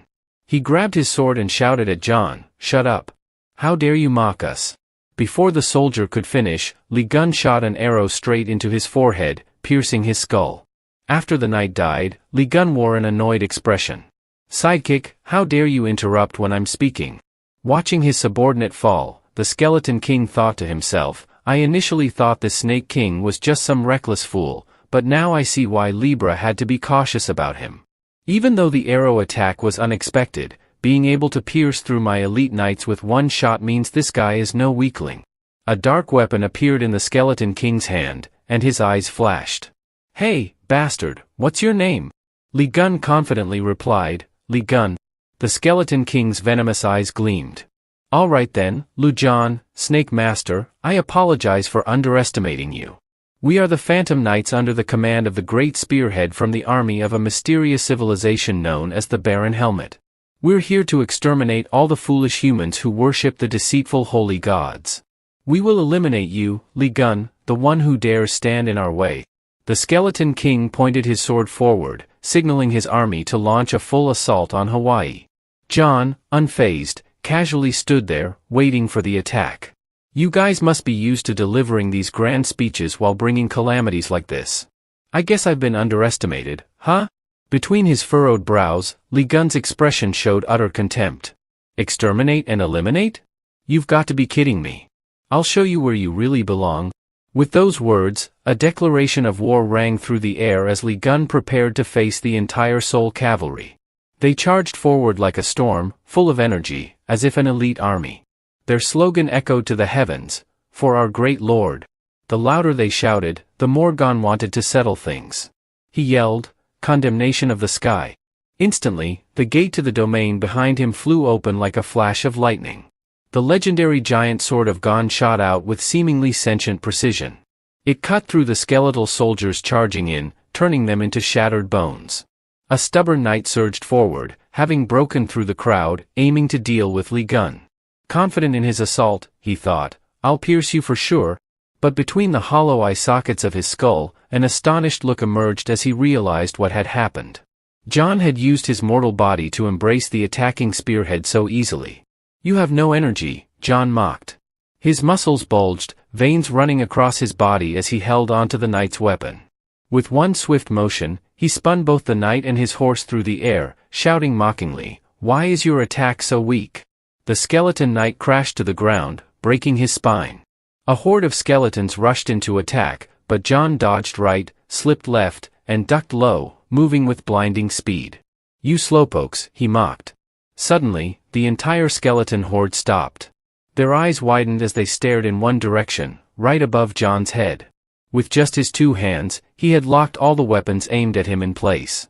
The skeletons tried to move, but their swords, sabers, and spears were stuck together as if someone had tied them up.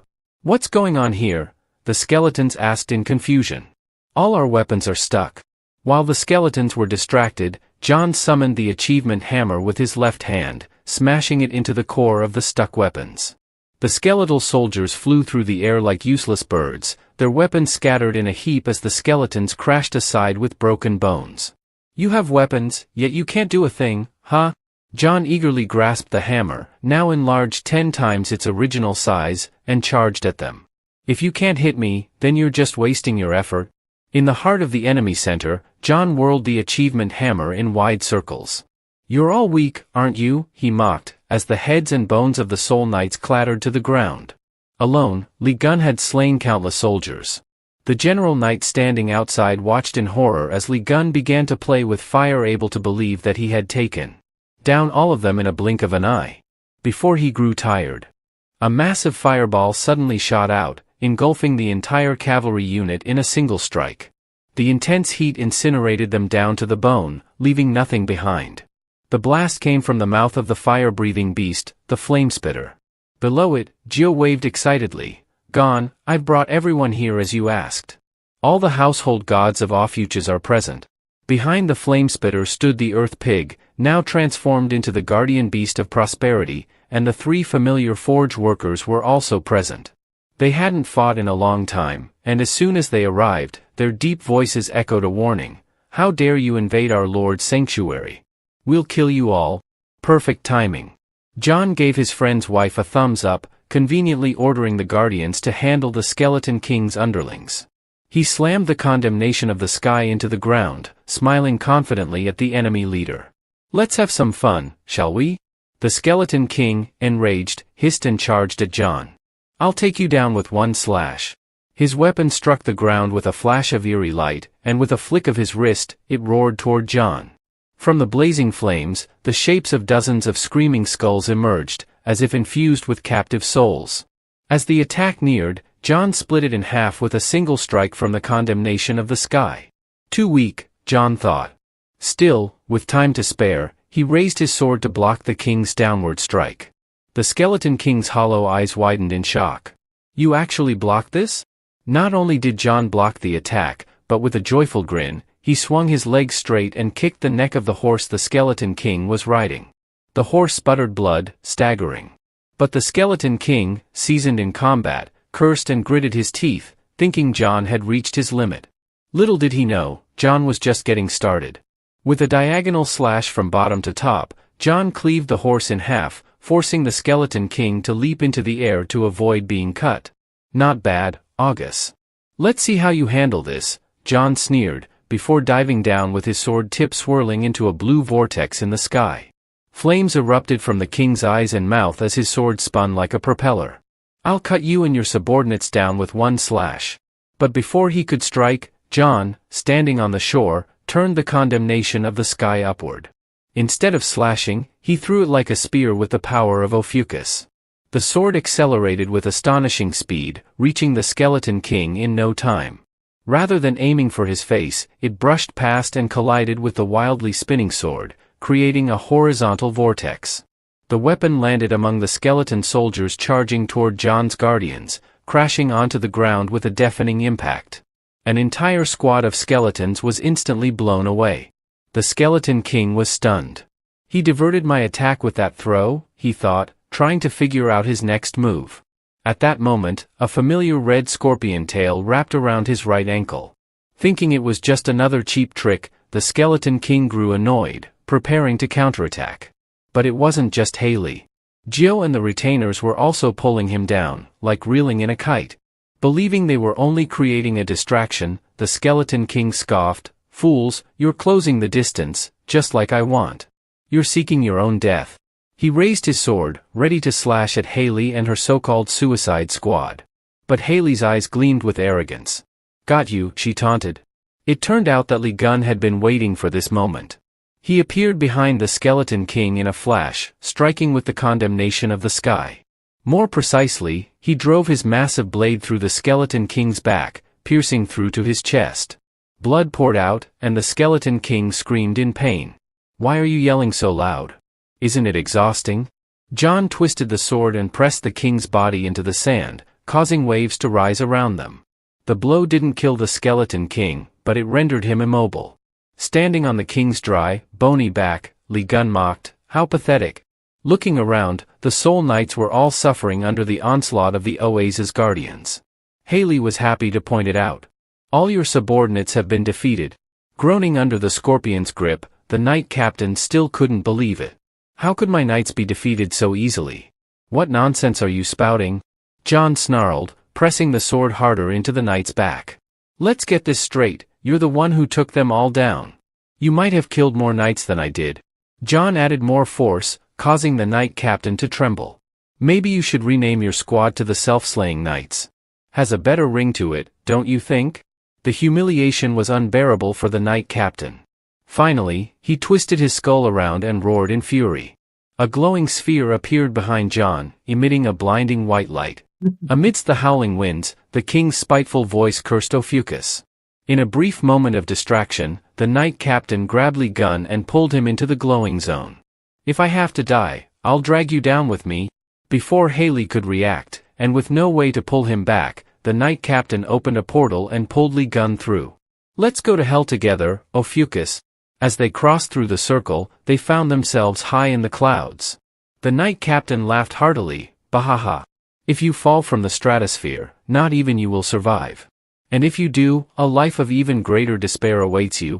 But instead of panicking, John used his long legs to push away from the Knight Captain. "I don't care what you're trying to do, but let's make this quick."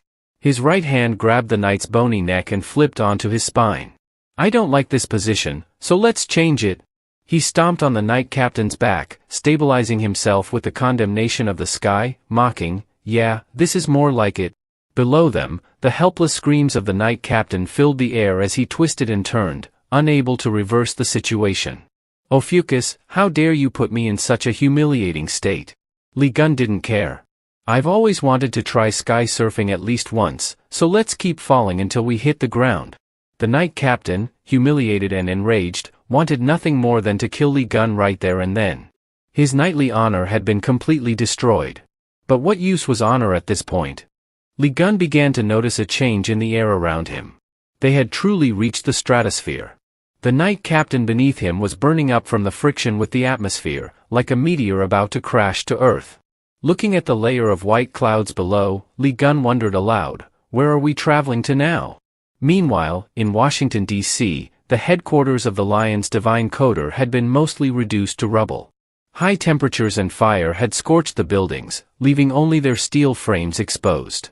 This destruction was the work of the Red Eye, who had just revealed itself to humanity. Yue stood stunned, realizing she was still alive. But then, she collapsed to the ground beside her. She saw Stephen Marker, using his remaining arm to block an attack and save the girl who had insisted on leaving Leo.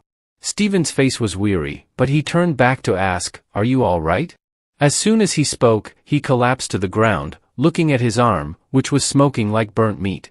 He still managed to joke, "Looks like I won't be using this hand to eat tonight." The fact that he could still joke meant he was relatively okay, which gave Yue a brief sense of relief. In front of them, the Red Eye wasn't blocking their way anymore but was quickly turning to unleash fire in another direction. Stephen desperately wanted to stop it and knew he had to, but how? The lion apostles, having narrowly escaped the previous attack, rushed forward. "Lord Stephen, are you all right? We've come to help." The expression on the saint's face was a mix of relief and admiration. They were true lions, their fighting spirits ablaze as they faced the red-eye. Yet now, they were pushing the responsibility onto him. "You're the one who defeated the red-eye before," they cried out. "If we help you this time, you'll be able to kill it again, right?" Stephen was stunned. They were here to bolster his morale, not to assist him, and were they really saying he had to handle the red-eye on his own? Yua snapped out of her daze and spoke up. "No, the red-eye is too powerful. I understand how you feel, but this will only cause more harm to our divine cadre. You all have other duties. Go help those civilians who haven't evacuated yet. Fulfill the role of the strong and protect the weak." Without another word, the apostles nodded and quickly sped off to help the citizens, giving Stephen a moment to breathe. They were now on a single mission, to buy time for the Lord. Thanks to Yua's quick thinking, Stephen got a brief respite. She didn't expect any thanks from him, after all, he had blocked that previous attack. Before they could engage in any touching conversation, Yua resumed her task. "We still have the unfinished mission to move to other divine cadre. In short, I have to defeat you, so you need to stay alive until then." Stephen nodded but wore a sad expression, like a child who had lost a toy. Standing beside Yua, she wanted to know how Stephen had defeated the demon before. "Will you show us the skill that beheaded the red-eye?" she asked, her eyes focused on the calamity ravaging the city. Stephen sighed. "You already know the truth, so why ask? I didn't kill the red-eye on my own. The holy face of the lion. Lion was the one who did it?" Now that Yua recalled, Stephen had told her this before. They probably wanted to kill him for killing the red-eye alone. He had suspected it, but the issue was, Lion wasn't here now. Someone had to stop the disaster. Stephen's golden eyes glowed beneath his thick brows. "This time, I'm truly the only one who can do this. I will summon the divine descent." Yua was both surprised and worried. "If you summon the divine god, you'll have to use immense resources. Will you be all right?" "I'll be fine," Stephen replied. "We could lose everything Leo's accumulated up until now, but if we fail to protect the city and its people, we'll lose everything mankind has worked for." Charging forward, Stephen declared, "I've made up my mind. This is my chance to redeem myself for my pathetic behavior 20 years ago." Standing tall against the massive form and the burning city, he vowed, "This time, I, Stephen, will not back down like before." Bracing himself on the ground, the lion saint began to summon his immense power, recalling his first encounter with the red-eye. He and the other saints had fled the demon tower, and the regret and dissatisfaction from that memory mixed with Stephen's resolve to start anew. He let out a deep, beast-like roar as brilliant light radiated from him, successfully drawing the red-eye's attention. All resources, including the divine cadre experience points, would be used to summon the divine god. In that moment, he needed Yua to protect him while he summoned the divine god. As the red-eye charged toward them, neither of them hesitated for a second. The moment its hand struck, it could end them. But Yua wasn't afraid. She opened her mouth and let out a long roar, calling upon the divine power of Cadra to summon the might of the divine god, going all in for the final blow against the wretched calamity. Meanwhile, the sky was filled with debris as the Knight Captain and Gon plummeted at breakneck speed. They braced themselves on the bony frame of the red-eye, and how convenient it was that they were now not far from its head. The two of them crashed directly onto the creature's head as it was about to strike the pair below. The streak of light containing the Yucca Saint and the Knight Captain slammed into the red-eye's shoulder and slid down as if they were surfing. John released his grip, mimicking a surfer's pose as he slid down the length of the creature's arm. The two shot off a good few dozen meters away. Stephen, in the middle of summoning the divine god's power, gasped in shock. What in the world is that? But before he could even register the monstrosity falling from the sky, his eyes widened in horror as the strange being barreled toward him, carving a decisive path through the ground. Yua, standing beside him, was unharmed. She heard the loud crash of the Cecil Lord hitting the earth. Turning around, she couldn't see Stephen, but a familiar voice muttered nearby, "It took us a while to land, but where the hell are we?" No way, she thought, looking back to see her uncle standing there, casually slinging the condemnation of the sky over his shoulder. "Uncle Lee Gun," she called out. Hearing her voice, he turned and frowned. "Yua, what are you doing here?" Then he noticed the muscle-bound guy under his boot. Glancing at the Knight Captain lying a few meters away, he didn't pay him any attention. Instead, he scowled, about to curse the boneheaded fool who had dragged him all the way to Washington. The Knight Captain, with no strength left to move, slumped against a cracked boulder. He sneered. "Fucus, you're finished. Even if you defeat me, it's useless." He let out a deranged laugh. "That monster, the Red-Eye, is an opponent even you can't defeat. Suffer the helplessness and despair as you die." Lee Gun slowly raised his head. He saw the being radiating fiery light high above. There was no fear in his eyes, only sheer excitement at meeting an old acquaintance. "Oh, Red-Eye, remember me?" he called out with a twisted grin. The ruler of the Demon Tower, who had appeared suddenly 20 years ago, was none other than the Red-Eye. It had been the most terrifying catastrophe Legion had ever defeated in his life-or-death battle. Its roar was so fierce and overwhelming that even the 12 Saints had lost the will to fight. Now it roared again with the same savage fury, lifting its massive foot to crush the lion below. Lee Gun felt something was off as he dodged the enormous foot slamming down behind him. It seemed effortless as he turned back to taunt the giant. "You really suck at greeting others. It's been so long since we last met. Why not put a little more sincerity into your greetings?" With that, he picked up speed, sprinting toward a building ahead and then scaling it in the opposite direction. By some miraculous feat, John took long strides along the building's wall, leaving the Red-Eye standing there in dumbfounded awe, its eyes tracking his movements. As Lee Gun reached the rooftop, now at eye level with the creature, it slowly turned its head. It took a second to realize that this was its enemy before roaring furiously and lunging at him with its sharp claws. It tried to grab Lee Gun as if swiping at a mouse inside a jar, but this mouse was too fast and had already anticipated the Red-Eye's claw attack. Lee Gun kept running, head down, completely ignoring the enormous creature behind him, which was clawing at both hands through the building in frustration. After sprinting for a while, he leaped off the structure, continuing his escape from the gigantic disaster. Yet something didn't feel quite right. Glancing back at the Red-Eye, it was still furiously attacking the building.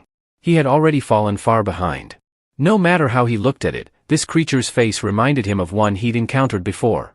However, he recalled the one from 20 years ago as being crafty. Why was this one so dim-witted, unable to catch up with Lee Gun?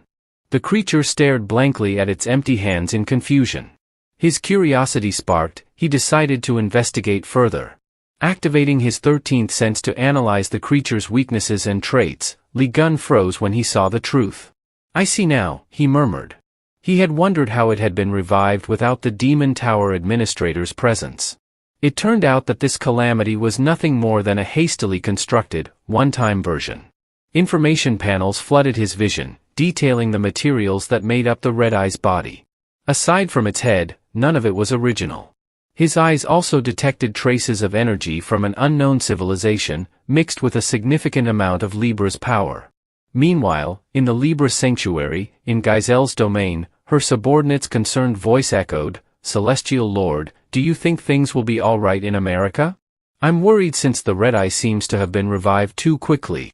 Adorning herself with various pieces of jewelry, Giselle responded indifferently, "It turned Leo's territory into a wasteland, so we've gained valuable resources, which makes the effort worth it. There's nothing to lose even if we overuse it, it's just a hastily made puppet." A triumphant smile curved on her lips. "I do hope some parts of Leo's body fall off, just like that foolish lion." However, deep down, Giselle knew her subordinate was right, the current Red-Eye was far from a complete version. Suddenly, thinking of Blood Mist, she felt regret. If Blood Mist had still been alive and returned, they could have fully revived the Red-Eye host and used the gathered resources. Who would have thought that the foolish toad had used up all the resources and exploded from greed? At that moment, another subordinate, cloaked and masked, knelt behind Giselle to report, "We have confirmed that Hugo has arrived in South Korea. He is expected to clash with Ivan Kruger soon. Also, the mysterious civilization has stated that the Baron will personally take action." Giselle wasn't surprised. Considering how quickly the Soul Knights had been wiped out, she narrowed her eyes. Abruptly, the Libra Saint shifted topics. "What about Coley?" Thinking of the ever-cheerful girl, her subordinate trembled and bowed lower. "My apologies. She didn't respond to your summons." As if already expecting this, Giselle let out a sigh. "I suppose that girl never intended to listen to me. But we can't afford to wait any longer." Swiftly gliding across the room in her exquisite heels, her pale legs peeking from under her expensive silk dress, she moved urgently. I will join the battle. Send orders to all our forces on standby. Our target is South Korea. The jewelry adorning her body gleamed brilliantly. She had to look stunning before heading to the battlefield. Meanwhile, in South Korea, Hugo had just landed, finding a small spot among the corpses of his elite forces. His opponent lounged atop a pile of fallen soldiers, gazing down at Hugo like a king looking at a foe who had surrendered. Ivan wore a sinister smile. Where the hell have you been? Hugo's eyes filled with disdain, but his voice remained unervingly calm. Taurus, what brings you all the way to South Korea, and why attack my subordinates? Behind Hugo, only God and Juan remained, still able to kneel and welcome their master. The mad Taurus perched above, raising his voice with pride. It's the Demon Tower. The Red-Eye disaster just appeared in America.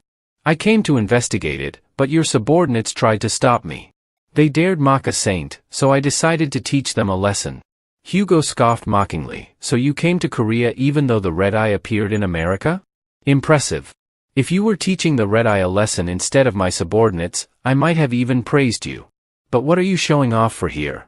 If you came to investigate the Demon Tower, does that mean you're too scared to go in? Ivan's face twisted as he held a cigar in his hand, sensing his weakness. Hugo mocked further. Just like 20 years ago, huh? Finally, Ivan's calm demeanor cracked. He bent over, glaring down at Hugo with a curse. You useless bastard, do you think you've regained your strength? His eyes narrowed with malice. Even so, you're still a fool without the royal relic. Have you forgotten who crushed your royal divine artifact back then? Ivan Kruger was one of those who pinned Hugo to the ground, ignoring his struggles and curses. You pieces of trash, how could you leave John behind in the Demon Tower? If you had time to collect the head of the Red-Eye, you could have at least saved him. Hugo's words exposed Ivan to the press all those years ago, and recalling it now, Ivan snapped, crushing the cigar in his grip. This time I'll destroy you, half-wit. The cigar flew from his hand as Taurus's brutal combat skill activated. A light resembling the divine god of Taurus emerged, propelling Ivan's muscular form forward. Recognizing the killing blow, God yelled from below, "My lord, watch out." In front of him, Ivan's eyes were wild with bloodlust, intent on going all out. Did you freeze up because you're scared, facing him?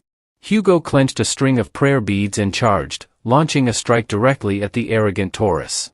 The impact scattered the herd of bulls behind Ivan, as if they had lost their leader. The sound of shattering echoed loudly. Taurus's proud combat skill dissipated into the air.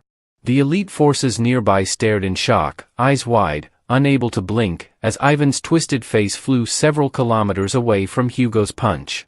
Ivan's trajectory carved a long path, clearing buildings in his wake before finally crashing into a distant hill, lying limp amidst the wreckage.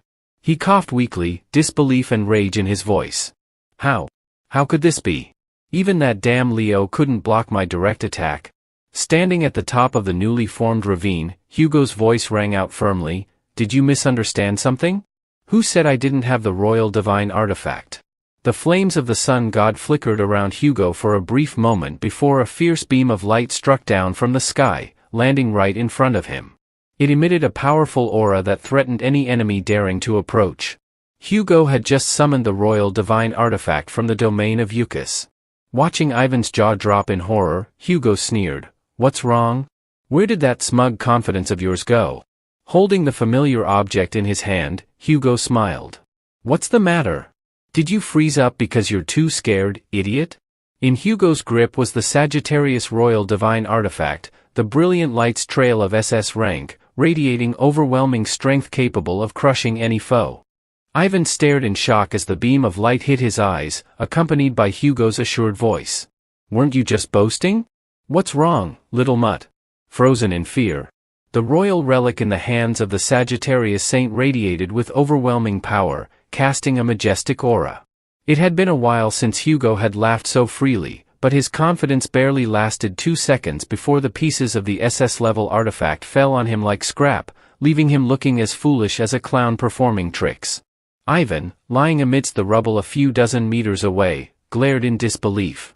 Had the brat's relic restored itself? Could it be that Hugo had planned this all along? Before he could find an answer, the Sagittarius Saint stepped forward. Don't be in such a hurry. I don't plan on using my relic just yet. I'm a bit annoyed that you dared to harm my subordinates, but let's set that aside for now. You and I have an old score to settle, don't we? Hugo put away his relic and tied his hair back. Using weapons in a situation like this seems a bit unfair, don't you think? Let's fight with our bare fists. That should feel great. His hair tied back gave him a more feminine look, but his face was filled with deadly intent. The straightforward intimidation made the muscle-bound Ivan tremble. You half-wit. Even if you've restored your relic, how dare you look down on me? Ivan shouted, but before he could finish, Hugo tossed aside his cloak and charged forward, delivering a flying punch to Ivan. The punch, heavy as 1,000 pounds, struck Ivan, leaving a long mark across Sol's corner before stopping halfway through a small mountain. Amidst the thick smoke and dust, Ivan and Hugo stood, their hands pressed together, feet planted firmly on the ground, testing each other's strength. I recall you always boasting about your strength. Why don't you show me what you've got? Hugo taunted. Ivan's muscles tensed, and the expression on the Sagittarius Saint's face made him even more anxious. With a grunt, Ivan's leg was forced back as the two powers collided, creating loud bangs around them, like waves crashing against rocks. Pushing his face forward, Ivan began to shake as Hugo sneered. You shouldn't underestimate an archer's wrist strength. Unable to bear it any longer, Ivan roared and headbutted Hugo, the impact causing blood to spray from his nose and mouth, and his golden hair whipped back. But Hugo's grip remained firm on Ivan's hands, a pleased grin spreading across his face. The metallic taste of blood filled Hugo's mouth, yet his expression remained that of a villain. That does sting a little, he laughed, then with his left hand, tightened his grip and punched Ivan hard in the jaw, twisting his head to the side. Blood splattered as Ivan bent and swung an uppercut, forcing Hugo to spit out a mouthful of blood. Despite the upward blow, Hugo's gaze remained fixed on Ivan. Just before Ivan could land another punch, Hugo struck back at the insufferable face, sending another shockwave of light and force through the area. A beam of light shot into the trees behind them, tearing them apart from root to tip. With Ivan knocked senseless, he lost his balance and flailed backward. Hugo immediately grabbed Ivan's left thigh, pressed his foot onto it, and stomped down hard. Amidst cracking sounds and the rumbling of the ground, Hugo stood, chuckling. Let's see how Taurus skin works as a sandbag. Ivan opened his mouth, cursing the Sagittarius with all his might, but before he could finish, Hugo kneed him in the face with a series of blows. The force was so intense that the mountain behind them seemed to shake with each strike, as if the entire area was being hit. The noise brought the elite Sagittarius troops to the area, unsure of what they were witnessing. Hugo, usually so gentle, thrashing Ivan Kruger mercilessly with his own hands. Damn it! If this keeps up, he's going to beat me to death. Ivan thought, unable to endure the assault any longer. He immediately summoned his strength, fortifying his body to withstand Hugo's relentless strikes. He clashed with Hugo's blows, no longer relying solely on his bare arms. Hugo halted abruptly, glaring as he saw the smug smile on Ivan's face. Ivan's entire body was now covered in armor, and with a defensive layer in place, he flashed a confident grin, missing 2 teeth. All right, I admit it. You've surprised me. But enough with the greetings. Let's get ready for the next round. Ivan sprang up, forcefully pushing himself to his feet, and quickly swung his right leg to kick Hugo away. The ground beneath them had turned into a flat wasteland, but Sagittarius remained unharmed. He swiftly pulled his weapon from storage, taunting Ivan, "You broke the pact first, coward. Don't blame me for using my relic now." However, as light emerged from the circle, Hugo still didn't realize who had passed the relic through to him. How could he have known that Li Jian had ruthlessly exploited the sacred artifact? When Hugo took out his SS-ranked bow, all that was left were the broken bowstring and hand crossbow, now in pieces. "What the heck is this?" he muttered, completely bewildered. Meanwhile, Stephen Marker felt his body growing heavier, as though sinking to the bottom of the ocean. What just happened? He wondered. After the Divine God's descent, he couldn't remember anything. Could it be that the Divine God had taken control of his body to defeat Red-Eye? He wondered what was happening outside. The light coming from outside was so intense that even with his eyes closed, Stephen could feel its brightness. That's a disaster-level monster, he realized, and perhaps the Divine God was still using his body to fight. "Wake up, Stephen. You have to help the Leo god fight Red-Eye? But as he stared into the blinding light, Stephen questioned what it was. Could this be the divine god's cue for me to wake up? I'm here, divine god. I'm coming, he shouted, but suddenly realized he was still on the ground, not possessed by the god. The crimson arm of Red-Eye flew into view, and only after hearing its agonized roar did Stephen realize that the arm had been severed. The culprit wielding the weapon was Lee Gun, who was kicking his way through the sky. Is that Lee Gun? Is he the one fighting Red-Eye? Stephen wondered. Then why am I here? A soft voice from behind explained, well, you passed out and ended up here. John didn't care that the golden-furred cat had awakened. His weapon was already aimed squarely at Red-Eye's face, ready to strike. He drove the tip of his blade into the creature's collar, making it open its mouth to scream. Lee Gun grinned widely. You're just a fake. If your head is real, then you should remember what happened at the Demon Tower, right? Red-Eye's remaining arm reached out to grab John, but he slipped away as quickly as a squirrel. No matter how many times I defeat you, the administrator will just resurrect you, won't they? He yelled, glaring down at the vicious face below, but despite that, he found the easiest way to defeat it. It's been a while since we last met, so chatting about the past doesn't feel right, does it? I'll finish you off in an instant and leave without any regrets. Though Red-Eye said nothing, its fury toward this man was evident as it opened its mouth, biting down hard on its own arm, trying to snap at Lee Gun. The strike missed, but in Stephen Marker's eyes, it was a dangerous move. Why was Lee Gun acting so recklessly? Wasn't charging toward the creature's open, glowing mouth, ready to unleash a blast, making it easier for the monster to attack? He wasn't just being careless, but heading straight into danger. Lee Gun raised his hand, summoning the giant hammer and swung it into Red-Eye's mouth. Light exploded out as the hammer hit, dousing the fire inside the creature's maw. Who do you think you're belching at? You better swallow that back down. The hammer grew larger after embedding itself into Red-Eye's throat, blocking the fire that was about to burst forth. The hammer ignited, flames shooting straight into the sky, piercing through clouds. The spot where Red-Eye had been moments ago erupted with bright, fiery beams, looking like fireworks. After wreaking havoc, the hammer spun gracefully before returning to its master. Lee Gun proudly caught it. Perfectly roasted, absolutely marvelous.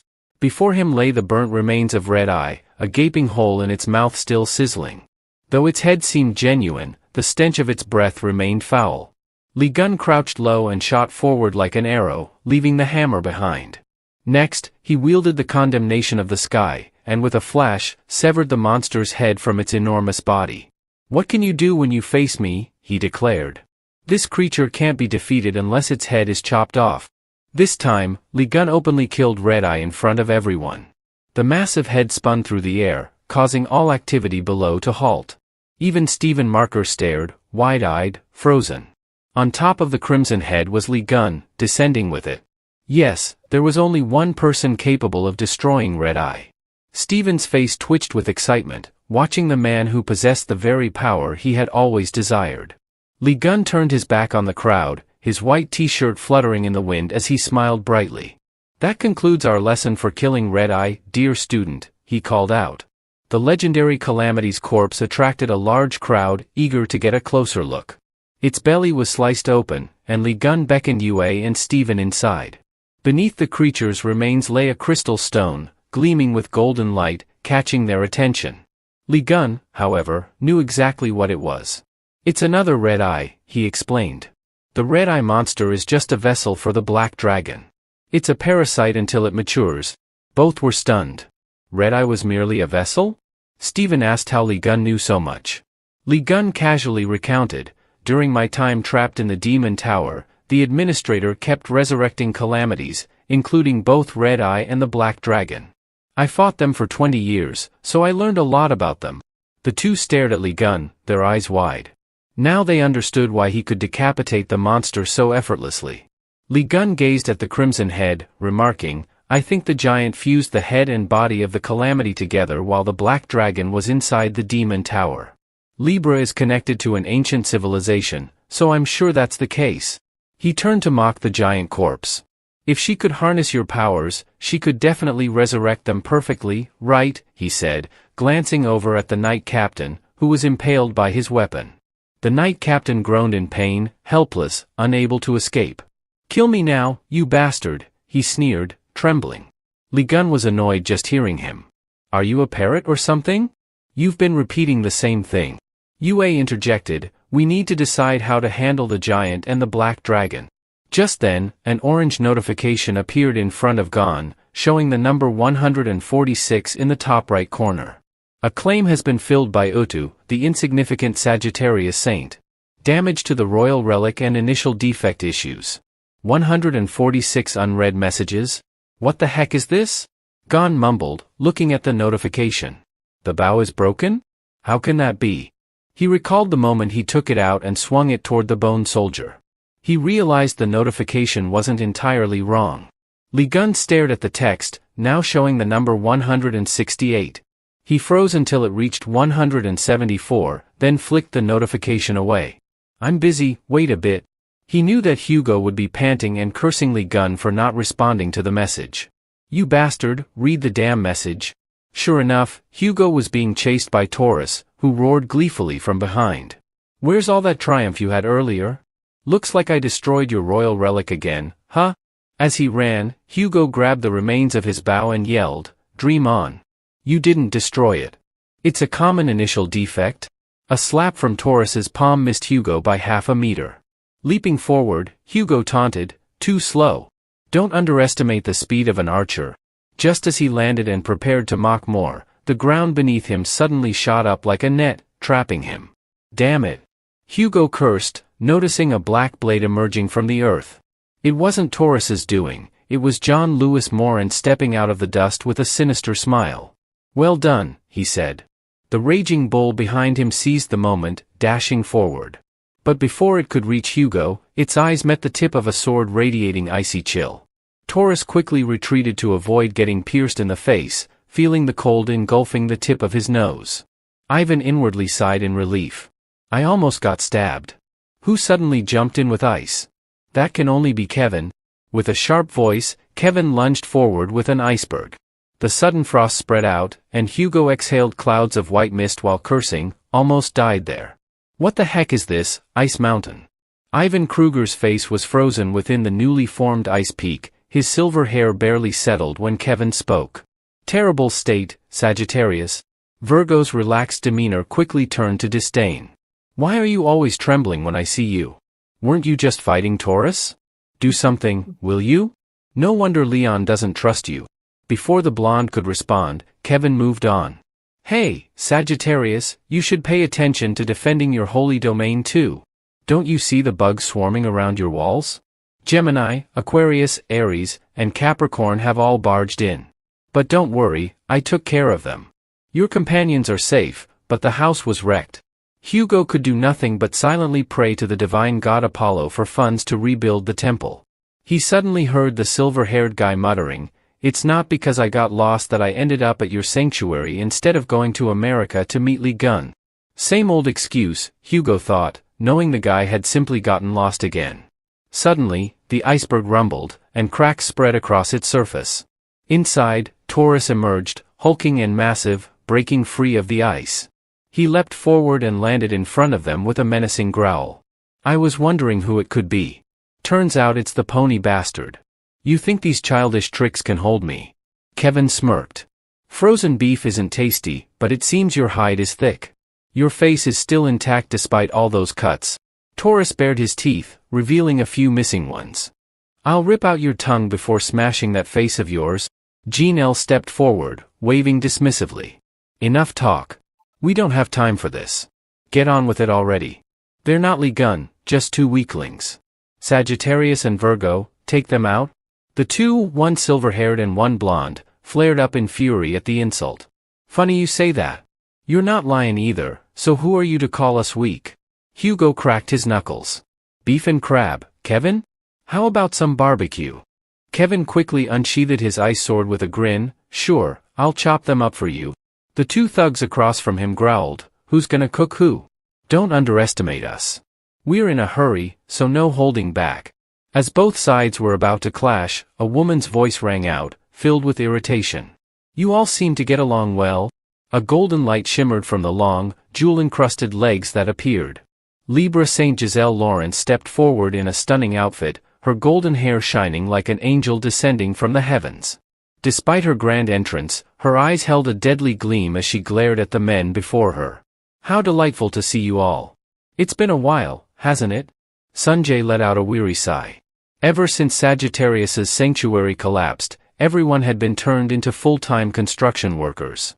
The fluffy bunny Yang, aside from being useless, loved adding fuel to the fire. "Why did you do all this? This wouldn't have happened if you had just released us." Furious, Sanjay grabbed the bunny's ears and spun it around his head, shouting, "Whose fault is it that we're in this situation? It's because those who are looking for you that things ended up like this." Jim tried to intervene but couldn't. Suddenly, a loud whooshing noise came from the sky, drawing their attention upward. A dark shadow zipped by across the ruined roof, and on closer inspection, it was clearly a European-style dragon with broad wings flying like a missile from the mountain where the four saints had gathered. Golden streaks spread out, overtaking the daylight. It was Giselle Lawrence, the Libra Saint, descending with a beauty that could make anyone hold their breath. Yet, her face wore a deadly expression as she greeted those present. Hugo and Kevin, standing close together, immediately went on guard. "Is she coming here personally?" Ivan and Jean, standing behind nervously, called out to Libra, "Why are you here? We haven't lost yet." She didn't respond but simply raised a delicate finger to her lips, signaling for silence. Suddenly, golden rings of Libra rose from the ground, multiplying gravity and forcing all four men to their knees, struggling to hold up their own bodies. The power was terrifying, even among saints. This strength was on an entirely different level. Jean-Louis resisted, shouting, "What are you doing, Libra? Why are we also getting pressed down?" She glanced at him with disdain. "Jean-Louis Morin, I granted you control over the sanctuary lost to the saint, yet you couldn't even bring down Sagittarius's domain. What is that if not failure?" The gravity on him intensified, leaving Cancer speechless. "Ivan Kruger, I did not expect you to fail so miserably. You couldn't even subdue Sagittarius? Don't ask why I'm here. Instead, you should be thanking me for coming to see you one last time before your death. I can no longer trust or entrust you with anything. This is your punishment. Reflect on it." With that, her heel struck the ground in front of Hugo, her face appearing with pure contempt as she looked at the two before her.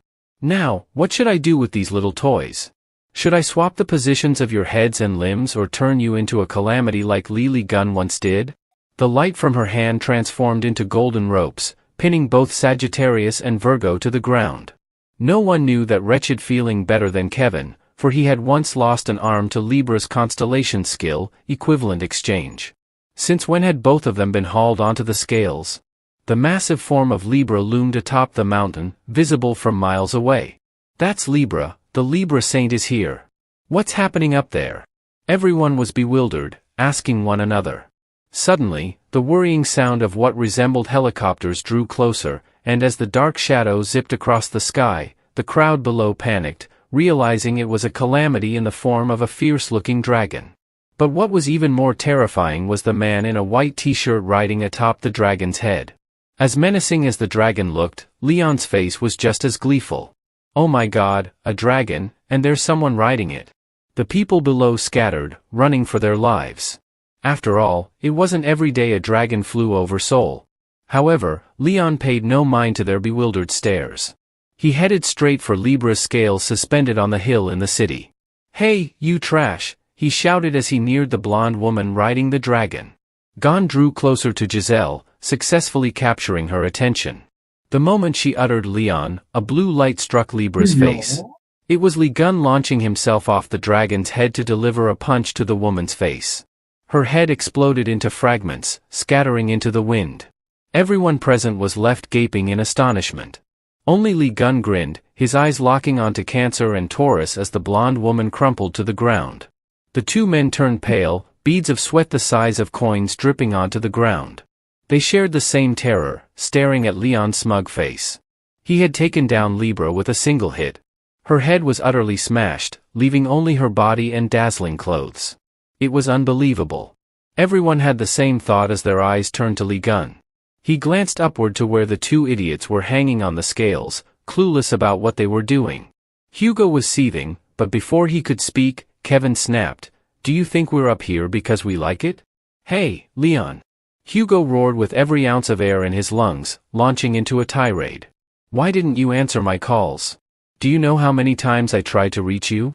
Lee Gun was about to curse back but suddenly remembered the 174th notification he had swatted away like a torn leaf. He turned away as Hugo's yelling grew more furious. What did you do to my bow, and how come you have so many weapons from the ancient civilization? Hearing him mumble something about bad luck, Hugo immediately grumbled, Do you even know I almost died? Lee Gun calmly replied, It's a chance for you to appreciate your life. Cancer and Taurus, who had been standing off to the side, felt completely ignored. They exchanged silent glances, then, without a word, charged forward toward their sole target, Lee Gun. Damn it. I can't accept this. This is our one and only chance to end it all here. Ivan activated Taurus's constellation skill to amplify his strength, feeling like millions of bulls surged into him as he aimed to attack Gon. But before he could get close, he was struck with a punch straight to the chest. In a split second, Jean had pummeled Taurus nearly a dozen times, sending him flying into the sky along with his raging bulls. Below, only Jean's irritated voice could be heard. Who gave you permission to use skills here? Hovering in midair, Ivan Kruger cursed, Damn it. How did this happen? His eyes widened as he caught sight of Jean-Lu Morin's head being shattered into fragments. Not just shattering, but being bitten through by the sharp teeth of the black dragon, scattering his body parts in all directions. After dealing with Cancer, the dragon opened its gaping, jagged mouth, waiting to catch Taurus as he fell straight into it. Ivan managed to glance at Lee Gun and his group below, noticing Jean's cunning gaze accompanied by the word dumbass. Unable to slow his descent, Ivan plummeted right into the black dragon's open jaws. Crunch. The teeth snapped shut with finality, and the dragon arched its neck back, swallowing as if savoring a delicious treat. Kevin watched, eyes sparkling with awe. Lee Gun then turned to explain to his friend, who was still screaming behind him, That's another red eye, like I mentioned before. As the creature puffed up its cheeks, chewing contentedly, Hugo couldn't fathom why this calamity was following his friend around. Lee Gun shrugged. This one's from the Red Eye in America, though saying it like that might not make much sense. Back then, he had used summoning creation to kill the Red Eye's head alongside the Spirit Knight Captain, 13th Sense, and super regeneration skills, resulting in the chaotic mess they now saw. Hugo couldn't understand what his friend found so amusing. Don't you realize this black dragon is extremely dangerous? John laughed it off. Nah, I gave it some chow, so nothing's going to happen. The mention of chow left Hugo feeling completely drained. He wanted to curse, but Lee Gun cluelessly asked, Hey, can I keep it at your place? As they argued, neither noticed Kevin standing near Gazelle's altar. Hey, does anyone know why that's still here? He asked. As soon as the question left his mouth, fine golden threads began to weave through the sky. The threads formed golden chains marked with Libra's insignia, converging over Gazelle's decapitated body. Golden liquid poured into the form, molding a new head. Because I'm still alive, came Libra's voice. She rose into the air, radiating golden light. Lee Gun wasn't afraid, instead, he seemed thrilled. No wonder it felt too easy earlier, he said, stretching his arms wide. Two massive beams of light slammed into the ground beside him, cracking it open. In one hand, he held the condemnation of the sky, in the other, the achievement hammer. I crushed your face because I didn't want to see it. And now you've replaced it with another piece of trash, he remarked. Her hair was still golden, but the face wasn't. Hoisting heaven's judgment onto his shoulder, Lee Gun wondered how many faces she could create. I'll destroy every single one you make, got it, punching bag? But it wasn't just her face that had changed. The energy surrounding Libra warped the space around her. You foolish baby snake, she hissed. You want a bite? Then let me strangle that neck of yours. Stretching her arms forward as if to seize him, Lee Gun urgently called to Red Eye. Get those idiots out of here. With a powerful flap of its wings, the dragon soared upward, looking confused. Go protect the people. You're no help here. Gon yelled. Libra interlocked her fingers, unleashing a blinding light. The ground floated into the air as clouds above parted, revealing the Libra constellation, which cast beams of light downward. The mountain exploded under the constellation's attack, but Red Eye managed to evade. It grabbed both Sagittarius and Virgo in its claws, carrying them away as Libra's devastation spread further. Landing on a floating piece of earth amidst the golden light, Li Gun's eyes burned as he activated his 13th sense. "You're nothing but trash, not even human," he spat at Libra. Her newly recreated form grinned mockingly. "Just realizing that now? Disappointed, are you?" John scrutinized her. Despite having her head smashed earlier, she continued to wreak havoc. "Enough with the act. Stop pretending, divine god of Libra, Astrea." This wasn't Gazelle Lawrence, it was holy god Astrea, using her body. She erupted into laughter. "You're sharp, Li Gun. Now that you know, I don't need to hide it. Ready?" He crouched low, his arrogant grin returning. "No, you better be ready, nuclear waste." He dashed toward her. "I don't know how a god ended up here, but if the other divine gods find out, it'll be quite a show." Astrea smirked, unfazed. Her fist, charged with the power of Taurus's constellation, moved faster than light. She punched, forcing Li Gun to block with both arms. The blow felt like a stampede of raging bulls, sending him flying across the city and into a distant river. Sagittarius and Virgo stood frozen, mouths agape. Their strongest ally had been blasted away. Astrea shook her wrist. "This skill's heavy. Doesn't suit my frail hands." Despite her words, she smiled coldly. The two saints noticed a new mark glowing behind Gazelle's head. "How come Taurus's divine mark is there?" Astrea didn't bother hiding it. Surprised? There's more to show. More divine marks appeared. Cancer, Gemini, Scorpio, Aquarius, and Aries joined Libra's mark. They shimmered above her, pouring power into her body. Even those with poor eyesight could see the towering scales of Libra on the mountain and the 6 other marks radiating light. Li Gun rose from where he'd been thrown. "So, the divine gods already colluded, huh?" He didn't need Astrea's confirmation, the marks made it clear. She wore a smug expression. "Of course. The wrath of the divine gods who lost their saints has erupted. Now I represent 7 constellations, including Libra. Even you can't stand against this power." Li Gun's face twisted in anger. "So, the divine gods, playing tricks again, deserve punishment?" Astrea laughed chillingly. "Why do you hate the divine gods so much, Li Gun? If you wanted, you could rule this world. But alone, there must be a limit. You talk too much." "What do you want?" he growled. Astrea raised her hand. "I dislike you, but I must acknowledge your strength. Join me, and you'll rule the world. Refuse, and you'll be erased by us." The proposal made Li Gun laugh. "Ridiculous as ever. I refuse to choose and don't want to hear more." He raised heavenly punishment, its tip aimed at her. "Your options are nonsense, and I don't care about anyone's safety."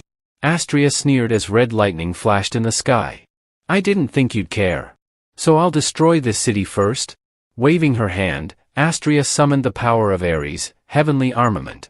Hundreds of massive swords appeared in the sky, poised to strike. Meanwhile, whirlwinds from Aquarius's constellation rose into tornadoes. Using Cancer's power, she created clones to wreak havoc. Golden chains wrapped around Li Gun, pinning him to the ground. The Libra circle formed beneath him as Astrea pointed at him. "Go forth." The swords rained down like falling stars. "Bound tightly," Li Gun roared. "Is this all you've got? Cheap tricks with ropes." With a swift twist of his body, the golden chain snapped, and he deftly evaded, just as the tip of Ares' sword came close to piercing him. "You think these ropes can hold me?" he mocked. The sword, as large as a 100-story building, missed its target and crashed into the busy highway, exploding on impact. The woman was clearly trying to destroy the whole city. Following the first strike, the second sword chased after him, forcing Gon to use heavenly punishment to block it. Astrea laughed maniacally. "This is a summoning skill, empowered by the divine gods. You think it's that easy to break? I haven't even shown all my cards yet. Enjoy." Hundreds of Ares swords rained down, carving through the ground around him. Li Gun struggled to block the second sword, gritting his teeth under the overwhelming force. Suddenly, an opposing force repelled them, leaving only a blinding light where John had stood. "You haven't even finished summoning all your swords, and you're down already," Astrea taunted. "Come out and accept my sincerity." Astrea shrieked, flying wildly in the wind. "If you don't stop these swords, they'll fall and ravage the city." Dozens of swords rushed toward John while others struck buildings in Seoul, causing massive destruction. The city descended into chaos, citizens fleeing for their lives.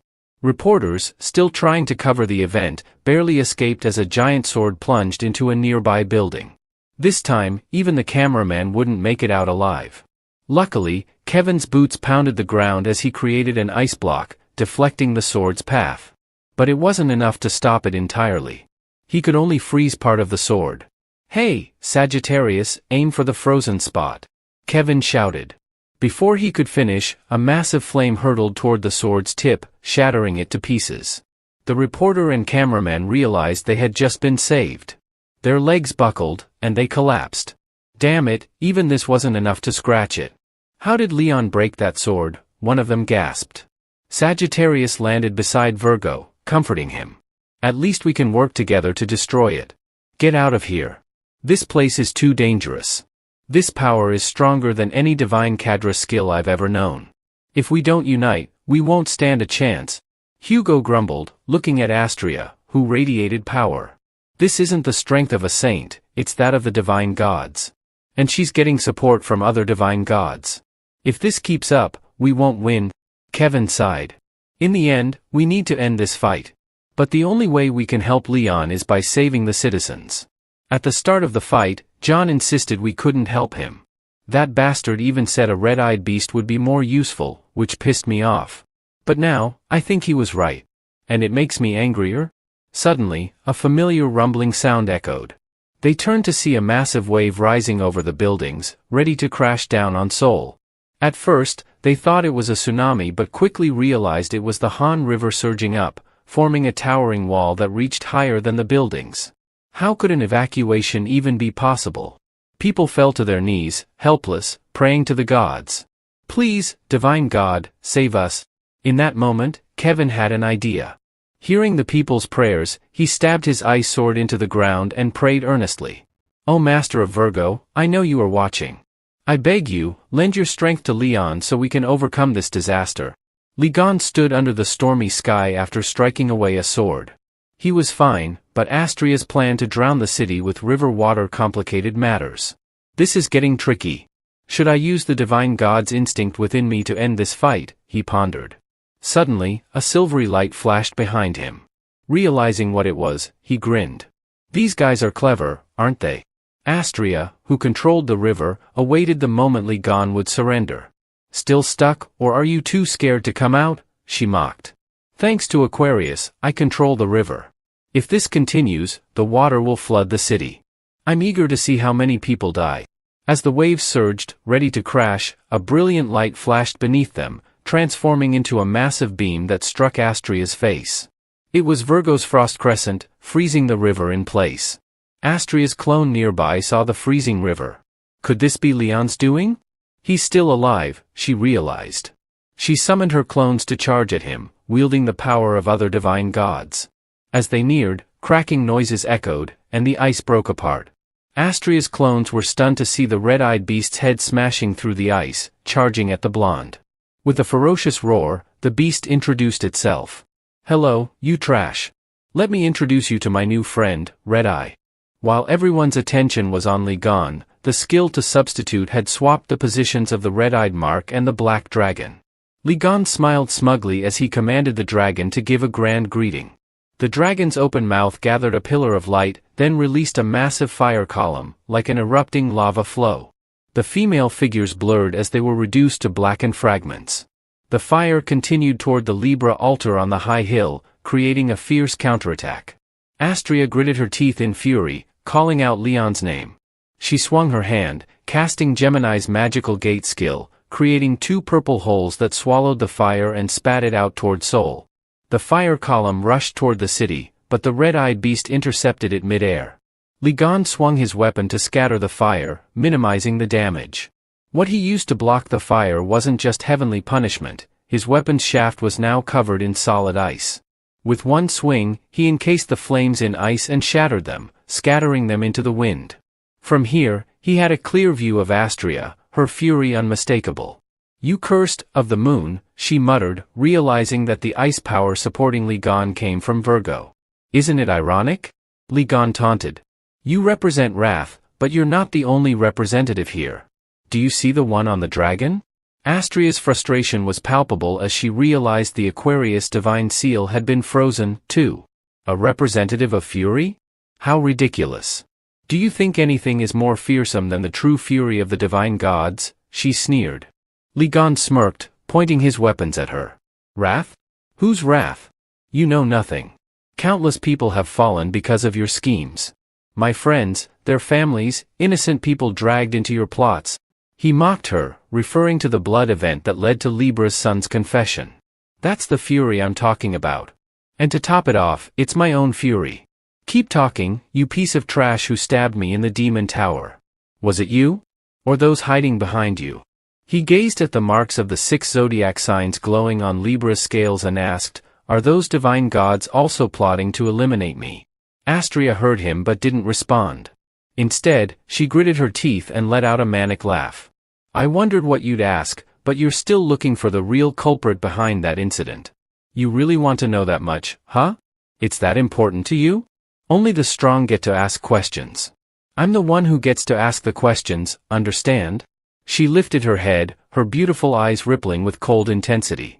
All right, it's my turn now. Astria spread her arms, and purple beams of light surged outward, gradually gathering around Gemini's divine seal.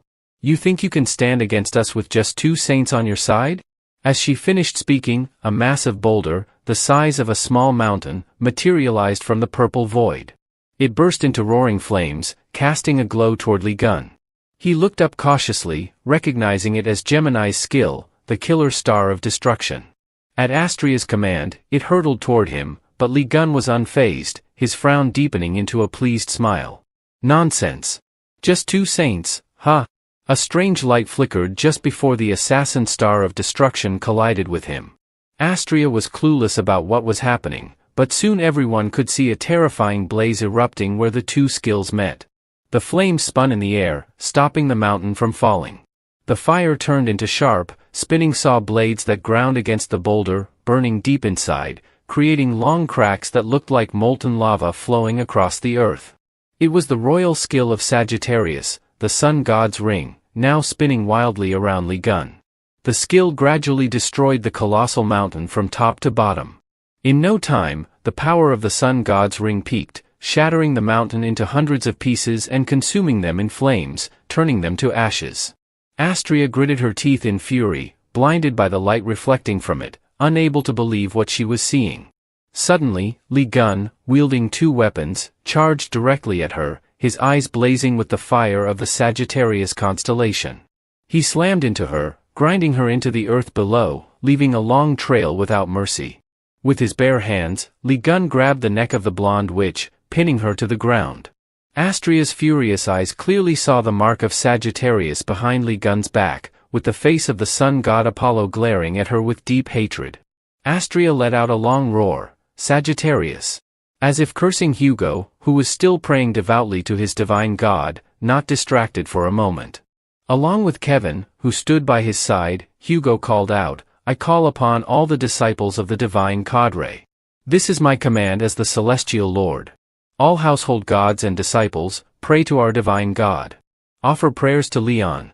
Thanks to the prayers of the entire congregation, along with the household gods of Virgo and Sagittarius strengthening Li Gan, the area around them was swept clean. Not far away, the holy Sagittarius had stepped forward for Ophis, and with both the Sagittarius and Virgo cadres praying for them, Li Gan didn't need to check the notifications. The raging power flowing within him only caused his smile to widen. You trash, he snarled. I told you, didn't I? Countless people are furious because of you, not just the divine cadre, but also the people of the city, caught in the vile acts of you divine gods.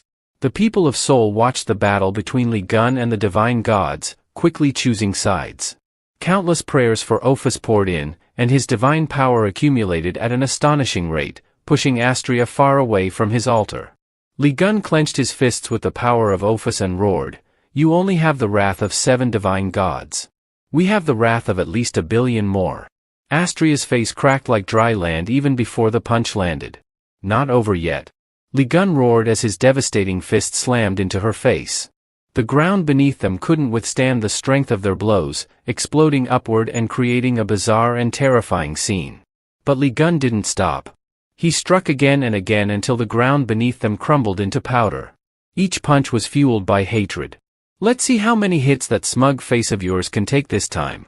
Astria grunted under Li Gun's grip, then swung her left arm, summoning black spikes that stabbed wildly toward him, catching his right arm as it descended.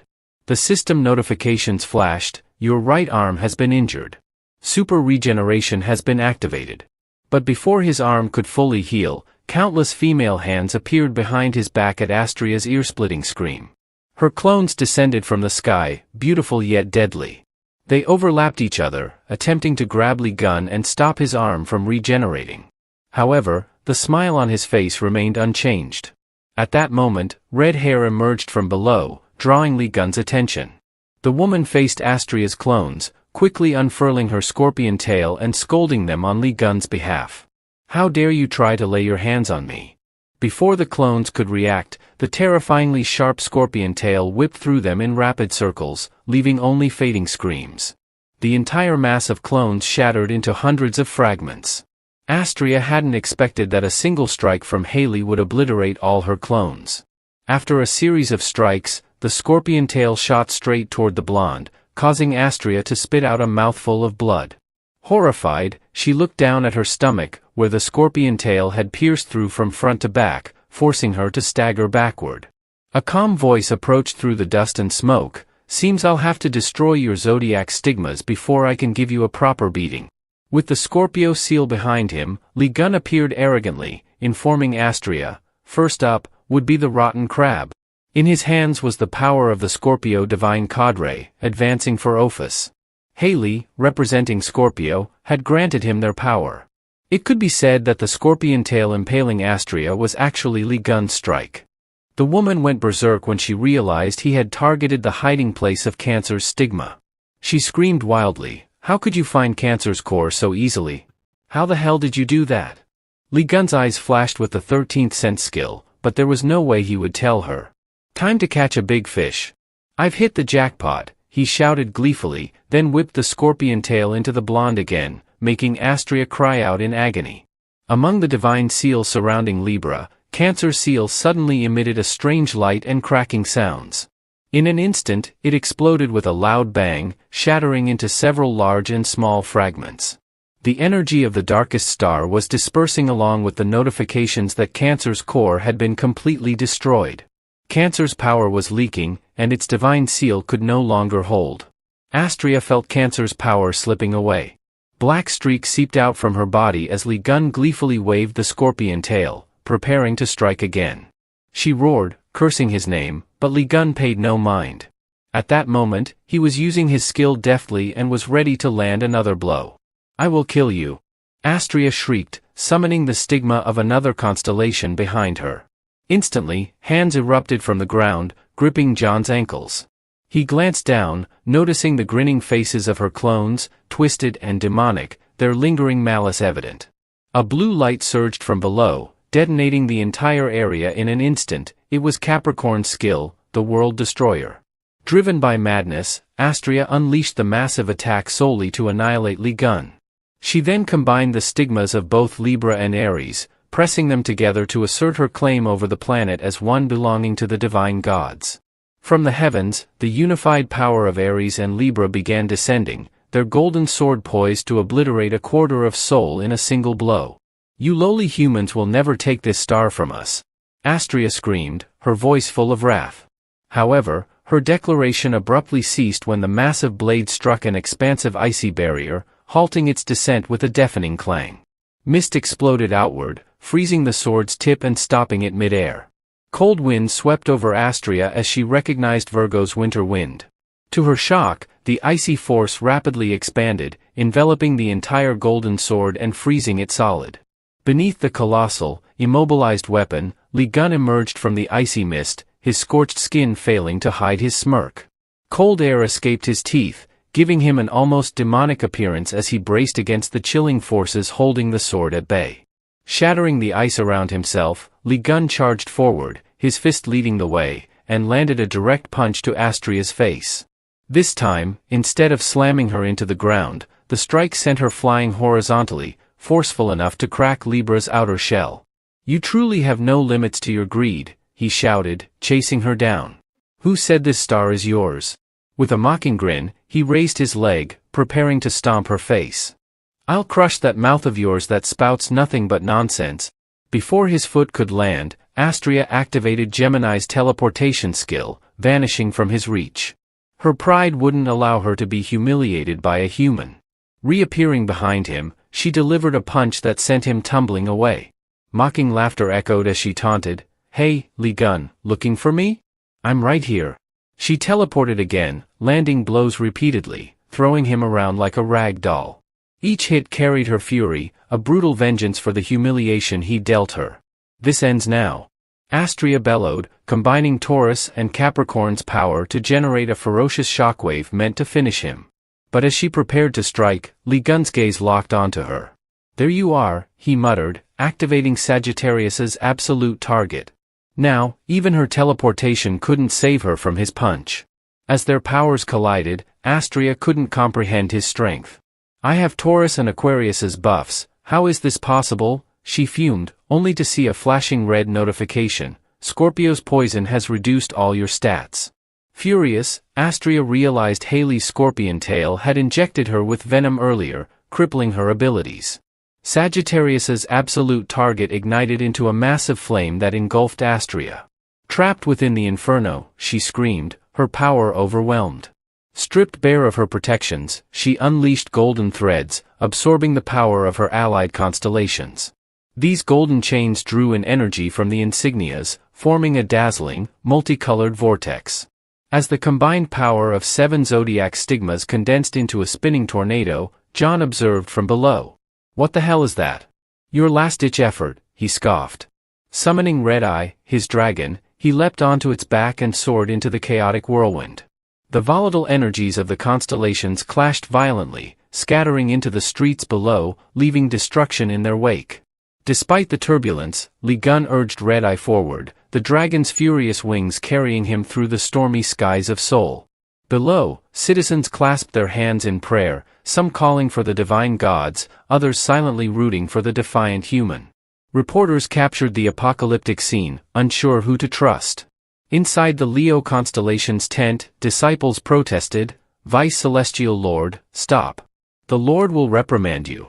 But Yue knelt, hands clasped, refusing to budge. "Be silent. Uncle Lee Gun is fighting alone, and I must pray for him." As they attempted to drag her away, Stephen Marker, bandaged and weary, intervened. "Let her be," he commanded, kneeling beside her. "All disciples of Leo, pray for Lee Gun, the only one who can end this." Reluctantly, they obeyed, their prayers summoning Leo's power to bolster Lee Gun's strength.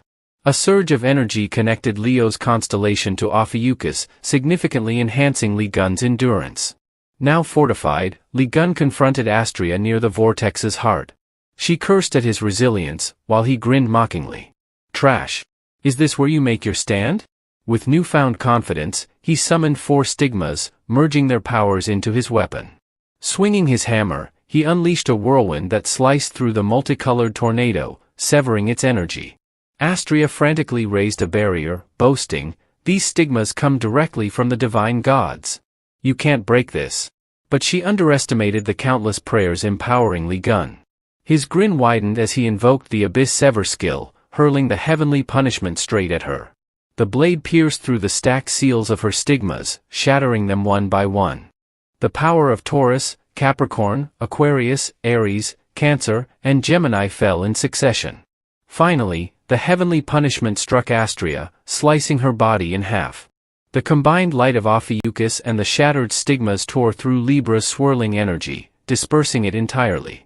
As the shockwave subsided, John stood victorious, his weapon intact. Looking at Astria's fragmented form, he sneered, "What did you gain by coming this far? Wasn't this what you were preaching earlier? The strong get to ask questions." He gazed at her broken figure, vowing to uncover her hidden schemes, whatever it took. A chilling voice suddenly interrupted from behind him. "Impressive. You've defeated Libra." Before he could react, shadows enveloped him, plunging the area into darkness like a moonless night. As he turned to face the source of the shadows, Lee Gun heard the distinct sound of footsteps on the ground. A figure emerged from the darkness, far from human, encased in massive armor and holding a weapon topped with a huge skull. The figure's eerie voice echoed like wind against a cliff, asking, "Are you Li Gun?" Li Gun glared at the strange being. "Who are you?" he asked bluntly. The figure gave a mocking look down at him before pulling out a double-headed axe and slamming it into the ground. The impact caused an explosive rupture, cracking the earth into large and small pieces. This was no ordinary power. After the display of might, the figure spoke slowly, "I am the vanguard of the great and mysterious civilization, Baron Helmet, one of the 13 generals who serve the great monarch." The giant insignia beneath Baron Helmet's name indicated that this opponent was a black-level threat, invincible. Over 30 years ago, when the mysterious civilization invaded Earth, they dominated the news. They demanded humanity's surrender, but the United Nations firmly refused. Fear spread, and the authorities were forced to issue statements, such as one from mysterious civilization responded with an announcement, "Hear this, all beings on this star. From today onward, we, the mysterious civilization, shall rule. Resistance is futile. Surrender your freedom, rights, and resources to us." "I am the spearhead of this great civilization," Baron Helmet continued. "I am one of the 13 generals serving our great monarch." Li Gun remembered the chaos from that time, hearing the figure introduce himself. He chuckled, "Ah, so you're the one who made such a spectacle on the first day of the invasion?" He recalled the words of a knight captain he'd previously pinned down, claiming to serve the great spearhead of the mysterious army. Li Gun laughed and pointed at the man. "So, what brings you here? Here to avenge your minions?" Baron Helmet revealed his plan. "Libra was supposed to have eliminated you. With the power granted by our monarch, we were going to rebuild the Devil's Tower here. But things aren't going as expected."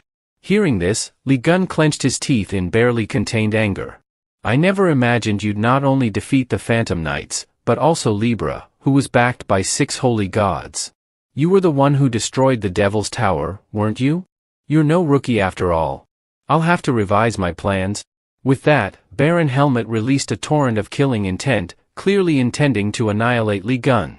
Hearing that someone had come to destroy him, Li Gun laughed, unfazed. "I suspected there was more behind Libra than just the divine gods. You've come to the right place. I was just planning to hunt you all down." All the zodiac stigmas released from behind Li Gun, creating a violent storm. Without further words, he stomped hard and charged toward the armored figure, swinging heavenly punishment with great force. To his surprise, Baron Helmet blocked the attack. "No matter how strong you are, you're still just the servant of a constellation. The power of constellations can't compare to the might of the mysterious civilization. Before the power of our monarch, your constellations are nothing but prey." Li Gun felt his strength draining as though it were leaking out. He recognized the sensation. It was similar to when he was stabbed by the dagger in the Devil's Tower. "This energy, is it the power of the monarch?" he thought.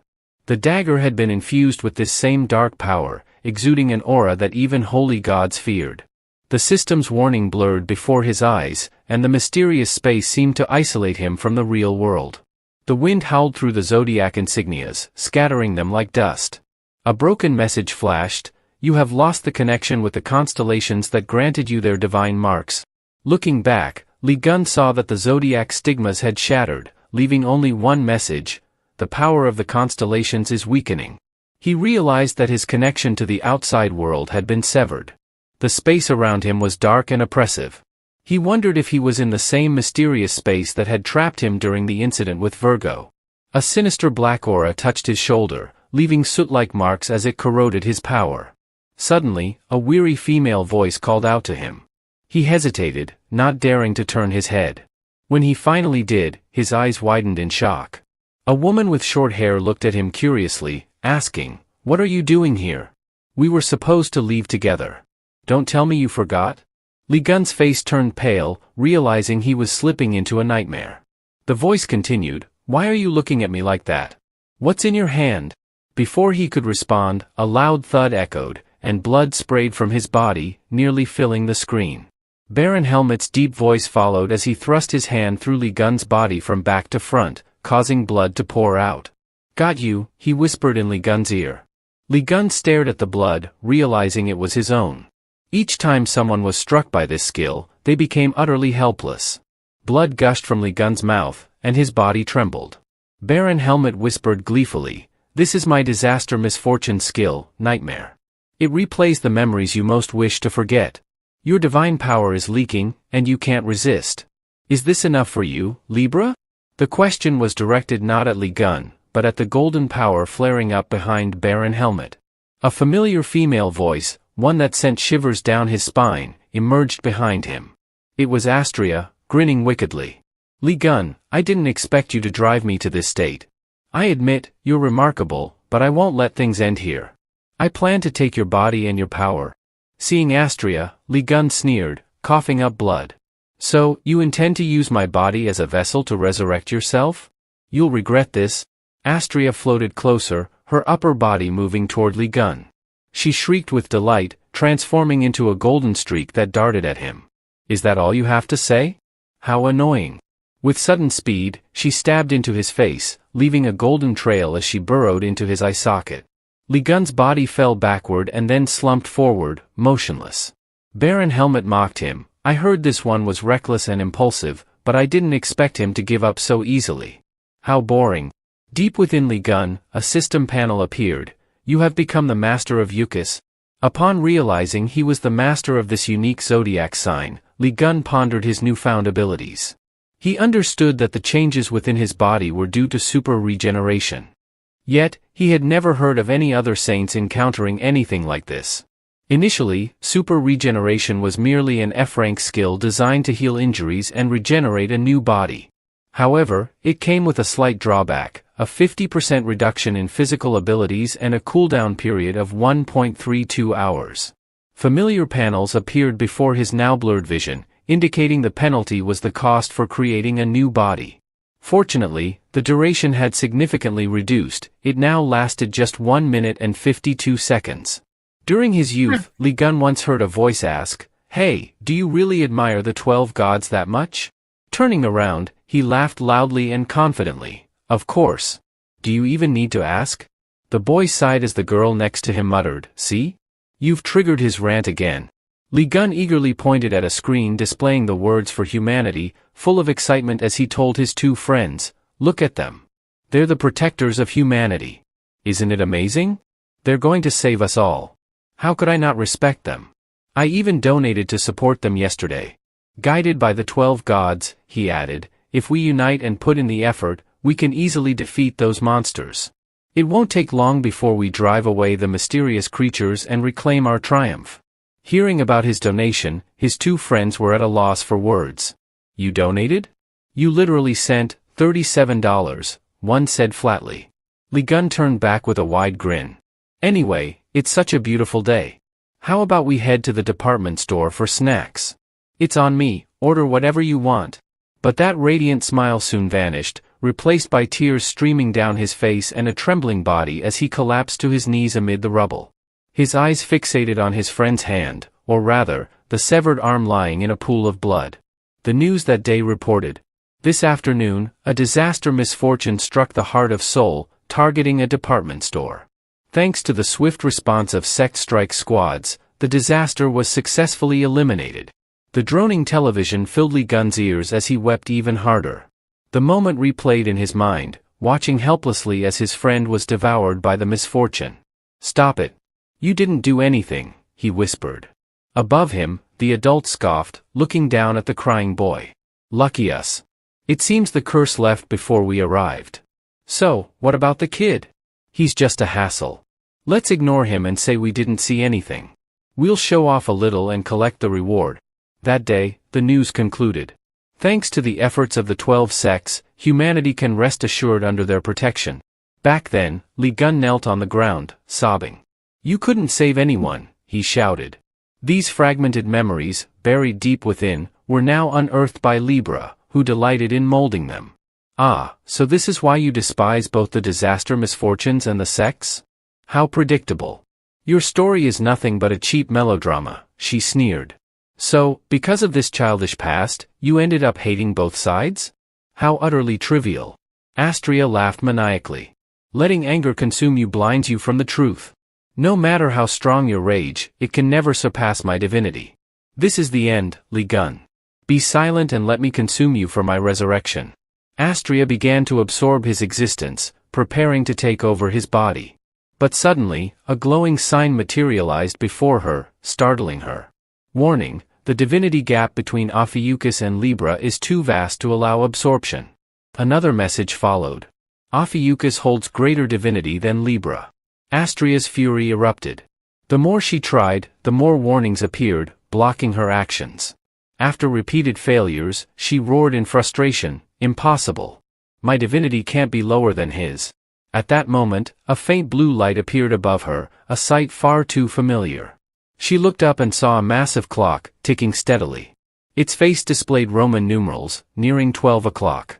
The clock was larger than Astria herself, and its long tail coiled around the cosmos like a snake.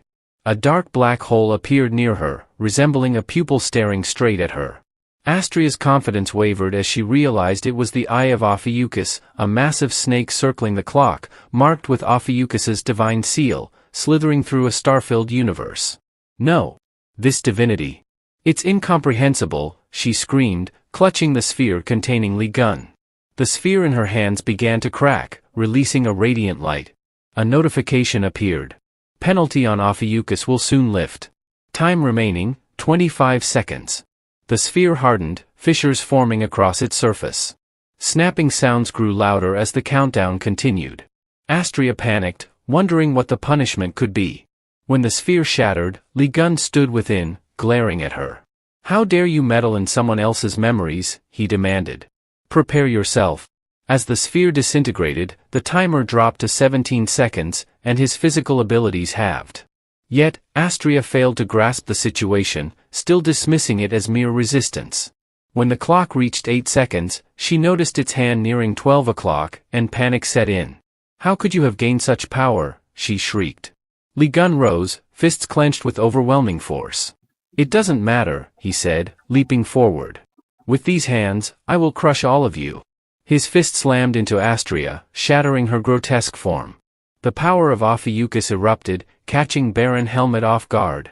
Before he could react, Li Gun had already punched Astria out of existence, treating her as nothing more than worthless debris. As the Baron stood frozen in shock, Li Gun's left hand restrained him, while his right formed a fist. The penalty lifted, and Ophiuchus's divine mark gleamed on Li Gun's forehead. His eyes shone with the constellation's power, and all his stats surged to their peak. "You have taken your first true step as a holy god." Thank you for watching. If you enjoyed this recap, don't forget to give it a thumbs up and subscribe to the channel for more manhwa recaps every week. Alright guys, been nice. Thanks for coming. Thank you. I'll be calling it a night now. Latest for now. Bye bye.